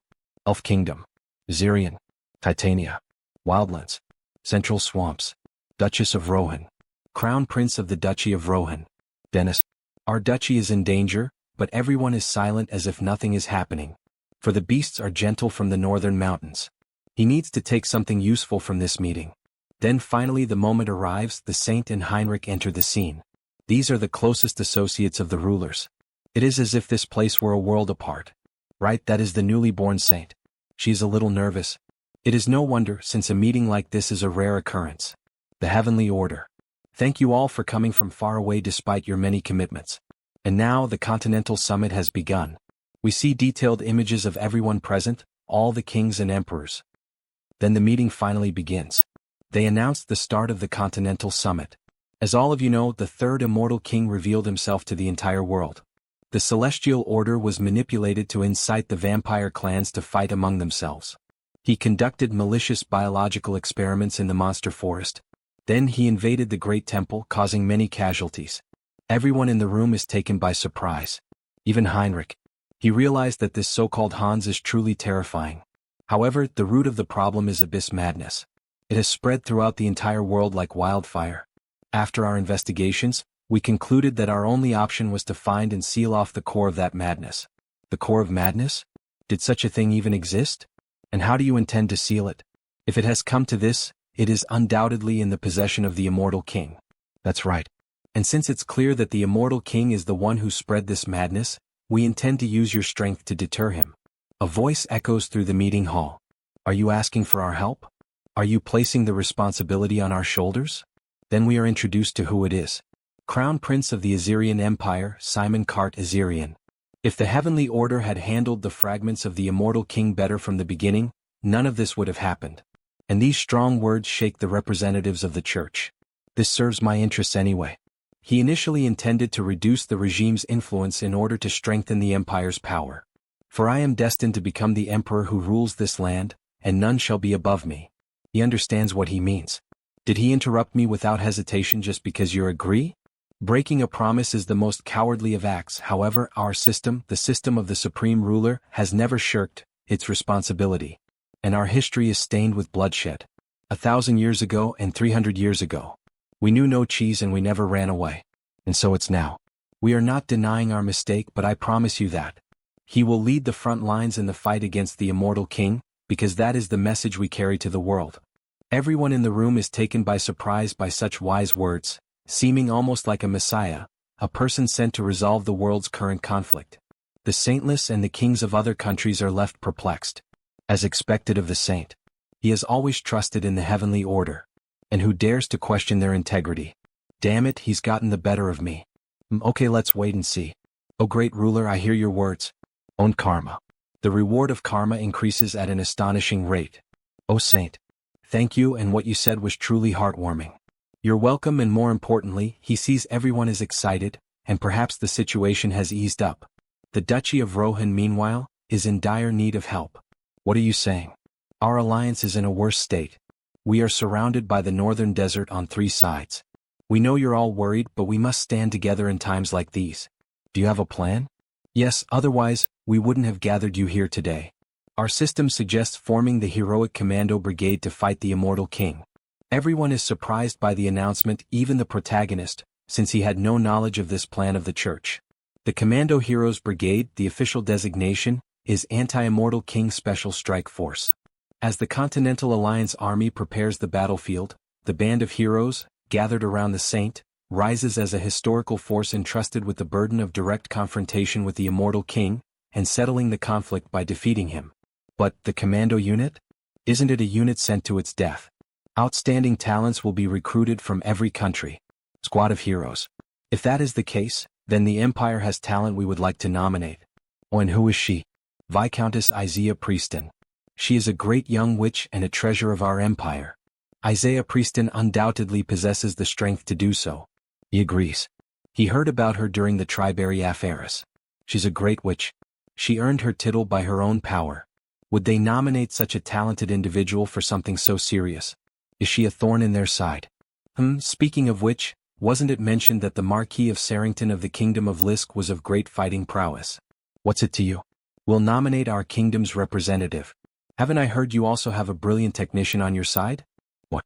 Each one of them nominates only talents from other countries. It's as if they're implying that my group will be their graveyard. But he will make them all heroes and bring them back safe and sound. What will their reactions be then, I wonder? With that, we conclude today's meeting. The second meeting will take place tomorrow at the same time. The members of the committee begin to leave and talk among themselves. The first day was long. Indeed, and we still have a lot to discuss tomorrow. Meanwhile, our elf is eating and enjoying the view. What are you eating, Harry? This is a perfect continental meal for moments like this. Brought it from the copy cloud. She wants to try some too. Please. We shouldn't end the meeting so easily, and the popcorn's gone too. The glass begins to crack slowly, although our elf already knows what it is about. People, shouldn't you compose a little? What's going on? Alas, he missed the meeting. It was the immortal king wearing a terrifying mask. The only thing that delayed me was that he wanted to wear a mask befitting the day of reckoning. The immortal king, how dare you come here? Get ready to fight, guys. Holy Knights and Knights Templar, assemble immediately. Hurry up, hurry up. This is the saints' call. They made the barrier. Then the main hall begins to fill with several golden glimmers, creating an aura around it that leaves the immortal king surprised for a moment. The sacred barrier will protect us. Enter inside the barrier, all of you. He tries to touch the barrier and is truly repelled. This is an extremely strong barrier. Aha, he sees that your limbs tremble with fear of me. Seriously, what a bizarre mask. It really ended up looking like a villain, don't you agree? I have prepared myself well to meet you, Saint Heinrich. Well, everything is going according to plan. And now, after the immortal king stormed the summit of the continent, world leaders have no choice but to feel the danger that lies before them. This is the beginning of the war. Heinrich, I admire your courage, but you have no power over me. My strength has increased many times over. Really? But he's the one who will taste defeat here. Ho ho ho, where do you get this confidence from? So, fortunately, Heinrich is not alone here. Oh, how strange. Since he has arranged things this way, there's nothing we can do. Will the system bear responsibility for any injuries? High Elf Lavery. Wild Land Representative Lionel. Current mercenary king of the Mercenary Guild Conbol. And how could he don't trust when the strongest on the continent are gathered here now? Saint Heinrich. However, the immortal king continues laughing like a madman. Those bastards are good for nothing. How incredible. What's so funny about it? Let him first correct your misunderstanding. You are not the only ones gathered here. Impossible. Resemble what's under your feet, all of you. Exquisite. He was looking for an opportunity to see his new followers performing their duty. Lady Ghoul's Fiona. The terrifying Ghost Bagooze. Death Knight Karam. Go. Fight, my subordinates, and bring glory to the immortal king, the king of death, your king. The elf king makes the first move. Purify evil spirits. Causing a great explosion against the skeletons. How dare such vile souls stand in my way? Then we have the first clash initiated. The terrifying Ghost Bagooze versus Elf Kingdom. Zirian. Destroy the immortal king's army. Bring the guests inside the barrier. Meanwhile, Karam is destroying everyone who appears in front of him. What amusing scarecrows. This is the king's order to slaughter the enemy. Enemy movements are unnatural. It's as if they're selecting specific targets to eliminate. Is this just an illusion? Haha, things are going smoothly. They may see it as disgusting, but there is no escaping it. For I do not want to accept. Kill the corrupt scoundrels exposed by the investigations. Immortal King, I am your adversary. I will help you, Saint. Me too. Ba Hannibal Sture Ws. I see you intend to overturn the order here. The impact between the two forces is immense, causing true destruction of the place. Good, you've instilled in them enough of a sense of danger. It's time for me to do my part too, to be worth the price of popcorn. Harry? If Heinrich was the star last time, today is his day. It's time for your first appearance, Themis. If Heinrich was the main character last time, this time it's his turn. Time to debut Harris. Harris, what are you trying to do? Father told us to stay here. His body felt stiff, so he thought he'd casually shoot some arrows. What? Is casually a word you should be using right now? Normally there should be a gap in power that can never be bridged, but there is a way. Lord Harris. Lord Harris, what is he trying to do now? You know it's dangerous, right? Of course. But he doesn't want to just sit still. Then the elf felt a different sensation, one that must be the duty of the elves, to protect the world. Then he shall help too. And raises a shield to protect him. Very well, my girl, let's finish this monster now. He begins to prepare the bow, invoking the three spirits of fire, water, and electricity. Aiming high while concentrating to the utmost. He sees the two of them fighting and aims precisely at the immortal king, so there is no risk of hitting his own ally. Such power surprises even the immortal king and strikes him directly in the face with an arrow of nature spirits. However, the immortal king only laughed at it all. And slowly the mask began to fall, revealing the face of the immortal king. Everyone is surprised by what happened. Oh my god, the immortal king's mask broke down in a single strike. And then system notifications appeared. The entity has met the special skill child of the world tree evolves into heir of the world tree. The conditions to become a high elf are finally met. World tree, this isn't an advance payment, is it? The demons become irritated for lowering their guard and letting the immortal king be struck. How dare you, we will kill you now. They advance directly toward Harry's, who is being protected by 2 guards, but before they could attack, the immortal king says that it was already enough. Interesting. He thought you were just a small fry, but you have some unexpected talent. You will have to change his plans. Furthermore, he will withdraw for today. Who says he can leave? Do you think this is a place he can come and go as you please? Calm down, Saintus. He understands how you feel, but the damage done is already severe enough. Then the entire army of evil begins to return to the shadows as if nothing had happened. Do not be disappointed. Aren't you busy these days? Just dealing with the monsters encroached by madness must be overwhelming. Hannibal Strauss, consider the next time we meet as the day of your death. He shall return those words right back at you. So look forward to it, the moment of destruction that he shall bestow upon you. True despair hasn't even begun yet. He leaves in a mysterious manner. Isn't the acting getting more natural? Even the protagonist is somewhat euphoric because of such a performance. Move the injured to the healing room immediately. Escort the envoys first. What on earth did those last words mean to say that true despair hasn't even begun yet? It seems he has some other scheme up his sleeve. We must be careful. When things finally calmed down, the elves came to congratulate Harris. He is truly amazing, Harris. He never imagined you would display such power. That's right, we weren't the only surprised. The envoys were keeping an eye on you too, Mr. Harris. Aha, he was lucky. He is unfairly getting ahead of me again, leaving a slight feeling of envy. But the feeling of happiness is interrupted by the church. We can't just be happy yet. She believes everyone has recognized the seriousness of the situation. Shamefully, we failed to stop the immortal king's intrusion. Everyone's cooperation is desperately needed. He agrees. It has now been revealed that there is no safe sanctuary anymore. Therefore we must help each other right now. Right. Let everyone lend their strength to the creation of the Heroes Task Force. We will actively step forward too. The saint is happy. Everyone. It seems there are some people mixed in who have ulterior motives, but well, there are those who are sincere too. Sorry to interrupt the meeting, but there is urgent news. They say all border defense lines of the Rohan dukedom have collapsed. What on earth is happening? Surely they could have held out a little longer. They say the defense lines on 3 sides collapsed simultaneously for unknown reasons. Also, around the same time, there was a terror attack on the dukedom's key facilities. So this is what he meant by despair that hasn't even begun yet. It must be the doing of the immortal army. Even this raid was to divert our attention. But it isn't. What on earth is this situation? But he knows the guys who would do something like this very well.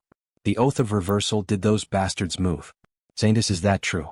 Everyone, for this matter, Cardinal Piri from the Empire's great temple of Geron, has decided to step forward personally with his elite troops. We will never give up until the end. Therefore please do not give up either. Everyone suspects Hans, so it actually worked out since the Continental Alliance decided to stand against the Immortal King. Hans should play along too. So we return to the Immortal King. He has selected the optimal location by weighing various conditions. Neither too far nor too close to the dukedom, a fertile land with a thick concentration of ominous energy. Good job, my Queen Olivia. So this is how he used the forbidden knowledge.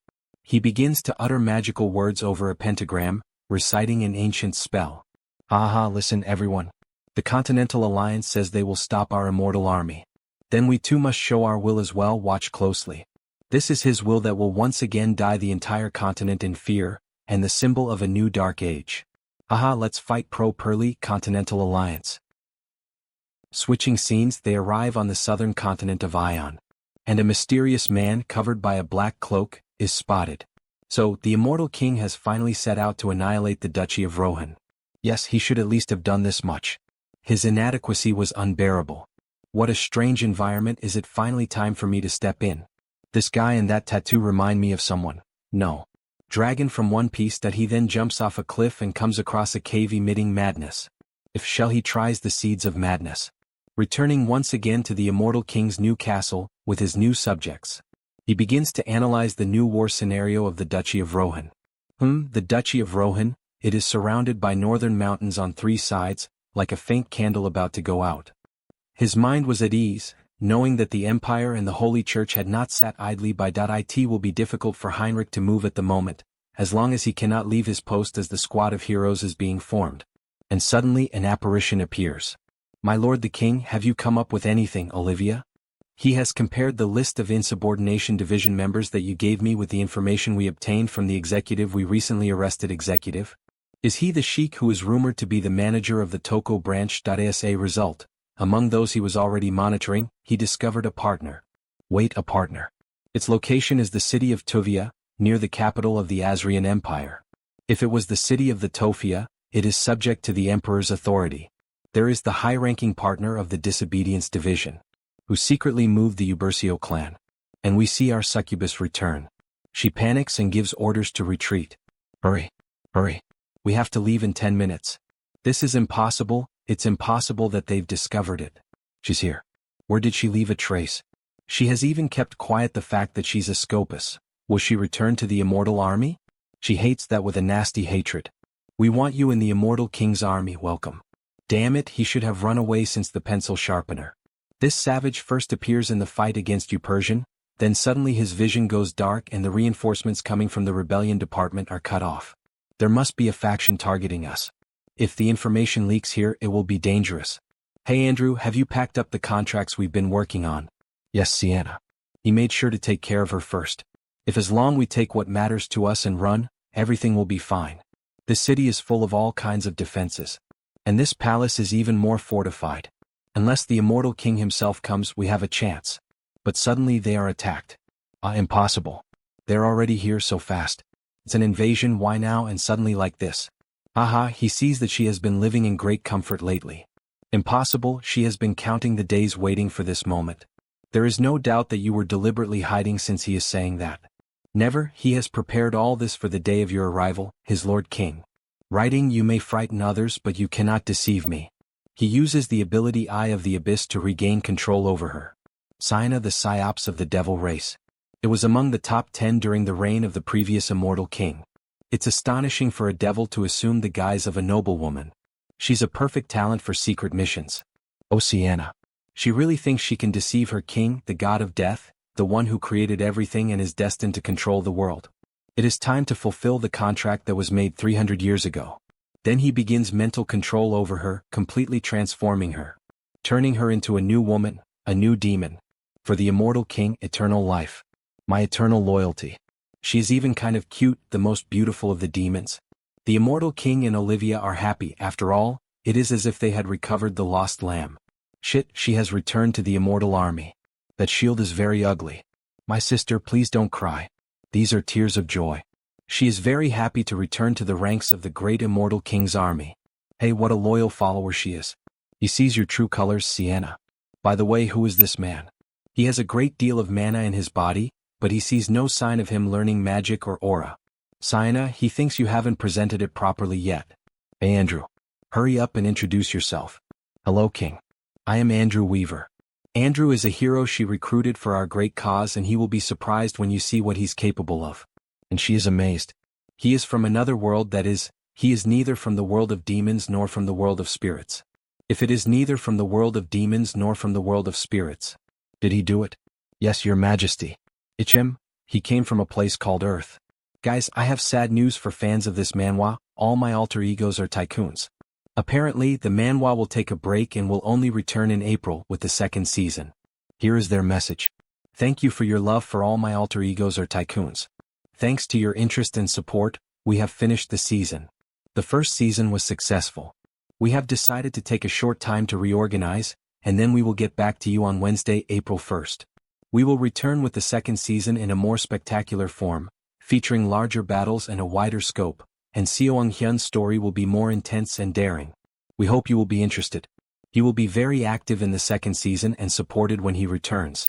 If there is any change to the schedule or if it turns out to be just a prank, we will return to our normal programming. If you enjoyed this video, don't forget to give it a thumbs up, it really helps. And for more content like this, make sure to subscribe and hit the notification bell so you don't miss any updates. Let me know in the comments if you'd like to see another part. I'd love to hear your thoughts. See you next time. Bye-bye. Guys, we're finally back. The release of the manhwa we all love is back. Spread the word, share it, and leave a like. Someone other than me and awakened from Earth, huh? It has been 2 years since he arrived in the dimension of Out Erica, and this is the first time he has met someone from his hometown. So the protagonist decides to hide that he is also from Earth. How interesting. Meanwhile, Andrew feels honored to be speaking with the Immortal King. Besides that, the Immortal King is showing interest in him. Right, this is his chance to abandon that ruined oath against the heavens and side with the Immortal King. He will earn as much karma as he can and run back to Earth. However, the protagonist has other plans. Raise your head. Yes, your majesty. He begins casting dark magic and welcoming him as a loyal servant. But Andrew does not really understand what that means and becomes afraid. Hans starts passing chains through Andrew's body. A control spell. This is a binding seal that will restrain him. With this, obeying the Immortal King for the rest of his life shouldn't be difficult. And with an evil laugh, he once again welcomes him to the family. But Andrew becomes worried. He does not feel good about this. After all, when he returns to Earth, he hopes that this seal will disappear safely. The scene changes and we see the Immortal King's castle, a classic supervillain fortress, surrounded by lightning and mountains. Sitting on his throne made from the skulls of his enemies, he reflects. It turned out quite satisfactorily. All he did was add a skill appearance modification to the dark magic called Eternal Labyrinth. Changing appearances is child's play for him anyway. Still, it's a little disappointing. He chose this location to help the duchy in his own way, but the Alliance is obviously going to see it as a threat. No one understands his true intentions. With a sad little face. How cute. Suddenly, the succubus arrived in the hall. Your Majesty. She has brought the information she gathered from the Empire. Look at the information on this paper. Disguising yourself as a noble really is useful. She is useful in ways Olivia isn't. Which makes her happy. After all, Olivia is her archenemy. You flatter me, Your Majesty. The only one who can rival Crown Prince Simon for imperial authority is the 5th princess. And the source of the 5th princess's power is Baron Isaiah Priston. A grand mage acknowledged by everyone. Then a flashback happens. During the meeting between the kingdoms, Simon mentions Baron Isaiah Priston. Despite being so young, she rose to the rank of Grand Mage, a true treasure of his empire. Clearly, he wants her to be sent to war and die so that he can control the empire without any problems. Just as he thought. Something smelled fishy. So that's why the Crown Prince recommended Isaiah for the hero's party. To eliminate the closest aide of his rival. Then we switch scenes to the other tycoon. The one who holds the power of light. And for the first time we see the famous mage. The Empire's Grand Mage Isaiah Priston. How dare they use the order for imperial politics. But too bad for them. He has no intention of letting the hero's party fail. But something catches him by surprise. So she sincerely apologizes for being unable to accompany the saint on his journey. Please forgive her rudeness. It hits him like an arrow to the head. Recruitment failed from the start. But something feels suspicious. Becoming a grand mage in her late 20s is already shocking enough, but she looks this young. You would believe it if someone said she was a middle schooler. He understands. Everyone has their own circumstances. But she adds that there is someone she must protect, and that is her top priority. He heard that the 5th princess is especially close to Baron Priston. They said the 5th princess suddenly appeared with Isaiah 8 years ago. Then the gears finally started turning and an idea lit up in the protagonist's mind. This woman is from another world. That's how someone this young could become a grand mage. Backed by the princess's support, she must poured everything into magic power through the karma shop. An otherworlder grand mage. There's one perfect use for that. Of course he would never force her. But as she said, the world is in chaos. There are only a few people capable of putting it to rest. But with a worried look and her hands almost trembling while holding the staff, she only apologizes again. So the protagonist decides to appeal to her emotions. Is it truly impossible for you? With a golden aura surrounding him, making her nervous. But once again he is rejected. If there's anything the Empire can help you with, we will do it. Recruitment failed completely. He understood. Then it can't be helped. He hopes they may meet again under different circumstances. Baron? Thank you, Saint. Then she shall take her leave. What a shame. If he stayed by Isaiah's side, his new mage avatar could be grown incredibly fast. And in the end, we see the protagonist's true intentions. He only wanted a tutor for one more of his new avatars. Maybe he should postpone the youngest one a little longer. However, a paladin enters the room shouting, Sir Heinrich, the Saintess is looking for you. An emergency meeting has been called at the Grand Temple. A few minutes later, everyone is seated in the meeting room. This is serious. As if the Rohan Duchy wasn't already in enough danger, now the Immortal King's castle has been built as well. And at a time when monsters across the continent are rampaging because of the madness. Then the Saintess adds. On top of that, tens of thousands of undead have been detected inside that castle. The Immortal King has gathered all the forces he's been building up in one place. Wait, which means? Yes, it's a declaration of war. But in truth, that was not what the protagonist was thinking. This is beyond people misunderstanding his intentions. For the greater good, concentrating troops at the Empire's border would be the right choice, but how could they abandon the countless people who are barely surviving in the Rohan Duchy? So the Immortal King plans to mock them while watching the choice they make. What a cunning bastard. They cannot leave the Immortal King alone any longer. No, why are all the arrows aimed at Hans again? This is driving him insane. When he first came up with this plan, Hans thought he only needed to deal with a few bad guys. But after actually doing it, the weight behind the name Immortal King is far too great. Just taking action alone turns things into a disaster-level event, making it difficult to steer things the way he wants. Even the things done by the oath against the heavens ended up being blamed on Hans, and now war is right around the corner. No matter what, war must be avoided. Such sacrifices are unnecessary. In that case, he joins his hands together while saying a prayer. O Lord God, please lend me your name for a moment. And he is answered, with an intense aura and the image of something powerful. Everyone please listen to him for a moment. Oh, that light could it be? This overwhelming divine power. Perhaps the Lord God himself. Yes, just now. The Lord God granted me a prophecy. What a great chapter, everyone. I'm really happy that it finally came back. I'll keep things updated whenever more chapters are added. Thank you to everyone who follows along. The protagonist needs to prevent the war. And the easiest possible way to move these people is, the goddess has just granted me a prophecy. We need to go to Geron, the most powerful city on the continent. He will use divine will as an excuse and reunite with Hans first. The Saintess questions him. Why Geron? Why would the Empire?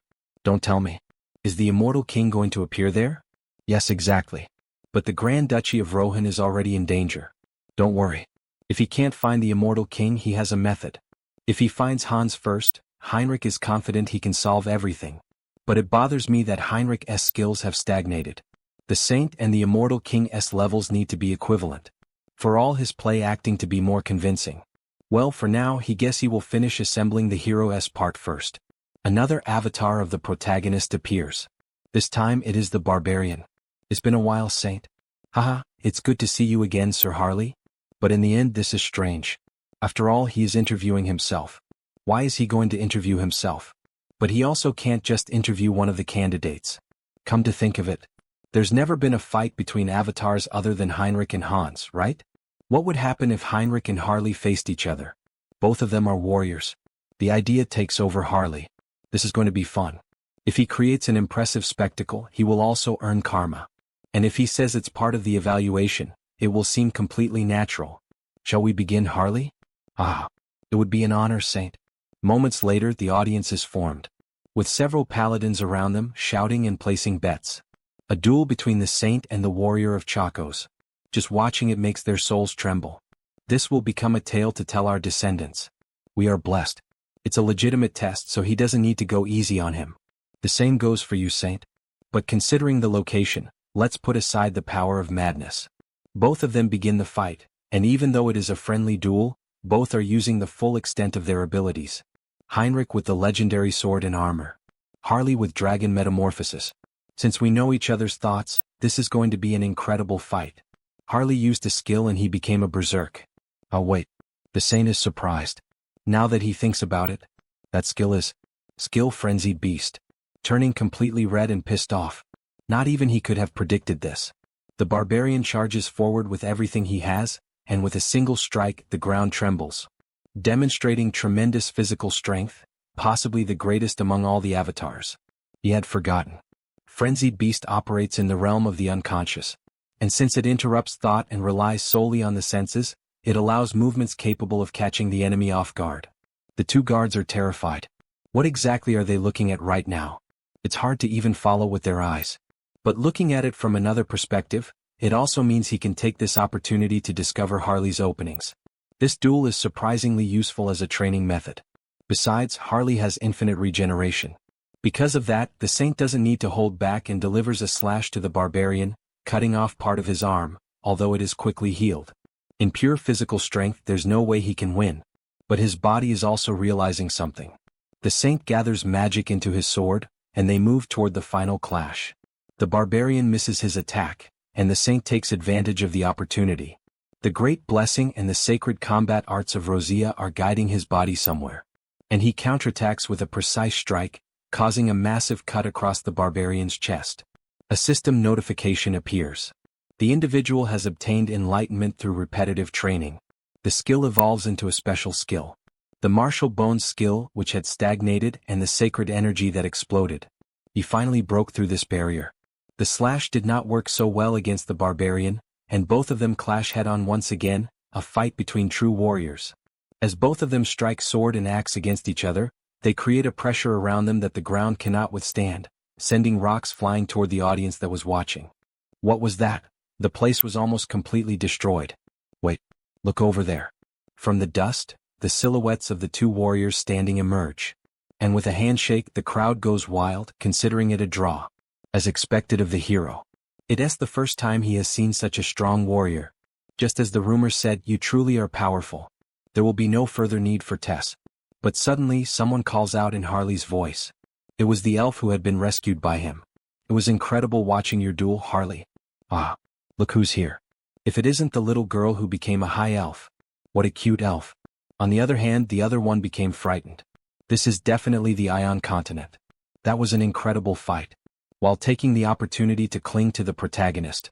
But changing the subject, the high elf is embarrassed, because the moment has finally arrived. Harley, she promised, didn't she? That when she awakened as a high elf, she would give you another blessing. A blessing, what would it be like? Then the elf gives him a kiss on the forehead. A system notification appears. Due to the individual's elemental affinity and resistance increasing drastically. She gave her first kiss to her hero. He feels wonderful, although he did not realize the impact of receiving that kiss from the elf. In the end, he is thinking that after some time, Harris will possibly also be capable of granting this type of buff. Then the other elf comes to congratulate him on the duel. Sir Harley. The fact that he came all the way here means that he has decided to join the hero's death squad. At the moment, he is inclined to accept. But not yet, he is going to observe the situation more. The elf understands. Our important discussions are practically concluded, some will soon return to the Animal continent. Great. Harris also needs to return there if he wants to become a high elf. Moments later, the saint is shown exhausted and recovering from the duel. It was a considerable gain. The next time he gets stuck, he will use Harley again. And during the final play with Hans, he needs to properly define the ending.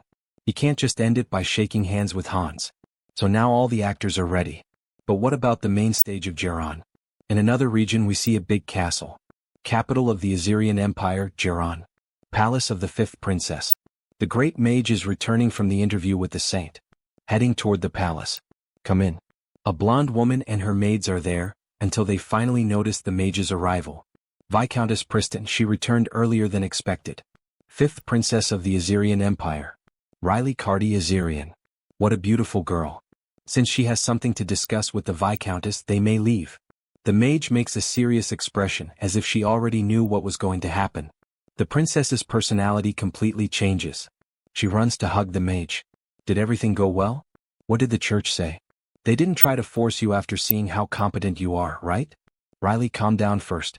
How is she supposed to calm down when you almost disappeared, Siha? Wait, let me go. Let me go. When we met, she was small and so cute. Like a doll. So who is she? This place is full of barriers, so she was startled to see someone here. But she came from another world. How cool. So you aren't from around here, is she? What if this child calls the guards? What if she end up getting executed? Thinks the girl from the other world. But the princess ends up finding all of this funny. She doesn't know much about this world, right? Then the princess will help you. But she has a condition. Which condition? Don't you want to be her friend? Both of them stare at each other, and the foreigner notices the child's purity. But with a sigh she confirms. Okay, all right. Friend my foot, you brat. Call me big sister. Big sister. But that's scary. Please. With those little angel eyes, there's no way to resist. All right. Just call her Saya. Saya. Is that your name? Your name is pretty. Mine is Riley, nice to meet you. Her purity enchanted the girl from the other world. She definitely was so cute back then. When did she grow up so much? So Marquis Walter tried to pull a fast one and was caught red-handed. Before Simon arrives, we were told to gather escort forces. So we also need to prepare ourselves before Simon arrives. That is right. Because of bad childhood memories. Riley has a strong aversion to the people of this world. They hold hands as a gesture of deep friendship. After all, they have spent years together. You too. She's coming with me, aren't you? Yes, of course. It has been 8 years since little Riley helped a foreigner who had no one to rely on. She decided to return to Earth in a year. But something disturbed her. The sky quickly became dark, ominous, and covered with black clouds. She immediately assumed a battle stance. Until then, she will ensure she is free from all threats. Even if she disappears. For sure. And we see the surface of the immortal king's face above the clouds. Many extras are appearing to help him. With the sky covered by black clouds and thunder roaring endlessly, the figure of the immortal king appears among the clouds. As expected, upon using the skill, Eye of Darkness, he realizes why the capital of the empire wasn't given that title for nothing. Their ability to detect enemies is exceptional. If he gets any closer, they will discover him immediately. Well, that doesn't matter. That's about time, Olivia. Then one of his most loyal servants appears. Did you call me my king? Yes, Olivia. You do remember your mission, right? I will move exactly according to the plan. Everything will be according to the king's will. Meanwhile, the king continues observing from above. The chaos had already begun inside the enormous city. I think it's already time to remove this barrier. They really tried hard. But how do they think a mere barrier like this could stop this body? A massive sword of black mana is launched against the barrier, causing a tremendous explosion that is heard throughout the entire capital. Meanwhile, inside the city, screams for help echo everywhere. Others desperately try to assist. Everyone retreat to the magic tower. But the ordinary citizens remain frozen in fear. After all, when they look up, they see several dark dragons destroying and burning the entire city. As the scene returns to the king, it becomes clear that the barrier is not so simple. This barrier is actually quite sturdy. Must have cost a lot. But how long will you be able to hold out? Remember, mortals. The name of this body. Meanwhile, several mages struggle to keep the barrier intact. One of them eventually collapses to the ground, unable to withstand the pressure created by the immortal king. Only one mage remains standing. Damn it, we can barely hold on. And he is finally introduced. Master of the Imperial Palace's magic tower. Great mage. Marquis Lawrence. A desperate apprentice rushes over to speak with him. Marquis, at this rate we won't make it. We also need the help of the other great mages, Viscountess Preston and Count Garfield. By the way, where is Preston at a time like this, with the Imperial Palace in such chaos? The great mage questions. Don't tell me she's still glued to the princess. The apprentice informs him. Well, Viscountess Preston left the palace this morning with the princess. And the great mage is left stunned. What? But the crown prince hasn't even arrived yet. Why, right at this critical moment are the two great mages outside the Imperial Palace. The scene changes and the great mage, Preston, is seen protecting the princess. Thank you, my Viscountess. It was nothing, princess. But deep inside she was worried. Why did this have to happen right now? Simon suddenly started gathering escort troops out of nowhere. So she was only trying to move Riley's forces away. Princess, I will do a quick reconnaissance of the surroundings. Please wait here. She concentrates with all her strength, until the princess interrupts her. Viscountess Preston. Did something happen? Not yet. But I think the crown prince is nearby. Wait, the crown prince? It's Count Garfield's magic power. The great mage who follows him. They are approaching from over there. What should we do? Well, we have no choice. Everyone stay on alert. Yes, princess. But suddenly, while everyone was waiting for the next move, the mage notices a light. It was the saint standing before them. But he moves extremely fast through everyone, almost lifting the princess's dress. Ha ha ha ha. All of that leaves the mage completely shocked. It's too fast. This intense, burning force. The Saint Heinrich Landguard. He heads straight toward the immortal king.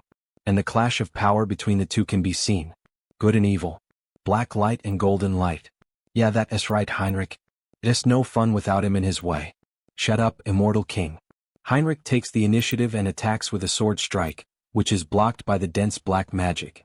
The two stare at each other before exchanging more blows, causing the air around them to distort. This is a lot of fun, my friend Heinrich. Do you know? Every time we meet he feels like he's alive. Even though it's a dead body. Haha, that really does sound like one of Brooks' jokes from One Piece. All this killing is just entertainment for him? The saint asks angrily. And in a cold manner the immortal king responds. I have already moved past inferior thoughts like that. There is only one thing I desire. Only the violent intensity born from the clash between life and death. Everyone becomes uneasy after the immortal king's declaration. Then the saint questions him. So, because he possesses too much power, the immortal can only alleviate his boredom this way? Exactly.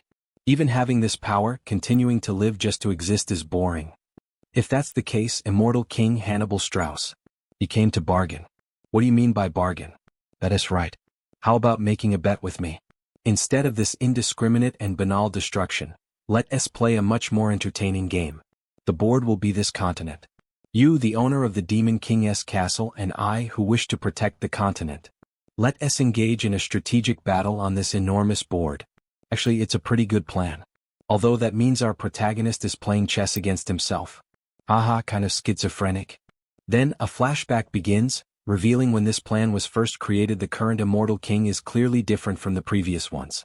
He is not bound by the obsession of covering the continent with death. Well, she really felt that too.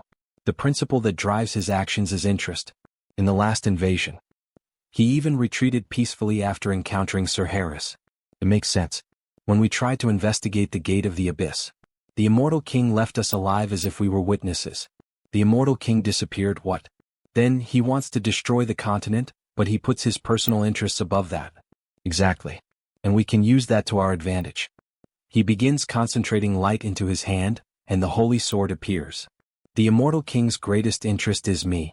Ever since that moment, when I pierced his heart. And now that I have become the saint, that interest has grown even more. Therefore, he is going to propose a bet. Wait, a bet. What does this mean? The immortal king views the conquest of the continent as a game. So all he has to do is enter that game. And add just one rule. If the immortal king attacks a specific location, the saint will defend it. If he cannot defend it, we will accept that as a defeat. But if he succeeds, then that will mean he will defeat your forces one by one. But he is already facing the king anyway. So why insist on calling this a bet? He is saying we will have a duel. Just between you and me. You want to minimize your army's losses. What an obvious intention.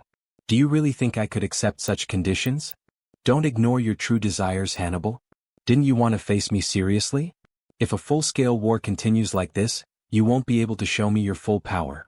Wouldn't that be the true way for us to measure our strengths? Hannibal thinks about the proposal for a moment. As he looks over the battlefield, he notices the mage and the other warriors fighting. So we've finally made it this far.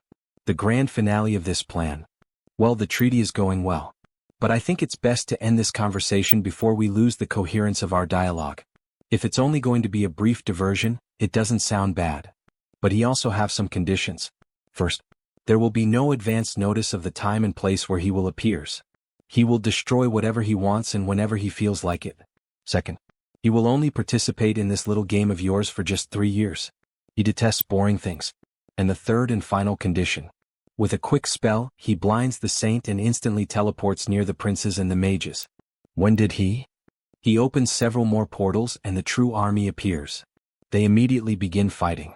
One of the great warriors tries to attack one of the immortal king's generals, but a black snake strikes directly into his ear, leaving the mage in shock. Duke Cornwell. But even after losing an ear, he shouts out a warning. Don't pay attention to me, look behind you. But before she could even realize it, both princes had already been captured by Olivia. Riley, save us. She flies as fast as possible, but unfortunately, the portal closes right in front of her. The third and final condition. I will place a prize on this bet. Meanwhile, the other prince screams in desperation. Cornwell, save me immediately. I am the one who will become the next emperor. But Olivia's patience finally runs out. The next emperor is too noisy. And she knocks him unconscious with magic. Your Highness. Damn it. Immortal King, what do you think you are doing? Heinrich. If you win, they will live. But if Hannibal wins, then I will take their souls. So he will be waiting, Heinrich Landguard. But before he could finish his speech, something strikes his magical barrier. Then, after another hit, it completely shatters.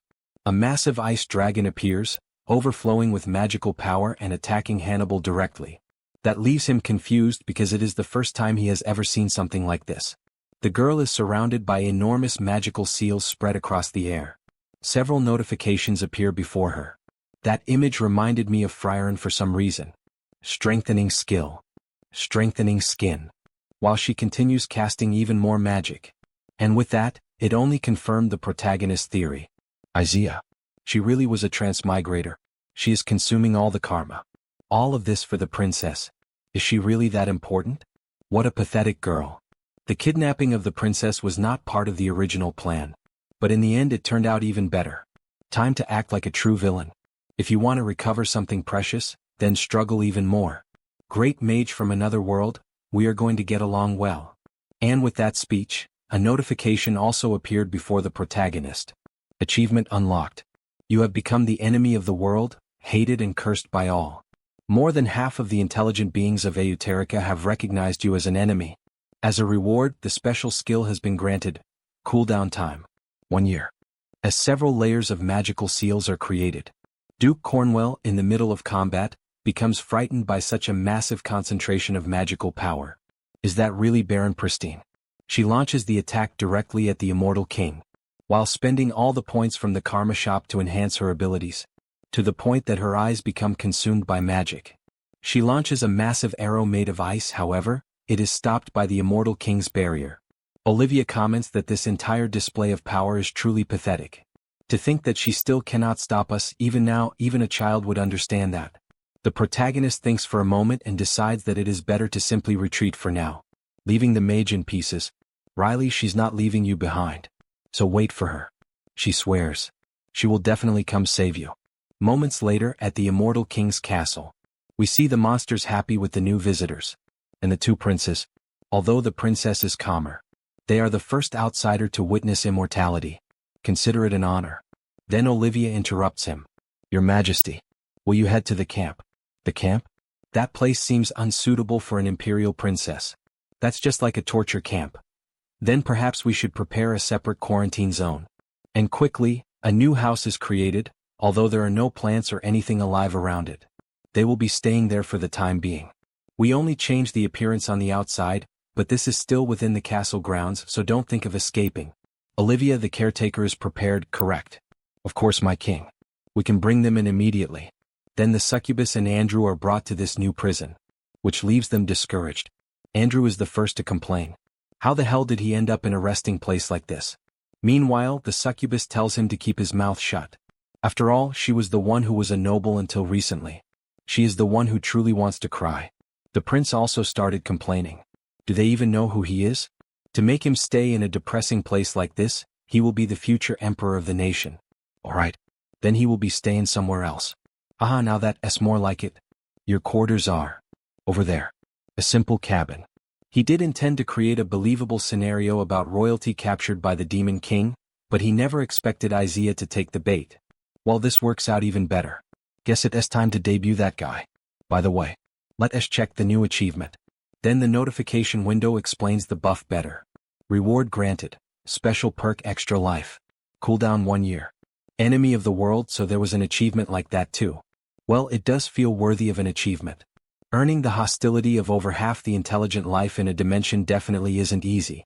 Then, in a brief moment of madness, the protagonist truly reveals his plans. Come heroes.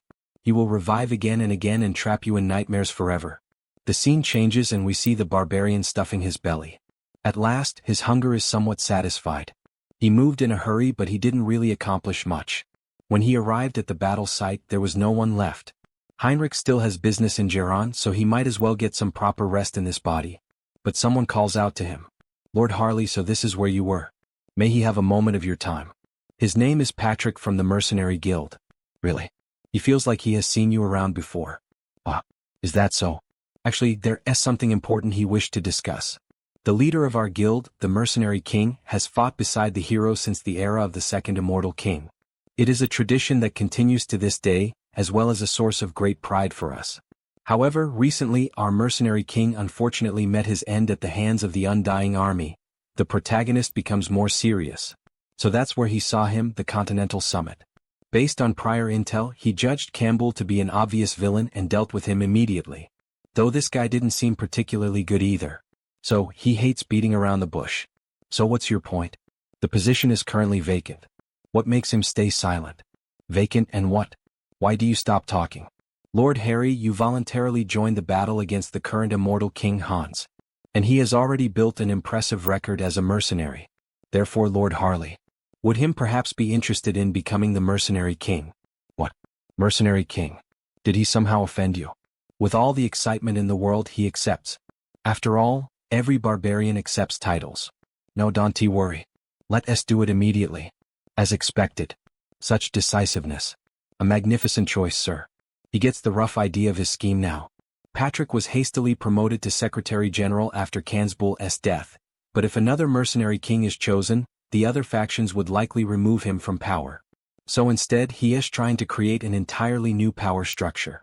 If someone like me with strength but no political ties joined forces with Patrick, who wants to maintain his position as Secretary General, then securing real authority would happen in no time. Wow. That's really reassuring, Patrick replied. Now that he understands your intentions, he'll take care of the rest himself. Okay, so what should Harley does in the meantime? Lord Harley should build fame. Please spread your name far and wide across the entire continent. Meanwhile, on the other side of the continent, the northern mountain range, a mysterious man stood atop the corpse of a massive bear. He appeared to be reading an important letter. After finishing it, it became clear that he was irritated.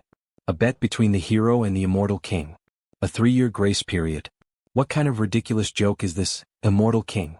He's been acting strange and defying expectations right from the start. Don't tell me he actually overcame the madness of the abyss.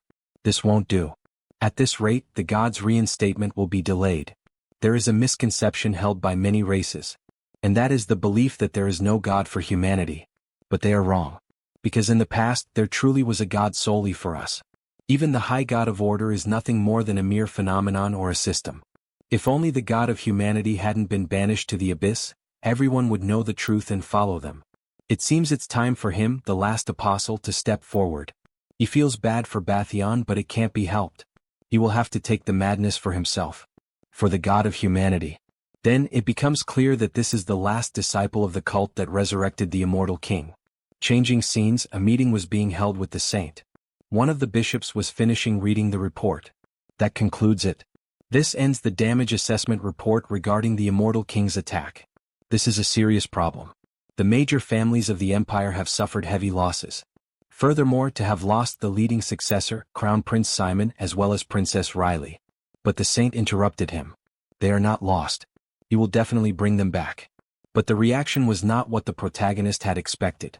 Those fools did not believe the saint's words, which left the protagonist feeling uncomfortable. They will put their faith solely in your words, Saint. After leaving the meeting, only one thought surfaced in his mind. What a mess. The damage was a lot bigger than he expected, wasn't it? Did he get too immersed in his acting? But suddenly a sweet voice called out to the saint. It was Viscountess Pristine. She asked when the saint intended to attack the immortal king. In order to rescue Princess Riley, Isaiah requested once again to be accepted as a member of the hero's party. He supposed this was the effect of Princess Riley's kidnapping. First, she will bring together capable people. Individuals from each nation. That won't be necessary. He has already carefully selected our members. The princess will return safe and sound. She seems surprised and relieved at the same time. His intuition is quite accurate, so she can trust him. Well, she truly hopes so. She's surprisingly a picky eater. And a lot more fragile than she looks. But in the middle of the conversation, the saint came up with an idea. Viscountess Pristine, you have a skill that allows you to teleport using magic circles, right? Weren't you curious about the new party members earlier? You will be able to meet them very soon. Changing scenes, the story shifted to a battlefield. Charlois Kingdom, Count Bioin's territory, in front of the burning mansion. Count Bioin was trembling in fear, hiding like a coward. Meanwhile, the warriors continued fighting.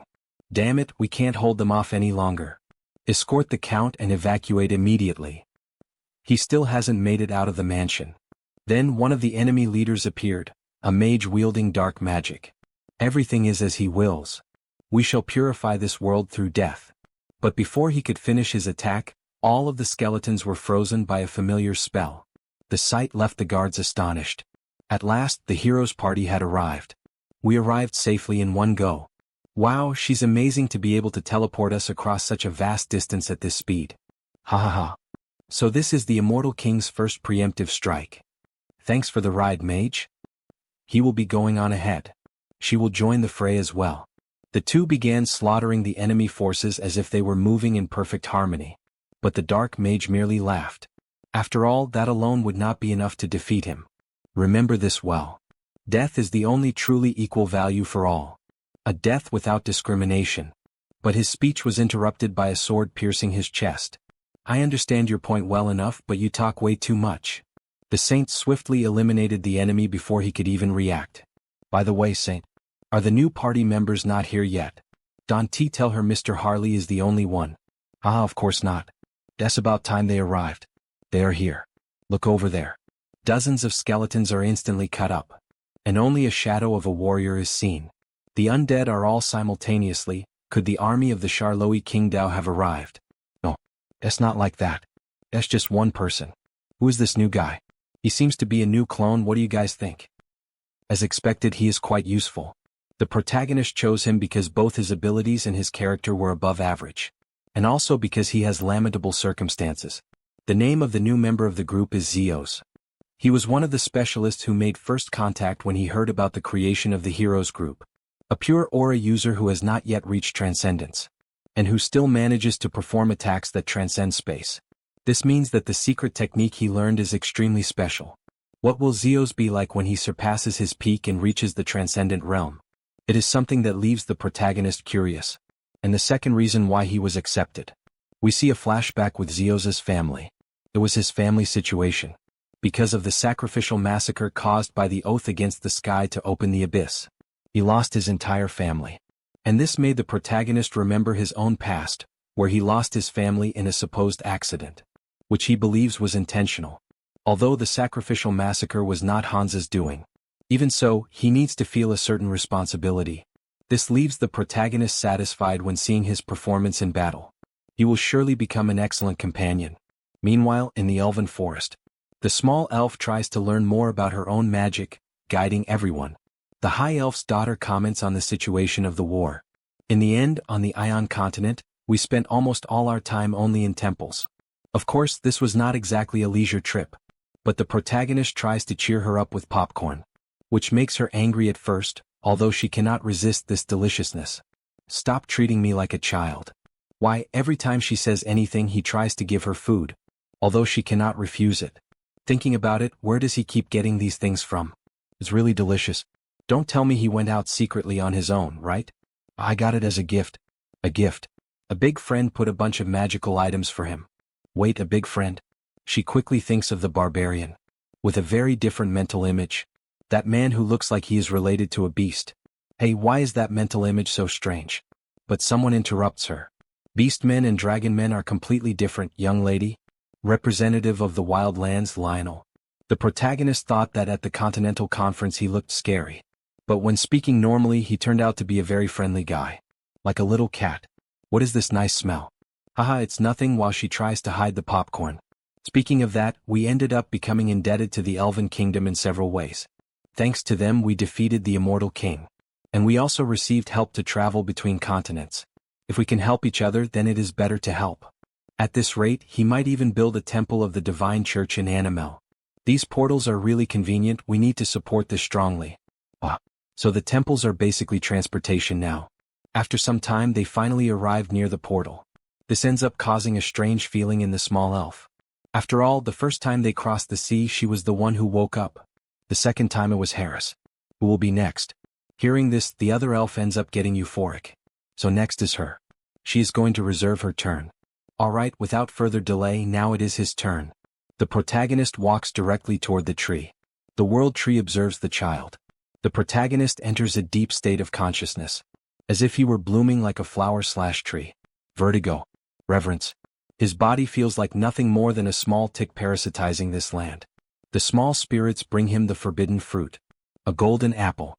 Which, upon biting it, immediately the system notifies. The individual has fulfilled the conditions and evolved. The special ability Star Observer has been acquired. The individual has fulfilled the conditions and achieved enlightenment.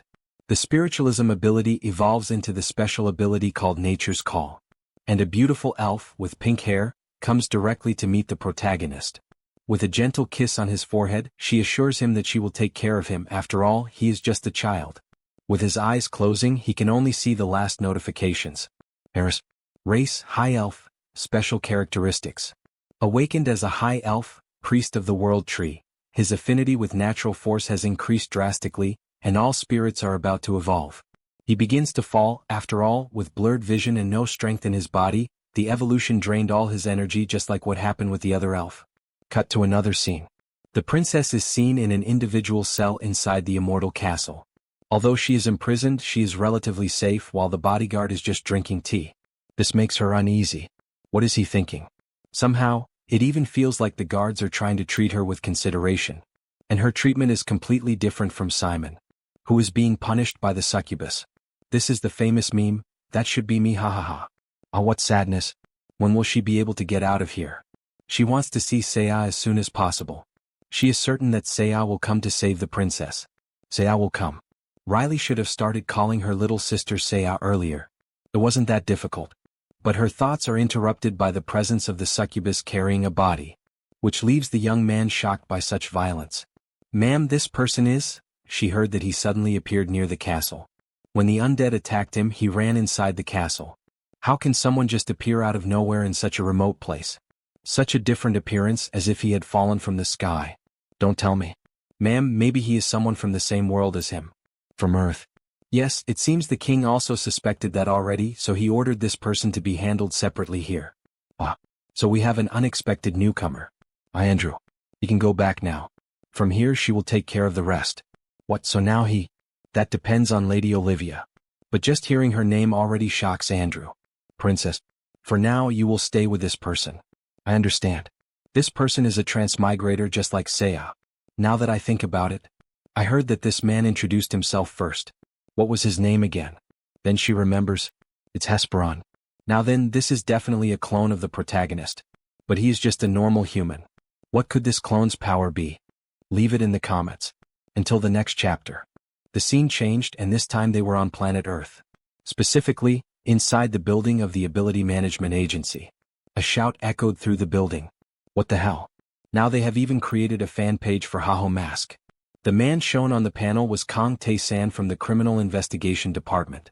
The website appeared completely updated. Summary of the regions where Mr. Haho had been cited. Mentions of Mr. Haho. A list of criminals who had been punished, and even an official gathering of the Dawn Altar. Those bastards are even organizing in-person gatherings, the police officer complained, and in a fit of rage he tried to smash the computer. How much longer are we going to keep chasing useless leads like this? Then just let the competent people do their job. His partners tried to calm him down. That bastard is having another meltdown. Hey, it's already past time for you to take your medicine. Kang Tae-san, do you think we're doing this because we want to? It's difficult to track down that bastard. The scene changed once again, and this time, they were in the department of the Korean Returnees Association. The two women were discussing the Blood Alliance and how they were connected to Haho. Wasn't Heterosis one of the elite members who had been growing the fastest within the Blood Alliance? That question left the head of the South Seoul branch, Yoon Ji-eun, deep in thought. The leader was a level 8 vampire using the name Heinz, right? Exactly, Chief. Since they had expelled the radicals and started acting peacefully, we had been turning a blind eye to them. But that will no longer be tolerated. The chief believed that Haho Mask was receiving information from the Blood Alliance. And these documents proved it.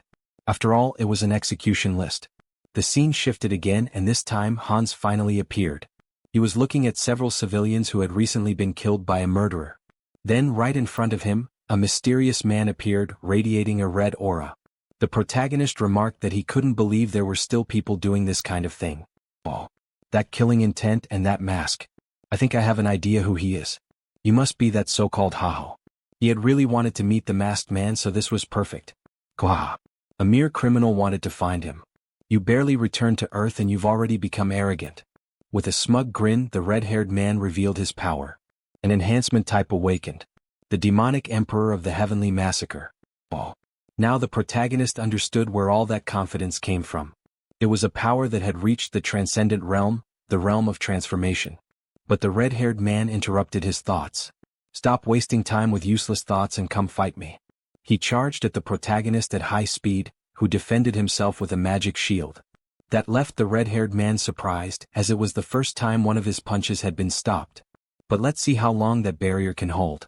He entered full JoJo mode and unleashed a barrage of punches at incredible speed. As expected of someone coming from Harem, he was especially skilled when it came to fighting other people. It was the first time he had faced someone with such powerful internal energy. But this little game ends here. When the barrier finally shattered, just before the punch could reach the protagonist's face, black tentacles restrained him in place, binding him tightly and hurling him against the wall. But of course, a single blow would not be enough. Wow, what is this? This is not ordinary demonic energy. Not even the heavenly demon reached this level. Realizing that now is already too late, little warrior. Don't underestimate me, masked man. I am the demonic emperor of the heavenly massacre. And I don't care. Disappear. Besides, that name is childish. You bastard, you'll see.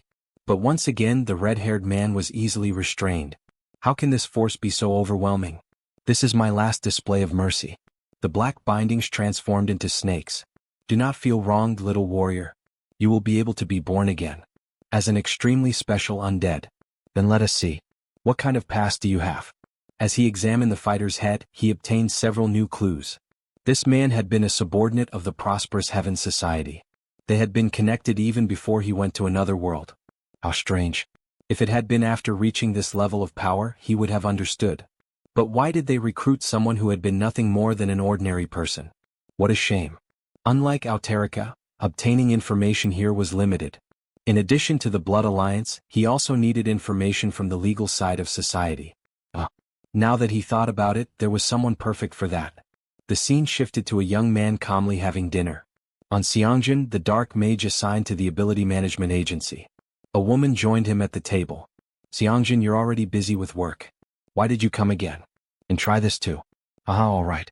Lately, public safety has improved quite a bit, so there are hardly any incidents. Your father and I are happy. But don't keep blaming yourself because of us. Mom, you're exaggerating again. After all, after everything he had gone through to return to Earth, he would never sacrifice his ordinary life again. Son, eat plenty before you go. Yes. Even seeing his father, who had always been so serious, gradually changing was something precious.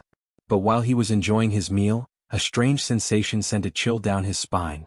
Even his parents became worried, asking what had happened to their son after noticing the sudden change in his behavior. Damn that presence, it's him. Excuse me. He had just remembered that he had forgotten to submit some documents. He would need to go back to work right away. His strange behavior left his parents suspicious. After walking through the city for quite some time, it seemed as though he was voluntarily heading into hell. But he could not involve his parents in this. Show yourself. Why did you come looking for me? Cuckoo. Even knowing that I was here, he didn't try to run away. It was Hans's presence. Of course, he had the complete confidence of someone who knew he could never escape from him. A wise decision. It was worth showing a certain amount of consideration. Just so we're clear, he was a dark mage, but he had never committed a crime. His innate ability was simply the use of the power of darkness. But the protagonist interrupted him, informing him that that was not the reason he had come. That left the young man confused. Seriously? Then why was it that the masked man had come looking for him? That's obvious. Don't be alarmed. You seem quite useful. Thank you, I think. I never imagined I would receive a compliment like that from Haho Mask. Then he will become my first slave on Earth. Press F in the chat for our friend on Sunghyun. The scene changed and we saw the interior of a laboratory. A man holding a pair of forceps announced that everything was ready. Open your eyes. It is the supreme artificial eye, combining magical engineering and mechanical engineering. At last he could see. Even his soul had been damaged, so no artificial eye had worked for him. Flashbacks followed, revealing that he was the one who had tried to attack the protagonist with a mental attack. And as a consequence, he ended up losing his eyesight. It seems that the position of head of the technical division is not merely decorative. The chief technology director of the prosperous Heaven Society, Dr. But speaking of that, there is something he would like to ask you. Of course, go ahead. The one who did this to you. Aitor Harmando? No, Haho. That's right, the one with the smiling mask. He is quite an interesting guy. And to think that he blew up the Korean branch's own base. That has never happened before. Right, but what exactly are you trying to say? Are you just going to stand by and do nothing after being humiliated like that? Of course not. Even if he hadn't said it, it was already part of his plans.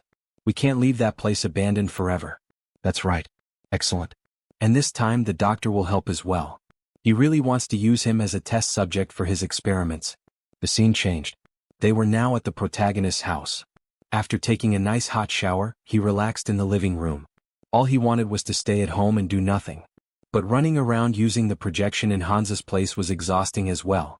He was almost becoming extroverted again. Suddenly his cell phone rang. That dark mage, his name was on Sunghyun, wasn't it? Thankfully he had cooperated peacefully. The protagonist had been thinking about how to persuade him. But thanks to that, the gathering of information from the association was proceeding smoothly.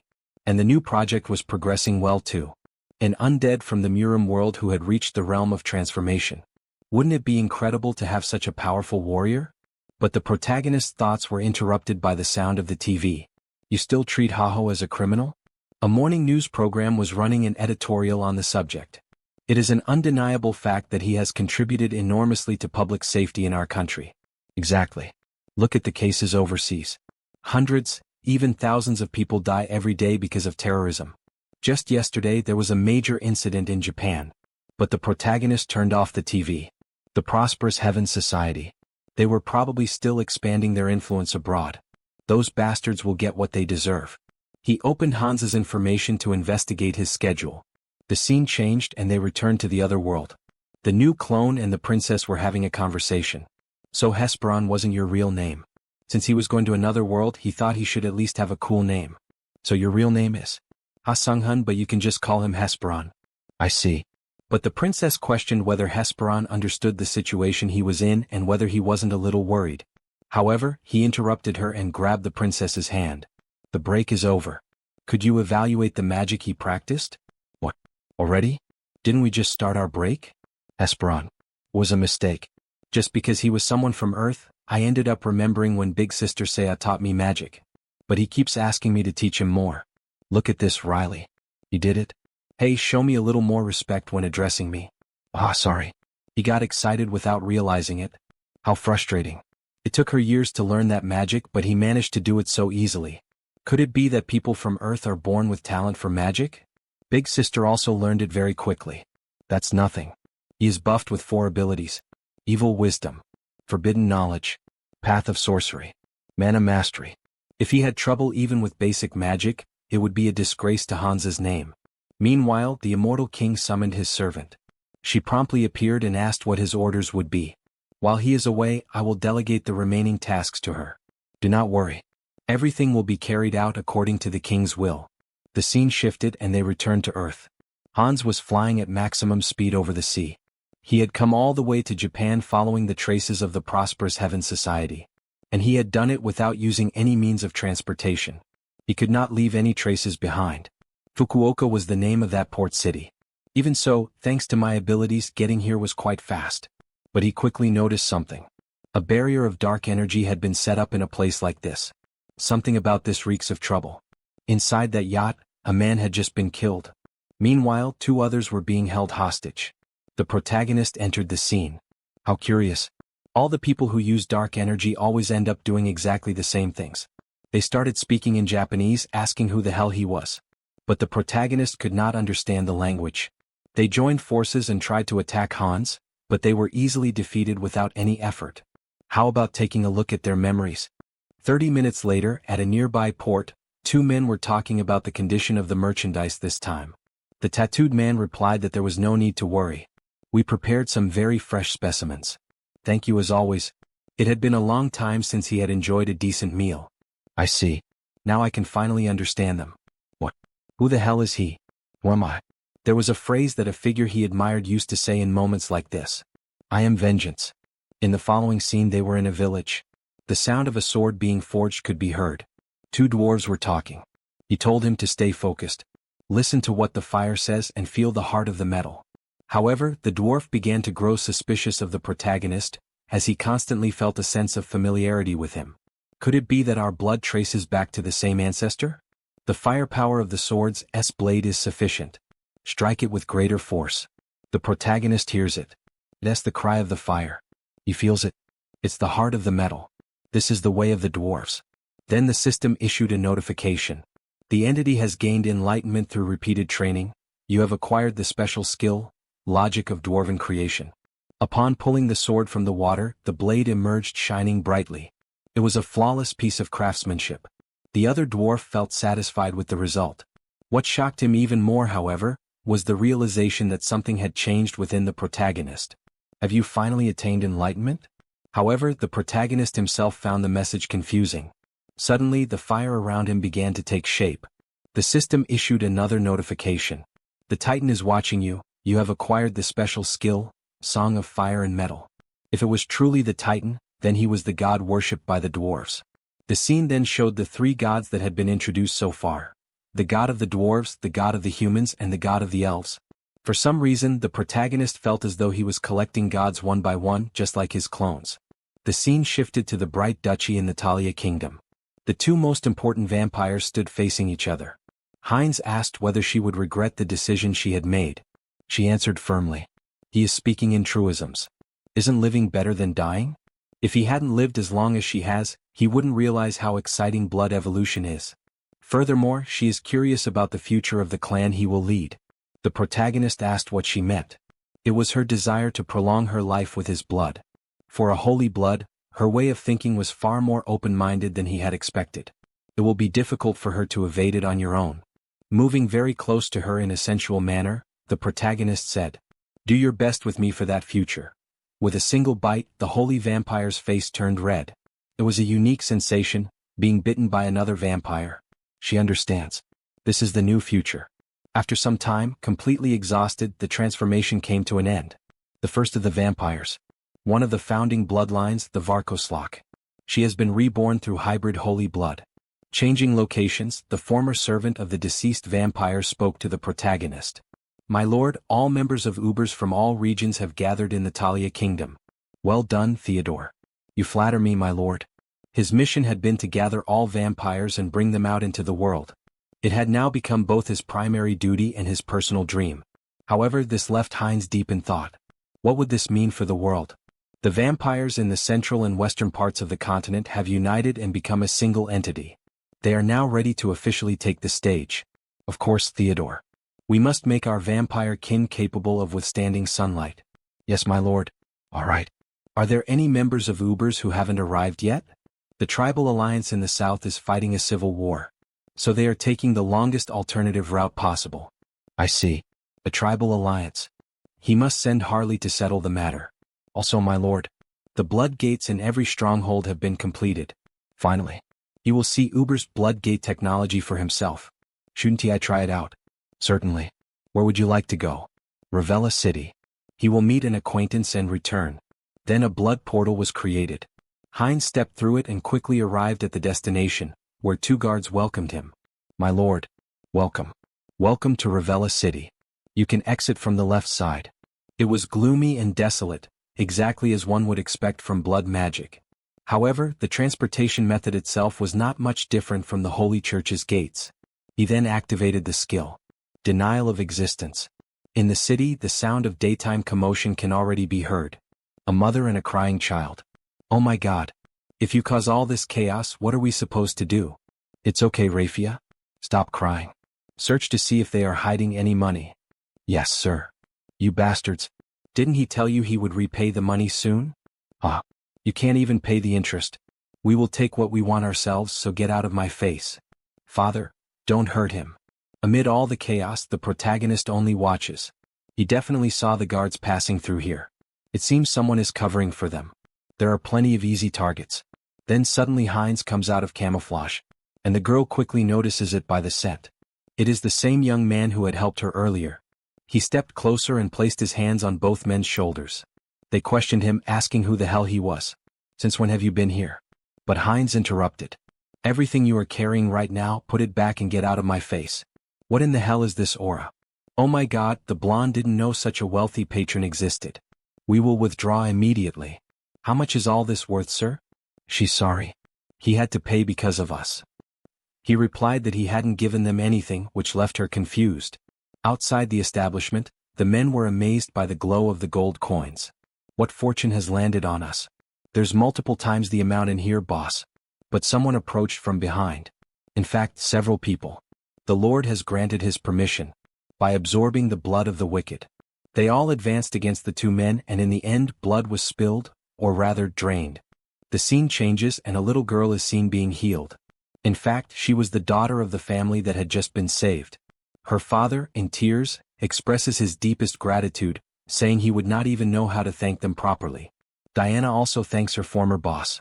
After all, he had managed to heal her little sister. This time it is the boy who gives his thanks. He says that the protagonist is the best, mister. The protagonist reacts awkwardly, saying it was nothing. Then someone calls out to him. My lord, after she sucked the blood and memories out of the bandits. She had uncovered the whole story. It seemed they had intentionally worsened the health of the shop's youngest daughter, using the expensive treatment as an excuse to burden the family with a high-interest loan. In the end, he had already realized something was off. As he thought about it, Heinz noticed the worried look on the parents' faces. There was no need to tell them the whole truth. It would only cause unnecessary guilt. But if they stayed there, small-time thugs would keep preying on them. He wondered if there was anything else he could do for them. Diana gently tugs on his clothes, saying that she will find a way to repay him when she grows up. She is studying really hard. Diana, he asks if she had said she was studying accounting and commercial law. She replies that she was. Her teacher says she is a fast learner. Then he asks if she would like to work under him to pay off her debt. Working with you, mister? What does this mean? Of course, there was one condition. She would have to pack up her life there and move to a new place for work. Her father is horrified. A different place? But Diana is still so young. He calls out to him. The protagonist calms the situation. If they were that worried about Diana, they could all come together. He would provide enough support for the entire family to settle down. If it was about this much, how did that sound? He holds up a check that gleams like gold, leaving the family stunned. That amount would be more than enough for them to settle down comfortably. If that was what Diana wanted, then they should go. She calls out to him, Uncle? Where should they go? To the capital, Teleria, right? No. They were going somewhere with people he could trust. To Turok City in the Tulku Kingdom. It was the place where his other clones had already established control. A few moments later, they arrived at the Rockapelli Magic Tower. The whole family was gathered together. The father was astonished, as he had believed that he would never have the chance to visit a place like this for the rest of his life. A mage gives them instructions. Now everyone please step onto the magic circle. Then we shall begin the activation. The four mages cast their magic, and everyone is teleported to the Turok Magic Tower. However, everyone feels nauseous. The mage even becomes concerned. Even the protagonist feels a little dizzy. Traveling through magic towers has terrible ride quality for the price. There is a reason the Holy Order's gates and Yuppersea's blood gates are praised so highly. Well, he has to go his own way now. But the girl asks if he is not coming with them. No. He still has some things to take care of. There are people outside who will help them, so there is no need to worry. Due to certain circumstance, he will be there in a different form. She will be able to catch his scent right away, right? Yes, mister. In the next scene, they are already inside the city. Hubert Merchantry. Welcome. I have already received word from Lord Heinz. I am the master of this merchantry, Hubert. For those who do not remember, he is one of the protagonist's clones who specializes in commerce. Oh, so you are the master. Please take good care of his family. Of course. Just think of me as Heinz and make yourselves at home. We happen to be incredibly close after all. But the girl notices that they are actually the same person. Back in the city of the vampires at Brokislack Citadel, Heinz looks over several documents. So, the royalty and nobility of Talia have all surrendered. That is correct, my lord. The documents include a proposal for establishing nationwide legal blood donation centers, criteria for criminal punishment, and international reputation management for hybrids. They even came up with legal blood donation centers, huh? A system where we take a reasonable amount of blood and pay people for it. The other proposals look good as well. It is all thanks to the mercy you showed the royal family, my lord. But suddenly the protagonist stands up. Listen well, everyone. Yes, my lord. They had lived in the shadows for a very long time. But now the dawn was passing, and a new morning had arrived.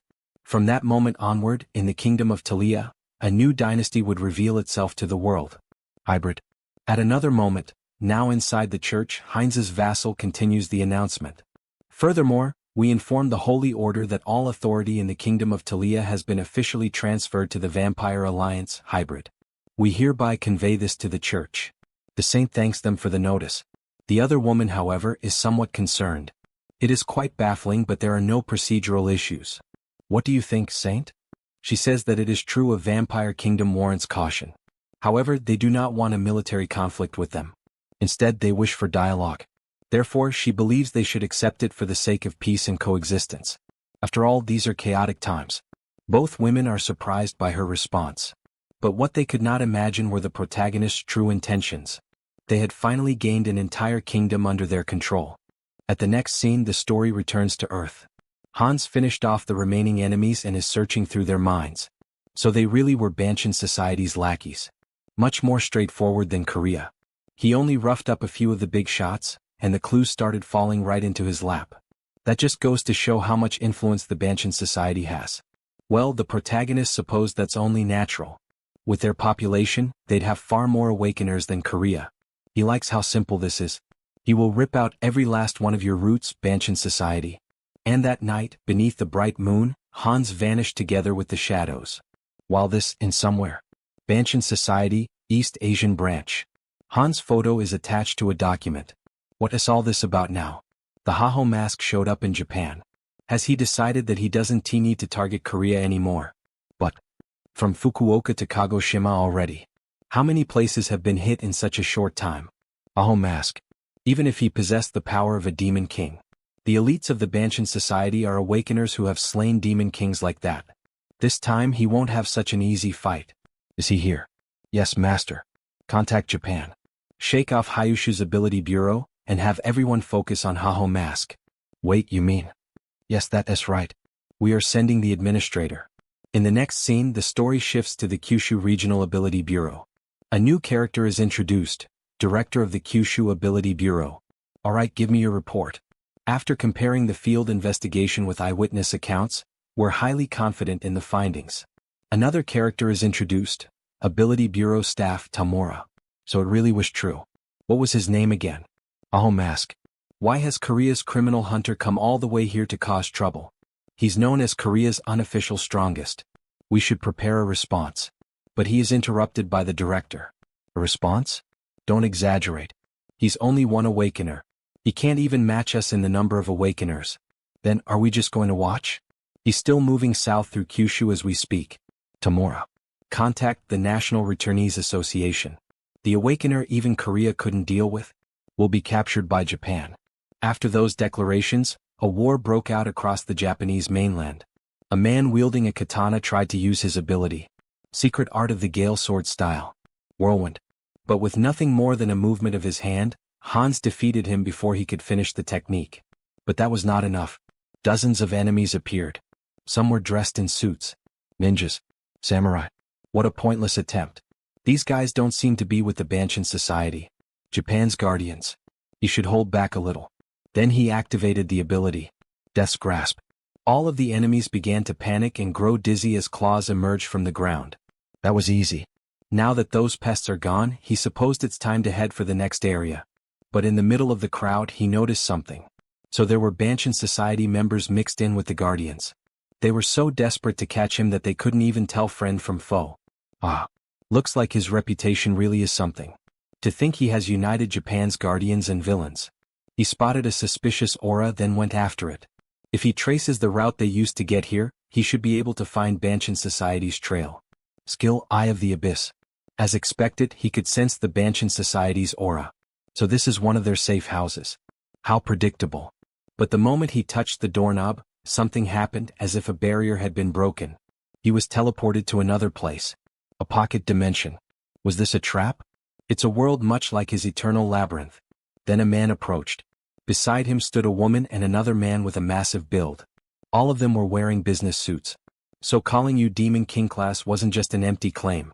The tall man beside him complained. Are you seriously saying that so casually? He deployed our domain just by his mere presence. The girl commented. Isn't he actually a real Demon King? He's not just some ordinary undead. Look at that evil aura surrounding him. Stop making such a fuss. We already anticipated this. Every one of them has reached the pinnacle. The 5 at the front have even attained transcendence. This pocket world must be someone's unique skill. Finding that person should be his top priority. Whatever. At this point, who cares that Haho Mask really is? We will heal him first. And inspect the corpse afterward. He has certainly got spirit. Let us see how long you can keep that attitude against him. In the end, the protagonist could only see the shadow growing larger and larger. Oh, that surprised him. The man transformed into a giant with an armored body. He looked like a combination of a titan and conqueror's haki. He charged straight at the protagonist. The only way to know is to test it. A massive explosion erupted. The giant man ended up striking only the ground, leaving behind a massive crater. In the background, all that could be heard was a sinister laugh, making the giant feel uneasy. Your destructive power is impressive. Then the protagonist unleashed a spell similar to the spirit bomb. The man tried to stop it with a barrier. But he realized it was not enough, as the barrier was beginning to crack. He was struck directly by the spell, causing blood to flow from his mouth. The girl immediately went to heal him. As he complained, he asked why he had not received decent support. He had almost died. But she shouted back, asking what he was talking about. He was only alive because of the barrier she had placed. The leader told both of them to shut up and focus on the fight. The enemy was strong, so they could not lose their focus. Meanwhile, the protagonist was wiping out the other subordinates one by one. The small fry should stay out of this. But after receiving the healing buffs, the giant quickly charged toward Hans. Although the protagonist doubted that anything could happen. What could you possibly do with the same trick? But what he did not expect was for the girl to use a holy power debuff. O Almighty Muriel, bestow your divine radiance upon this place. It ended up nullifying the protagonist's magic. And at that moment, the giant, striking a Saitama-like pose, took the opportunity to unleash a devastating blow, causing massive devastation. In the next scene, the man questioned where he had gone. The girl had also lost sight of Hans. Suddenly, with his heightened senses, he noticed a rain of fire falling from the sky. At that moment, the group's leader activated his magic. Isolation. Reset. With a snap of his fingers, a shield appeared. Skill, Administrator of the Small World. The girl thanked him for the help, calling him the Administrator. She had truly thought she was going to die. With that revelation, the protagonist laughed. So it had been him all this time. The one who created this hidden world. His ability seems similar to that Lawbear's. The difference is it restricts the enemy's power, strengthens allies, and even repositions them. The man was shocked. In a matter of seconds, his technique had been figured out. Haho Mask is even more formidable than he imagined. More low-ranking henchmen appeared. There he is. They won't let him get away this time.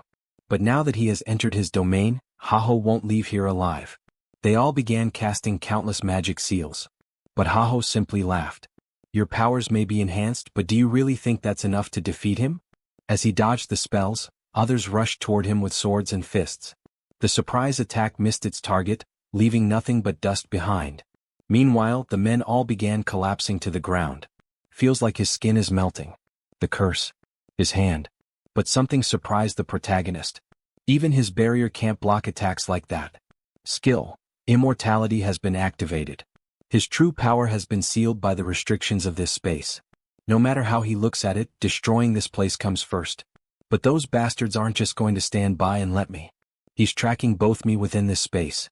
And the abyss he was using, suppressing our power. In that case, Hans began conjuring a portal, summoning a creature. The three of them were stunned. What the hell is that? Come forth, Heratos.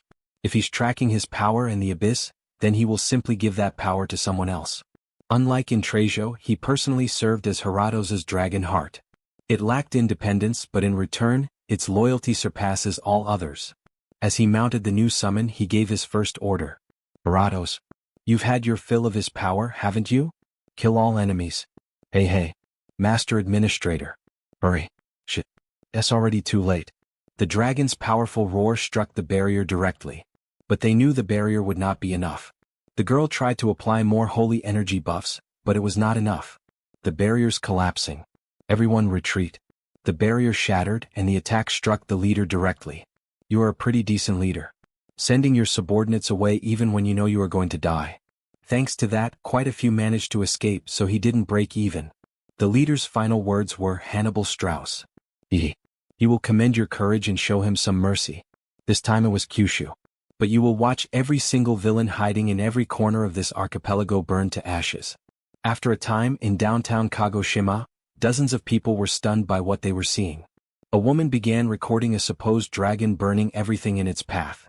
This is freaking insane. People ran away in desperation. Bone Dragon makes an unexpected landing on the Japanese mainland.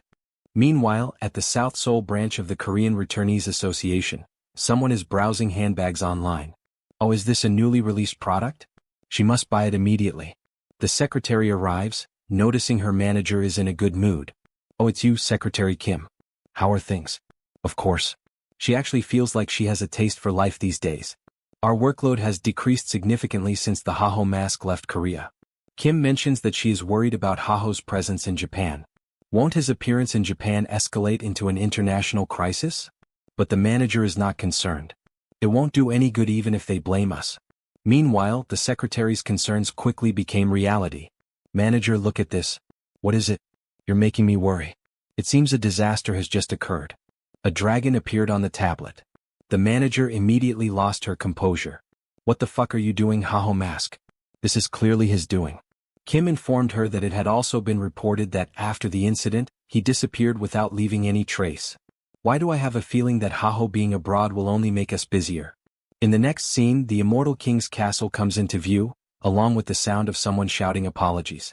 The succubus was beating up the former king. Can't you unlock it faster? Is it possible for Crown Prince Simon to be this slow? He tried to unlock it faster, but with his teeth clenched, he made a promise. Once he gets out of here, he will surely tear that bitch limb from limb. After the torture, she left in a cheerful mood. She feels like all the tension has dissipated, thinking that the arrogant crown prince of the empire is now just a toy in her hands. But then she noticed something interesting. The two humans were getting along surprisingly well, talking and practicing magic together. That left her intrigued. They seemed to be working hard on something. The immortal king ordered that these two not be touched, so it's fine, right? Changing scenes, Doyle Macken's living organism research laboratory comes into view. Wonderful. Is this the maturation facility that utilizes the abyss? You praise me too much, immortal king. Alright, next are these things. Then all the bodies of those defeated in the other world were brought in. Will all these things undergo the same process as well? Yes, he has a certain use for them. So take special care of them. Leave it to me, my king. Olivia. He's leaving again. So the immortal king's castle is left under her care. Your servant will devote her whole heart to serving you. Meanwhile, in the recently destroyed city, the residents thanked the saint for saving everyone. Because of their gratitude, the system displayed a notification. Achievement unlocked. You have begun walking the path of salvation to save the world. Path of salvation? It seems the system is now placing Hans and Heinrich on a direct collision course. Half of the sentient beings in Euterica have recognized your arduous struggle against evil. As a reward, you are granted the privilege, Hero's Footsteps. Hero's Footsteps. Instant teleportation to a place where his feet have trodden before. Isn't this great? The cooldown is 3 days, but it will gradually decrease. Now, avatar exploration missions will become much easier. It's definitely a necessary ability for facing the Vanshan society. But his thoughts were interrupted by the mage. But, Hero, how long will we continue traveling with just the 4 of us? For the sake of the future, what do you think about increasing the number of our companions? Actually, he already had some people in mind. Soon, when the Second Continental Summit is held, they will meet them too. Wait, the Second Summit? Understood. It seems she is still worried about the Imperial Princess, even though she's doing remarkably well. Back at the Immortal King's castle, the protagonist successfully created an ice flower. Look at this, Riley. He can make flowers now too. Wow, isn't this way too much? Her magic training lasted for 10 years. This is fun. Isn't there anything harder, Riley? No, there's nothing, Heron. The system displayed another notification. The entity has attained enlightenment through repeated training. You have acquired the skill, Introduction to Magicology. To acquire a skill this quickly, this clone will truly become an excellent mage. Meanwhile, the princess remained depressed in the corner. He has truly benefited from Riley's guidance. This seems to be the level of theory that high-ranking nobles learn. A moment later, the two of them were sitting in the garden. Are you feeling better now, Riley? Yes. Riley, you want to get out of here, don't you? That's a given, of course. She's not here because she wants to be. Well, he thinks he can help her get out. Wait, what do you mean? Aside from his affinity for magic power, he hasn't told her what his special skill is yet, has he? Alright. What is your special skill? He opened a portal and a barbecue appeared, looking like it came from Earth. The princess looked confused. Barbecue skewers? Wait, an alternative space? It's not an alternative space. It's food that exists somewhere in this world. Would you like some? Thank you. By paying a certain price, he can summon anything. So you are of the summoner class, Harem. Hey, this food is delicious. Not just summoning. He can also overcome spatial restrictions under certain conditions. Spatial restrictions. That means escape is possible too. But it requires prior preparation. With an innocent look, he made a request. Riley, how about making a contract with him? The request caught her completely off guard, leaving the princess blushing in embarrassment. Moments later, at a resistance hideout near Talia, a group of humans is gathered and talking. The leader appears frustrated. Are you really going to let a monster vampire steal the kingdom of Talia from us? This is no better than living like livestock. Another one comments. But even the church has given up on us. What hope do we possibly have? You don't need to worry about that. The truth is the kingdom of Charlotte has secretly, but the conversation is interrupted. They are insurgents. Round them all up. That bastard. He was at the last meeting. How dare he betray us? He chose the vampires over humans. But the man responds seriously. Betray you? They are the ones who committed treason. The vampires are nothing like the old royalty. They built hospitals to treat the poor for free, ban the drug trade, and even give us food when we donate blood. The true king meant to rule this land is His Majesty alone. Meanwhile, at the Talia Palace in the king's office, the protagonist manages the kingdom. Fewer problems than expected. Glad we have so many officials backing us. Although they are quite the suck-ups.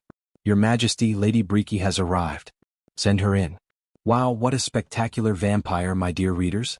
Having someone with sacred blood working under me. Honestly, it's not easy to get used to. It's only because of her vampire appearance, but if he considers the age gap, she's practically a grandmother. But before he can finish the thought, she interrupts him. Did you just have a very rude thought about me? No, never. She settles down at the king's desk. A vampire in the royal palace. She never thought she would see the day. Okay, enough small talk. What were the results? A complete success. From Charlotte, Tulku, and Resk to the mid to small clans across the central western region of the empire, she gathered them all. You spoke to them as gently as possible, right? She didn't even have time to threaten them. Once they saw how lively she was, they tucked their tails and submitted on their own. Having someone with sacred blood-level talent under him really makes everything so easy. So, what are you going to do now? What else? Our path is already set. The last of the 3 great vampire clans. We strike Ovapo. Meanwhile, in the Elf City, some of them are seen working in the fields.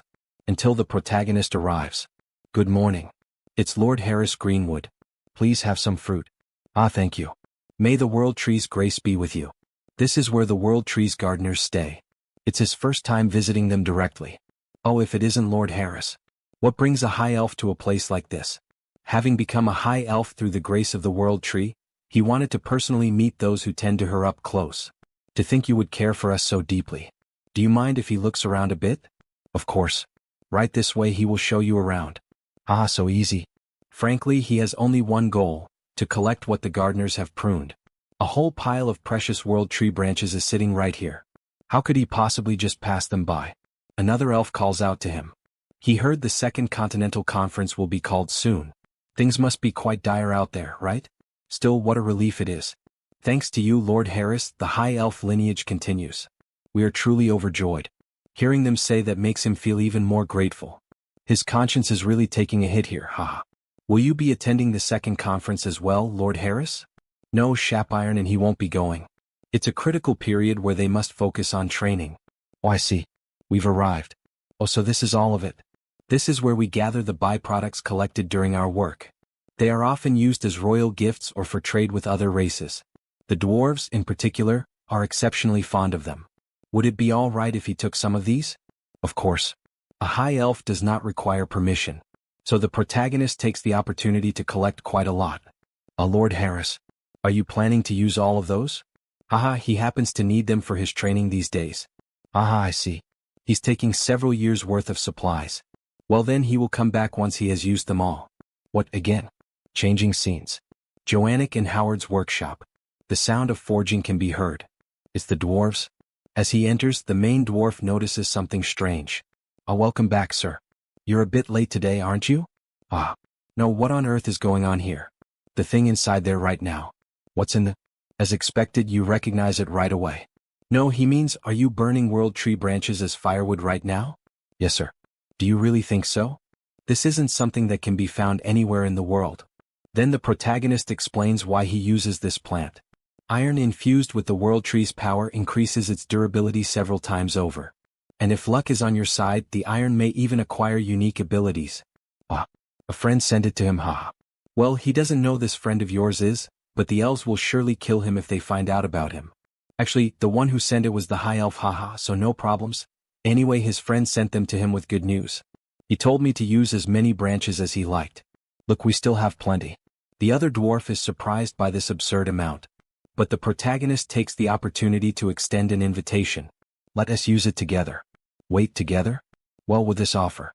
In a heroic stance, he announces, you really are a lucky person, my friend. Let us keep working all night. Changing scenes, we return to the immortal king's castle. The princess asks if today is the day of the meeting. The protagonist replies that it is. Yes, and the timing is perfect too, since that woman called us. Lilith is absent. Her contract with Relay has been a success. Making a contract between two low-ranking magicians may not be a serious matter. However, she possesses a skill that maximizes the strength of the bonds. It's the skill of binding the restriction. But her thoughts were interrupted, apparently by a homeless person. What are you whispering to him, Riley? But we see that it is actually the other prince in a state of decline. Share with me the conversation. Oh, it's my brother. Have you washing and cleaning yourself? Or has Lilith made you grow again? How could you bring yourself to sit with a fool whose identity you don't even know, or do birds of a feather flock together? Oh, I understand now. I see that you are incapable of hiding the baseness of your origin. That comment really annoyed the princess. But the protagonist took the lead. Damn it. The helpless and insignificant always act like this. He pities the one called the crown prince to see him speaking to his younger sister in this manner. And now he has the audacity to lecture us on decorum. Hey bastard. What's it to you? Or you? Okay, I'm furious right now. And it won't hurt him to discipline you at all. Slow down. Do you intend to use force here and now? There's no one around, and as long as he doesn't kill him, no one will say a word. Ah. Now let's see if his skills match his arrogance. Harem is talented, but we are both barely above novice mages. And it will be difficult for him to fight Simon. The princess takes the initiative. Harem run away. The two brothers are about to fight. But the prince is quickly knocked down, leaving the princess impressed. He is hasty, and he cannot believe that such a fool is the crown prince.